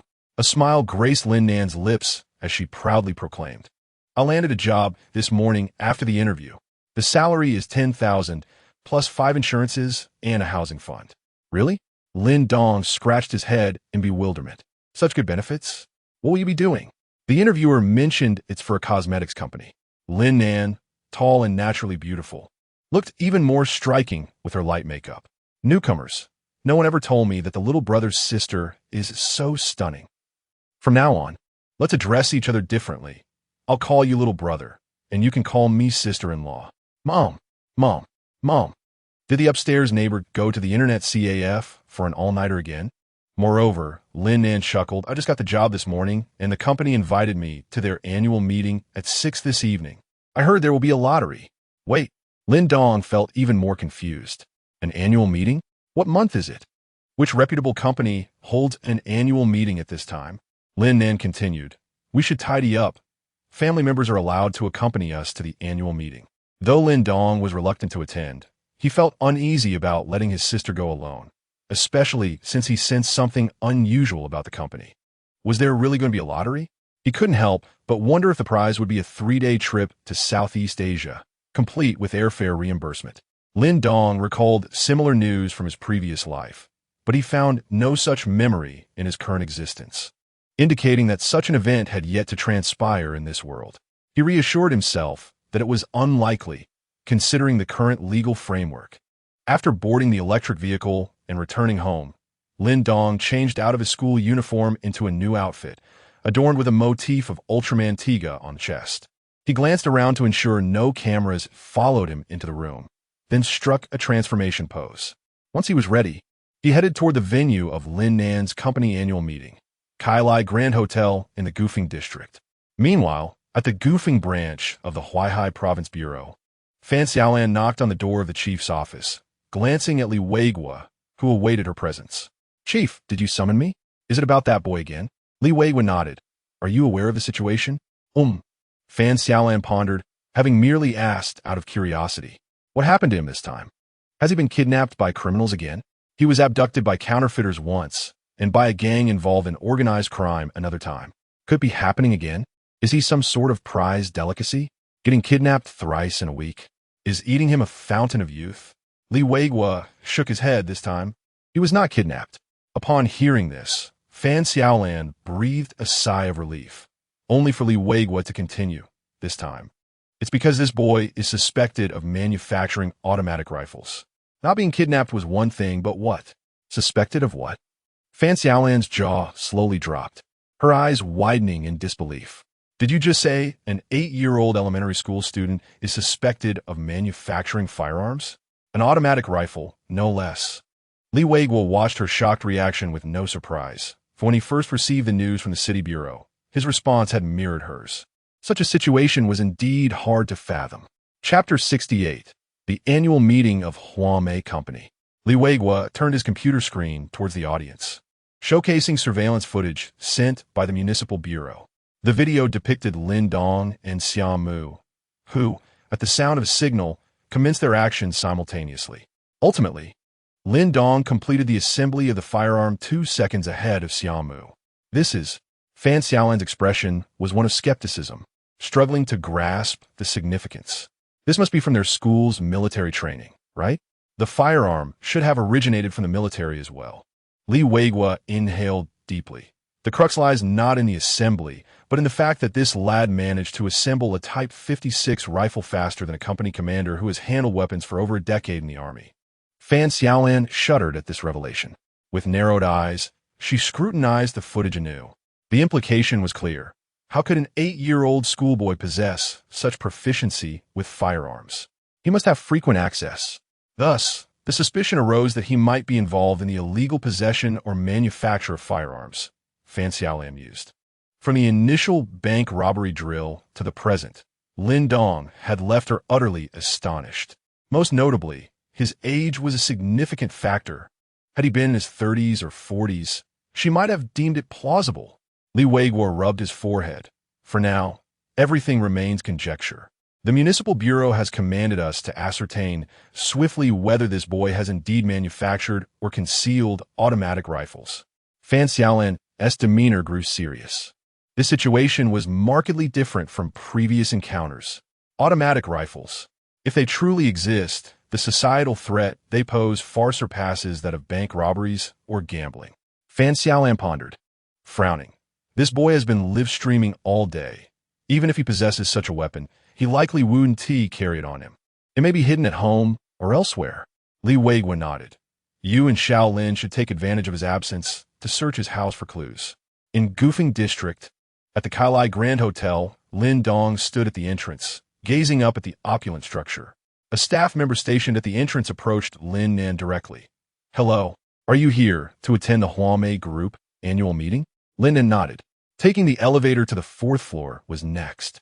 The staff warmly guided the two, along with Sun Ruowei and her crew, to the elevator. As the elevator ascended, Sun Ruowei murmured the name Huamei Group. Finally shaking her head, she remarked, I haven't heard of this company in Jinling. As a top reporter for the Jinling Daily, she had covered numerous events throughout the city over the years. Fang Yufan shrugged. There are so many companies in Jinling, it's impossible for you to know them all. Soon, the elevator arrived at the 4th floor. The group followed the directions to the entrance of the banquet hall. Two men in suits, wearing sunglasses and displaying Huamei Company employee badges, stood at either side of the entrance. Without checking identification or invitations, they allowed Lin Nan and his companion to enter, but barred Sun Ruowei and her crew. I'm sorry, but photography is not permitted here. Lin Dong halted, glancing back. The person blocking Sun Ruowei's group conveniently shielded the camera from view. Preventing the crew from entering was akin to barring over 700,000 viewers from the live broadcast. What is this? Are you constructing an atomic bomb inside? Why can't we go in and take a look? Do you dare to stop me? Do you believe we can unleash an online backlash against your company? Please don't leave me outside. You want you to going to sobi. Just then, a person standing to the left of the banquet hall entrance spoke up. If you wish to enter, you may, but this camera cannot come inside. He pointed to the camera slung over Fang Youfan's shoulder. Lin Dong stroked his chin. Why are unauthorized personnel allowed to participate in the annual meeting without scrutiny? Is this really a legitimate company? It seemed that hadn't even verified Lin Nan's identity. How could they be sure he was an employee? The more Lin Dong contemplated, the more he felt something was amiss with this company. It didn't seem like a reputable establishment at all. Outside, Sun Ruowei and her companions exchanged glances. Fang Yufan cleared his throat, took the hand luggage from his apprentice, and tossed the camera to him. You all wait here. After relinquishing the camera, he entered the banquet hall with Sun Ruowei. The hall was of medium size, furnished with approximately a dozen tables. At the front stood a podium. The four of them took their seats at an unoccupied table in the corner, guided by the staff. Perhaps due to the early hour, the banquet hall was still sparsely populated. Lin Dong's attention was captured by the peculiar suitcase held by Fang Yufan. The latter chuckled and quietly explained, This is cutting-edge technology, a camera disguised as a suitcase. As an award-winning photographer for the provincial capital's official daily, such disguised cameras were hardly remarkable to Fang Yufan. However, this one paled in comparison to those worth hundreds of thousands, as it required monitoring from behind the scenes. Fang Yufan shook his head.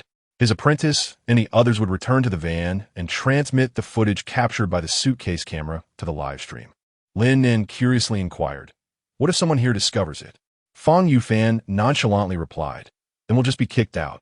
As reporters and photographers, they had often been caught while covertly filming in the past. In a lawful society, the worst that would happen is being scolded and expelled. As for face, once you shoulder the first camera, that word ceases to exist. An increasing number of individuals enter the banquet hall.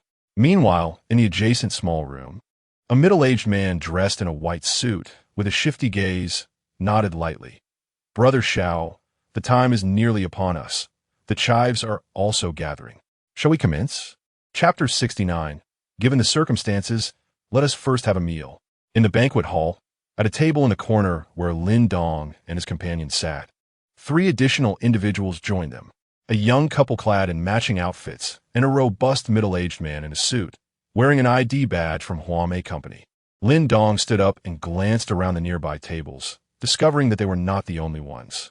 Each table featured a burly man sporting a Huamei Company ID badge. Hey, sweetheart, we are truly fortunate. We secured positions at a major company right after graduation, the girl exclaimed with a cheerful smile. The boy patted his chest. They say the job market for graduates is daunting. However, I don't quite feel it. R&T jobs with a monthly salary of 15,000, along with benefits. Easy to find? It must be that those others aren't putting in the effort. Lin Dong lifted his eyelids and cast a sidelong glance at the couple opposite him. Fools. Soon, a sumptuous array of dishes arrived, accompanied by several bottles of wine priced at around 500 huaxia coins each. The middle-aged man with the ID badge cheerfully introduced himself. Hello, new family members. My name is Wang Dashin. It appears you are all starting your first day at Huamei Company. I have been an employee here for 7 or 8 years. I've changed jobs several times, but none compare to Huamei. The benefits are exceptional, salaries are never delayed, and there are various team-building activities. Team building? Lin Nan inquired curiously. Where do you go for these activities? The middle-aged man paused for a moment and replied with a smile. We've traveled all over the country, but now the company typically opts for locations in Southeast Asia. Upon hearing this, Lin Dong spat out the juice he had just sipped. What? Where did you say you go? He thought, what legitimate company offers team-building trips to Southeast Asia? Lin Dong felt his suspicions were justified. There was something amiss with this company. What is the matter with you, young man? The middle-aged man wiped the juice off his face with a napkin, forcing a smile. I'm so sorry. Lin Nan hastily apologized. At that moment, the lights on the central stage of the banquet hall suddenly illuminated. Following that, a magnetic voice resonated throughout the room. Dear family members, how are you? The voice trailed off with an extended bubble-like sound. Lin Dong and the others turned to see a figure clad in a white suit who had appeared on stage unnoticed. With slightly curled long hair and a sharp face adorned with gold-rimmed glasses, the individual radiated an air of exhilaration. I am Ye Xiao, the owner of Huamei Company. Applause erupted throughout the banquet hall, orchestrated by several prearranged attendees. Ye Xiao, with evident enthusiasm, proclaimed, this year, Huamei Company has achieved remarkable success. Our products are exported to 18 countries, yielding a net profit of 10 billion.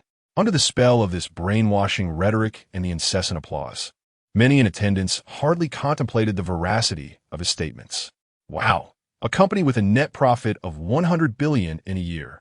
Darling, we've truly entered a big factory. The couple at Lin Dong's table exclaimed with palpable excitement. Sun Ruowei wore a puzzled expression. As a seasoned journalist, she was acutely aware of the 3 essential elements of journalism: exaggeration, selective interpretation, and fabrication of facts. Now, the statements made by this individual struck her as reminiscent of her own field. Isn't this a bit exaggerated? A net profit of 100 billion? Fang Yufan wiped his forehead and chuckled wryly. What do you know? Wang Dashin retorted, clearly displeased. If others can earn 100 billion in profits, do you really think they would deign to associate with us, the impoverished average folk? Lin Dong remained silent. They were indeed financially challenged, with little to their names. Yet, they were surrounded by wealth. Meanwhile, Fang Yufan's disciples had linked the footage captured by the camera in Fang Youfan's briefcase to the live broadcast. Upon hearing about the net profit of 100 billion from an obscure cosmetics company, some netizens could no longer contain themselves. Such high income?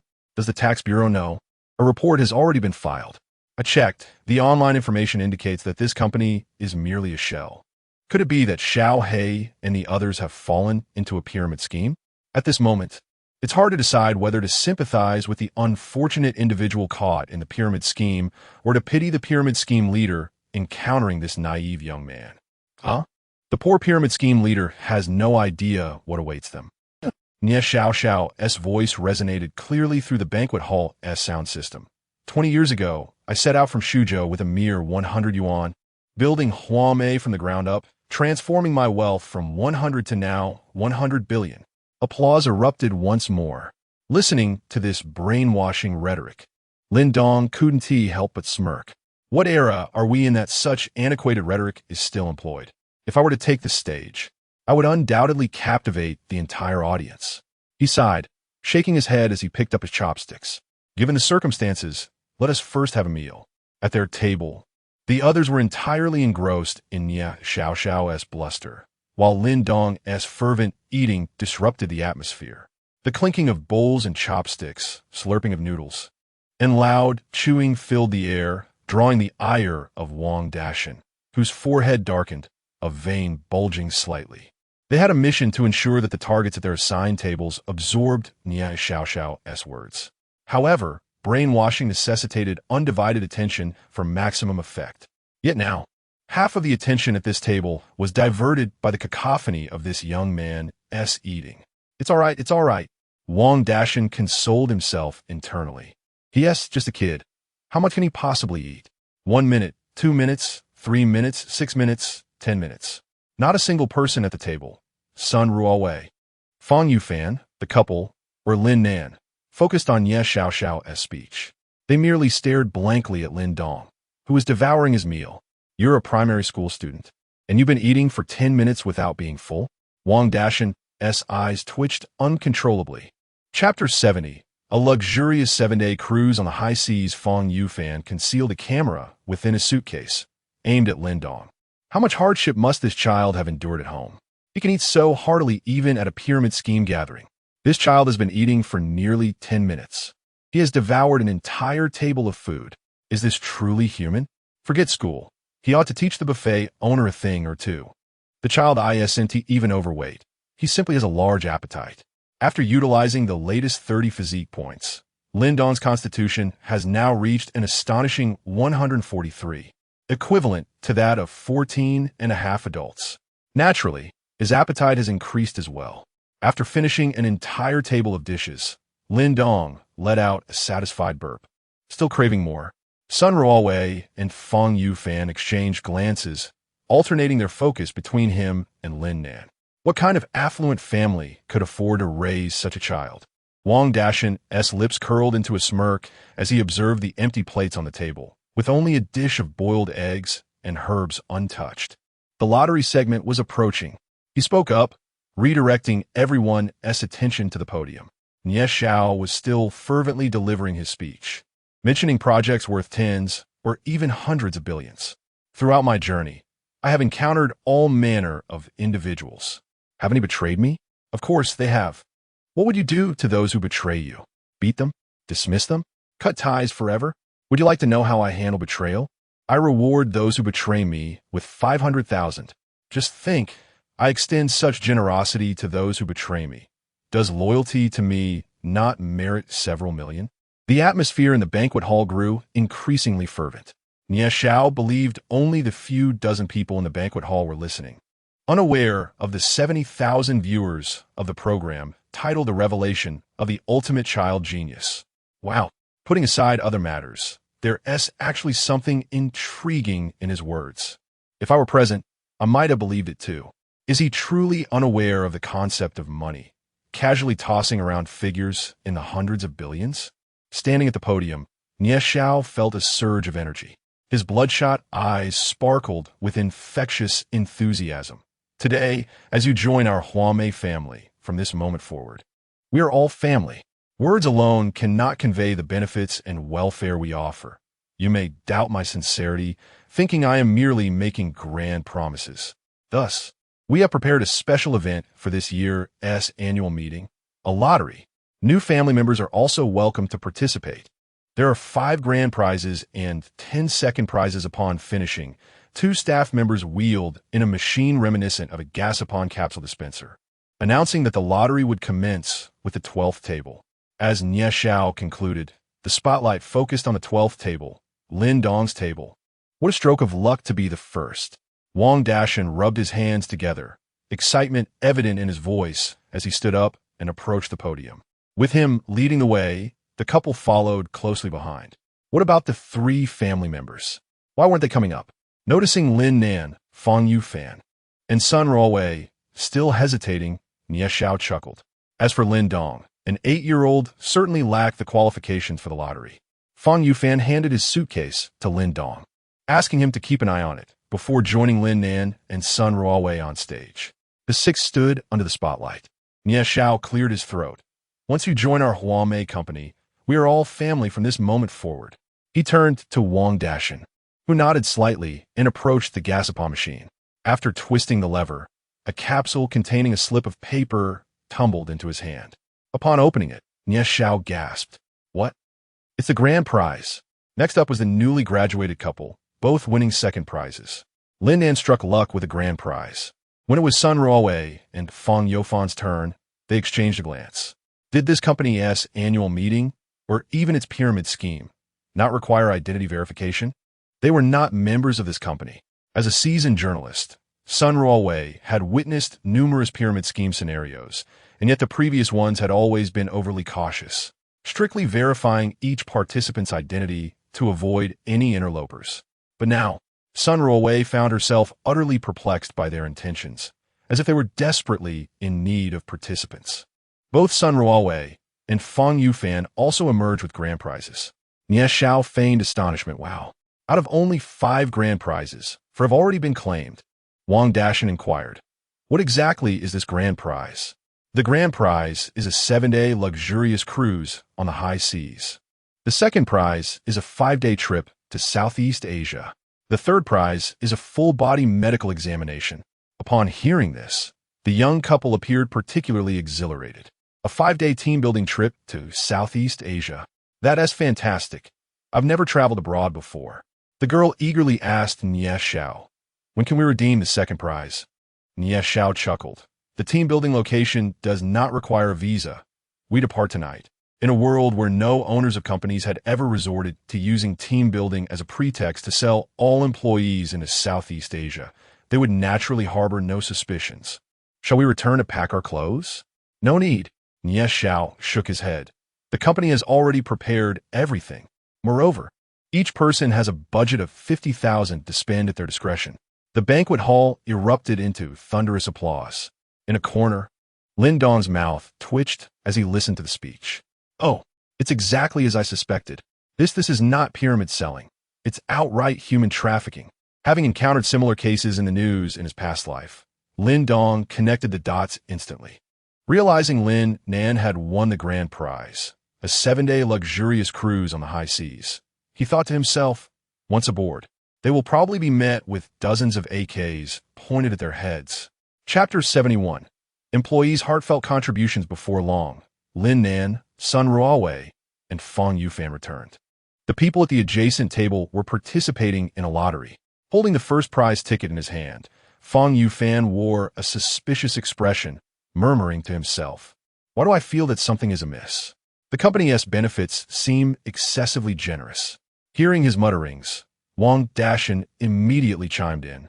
I've been with the company for several years now, and every year I win something during team-building events.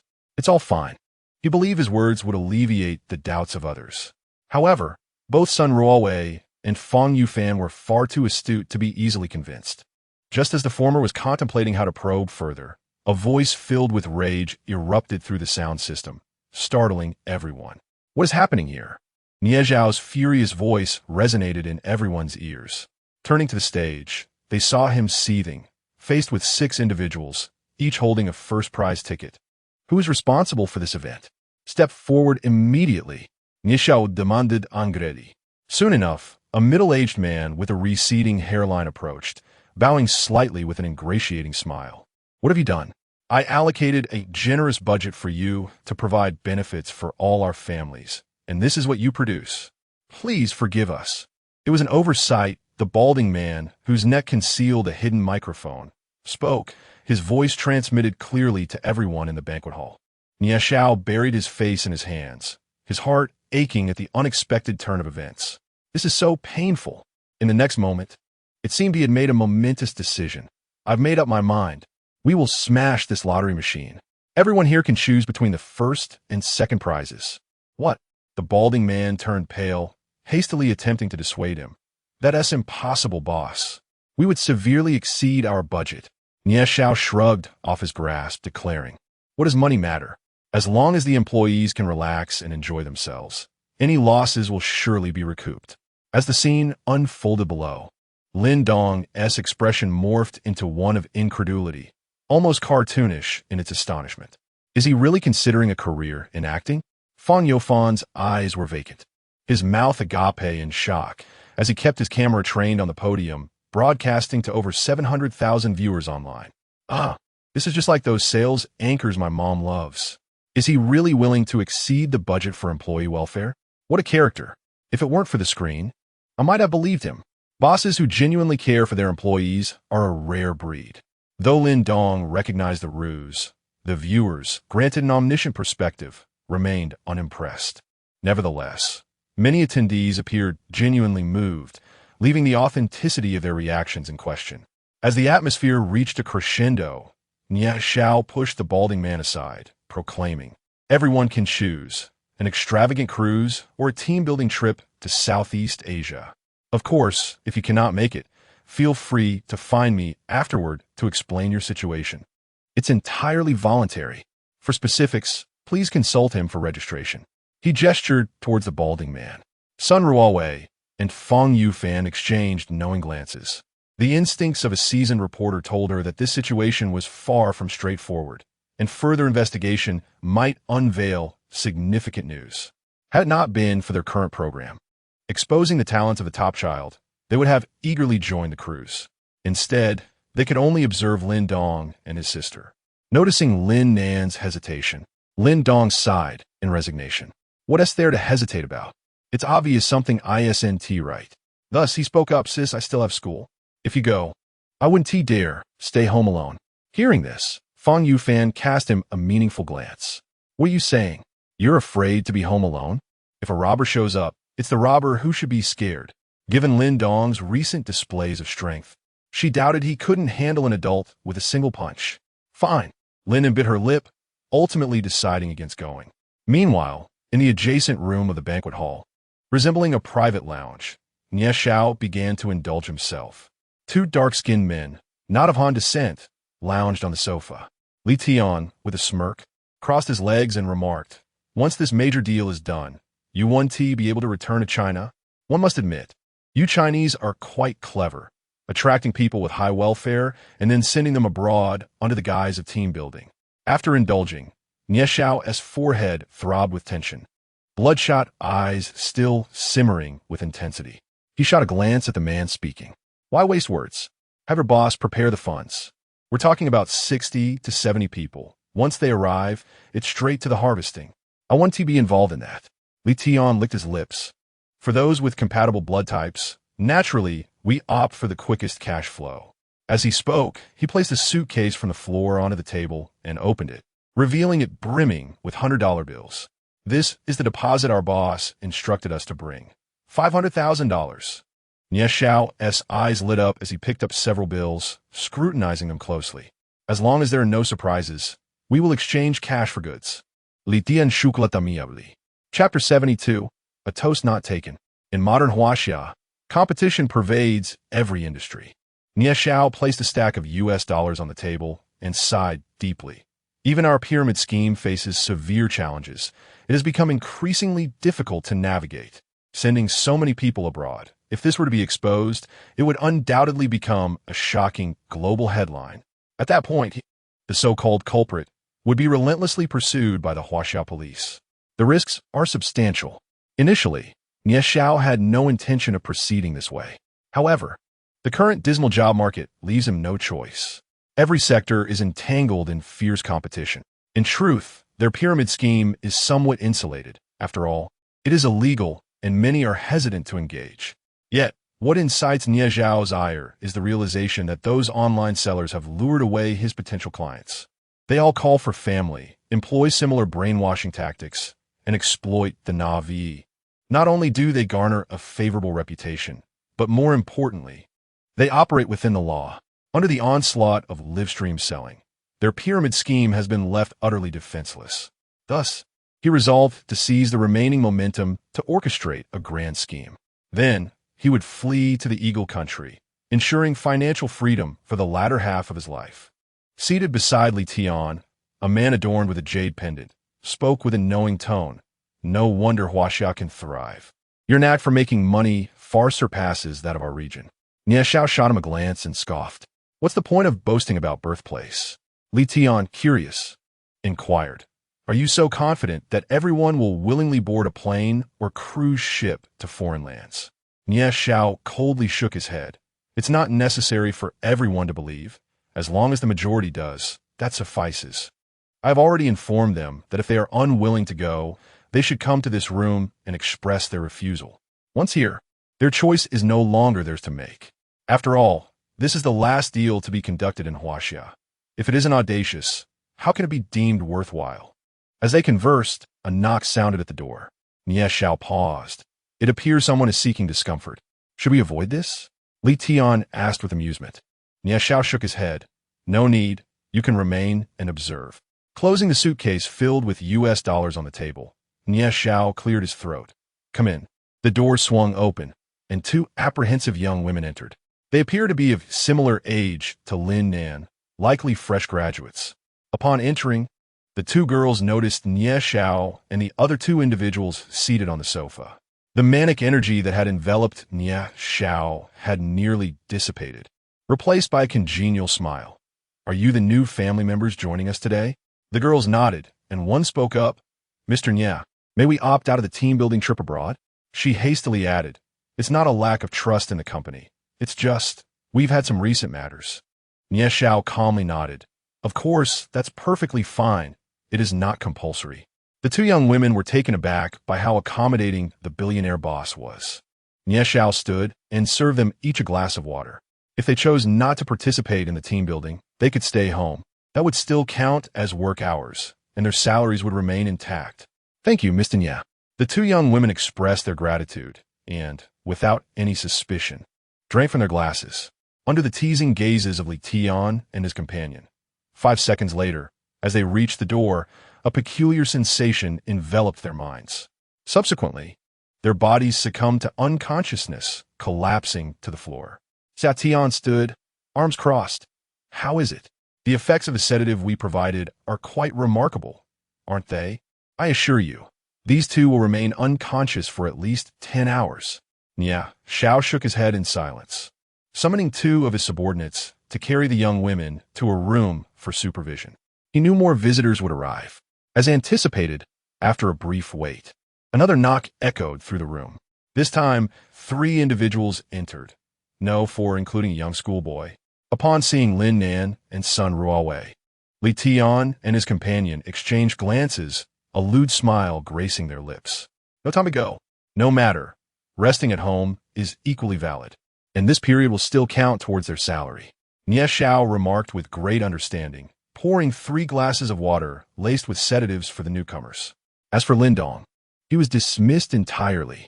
Nie Xiao's decision to spare Lin Dong was not born from a desire to protect the nation's youth, but rather stemmed from the fact that the sedative could inflict significant harm on a young child's body.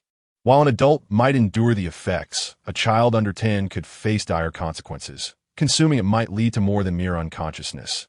It could mean a permanent departure. With the journey to Southeast Asia spanning several hours, a lifeless body by then would be far too late. Hence, Nie Xiao's actions were also motivated by the desire for maximum profit. Drink up, Nie Xiao said gently. It would seem rather rude not to accept a drink poured by a billionaire boss. However, Sun Ruowei and her companion were no fools. They had long sensed something amiss within the company. They merely brought the glass to their lips without sipping. Lin Nan was prepared to drink, but Lin Dong slipped, causing the cup in his hand to topple. My apologies, my apologies. The smile on Nie Xiao's face faltered, a toast not taken. Chapter 73. Why are there so many piers? In Huaihai Province, Jinan City, Gufeng District, a vehicle comes to a halt outside Lin Dong's residential community. Fan Xiaolan sits in the driver's seat, unbuckling her seatbelt, while Lin Xiangwei occupies the passenger seat, her phone streaming the program titled Unveiling the Talents of the Ultimate Child. The boy is currently alone, as his sister is not present, and it seems unlikely they will return soon. Neither of them is in uniform. Lin Xiangwei's voice carries a tone of complexity. The Municipal Bureau suspects that this child might be harboring or even manufacturing firearms. I find it hard to believe. After all, he is only 8 years old, a first-grade student. To claim he can craft an automatic rifle by hand is absurd. Fan Xiaolan exhales deeply. It's difficult to say. If he hadn't been in constant contact with firearms, could he really assemble one more swiftly than a seasoned soldier who has handled weapons for over a decade? Lin Xiangwei lapses into silence, grappling with the inexplicable. From kindergarten through high school and into the police academy, she has been taught to uphold the principles of science. Yet, how can one apply scientific reasoning to this? The emergence of Lin Dong has shaken her confidence in her years of education. Let us head to his house and see if we can uncover any firearms, Fan Xiaolan suggests, stepping out of the car. They approach Lin Dong's front door, room 301. Staring at the locked entrance, Fan Xiaolan retrieves professional tools from her backpack. Curiously, Lin Qiangwei inquires, "Did you learn this in the police academy? Why was I never taught how to pick locks during my training?" Fan Xiaolan shakes her head, solemnly explaining, "This wasn't taught in the academy. In high school, my father often locked me inside to ensure I studied, and over time, I learned how to pick locks to sneak out to the internet CAF. These tools were confiscated from several illegal locksmiths by the Bureau." Lin Qiangwei blinks, astonished. "You managed to enroll in Huaihai Police University while visiting internet CAFs daily? Impressive. That's one of the top universities in Huaihai province." Fan Xiaolan pauses, reminiscent of those carefree days. "Not quite. My father discovered my secret, and that night, his 7 wolves nearly broke my legs." Lin Qiangwei raises an eyebrow in surprise. The skills remain sharp as she swiftly unlocks the door. With the sun now set, darkness envelopes the room, heightening their alertness. If firearms are indeed concealed within, there may be unforeseen consequences. They tread cautiously, illuminating their surroundings with a flashlight. Fan Xiaolan murmurs, "This environment cannot possibly support the crafting of a firearm. Wood transformed into metal, glue into welding. Surely there must be at least an angle grinder?" However, their search in the living room yields no results, their steps barely audible. "Brother, it seems we've encountered competitors," a voice whispers from within Lin Nan's dimly lit room. 2 pairs of bright eyes blink, ears pressed against the door. About half an hour earlier, 2 figures, one tall, one short, had stealthily appeared before room 301. The taller, Yu Yinshou, glances at his companion, Yu Yinfeng. The latter, crouched and nervously watching the lock being picked, asks, "Are you certain we should proceed this way? Why worry? No one is home." Yu Yinshou retorts, "Aren't they internet celebrities? They must have money if they're out live streaming." Yu Yinfeng contemplates this and agrees. "I saw online that the kid knows a wealthy woman who drives $1 million Bentley and casually gives out hundreds of thousands as pocket money. His family must be affluent." Clearly, the two have taken sensationalized clips from online videos at face value, spurred on by the popularity of unveiling the talents of the ultimate child. Various marketing accounts and parodies have proliferated, often distorting the truth for views. As they prepare to seize some cash, they're startled by the sounds of Fan Xiaolan and Lin Qiangwei's movements. "What now, brother?" Yu Yinfeng asks, anxiety etched on his face. "What's there to fear? They're not the police, just fellow competitors. If we find money, we can split it evenly." Yu Yinshou replies quietly. At that moment, the sound of the door lock being tampered with reaches their ears. "Brother, it seems more competitors are arriving." In the living room, both Fan Xiaolan and Lin Qiangwei recoil in surprise. They turn to the door, which they had locked upon entering, now rattling ominously. Someone is attempting to unlock it. Glancing at the muted live stream, they realize it is not Lin Dong returning. They exchange worried glances. Could it be his accomplices? Or perhaps others? With no time to ponder, they stealthily approach a door, opening it to slip into Lin Dong's room, pressing their ears to the door to listen intently to the commotion outside. "Squad leader, is this really appropriate?" At the entrance to 301, Jiang surveys his surroundings, a look of unease on his face. In front of him, Xia Mu crouches, a wire in hand, probing the lock. There is definitely something amiss in this household. After the military training competition concluded that morning, Xia Mu's suspicions grew stronger. Having assembled firearms for over a decade in the army, he mused that while he was mastering weapons, that child had yet to be born. How could he possibly outperform him? Talent? Even if innate talent existed, it is implausible for a novice to assemble a firearm so swiftly without familiarity with the parts. Xiao Mu spends the day consumed by this thought. He must uncover the truth. Otherwise, the morale of the troops will falter. As a distinguished soldier, ranked 3rd in the national military competition and 1st in the Huaihai military district, being outperformed by an 8-year-old student would tarnish his reputation. If word spread, he would be forever labeled as that soldier defeated by a child. Thus, Xiaomu is determined to ascertain whether Lin Dong's home conceals any firearms or if he's been frequently practicing with them. Chapter 74. He is playing you. He is playing you. Jiang he gazed at the hollow corridor above and below him, his Adam's apple bobbing as he swallowed hard. He whispered, "But company commander, does this count as trespassing?" Before he could finish his sentence, he was interrupted by Xiaomu. "I have already applied for a special search warrant." A special search warrant? Jiang He's pupils contracted. Although China practices military-civilian separation, usually it is the police who handle cases while the military merely coordinates. However, once a special search warrant is obtained, the situation changes. The question of how it was acquired lingered on Jiang He's lips but was swallowed back down as he considered his commander's background. Though such actions are generally prohibited, a little indulgence of power is often overlooked. Using a piece of iron wire, they pried open the door lock. The living room was shrouded in darkness. They quietly removed their shoes and stepped inside. There must be something similar to the Type 56 hidden in this house, Xiaomu murmured. In Lin Dong's room, Fan Xiaolan and Lin Xiangwei exchanged glances. What is the identity of the person in the living room? Are they associates of that kid? How else would they know there are guns here? This implied that there were indeed firearms concealed within. As they pondered whether to call for reinforcements, in the adjacent Lin Nan's room, Yu Yunfeng asked softly, "Brother, more associates have arrived. What should we do?" Yu Yunsha clenched his teeth but affirmed in his heart that this family must have considerable wealth. Otherwise, why would multiple groups be drawn here? Should they reveal their identities and negotiate a split? Or, in the living room, after searching for a while without finding any suspicious items, Xiaomu and his companion turned their attention to the door of the room. They slowly approached it. Despite their light footsteps, the sound of their heartbeats grew louder in Lin Xiangwei's ears as they drew closer. Fan Xiaolan raised his left hand, extending his index and middle fingers to indicate that there were two people outside. His right hand rested on the electric stun gun concealed beneath his short sleeve, ready to incapacitate anyone who opened the door. Creak! The sound of the doorknob turning seemed to slow down infinitely in their ears. The door was about to crack open, when suddenly Yu Yunsha and Yu Yunfeng emerged from Lin Nan's room. In the dimly lit living room, they could barely make out the silhouettes of Xiaomu and his companion near Lin Dong's room. Startled by the sudden appearance of the two, Xiaomu and his companion instinctively sought cover, withdrawing their hands from the doorknob. "No need to be nervous. We're all in the same line of work," Yu Yunsha said in a commanding tone. Xiaomu and his companion exchanged glances and asked, "In the same line of work? Are you associates of that kid?"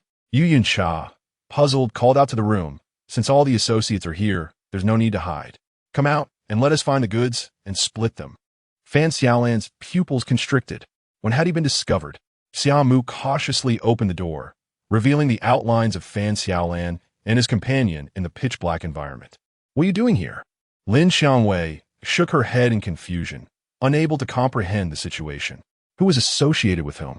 Was anyone truly allied with that kid? In contrast to their caution, Yu Yunsha appeared much more relaxed. "Aren't we all here for the same purpose? Since we are all in this together, let us find the loot and share it. Firearms can be shared." "No, there may be more than one here," Xiaomu thought anxiously. If they were to discover several automatic rifles, it would equate to a significant military achievement. Fan Xiaolan also contemplated, if we can control these two groups and uncover the firearms, a second-class merit would beckon to me. Their mutual priority was to locate the weapons. Meanwhile, Yu Yunsha's thoughts were simpler, revolving solely around one word: money. Ultimately, the three parties conducted a thorough search of the premises. Strange, there are no firearms, not even a single piece of equipment for manufacturing them. Fan Xiaolan and Lin Xiangwei furrowed their brows. Meanwhile, Xiaomu and Jiang he were equally perplexed, having found nothing suspicious at all. At that moment, the four heard a simultaneous exclamation. "What the hell? Is this all there is?" They found something. Fan Xiaolan, Lin Xiangwei, Xiaomu, and Jiang he hurriedly turned their attention toward the source of the voice in the living room. In the dark, two silhouettes, one tall and one short, expressed their dissatisfaction. "I expected to find much more. How we only turned up this little. Even a small amount of firearms is still firearms." I can't believe that kid is hoarding weapons at home. Fan Xiaolan's pupils dilated. He had initially thought Lin Dong was merely a bit more mature than his peers. Unexpectedly, well, even if it's little, we shall split what we have. Though the outcome was far from his expectations, Yu Yunsha adhered to the underworld's rules. They would share, as he held the few notes and coins handed to him. Fan Xiaolan and Xia Mu stood frozen in disbelief. Is this what you mean by splitting? Yu Yunsha calculated the total. We only found 560 yuan. Damn it. A family of paupers. He is playing me. He is playing me. Summer's left hand gripped the banknotes tightly, veins protruding from his forehead. Being humiliated by a kid during the day was one thing, but now, to be toyed with like this? Did they truly think this soldier king was so easygoing? Chapter 75. Are the underworld, military, and lawful realms all just different paths? Yu Yunsha curled his lip in disdain. Is all the online intelligence fabricated? I heard this family casually spent a few million as pocket change. How come? They only have 560 bucks at home? With this meager amount, one could barely afford a meal. Truly a family of misers. As soon as he finished speaking, he felt a gust of wind brush past the back of his head. Turning around, he was met with a thud. In the dimly lit environment, the dull sound of shoe soles colliding with flesh echoed. Yu Yunsha was sent sprawling, crashing directly into the light switch on the living room wall. Big brother, Yu Yunfeng exclaimed in alarm, glaring at Xiaomu. What are you doing? Trying to engage in a black-on-black scenario? As the lights flickered on, everyone present could see each other's faces clearly. Why did these two look so familiar? Lin Xiangwei narrowed her eyes, recognizing Xiaomu and Jiang He, feeling as if she had encountered them before. Fan Xiaolan placed her hands on her hips. Werli observen Xiaomu. After all, he had just helped her eliminate a suspect. With only 3 people remaining at the scene, perhaps she could earn a second-class merit? The current state of gangs is utterly devoid of manners. Yu Yunsha leaned against the living room wall, his head spinning. That kick nearly sent him to meet his great-grandmother. It's a rule in this world. When encountering a fellow member, the spoils are to be shared equally. Where do you hail from that you don't even understand this basic principle? You think you can engage in a black-on-black scenario? Xiaomu's expression darkened. What nonsense! Unable to find firearms. Yet if I can subdue these 4, it might barely qualify as a third-class military achievement. Wait, aren't you the instructors from that kid's school? Lin Xiangwei suddenly recalled where she had seen these 2 and called out. With a reminder, Fan Xiaolan squinted. Indeed, aren't you the company commander who was humiliated by an 8-year-old? Xiaomu, initially curious, felt a wave of anger wash over him at Fan Xiaolan's remark. Wishing to retaliate with a kick of his own, Yu Yunfeng rushed to his brother's side. Big brother, it seems they know each other? Fan Xiaolan silently produced her police badge and tossed it to Xiaomu. We are officers from the Goofing branch. Upon hearing this, Yu Yunfeng and Yu Yunsha exchanged bewildered glances. Xiaomu and Jiang He shared a knowing look, retrieving their military identification. Company commander and squad leader from a certain unit in the Huaihai military district. After revealing their identities, the living room fell silent. The atmosphere thick enough to hear a pin drop. Xiaomu solemnly presented a document stamped with a red seal. I suspect this household harbors large-scale destructive weaponry and have obtained a search warrant. Fan Xiaolan added, the city bureau believes there are firearms concealed here, hence our investigation. With that, the identities of both parties were established.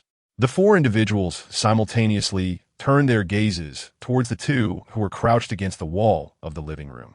We've revealed our identities. It's your turn now.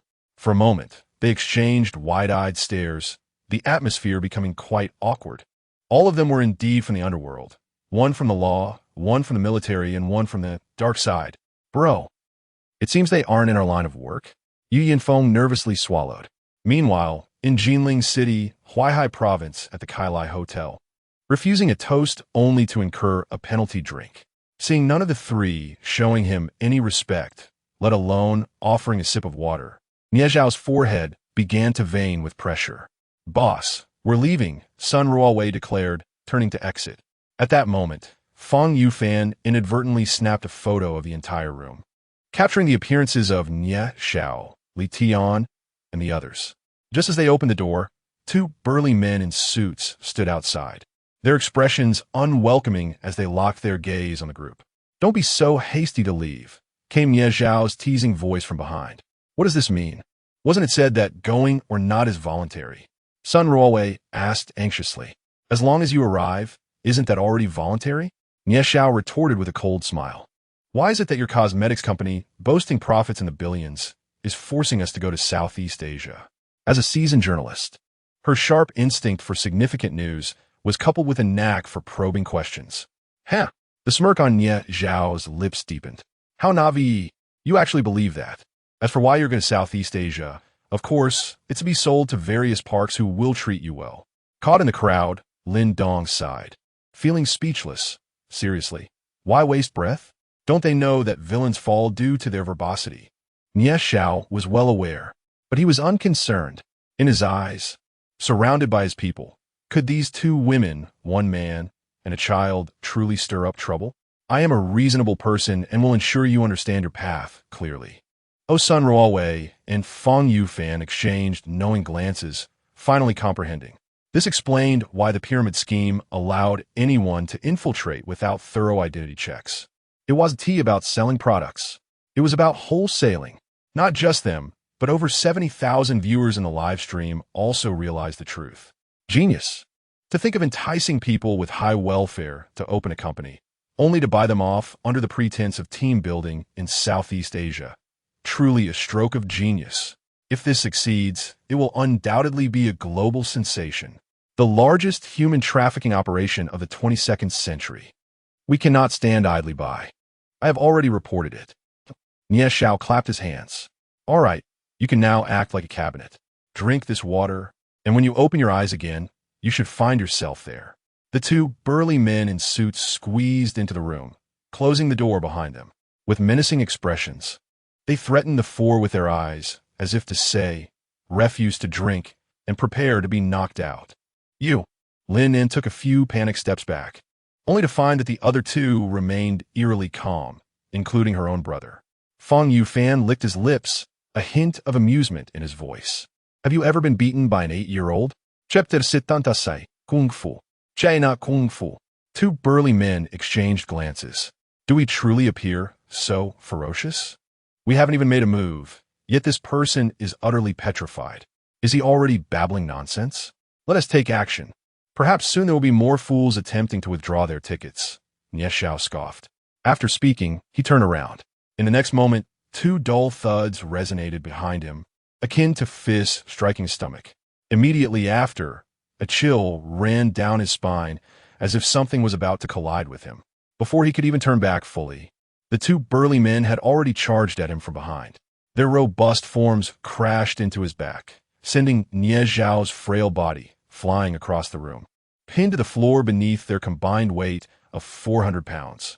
Coughing violently, he felt as if his bones were about to shatter. After spitting out a few mouthfuls of blood, he managed to wriggle out from under them, his mind swirling in confusion. What just happened? As he glanced toward Li Tian and the others seated on the sofa, he found them all staring dumbfounded at the entrance, their eyes wide as if witnessing a life-altering spectacle. Nie Zhao blinked, following their gaze to the doorway. Despite having mentally prepared himself for the incredible prowess of this elementary school student, witnessing it firsthand was an entirely different experience. This 8-year-old, with a physique as slight as a chick, effortlessly hurled two men, each over 6 feet tall and weighing more than 200 pounds, out of the door. The visual impact was overwhelmingly intense. "Oh my God, Kung Fu, China Kung Fu. Dear Lord, have foreign friends come to witness this child's prowess? Only now do they comprehend the weight of that earlier question. Have you ever been struck by an 8-year-old? Who dares to claim that elementary students lack celestial might?" The two men flung out by Lin Dong shook their heads and stood up, exchanging bewildered glances. The depths of their eyes were filled with confusion. Nie Zhao, having missed the earlier spectacle, gritted his teeth. "On my territory, you dare to rise against me?" As he spoke, the door swung open, and several more individuals entered. 4 additional stout men in suits joined the two who had just arrived, making a total of 6. With a wave of his hand, Nie Zhao commanded charge, as they all lunged toward Lin Dong. Leave it to you, Fang Yufan said, confidently retreating from the area of conflict. Sun Ruowei followed closely, even dragging Lin Nan along with her. It must be said that, as a top-notch reporter and photographer, they possessed exceptional skills in self-preservation. Upon entering, the four new arrivals spotted only a small child, approximately 1 meter tall, adorned with an Ultraman print on his chest. His fair face and bright, watery eyes made it difficult for them to muster the will to lay a hand on him. However, Lin Dong had no such reservations. Wait, let me find a right angle. Fan Youfan's shout rang out, but Lin Dong seemed oblivious. With a powerful push off the ground, he leaped into the air, his head aligning perfectly with the two men charging at him. Simultaneously, he kicked out with both legs. While it was surprising that he could jump so high, the soft, feeble kick seemed insufficient to cause harm. The two men sneered, still attempting to comprehend how they had been thrown earlier. Surely, it couldn't be the work of this 8-year-old. Both men reached out to grasp Lin Dong's leg. However, instead of the anticipated easy capture, a sharp crack of bones echoed, followed by their horrific screams. Reminiscent of a slaughtered pig. With a physique of 143, Lin Dong had held back his strength. Otherwise, it would have resulted in severed limbs. Blood gushed forth as their arms flailed in agony, and they collapsed to the ground. The four men behind them halted, their steps faltering. Lin Dong turned his gaze upon them, and they shuddered, a sense of foreboding rising within them. While everyone in the private room was momentarily stunned by the spectacle, Fan Yufan swiftly positioned himself to capture the best angle for his live broadcast. Kung Fu, China Kung Fu, Super Idol. Oh my God, what are the foreigners upstairs babbling about? Forget school. Open a martial arts school and rake in the dollars. $300 a class. Has this child always been so formidable? Nishao's eyelids twitched uncontrollably. He had missed the earlier events, but now, he was acutely aware of what had just transpired. This little brat had incapacitated his well-trained enforcers. Did he comprehend the annual salaries he was paying them? To think that they had come to confront an 8-year-old only to be utterly defeated. Nie Zhao's thoughts raced, questioning whether this was all a deliberate act against him. Yet, the sight of the two curled on the ground, clutching their wrists and wailing in agony, seemed all too genuine. Why are you all standing there? Attack! The four men behind Lin Dong exchanged determined glances. Enough! Let us do this! They leaped forward, their massive shadows engulfing the slender figure of Lin Dong, intent on overpowering him. In the next instant, they collided with Lin Dong as if striking a concrete pillar. He remained unyielding, while they spiraled into disorientation, collapsing at his feet.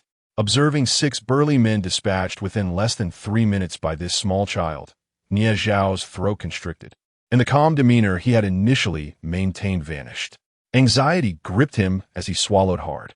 If 1 or 2 of them had been defeated, it might have been plausible. But all 6? This indicated that the child was indeed extraordinary. Lin Dong turned, his large, innocent eyes meeting Nie Zhao's gaze. Upon contact, a shiver ran through Nie Zhao, causing his hairs to stand on end. He regretted not having sent the others away earlier. On the sofa beside him, Li Tian and the others had already risen, their expressions dazed. Is it true? Are 8-year-old children in China now so formidable? Chapter 77, The Super Dollar. Upon seeing Lin Dong approaching, Nie Zhao instinctively wished to retreat. However, he was acutely aware of the limited space within the room, rendering escape impossible. His gaze darted about, finally settling on the briefcase resting atop the table. Gritting his teeth, he grasped it with both hands, taking a few steps forward before kneeling before Lin Dong with a resounding thud. A true man knows when to bend and when to stand tall. I apologize for my ignorance in failing to recognize a towering figure such as yourself. I beseech you, grant me mercy in light of this offering. Nie Zhao understood all too well that this child could not possibly be 10 years old. If he could eliminate his subordinates in mere minutes, he could just as easily snap Nie Zhao's neck. With the juvenile protection laws in place and the circumstances being what they were, even if he were to meet his end, the repercussions would likely be minimal. The briefcase creaked open slightly, revealing bundles of cash within. Lin Dong exchanged a glance with Fang Yufan standing behind him, who was momentarily taken aback. What did that look signify?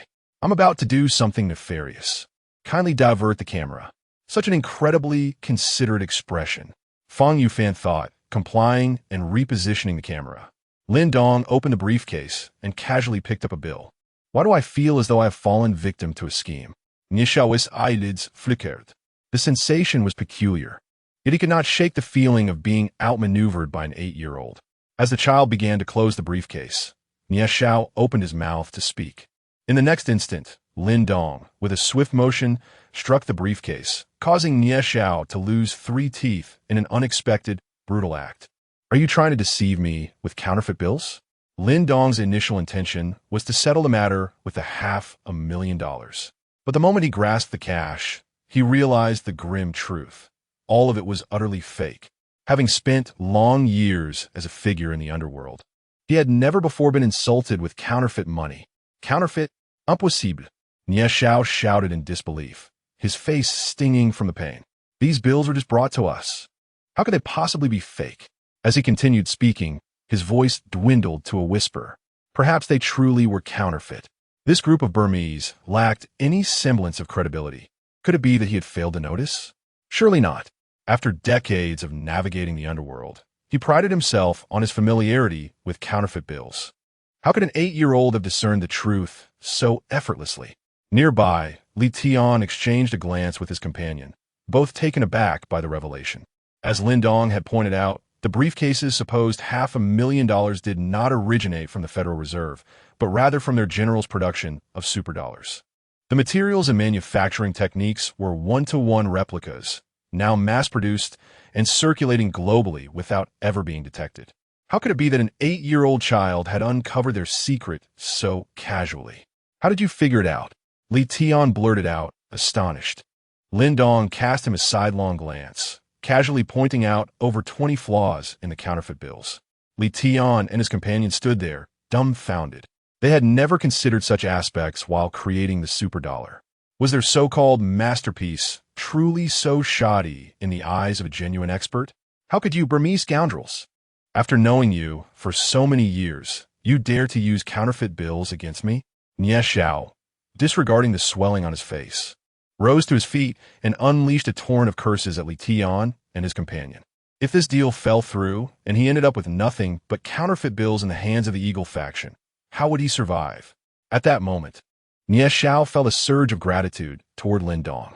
His arrival was indeed fortuitous, as the situation had not yet escalated. He could still disperse his employees and avoid criminal charges. After all, the matter had not been made public. There was still room for redemption. Fang Yufan had just aimed the camera at Lin Dong, capturing the moment where he meticulously pointed out over 20 flaws in the superdollar. Over 70,000 viewers were tuned into the live stream, both new and longtime followers, all of whom were bewildered.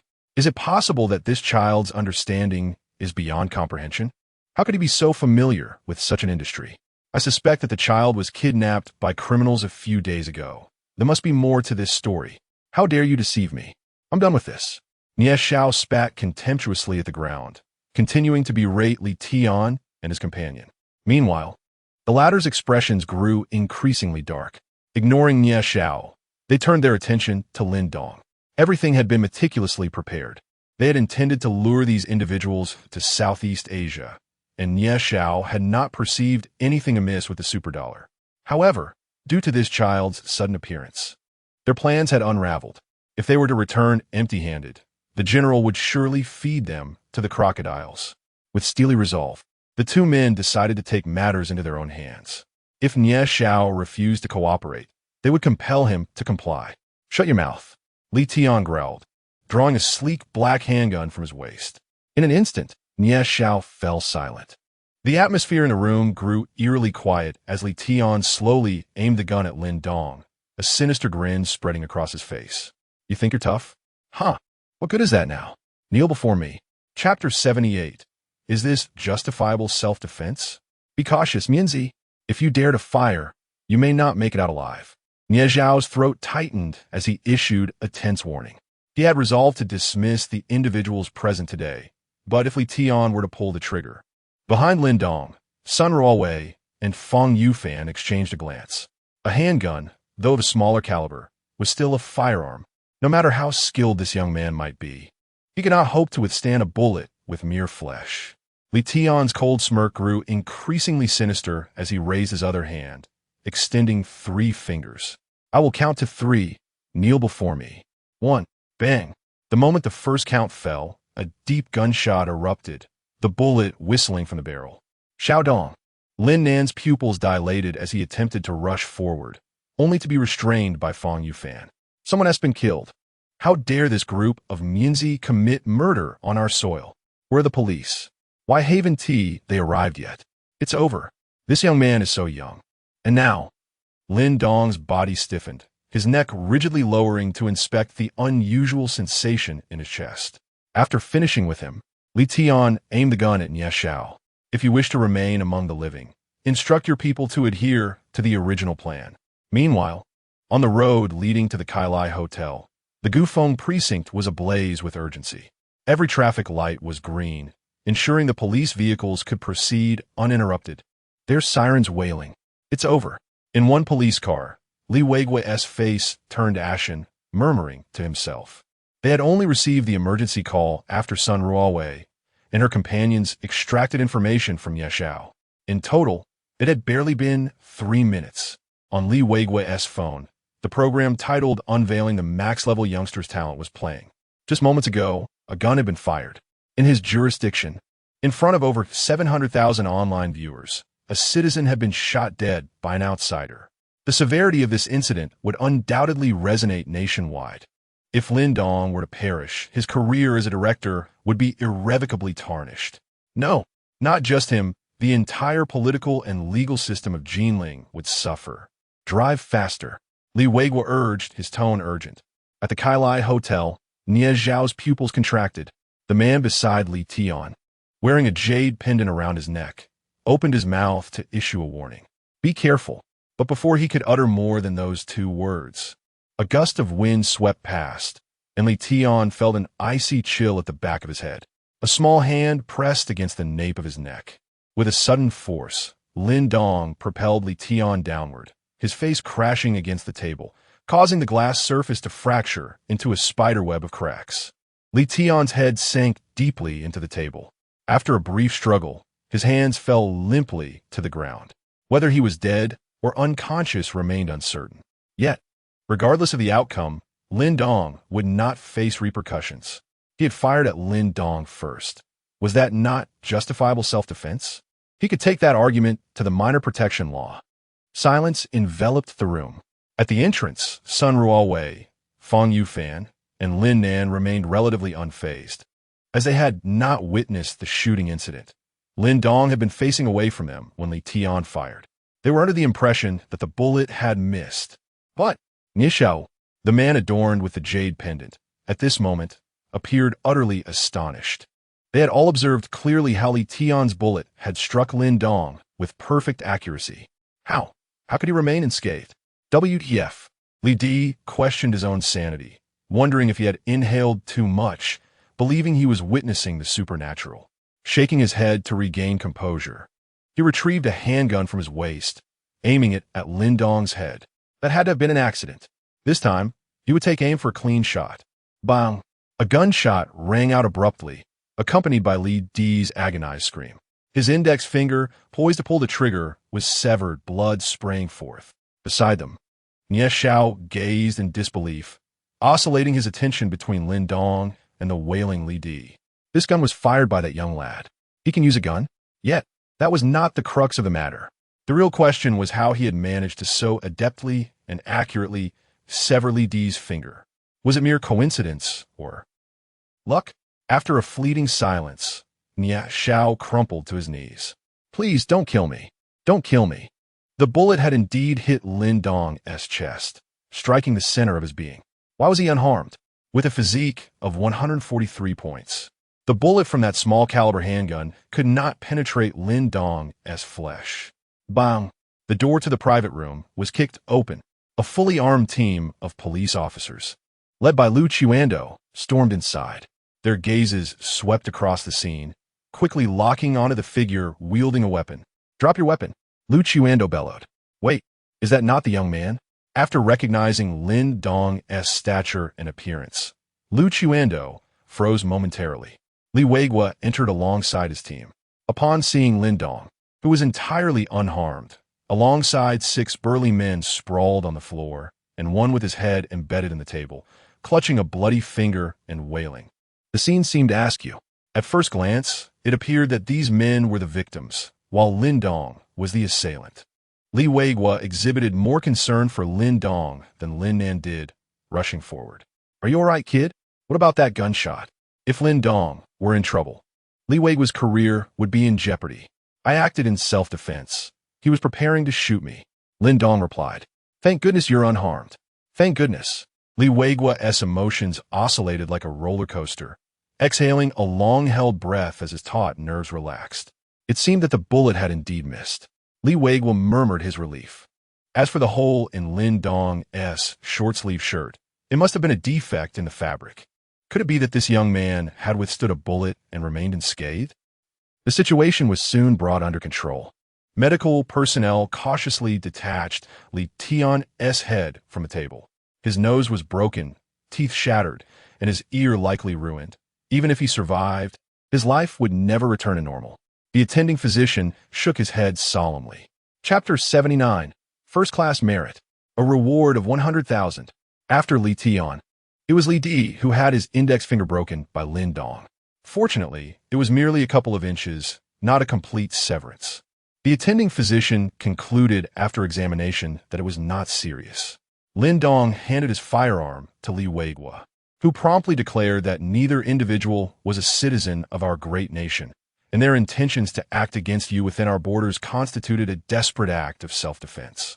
He then shifted his gaze to Nie Xiao, who was being restrained nearby. The gentle smile on his face vanished, replaced by a fierce anger. Had it not been for today's unexpected incident, 30 to 40 individuals would have been deceived and taken abroad under the guise of corporate team-building benefits. Nie Xiao swallowed hard, attempting to defend himself. "Officer, this is completely a misunderstanding." "Misunderstanding?" Li Weigua scoffed, recalling Nie Xiao's earlier outburst in the livestream, which they had preserved as undeniable evidence. If those 30 to 40 individuals had indeed been lured abroad, it would constitute the largest human trafficking case of the century, creating a sensation both nationally and globally. Thankfully, the situation had been averted. Li Weigua approached Sun Ruowei, Fang Yufan, and Lin Nan, shaking each of their hands. "I truly appreciate your assistance. Without you, dozens of families could have been shattered by an unimaginable tragedy. I will report this situation to higher authorities and seek rewards for you all." The financial establishment was to be sealed off. The municipal bureau had also responded to Li Weigua. "I must ask the 4 of you to accompany me to the bureau to receive your accolades." Meanwhile, at the Gufeng substation, 2 vehicles appeared at the roadside. Fan Xiaolan, Lin Xiangwei, Xiaomu, Jiang He, and the restrained Yu Yunqiu and Yu Yunfeng were present. The latter 2 wore ashen expressions, lamenting their misfortune. They had believed the online rumors of wealth, but found a mere 560 yuan upon searching. To make matters worse, they encountered 2 waves of what they thought were comrades. One comprised of police, the other military. Not only were they disgruntled, but Fan Xiaolan and Xiaomu also wore expressions clouded with frustration. They had assumed that the young man possessed firearms and that they would meet his accomplices. They envisioned second-class military honors beckoning to them, only to find not even a single screw from a firearm in their thorough search. These 2 were merely petty thieves. They didn't even qualify for third-class honors. At that moment, 2 police cars arrived. Upon seeing Li Weigua exit one of the vehicles, Fan Xiaolan muttered, "Director, we found no firearms or suspicious weapons at that young man's residence." After encountering Yu Yunqiu and his companion, they had not been following the live stream of revealing the max-level child brother's talent, and thus were unaware of the events that had transpired. After speaking, Fan Xiaolan noticed Lin Dong stepping out of the police car. Their eyes met. "You mentioned finding no firearms or suspicious weapons. Could that young man's home possibly be mine?" "Instructor?" Lin Dong also spotted Xiaomu and Jiang He. None had anticipated encountering him in such a manner, leading to an awkward atmosphere. "Director, why are you all back together?" Lin Xiangwei inquired. Li Weigua replied, had it not been for these comrades. We would have been on the brink of a highly severe incident. The Municipal Bureau has issued a directive. Comrade Lin Dong is to be awarded first-class citizen merit and a monetary reward of 100,000 yuan. Comrades Sun Ruowei, Fang Yufan, and Lin Nan are all to receive second-class citizen honors, each with a reward of 50,000 yuan. Fan Xiaolan and the others were momentarily taken aback by this announcement. They had toiled tirelessly throughout the night, yet ended up with no recognition whatsoever. This young man received first-class honors just like that. Although the awards were not directly comparable, it still left them feeling quite unjust. Once they learned the full story of Lin Dong's actions today, they would understand. Had it not been for Lin Dong, Nie Xiao would have truly packaged those 30 to 40 individuals and sent them abroad, resulting in the century's most significant human trafficking scandal that would undoubtedly send shockwaves across the globe. The implications of public outrage would be unfathomable. First-class citizen merit may sound like a mere title of honor, yet it carries substantial weight. It not only allows for preferential entry into the party, but also influences the trajectory of one's career advancement. However, what Lin Dong was most concerned about at this moment was the cash reward of 100,000 yuan. Despite several opportunities for sudden wealth since arriving in this world, none had materialized. This time, surely, the 100,000 yuan would not slip away. As night fell, a simple award ceremony was arranged, with Li Weiguo presenting the titles and monetary rewards. Media coverage was secured, with the Jinling Daily being the most authoritative outlet. Over 800,000 viewers tuned in to the live stream of revealing the max-level child brother's talent.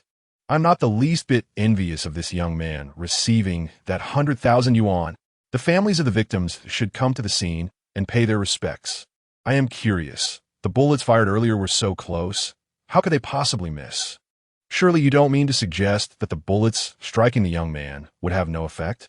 One could easily deduce that this is impossible. This chaos unfolded as Fan Xiaolan and the others caught up on the events through online clips and replays. Following the conclusion of the award ceremony, Li Weiguo sought out Lin Nan and Lin Dong to explain the suspicions held by the Municipal Bureau. Lin Dong was incensed. How could they suspect him of concealing firearms at home? I am a law-abiding citizen. How could I possibly engage in such activities? Chapter 80. Declaring a firm no to temptation, Li Weiguo's smile bore a hint of bitterness as he remarked, "You all understand that once implicated with automatic rifles, the harm caused is beyond measure. Hence, I had to send someone to infiltrate your home." Lin Nan blinked behind his black-framed glasses. Just as he was about to speak, Lin Dong interjected, letting out a deep sigh, his tone laced with a grievance that rivaled Do Yi's. "Director Li, I'm still but a child. Without further ado, I certainly will not engage in any illegal activities." Li Weiguo's lips curled slightly. "Indeed, you are an 8-year-old child. However, do you not find it odd that such words come from your own mouth?" The group departed from the Goofing police station. A sum of 100,000 yuan, throughout past and present.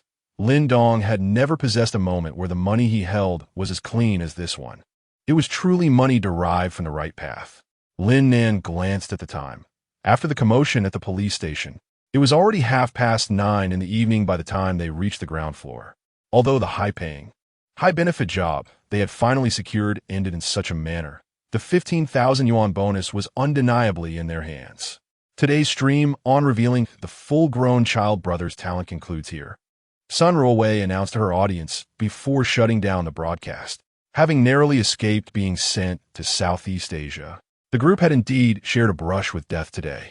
As they exited Lin Dong's community, Fang Yufan finally voiced the lingering doubt in his mind. That shot couldn't have missed for no reason. At such close range, the accuracy of a handgun should not falter. Why? Was that Myanmar lad's skills so abysmal? Fang Yufan halted, stroking his chin while murmuring, "Perhaps the bullet struck, yet did not harm the child brother." Sun Ruowei shot him a glance. "Have you lost your mind?" Just then, her phone rang. "All right, we shall return now." After hanging up, she sighed. "The chief editor wants us back, claiming that an important person will be guiding our work." Important person? Fang Yufan's eyelid twitched. Meanwhile, Lin Dong and his companion opened the door to their home. Inside, signs of having been rummaged through were evident. Now that we have money, while we cannot afford a house, we can at least replace the door with a secure one, Lin Dong suggested. Lin Nan nodded in agreement. This time, a criminal had intruded, but thankfully, both she and her brother were not home. The most terrifying thought was if her brother were alone at home when a criminal barged in. That would spell danger for him. Back in his room, Lin Dong sat cross-legged on the bed. System upgrading. The system was still in the midst of its upgrade.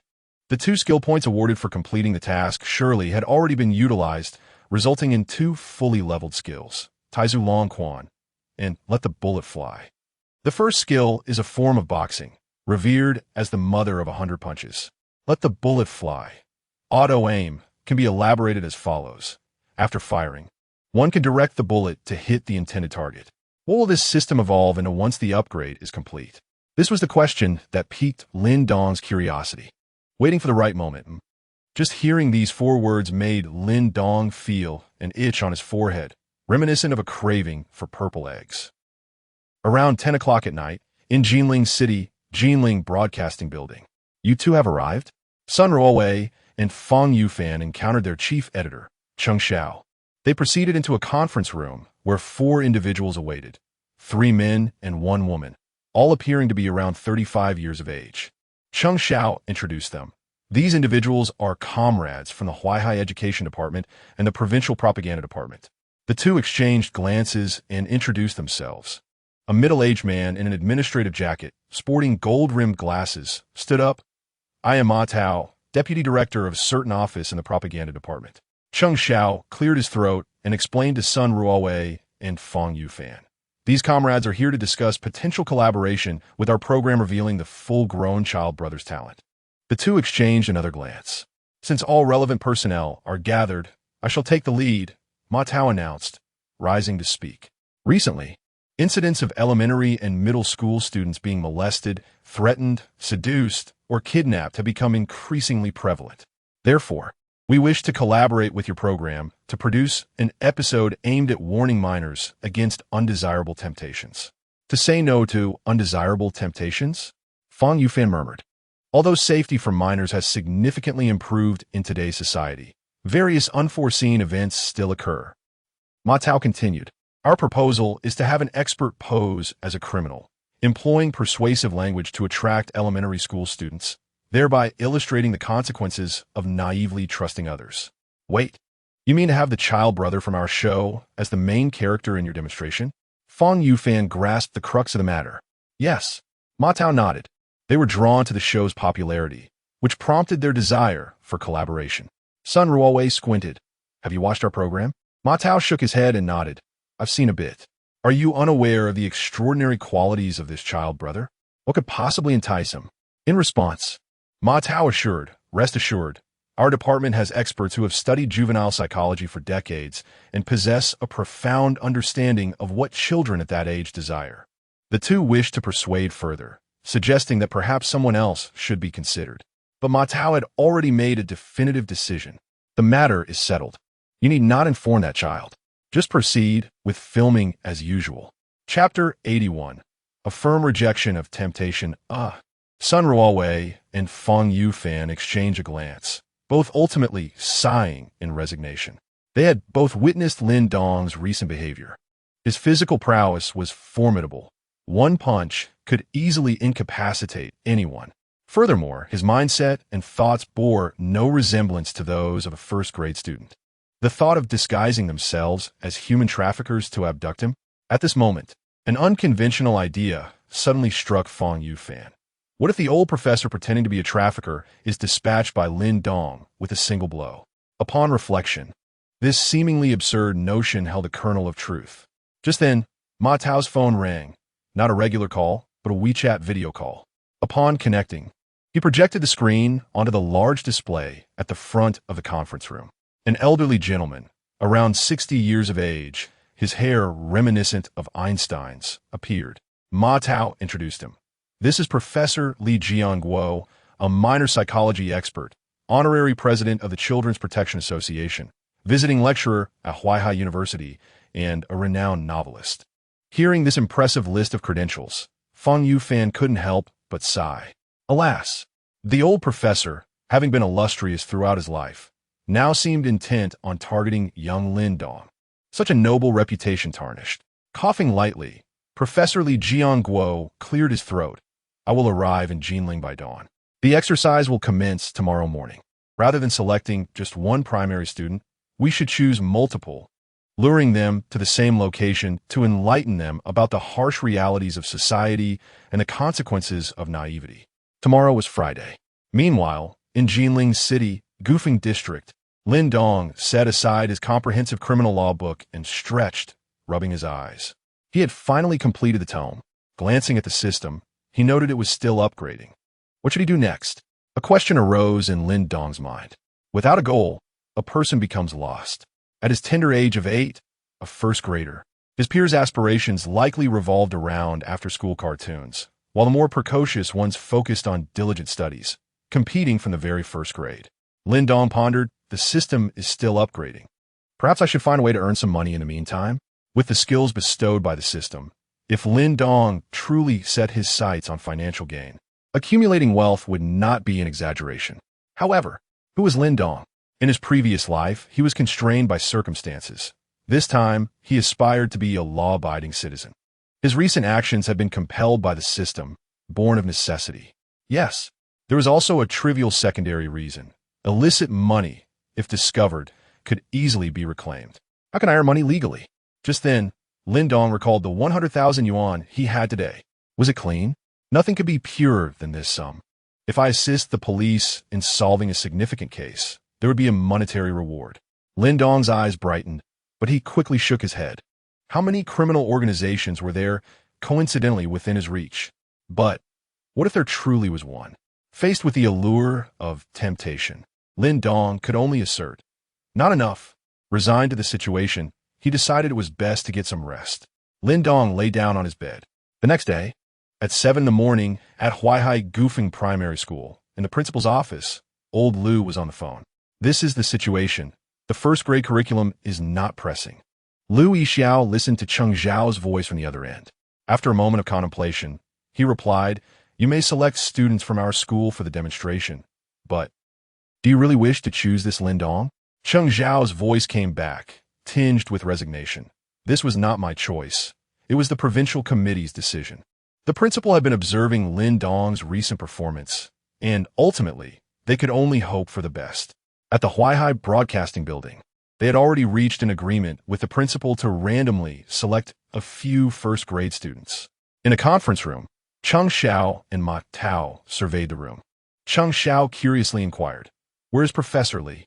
Ma Tao, with a wry smile, replied, "He has gone to lure the primary students." Really? The old professor, at his age, is personally involved? Cheng Xiao felt a deep admiration for him. Meanwhile, not far from Gufeng Primary School, Li Chengfeng, carrying his backpack, was walking to school. The sun shone brightly. Flowers seemed to smile at him. Crossing the green light, he noticed a card lying on the ground. Wow, a golden Ultraman card. There's more here. And here. He followed the trail of cards into a secluded alley, completely unaware of the van parked nearby. The golden cards featuring Zero, Diga, and the worthless Belial were all treasures to Li Chengfeng, who eagerly stuffed them into his backpack. In the next moment, two young men leaped out from the van. One covered Li Chengfeng's mouth while the other seized his legs, and together they hoisted him into the vehicle. On the other side, Fang Yufan, holding a camera, filmed the entire incident. Before starting, the audience had been informed of the theme for this episode. ISNT, this the vice class monitor and academic committee member of class 5 in first grade? Who taught you to say that? I thought he was a high-ranking official from the provincial committee. At our age, we might not understand why this chubby kid is attracted to Ultraman cards. You can think of it as being drawn to a 100 yuan note. What are you doing? My dad is the vice principal. Li Chengfeng shouted from inside the van. In his eyes, the elderly passenger with wild white hair was grinning at him in a rather lewd manner. A short while later, at the same intersection, Xia Zihan crossed the green light and encountered a pitiable aunt. "Little friend, I fell off my bicycle over there. Could you help me pick it up?" Xia Zihan, somewhat bewildered, nodded. Teachers and parents had always taught them to help others. Sun Ruowei and Fang Yufan, hidden around the corner, filmed the exchange. From an early age, children are taught to assist others, Who could tell me how to respond when encountering criminals who exploit this lesson? Ah, it seems there is indeed a conflict. Helping might lead one into danger, yet not helping contradicts the teachings received. Chapter 82. With the Red Scarf, Magical Lights. Xia Zihan was escorted by a rather imposing aunt from the production team to a secluded alley. Glancing around inquisitively, the little girl asked Annie, "Why are there no bicycles here?" In the next moment, a van parked nearby swung open, and the same two young men lifted Xia Zihan inside using the same method. As a first-grade student, she was no match for the strength of these two adults. After waiting at the same intersection for a brief while, the third victim was soon chosen. The suspenders beneath the school uniform and the center-parted hairstyle remind me of an old acquaintance. Lu Kuan walked through the green light. Two elegantly dressed young women from the production team approached, smiling brightly, and said, "Hello, little one. You are so adorable. How old are you? We have some candy for you." Lu Kuan resolutely extended his hand in refusal, stating, "No, my mom told me never to accept candy from strangers, and I shouldn't talk to strangers either." With that, he sidestepped the two women and continued on his way to school. Inside the van, Li Jianguo adjusted his reading glasses and picked up the walkie-talkie, saying, "Activate Plan B." As Lu Kuan walked, a voice suddenly echoed in his ear, "Hey, little friend, could you help us by bringing the basketball over here?"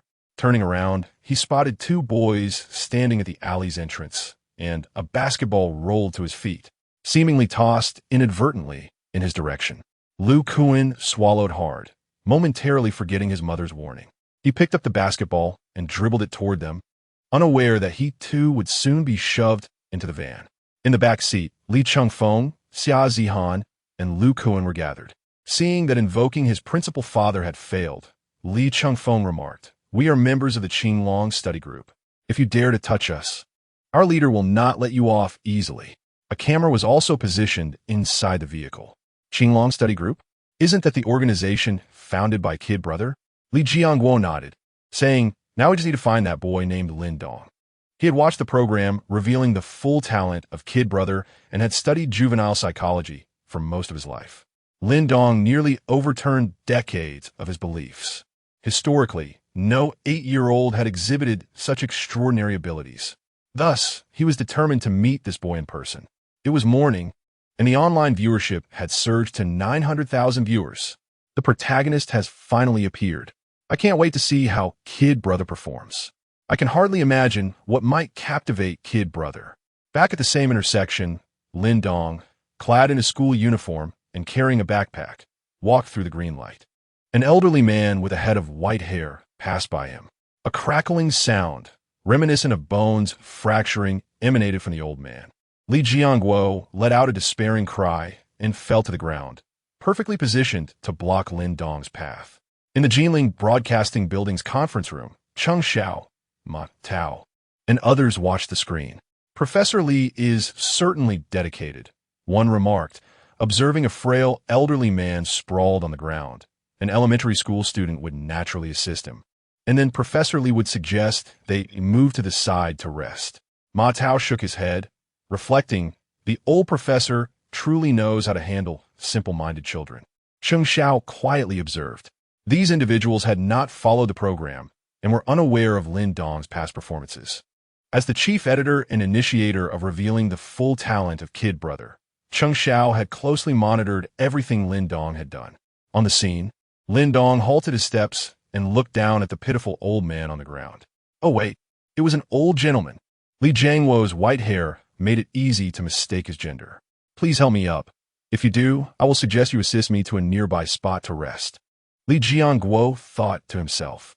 In the next moment, Lin Dong made a move, stepping directly over him. Huh? Li Jianguo was taken aback. Does this child have no compassion at all? Considering my age, lying here, he should at least inquire if I need help. How could he just walk over without a word? What a lack of manners. Not far away, Sun Ruowei and Feng Yufan were hiding around the corner, capturing the scene on camera. Such indifference, leaving the old man in distress. If it were anyone else, it would be a scandal. Kid Brother can only deepen his persona. He just stepped over the old man.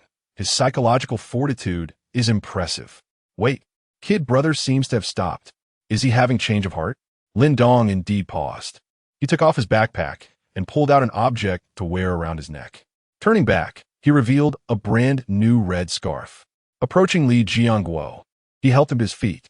This maneuver not only left the old professor astonished, but also bewildered the over 900,000 viewers in the live stream. Kid brother isn't heartless. He was just wary of the old man trying to scam him. If it were a scam, Kid brother would be unable to choose. The elderly protection law versus the minor protection law, a magical clash. Li Jiangguo weakly smiled and said, "Little friend, could you assist me in sitting down for a moment?" Lin Dong helped him to the front of the alley. The two young men in the van flung open the door and rushed toward Lin Dong. They intended to employ the original tactic, one to cover his mouth to prevent him from screaming, while the other grabbed his legs to lift him into the van. However, they were taken aback to find that no matter how much they exerted themselves, the boy remained utterly immovable. Lin Dong gazed curiously at the two men. Human traffickers? Wait, what is the reward for helping the police catch a group of traffickers? Chapter 83. A forceful response to human traffickers. Lin Dong recalled the comprehensive analysis of criminal law he had perused the previous night, which contained pertinent insights. For human traffickers, assisting the police in apprehending them under ordinary circumstances yields a reward of 30 to 50,000. In cases of severe offenses, the reward escalates to 50 to 100,000. If it involves an organized crime syndicate, the cash reward could soar into the hundreds of thousands. With only 3 individuals here, if we truly bring them to justice, it likely won't even qualify as a minor incident. Let us infiltrate their hideout and see if we can amplify the reward. With that thought, Lin Dong relinquished any notion of resistance. The two young men, undeterred, made another attempt. This time, the elementary student was effortlessly lifted into the van, much like the 3 before him. Class monitor, you're here too. Upon seeing Lin Dong, the chubby boy Li Chengfeng, who had been wailing, paused in shock. Lin Dong, noticing the 3 captives, felt a twitch in his eyelid. Were these traffickers specifically targeting their first-grade class? Why were all their classmates being taken? Moreover, all were members of his Qinglong study group. Meanwhile, around the corner, witnessing all 4 being ushered into the van, both Sun Ruowei and Feng Yufan were taken aback. The former addressed the camera, stating, currently, "The urgency for children's safety education has reached a critical point. I hope the relevant authorities will take this matter seriously." In the live stream of revealing the ultimate child prodigy, the online viewer count was nearing 1 million. Isn't this development strange? How could the child prodigy be taken away so easily? Where his iron fists? His powerful kicks? Why doesn't he just strike these people? Is it possible that he surrendered because he saw 3 members of his study group being held hostage? If that is the case, that is quite admirable. The van roared to life, followed closely by the vehicle of Sun Ruowei and Feng Yufan as production team, capturing every moment. Hidden cameras within the van transmitted real-time footage to the live stream. For students clad in uniforms, exhibited a range of emotions. Summer Zihan's eyes were red. Lu Kuan was sniffling, and Li Chengfeng sat next to Lin Dong, his chubby face awash with sorrow.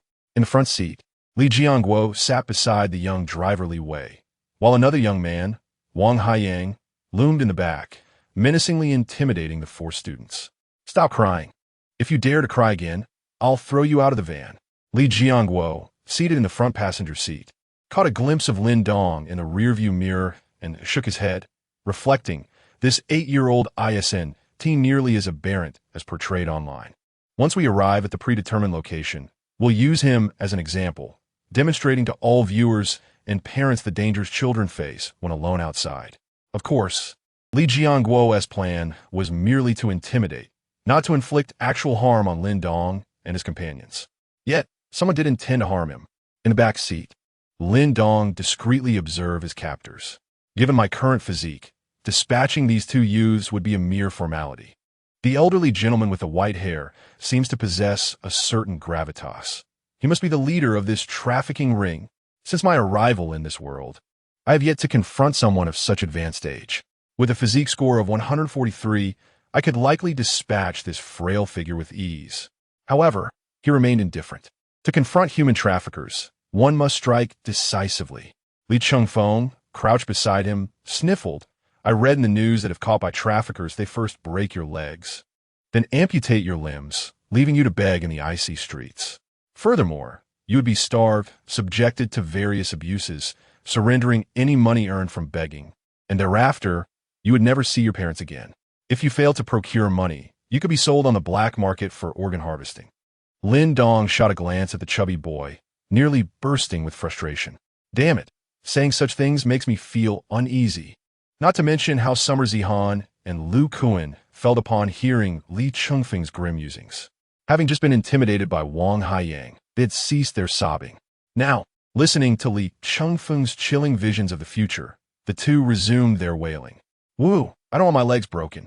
Lu Kuan knelt in the van, pounding the seat with his fists. Suddenly lifting his head, tears streaming down his face, he exclaimed, I want to play basketball. The hidden cameras captured this poignant moment. Is this what talent looks like? In that instant, I perceived the shadows of two old acquaintances in him. Why did his words trigger a nostalgic soundtrack in my mind? Coach, I want to play basketball. Wang Haiyang grimaced, loudly instructing Li Chengfeng to be quiet. If this boy continued, not only would the students be rattled, but he himself might also feel a pang of guilt. Soon, the van arrived at a prearranged rural location within a dilapidated metal factory. Lin Dong and the others disembarked, ushered inside. The performance had to be thorough. Inside, 3 disheveled men awaited their arrival. Li Jiangguo declared, "We brought you the goods." Lin Dong regarded the trio. Upon seeing their appearances, Li Chengfeng, Summer Zihan, and Lu Kuan felt a wave of despair wash over them. How to describe it? They bore the unmistakable countenance of villains destined to perish within the first 3 episodes of a drama. The 3 men scrutinized the 4 students with mocking eyes. One of them nodded. Not bad. We'll take all of them. Looks like there are only 6 of them. Lin Dong mused, surveying his surroundings. If I capture these traffickers, regardless of their fates, I should receive a reward of 30 to 50,000. With this thought, Lin Dong felt an urge to lick his lips. He was not a person who harbored a vendetta against all evildoers. After all, he had once been immersed in the underworld. However, he held a particular disdain for human traffickers. In his previous life, breaking a leg was considered lenient. Now, a forceful response was imperative. Chapter 84. The youngster takes action. In the Huaihai province, Jinling City, within the confines of the Jinling Broadcasting Building, the conference room buzzed with anticipation. Chung Xiao Ma Tao and a few others were transfixed by the live broadcast of the program titled Revealing the Full Potential of the Youngster. Ma Tao nodded approvingly, stating, "The demonstration is proceeding smoothly. Soon, Professor Li will reveal to the audience the fate of the child abducted by human traffickers. Truly, the old professor is remarkable." However, Chung Xiao narrowed his eyes, sensing something amiss. When did he become so obedient? He pondered, why is this child's demeanor so different from previous episodes? Just days prior, the child had confronted criminals with unyielding ferocity, delivering powerful blows that left the adversaries psychologically scarred. And yesterday, at the scene of a pyramid scheme, he had shown no mercy, incapacitating a criminal for life. Now, facing potential kidnappers, why is he not unleashing his iron fists? Meanwhile, on site, the program had enlisted 3 individuals, Zhu Gu, Lu Xiaojing, and Ma Feng. Zhu Gu, portraying the leader, cast a sinister gaze upon Li Chengfeng. After a moment of contemplation, he nodded and licked his lips, addressing Li Jiangguo. "This hefty fellow will do." Li Chengfeng, with a downcast expression, protested, "What is wrong with me? I merely have a larger frame. I'm not fat." Moments later, he overheard, "Look at him, so well fed. He'd fetch a good price in Black State." Overwhelmed, he sank to the ground. Black State? A horrifying image flashed before his mind. A parched land devoid of greenery, himself clad in mere leaves. Subjected to servitude, herding elephants in the morning, cooking at noon, picking cotton in the afternoon, and laundering clothes at night. I do not wish to be sold to Black State and enslaved. Hidden cameras within the factory transmitted their every move in real time to the broadcast. Such a young child speaks so boldly. A natural-born farmhand. I detest 2 types of people in my life, racists and those like him. Ha ha ha, this is too funny. In the broadcast's lower left corner, A small window revealed, the plight of children abducted by traffickers is often tragic. Illegally adopted or sold. These children face a lack of legal recognition in their new families, endure abuse, and are deprived of normal education. Back in the factory, Zhu Gu turned his gaze to Lu Kuan, nodding appreciatively. This one appears robust. He could be trained for theft and robbery. Lu Kuan's face turned ashen. Does this mean he is destined to be nothing more than a thief? The small window in the broadcast continued. Trafficked children are often exploited as cash cows, trained to engage in theft and robbery. Next, Zhu Gu considered Xia Zihan. This little girl can be forced to beg. Traffickers compel abducted children to beg and may even deliberately injure them to evoke sympathy. The remaining individual, Lin Dong, was yet to be addressed. Zhu Gu scrutinized Lin Dong, stating, "This one looks healthy. Let us prepare for organ harvesting." In the broadcast, the lower left window displayed. In extreme cases, trafficked children may face brutal organ harvesting for illegal transplantation. Lin Dong lifted his head, flexing his wrists. "So, you wish to harvest my organs, do you? You intend to sell my subordinates to Black State, don't you? You plan to train my subordinates in unlawful skills. I see. Look at the youngster. He remains so composed, as if he is on a different plane than his peers. Boring. I want to see blood. Wait, why is the youngster's fist tightening?" Inside the iron factory, Zhu Gu and his companions were engrossed in discussing the details of their collaboration, entirely oblivious to Lin Dong's unusual demeanor. "I do not want to be sold to Black State and become someone as slave." Li Chengfeng sobbed on the ground. "Boss, please." He glanced toward Lin Dong. But before he could utter another word, he witnessed his leader from the Qinglong study group spring forth. With a powerful leap, Lin Dong inserted himself between the two groups engaged in conversation. He landed firmly, facing Zhu Gu and the others. The sudden turn of events left the 60-year-old professor Li Jianguo momentarily stunned, turning to where Lin Dong had previously stood. "You jumped all the way from there?" Zhu Gu snorted. Although this scenario had not been rehearsed, a seasoned actor must possess the ability to adapt. Just as he opened his mouth to scold, a small, pale fist filled his vision, rapidly enlarging. Before he could react, the fist struck him squarely in the face, producing a dull thud. Zhu Ji's vision darkened as he staggered backward, bloodied teeth flying through the air in a perfect arc. The moment Zhu Gu collapsed onto the ground, the others finally grasped the gravity of the situation. Holy cow, the youngster has struck. That punch could very well be fatal. I doubted whether the youngster knew the script. But now it seems he was merely biding his time to take down all the traffickers in one fell swoop. Now we await the conclusion. This is going to be quite the spectacle. Chapter 85. The old professor suddenly became 50 years younger, now a grandson. In the Huaihai province, Jinling City. Within the Jinling Broadcasting Building, Cheng Xiaoding abruptly rose from his seat, his forehead etched with dark lines as he gazed at the screen in the center of the conference room. The four individuals seated opposite him mirrored his astonishment, utterly shocked by the recent events. This. They had never anticipated such a scene in their original presentation concept. How could a primary school student possess such strength? With a single punch, he sent Judah flying. This situation was amiss. The drill must be halted. Call for an ambulance. Ma Tao's voice trembled with anxiety. Cheng Xiaoding cast a glance at them, his heart filled with exasperation. "I warned you all long ago. This child is not an ordinary person. You refused to listen, and now look where we are." Zhu and the others were specially hired actors, somewhat renowned. If Lin Dong were to inflict any harm upon them during their program, it would spell disaster. Within the ironclad factory, Ma Feng, who had been standing beside Zhu, swallowed hard, his throat tightening as he witnessed the latter's miserable state. Just as he opened his mouth to speak, Lin Dong kicked out. Bang! Lu Xiaojiang shouted urgently, misunderstanding. "It's all a misunderstanding." But before he could finish, Lin Dong leapt up, delivering a swift slap that sent him flying. In the blink of an eye, all three buyers were incapacitated. Though it seemed slow, less than a minute had actually passed. Lin Dong did not afford them a moment to explain. Behind him, the old Professor Li Jianguo stared blankly at Lin Dong's retreating figure. After decades of studying child psychology and behavior, he found himself at a loss. pondering how to utilize his lifelong knowledge to explain the child's actions. Despite exhausting his memory of all experimental data and academic theories, he could not fathom it. An 8-year-old child whose physical constitution was inherently weak. No matter how gifted, it was simply implausible. As the old professor contemplated, 2 muffled groans suddenly drew his attention. He turned to see Wang Haiyang and another man sprawled on the ground. Lin Dong had not allowed them a moment to speak either. Dealing with human traffickers necessitates an iron fist. At that moment, Li Jiangguo shuddered, realizing he was in peril. This little brat is off. He doesn't know my true identity. If he lays a hand on me, my frail bones won't withstand it.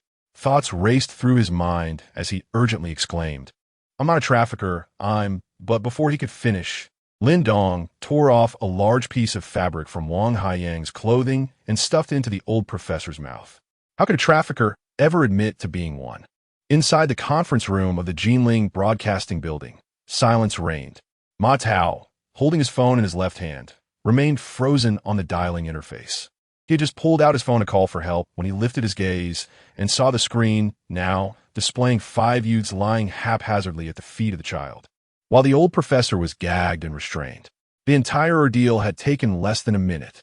For a moment, Ma Tao was so astounded that he found himself at a loss for words. If lives were lost, we would be doomed. The live stream of revealing the ultimate gifted child had surpassed 1 million viewers. Amused netizens commented excitedly, This is unbelievable. He didn't even give the other party a chance to defend themselves. This child's demeanor remains as domineering as ever. From a legal standpoint, everything the child did was a self-defense action taken without knowledge of the situation. The production team must be regretting their decisions now. Ha ha ha. In the ironclad factory, Li Qingfeng suddenly sat up from the ground. Wiping his face, he looked at Lin Dong with gratitude in his eyes. Boss, I knew with you around, I wouldn't end up sold into slavery in Africa. Lu Kuan and Xia Zihan regarded Lin Dong as a hero. In their hearts, he had become a figure of immense gratitude. Lin Dong, aware of his own strength, refrained from delivering a devastating blow, opting instead to restrain the old man. He tore a strip of fabric from the unconscious individuals and bound Li Jiangguo's hands, gagging him to stifle his protests. The old professor could only emit muffled sounds of helplessness. Give me a chance to explain. How could you, child, show no respect for your elders? He was unaware that Lin Dong had shown him considerable respect. Had it not been for his white hair, he would have already received a punch. Li Qingfeng wiped the tears from his face and swaggered over to the restrained Li Jiangguo. The latter, with his mouth stuffed, looked at the approaching little chubby boy with a glint of menace. His pupils contracted behind his glasses, and he quickly shook his head. Bang! Li Qingfeng leapt up, delivering a slap to the old professor's forehead. Though a genuine 8-year-old strike lacked force against an adult, it left Li Jiangguo feeling dizzy. His glasses fell off as Li Qingfeng angrily declared, I told you, I'm from the Qinglong study group. Don't you know who my brother is? Now you do. After saying that, he jumped again, striking the old man once more. Li Jiangguo felt his head spinning, utterly at a loss for tears. With his mouth gagged, he couldn't articulate his frustration. All he could think was that after 60 years of life, he had never been so humiliated by an 8-year-old child. No, 2 of them. The hidden cameras in the factory captured the entire spectacle. I know I shouldn't laugh, but ha. The 60-year-old professor is being treated like a grandson, suddenly feeling decades younger. How delightful. The internet is simply marvelous. Chapter 86. Black eating black? Skilled enough to elicit pain. Both of you, stop dawdling and come over here. Li Shangfem Kumanda. Hands planted firmly on his hips as he turned to Lu Kuan and the others. This old fool dares to strike us in broad daylight. It is nothing short of a flagrant disregard for the law. As he spoke, he leapt up and slapped Li Jiangguo, encouraging Lu Kuan and Xia Zihan to join in the fray. In the conference room of the Jinling Broadcasting Building, Cheng Xiao felt a twitch in his eyelids as he watched the scene unfold on the screen. The expressions on Ma Tao and his companions were nothing short of spectacular. Li Jiangguo was a professor, a titan in his field, highly respected in his daily life. Yet now, He was being humiliated by a bunch of youngsters. Ma Tao suddenly looked up at Cheng Xiao, urgency in his voice. Aren't your people supposed to be filming? Hurry and get them out here to intervene. The drive from the Jinling Broadcasting Building to the abandoned tin factory would take at least half an hour. Half an hour. By then, the old professor might not hold on any longer. Cheng Xiao's smile was tinged with bitterness as he replied, "Just now, Sun Rui's van broke down en route, and they won't make it in time." As soon as those words were uttered, the conference room fell into an eerie silence. "Call the police," Ma Tao exclaimed suddenly. The only way to swiftly end this farce was to alert the authorities. Otherwise, if the situation continued to escalate, the old professor would truly be inside the tin factory. After being beaten up in succession by Li Chengfeng and his cohorts, Li Jianguo felt stars dancing before his eyes. If given a second chance by the heavens, he would never have participated in this ridiculous program in search of inspiration. Would it not have been better to stay comfortably at home? "What do we do now, boss?" Li Chengfeng looked at Lin Dong, raising his fist. "Shall we call the police? Let the officers judge them." Upon hearing this, Li Jianguo's previously despondent eyes lit up. He attempted to speak, but his mouth was covered, producing only muffled sounds of distress. "Call the police, please. I'm begging you." Li Chengfeng turned his head, surprised to see that upon hearing his intent to call the police, Li Jianguo suddenly appeared so agitated. He mistakenly assumed it was fear that drove him to plead against it. "Huh, if we don't call the police, we can deal with you as we please." Li Jianguo froze, struggling more violently. Lin Dong approached the three buyers lying on the ground. He examined them closely. One had a nose bleeding profusely, struggling to breathe, with 5 teeth missing from his gaping mouth. Ma Feng was in slightly better condition, but only marginally so.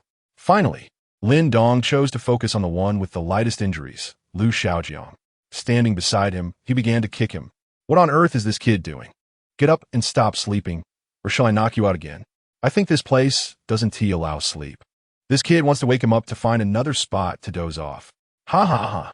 Suddenly, a pain scream erupted as Lu Xiaojiang was forcibly roused by Lin Dong's kick. Still disoriented, he felt excruciating pain in the spots where Lin Dong had slapped and kicked him. At that moment, this particular actor was on the verge of tears. The friendly rate of 800 day had never included the prospect of such beatings. Lin Dong's innocuous face appeared in his field of vision. Lu Xiaojiang's body trembled. The next moment, he heard, "From now on, you will answer whatever I ask. Understand?" Lu Xiaojiang gulped and shouted, "We are not human traffickers, we were invited." Before he could finish, Lin Dong's left hand shot up. Slap! A swift slap landed on his face. Human traffickers always deny being human traffickers. The force of Lin Dong's slap sent Lu Xiaojiang's head spinning. He had not clearly seen what had transpired earlier and had been knocked dizzy by Lin Dong's blow. This time, the power of Lin Dong's slap was unmistakably felt. How could an 8-year-old child possess such strength? This script was all wrong. Lin Dong reiterated his earlier command. "You will answer my questions. How many people are in your gang? Is it just the 3 of you?" Lu Xiaojiang swallowed hard, tears brimming in his eyes. He desperately wanted to clarify that they were not human traffickers, but merely actors invited to participate in a program.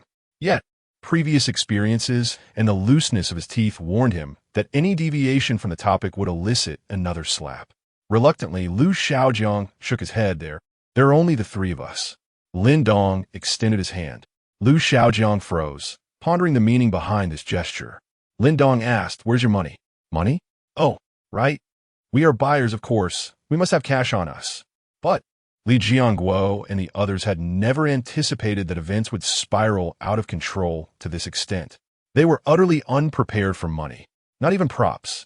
Caught in hesitation, Lu Xiaojiang caught a glimpse of Lin Dong's hand slightly raised. "We have money. We have money." He panically pulled out a bank card. "There are 800,000 in here." The card was, of course, his personal one. Damn it. Originally meant to earn 800, and now he had lost 80,000. Lu Xiaojiang was equally unwilling, but Lin Dong showed no patience for explanations. He was certain that another slap of similar force would send several of his teeth flying. Reluctantly, he surrendered the 80,000. All right, this is simply absurd. Not only have we beaten up human traffickers, but we've also engaged in black-on-black crime. Who taught this child such audacity? I suggest a thorough investigation into his family lineage, down to his kindergarten teacher. I hope my future son can possess half of his prowess. Chapter 87. Handsomeness is a feeling suddenly. The piercing sound of siren echoed through the metal factory.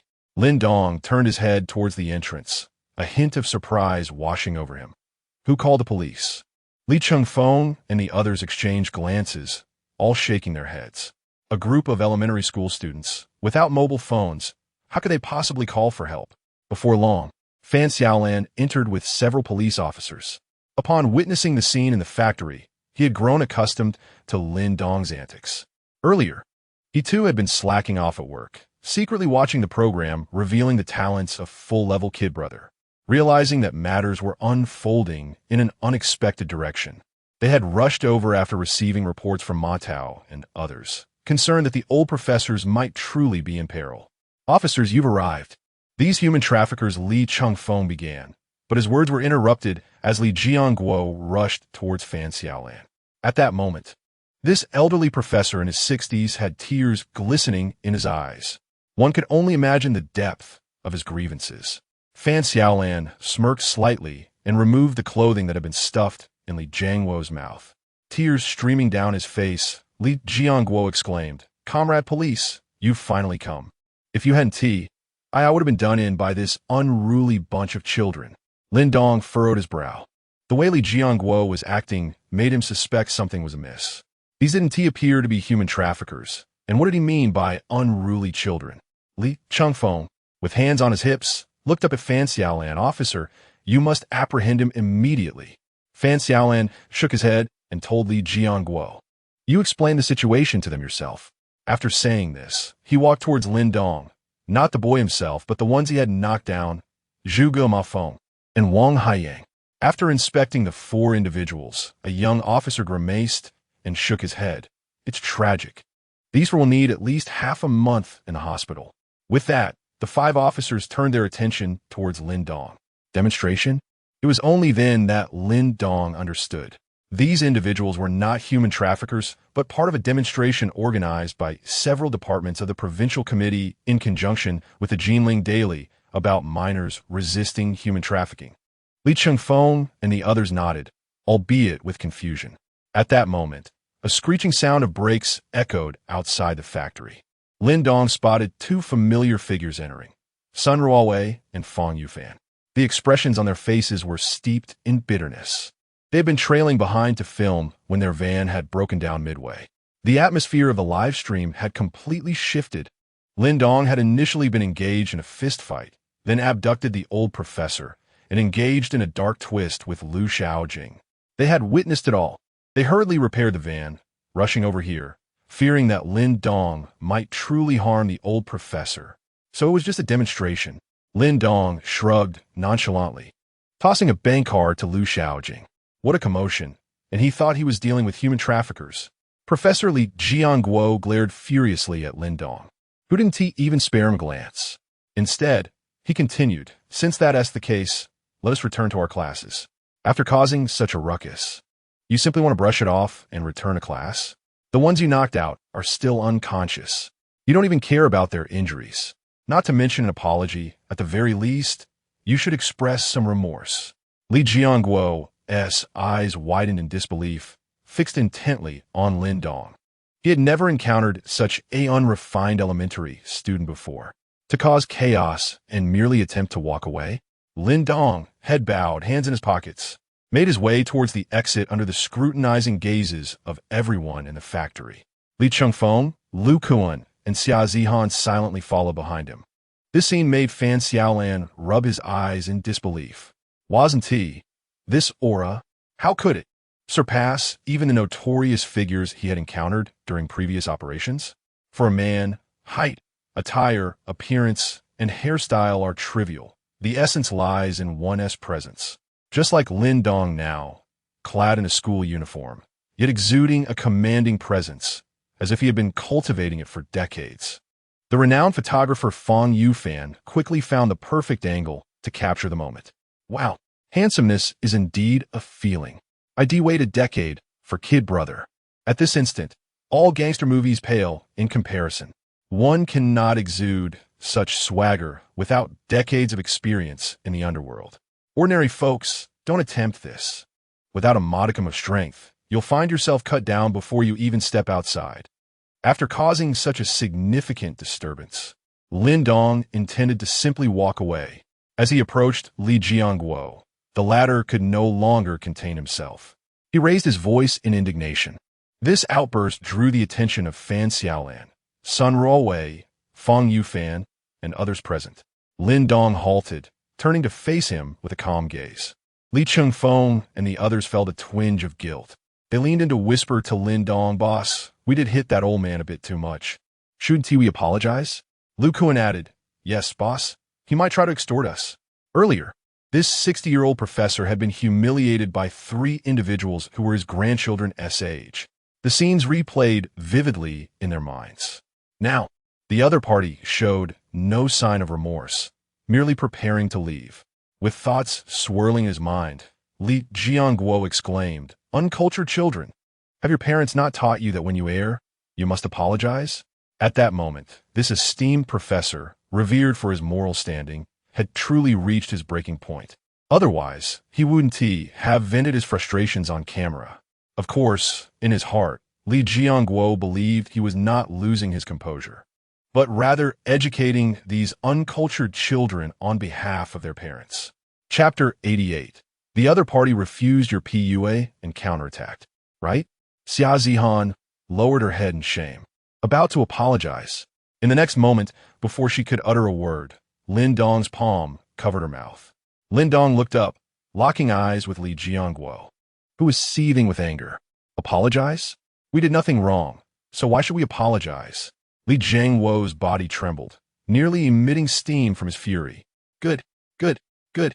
He repeated the word 3 times, and even at this moment, he still refused to admit his fault. Truly, he had no sense of upbringing. Lin Dong continued, "You should apologize to us. You speak so carelessly, lacking manners and upbringing. Just because we do not comply with your wishes does not mean we lack respect. This old man has truly encountered a formidable opponent today, thinking he could spar with the kids. Is he a professor? He exhibits no quality. His titles were undoubtedly acquired through backdoor dealings and corruption. Little brother should be cautious, lest this old man gets so enraged he ends up in the ICU. You." Li Jiangguo took a deep breath. "Let's not discuss anything else. Those 4 were knocked unconscious by you, right?" He pointed to Wang Haiyang and the other 4 lying on the ground. Lin Dong nodded.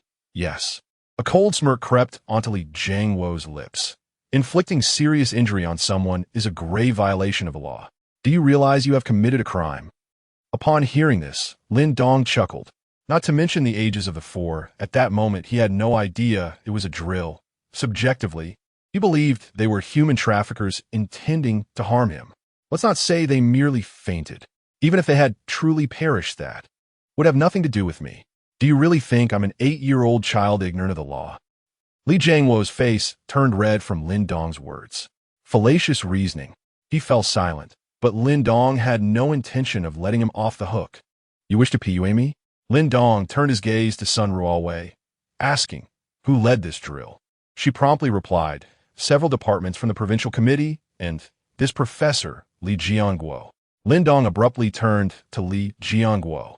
The latter felt a chill from that gaze, his atoms apple-bobbing as he swallowed hard, to demonstrate the tragic experiences of children abducted by traffickers to warn the public. What's wrong with that?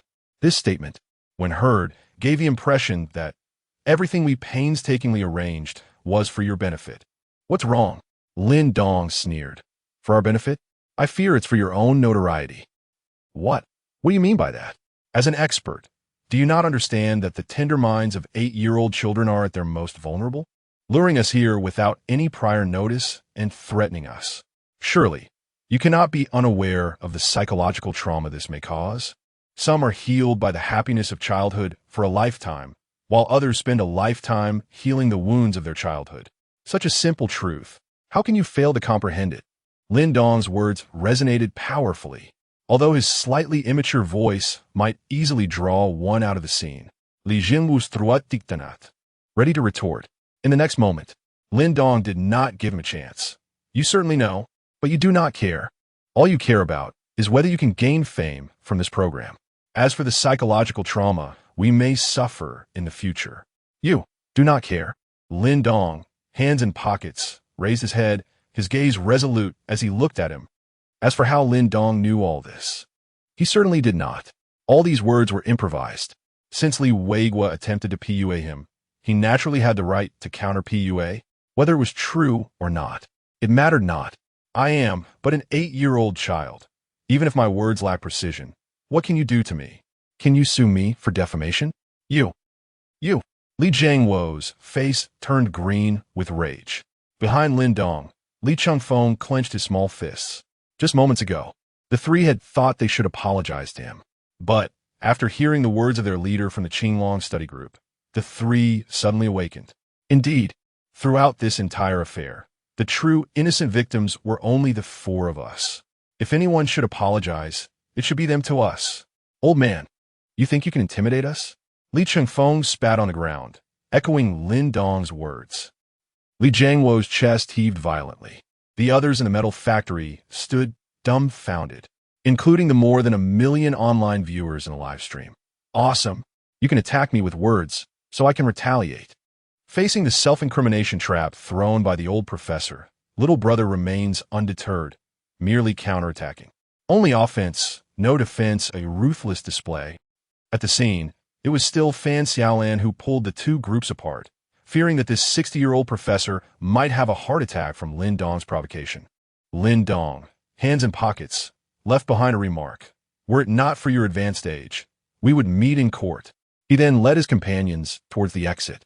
Observing this, Sun Ruowei and Fong Yu exchanged glances and hurried to catch up.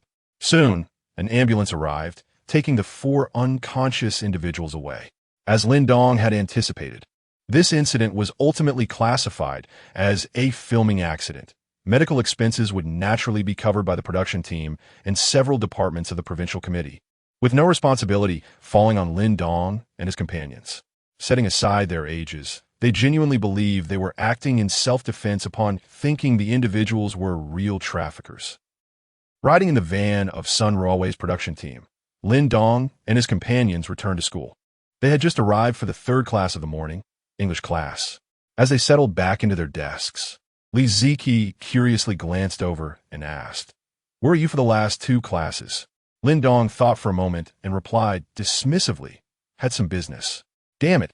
Why is little brother so curt with this little rich girl? You don't understand. This is called desire to capture and then release. Playing hard to get. Rich girls nowadays love this. Is there any rich girl who would fancy me? I stand at 220 and weigh 160. The one above who is 220 could go play basketball. Perhaps they could make it into the NBA. 220 is my weight. Chapter 89. Upgrade Reward. Small Rifle Production Line. System Upgrade. Phase 2. Waiting for the right moment has commenced as Lin Dong rested his head on the desk. Searching for a comfortable position to sleep, the familiar mechanical voice resonated in his mind. Startled, he lifted his head, his eyes shining bright. The system. Has it finally completed the upgrade? Although this second phase, waiting for the right moment, sounds rather ominous, he mused. Host. Lin Dong. Age. 28. Physique. 143. Task hall. Current tasks. The task points. 0 shop. Gazing at the upgraded panel. The only noticeable change was the addition of task points and shop. Could the system not address the bugs? Lin Dong silently lamented, perplexed by the fact that at 28, he seemed to be in a peculiar situation. Task points. Earned by completing tasks, Lin Dong opened a shop and browsed briefly. AK-47 1 price. 10 task points. RPG rocket launcher 1 price. 50 task points. Hypnotic agent 1 price. 20 task points. Silently, Lin Dong exited the shop.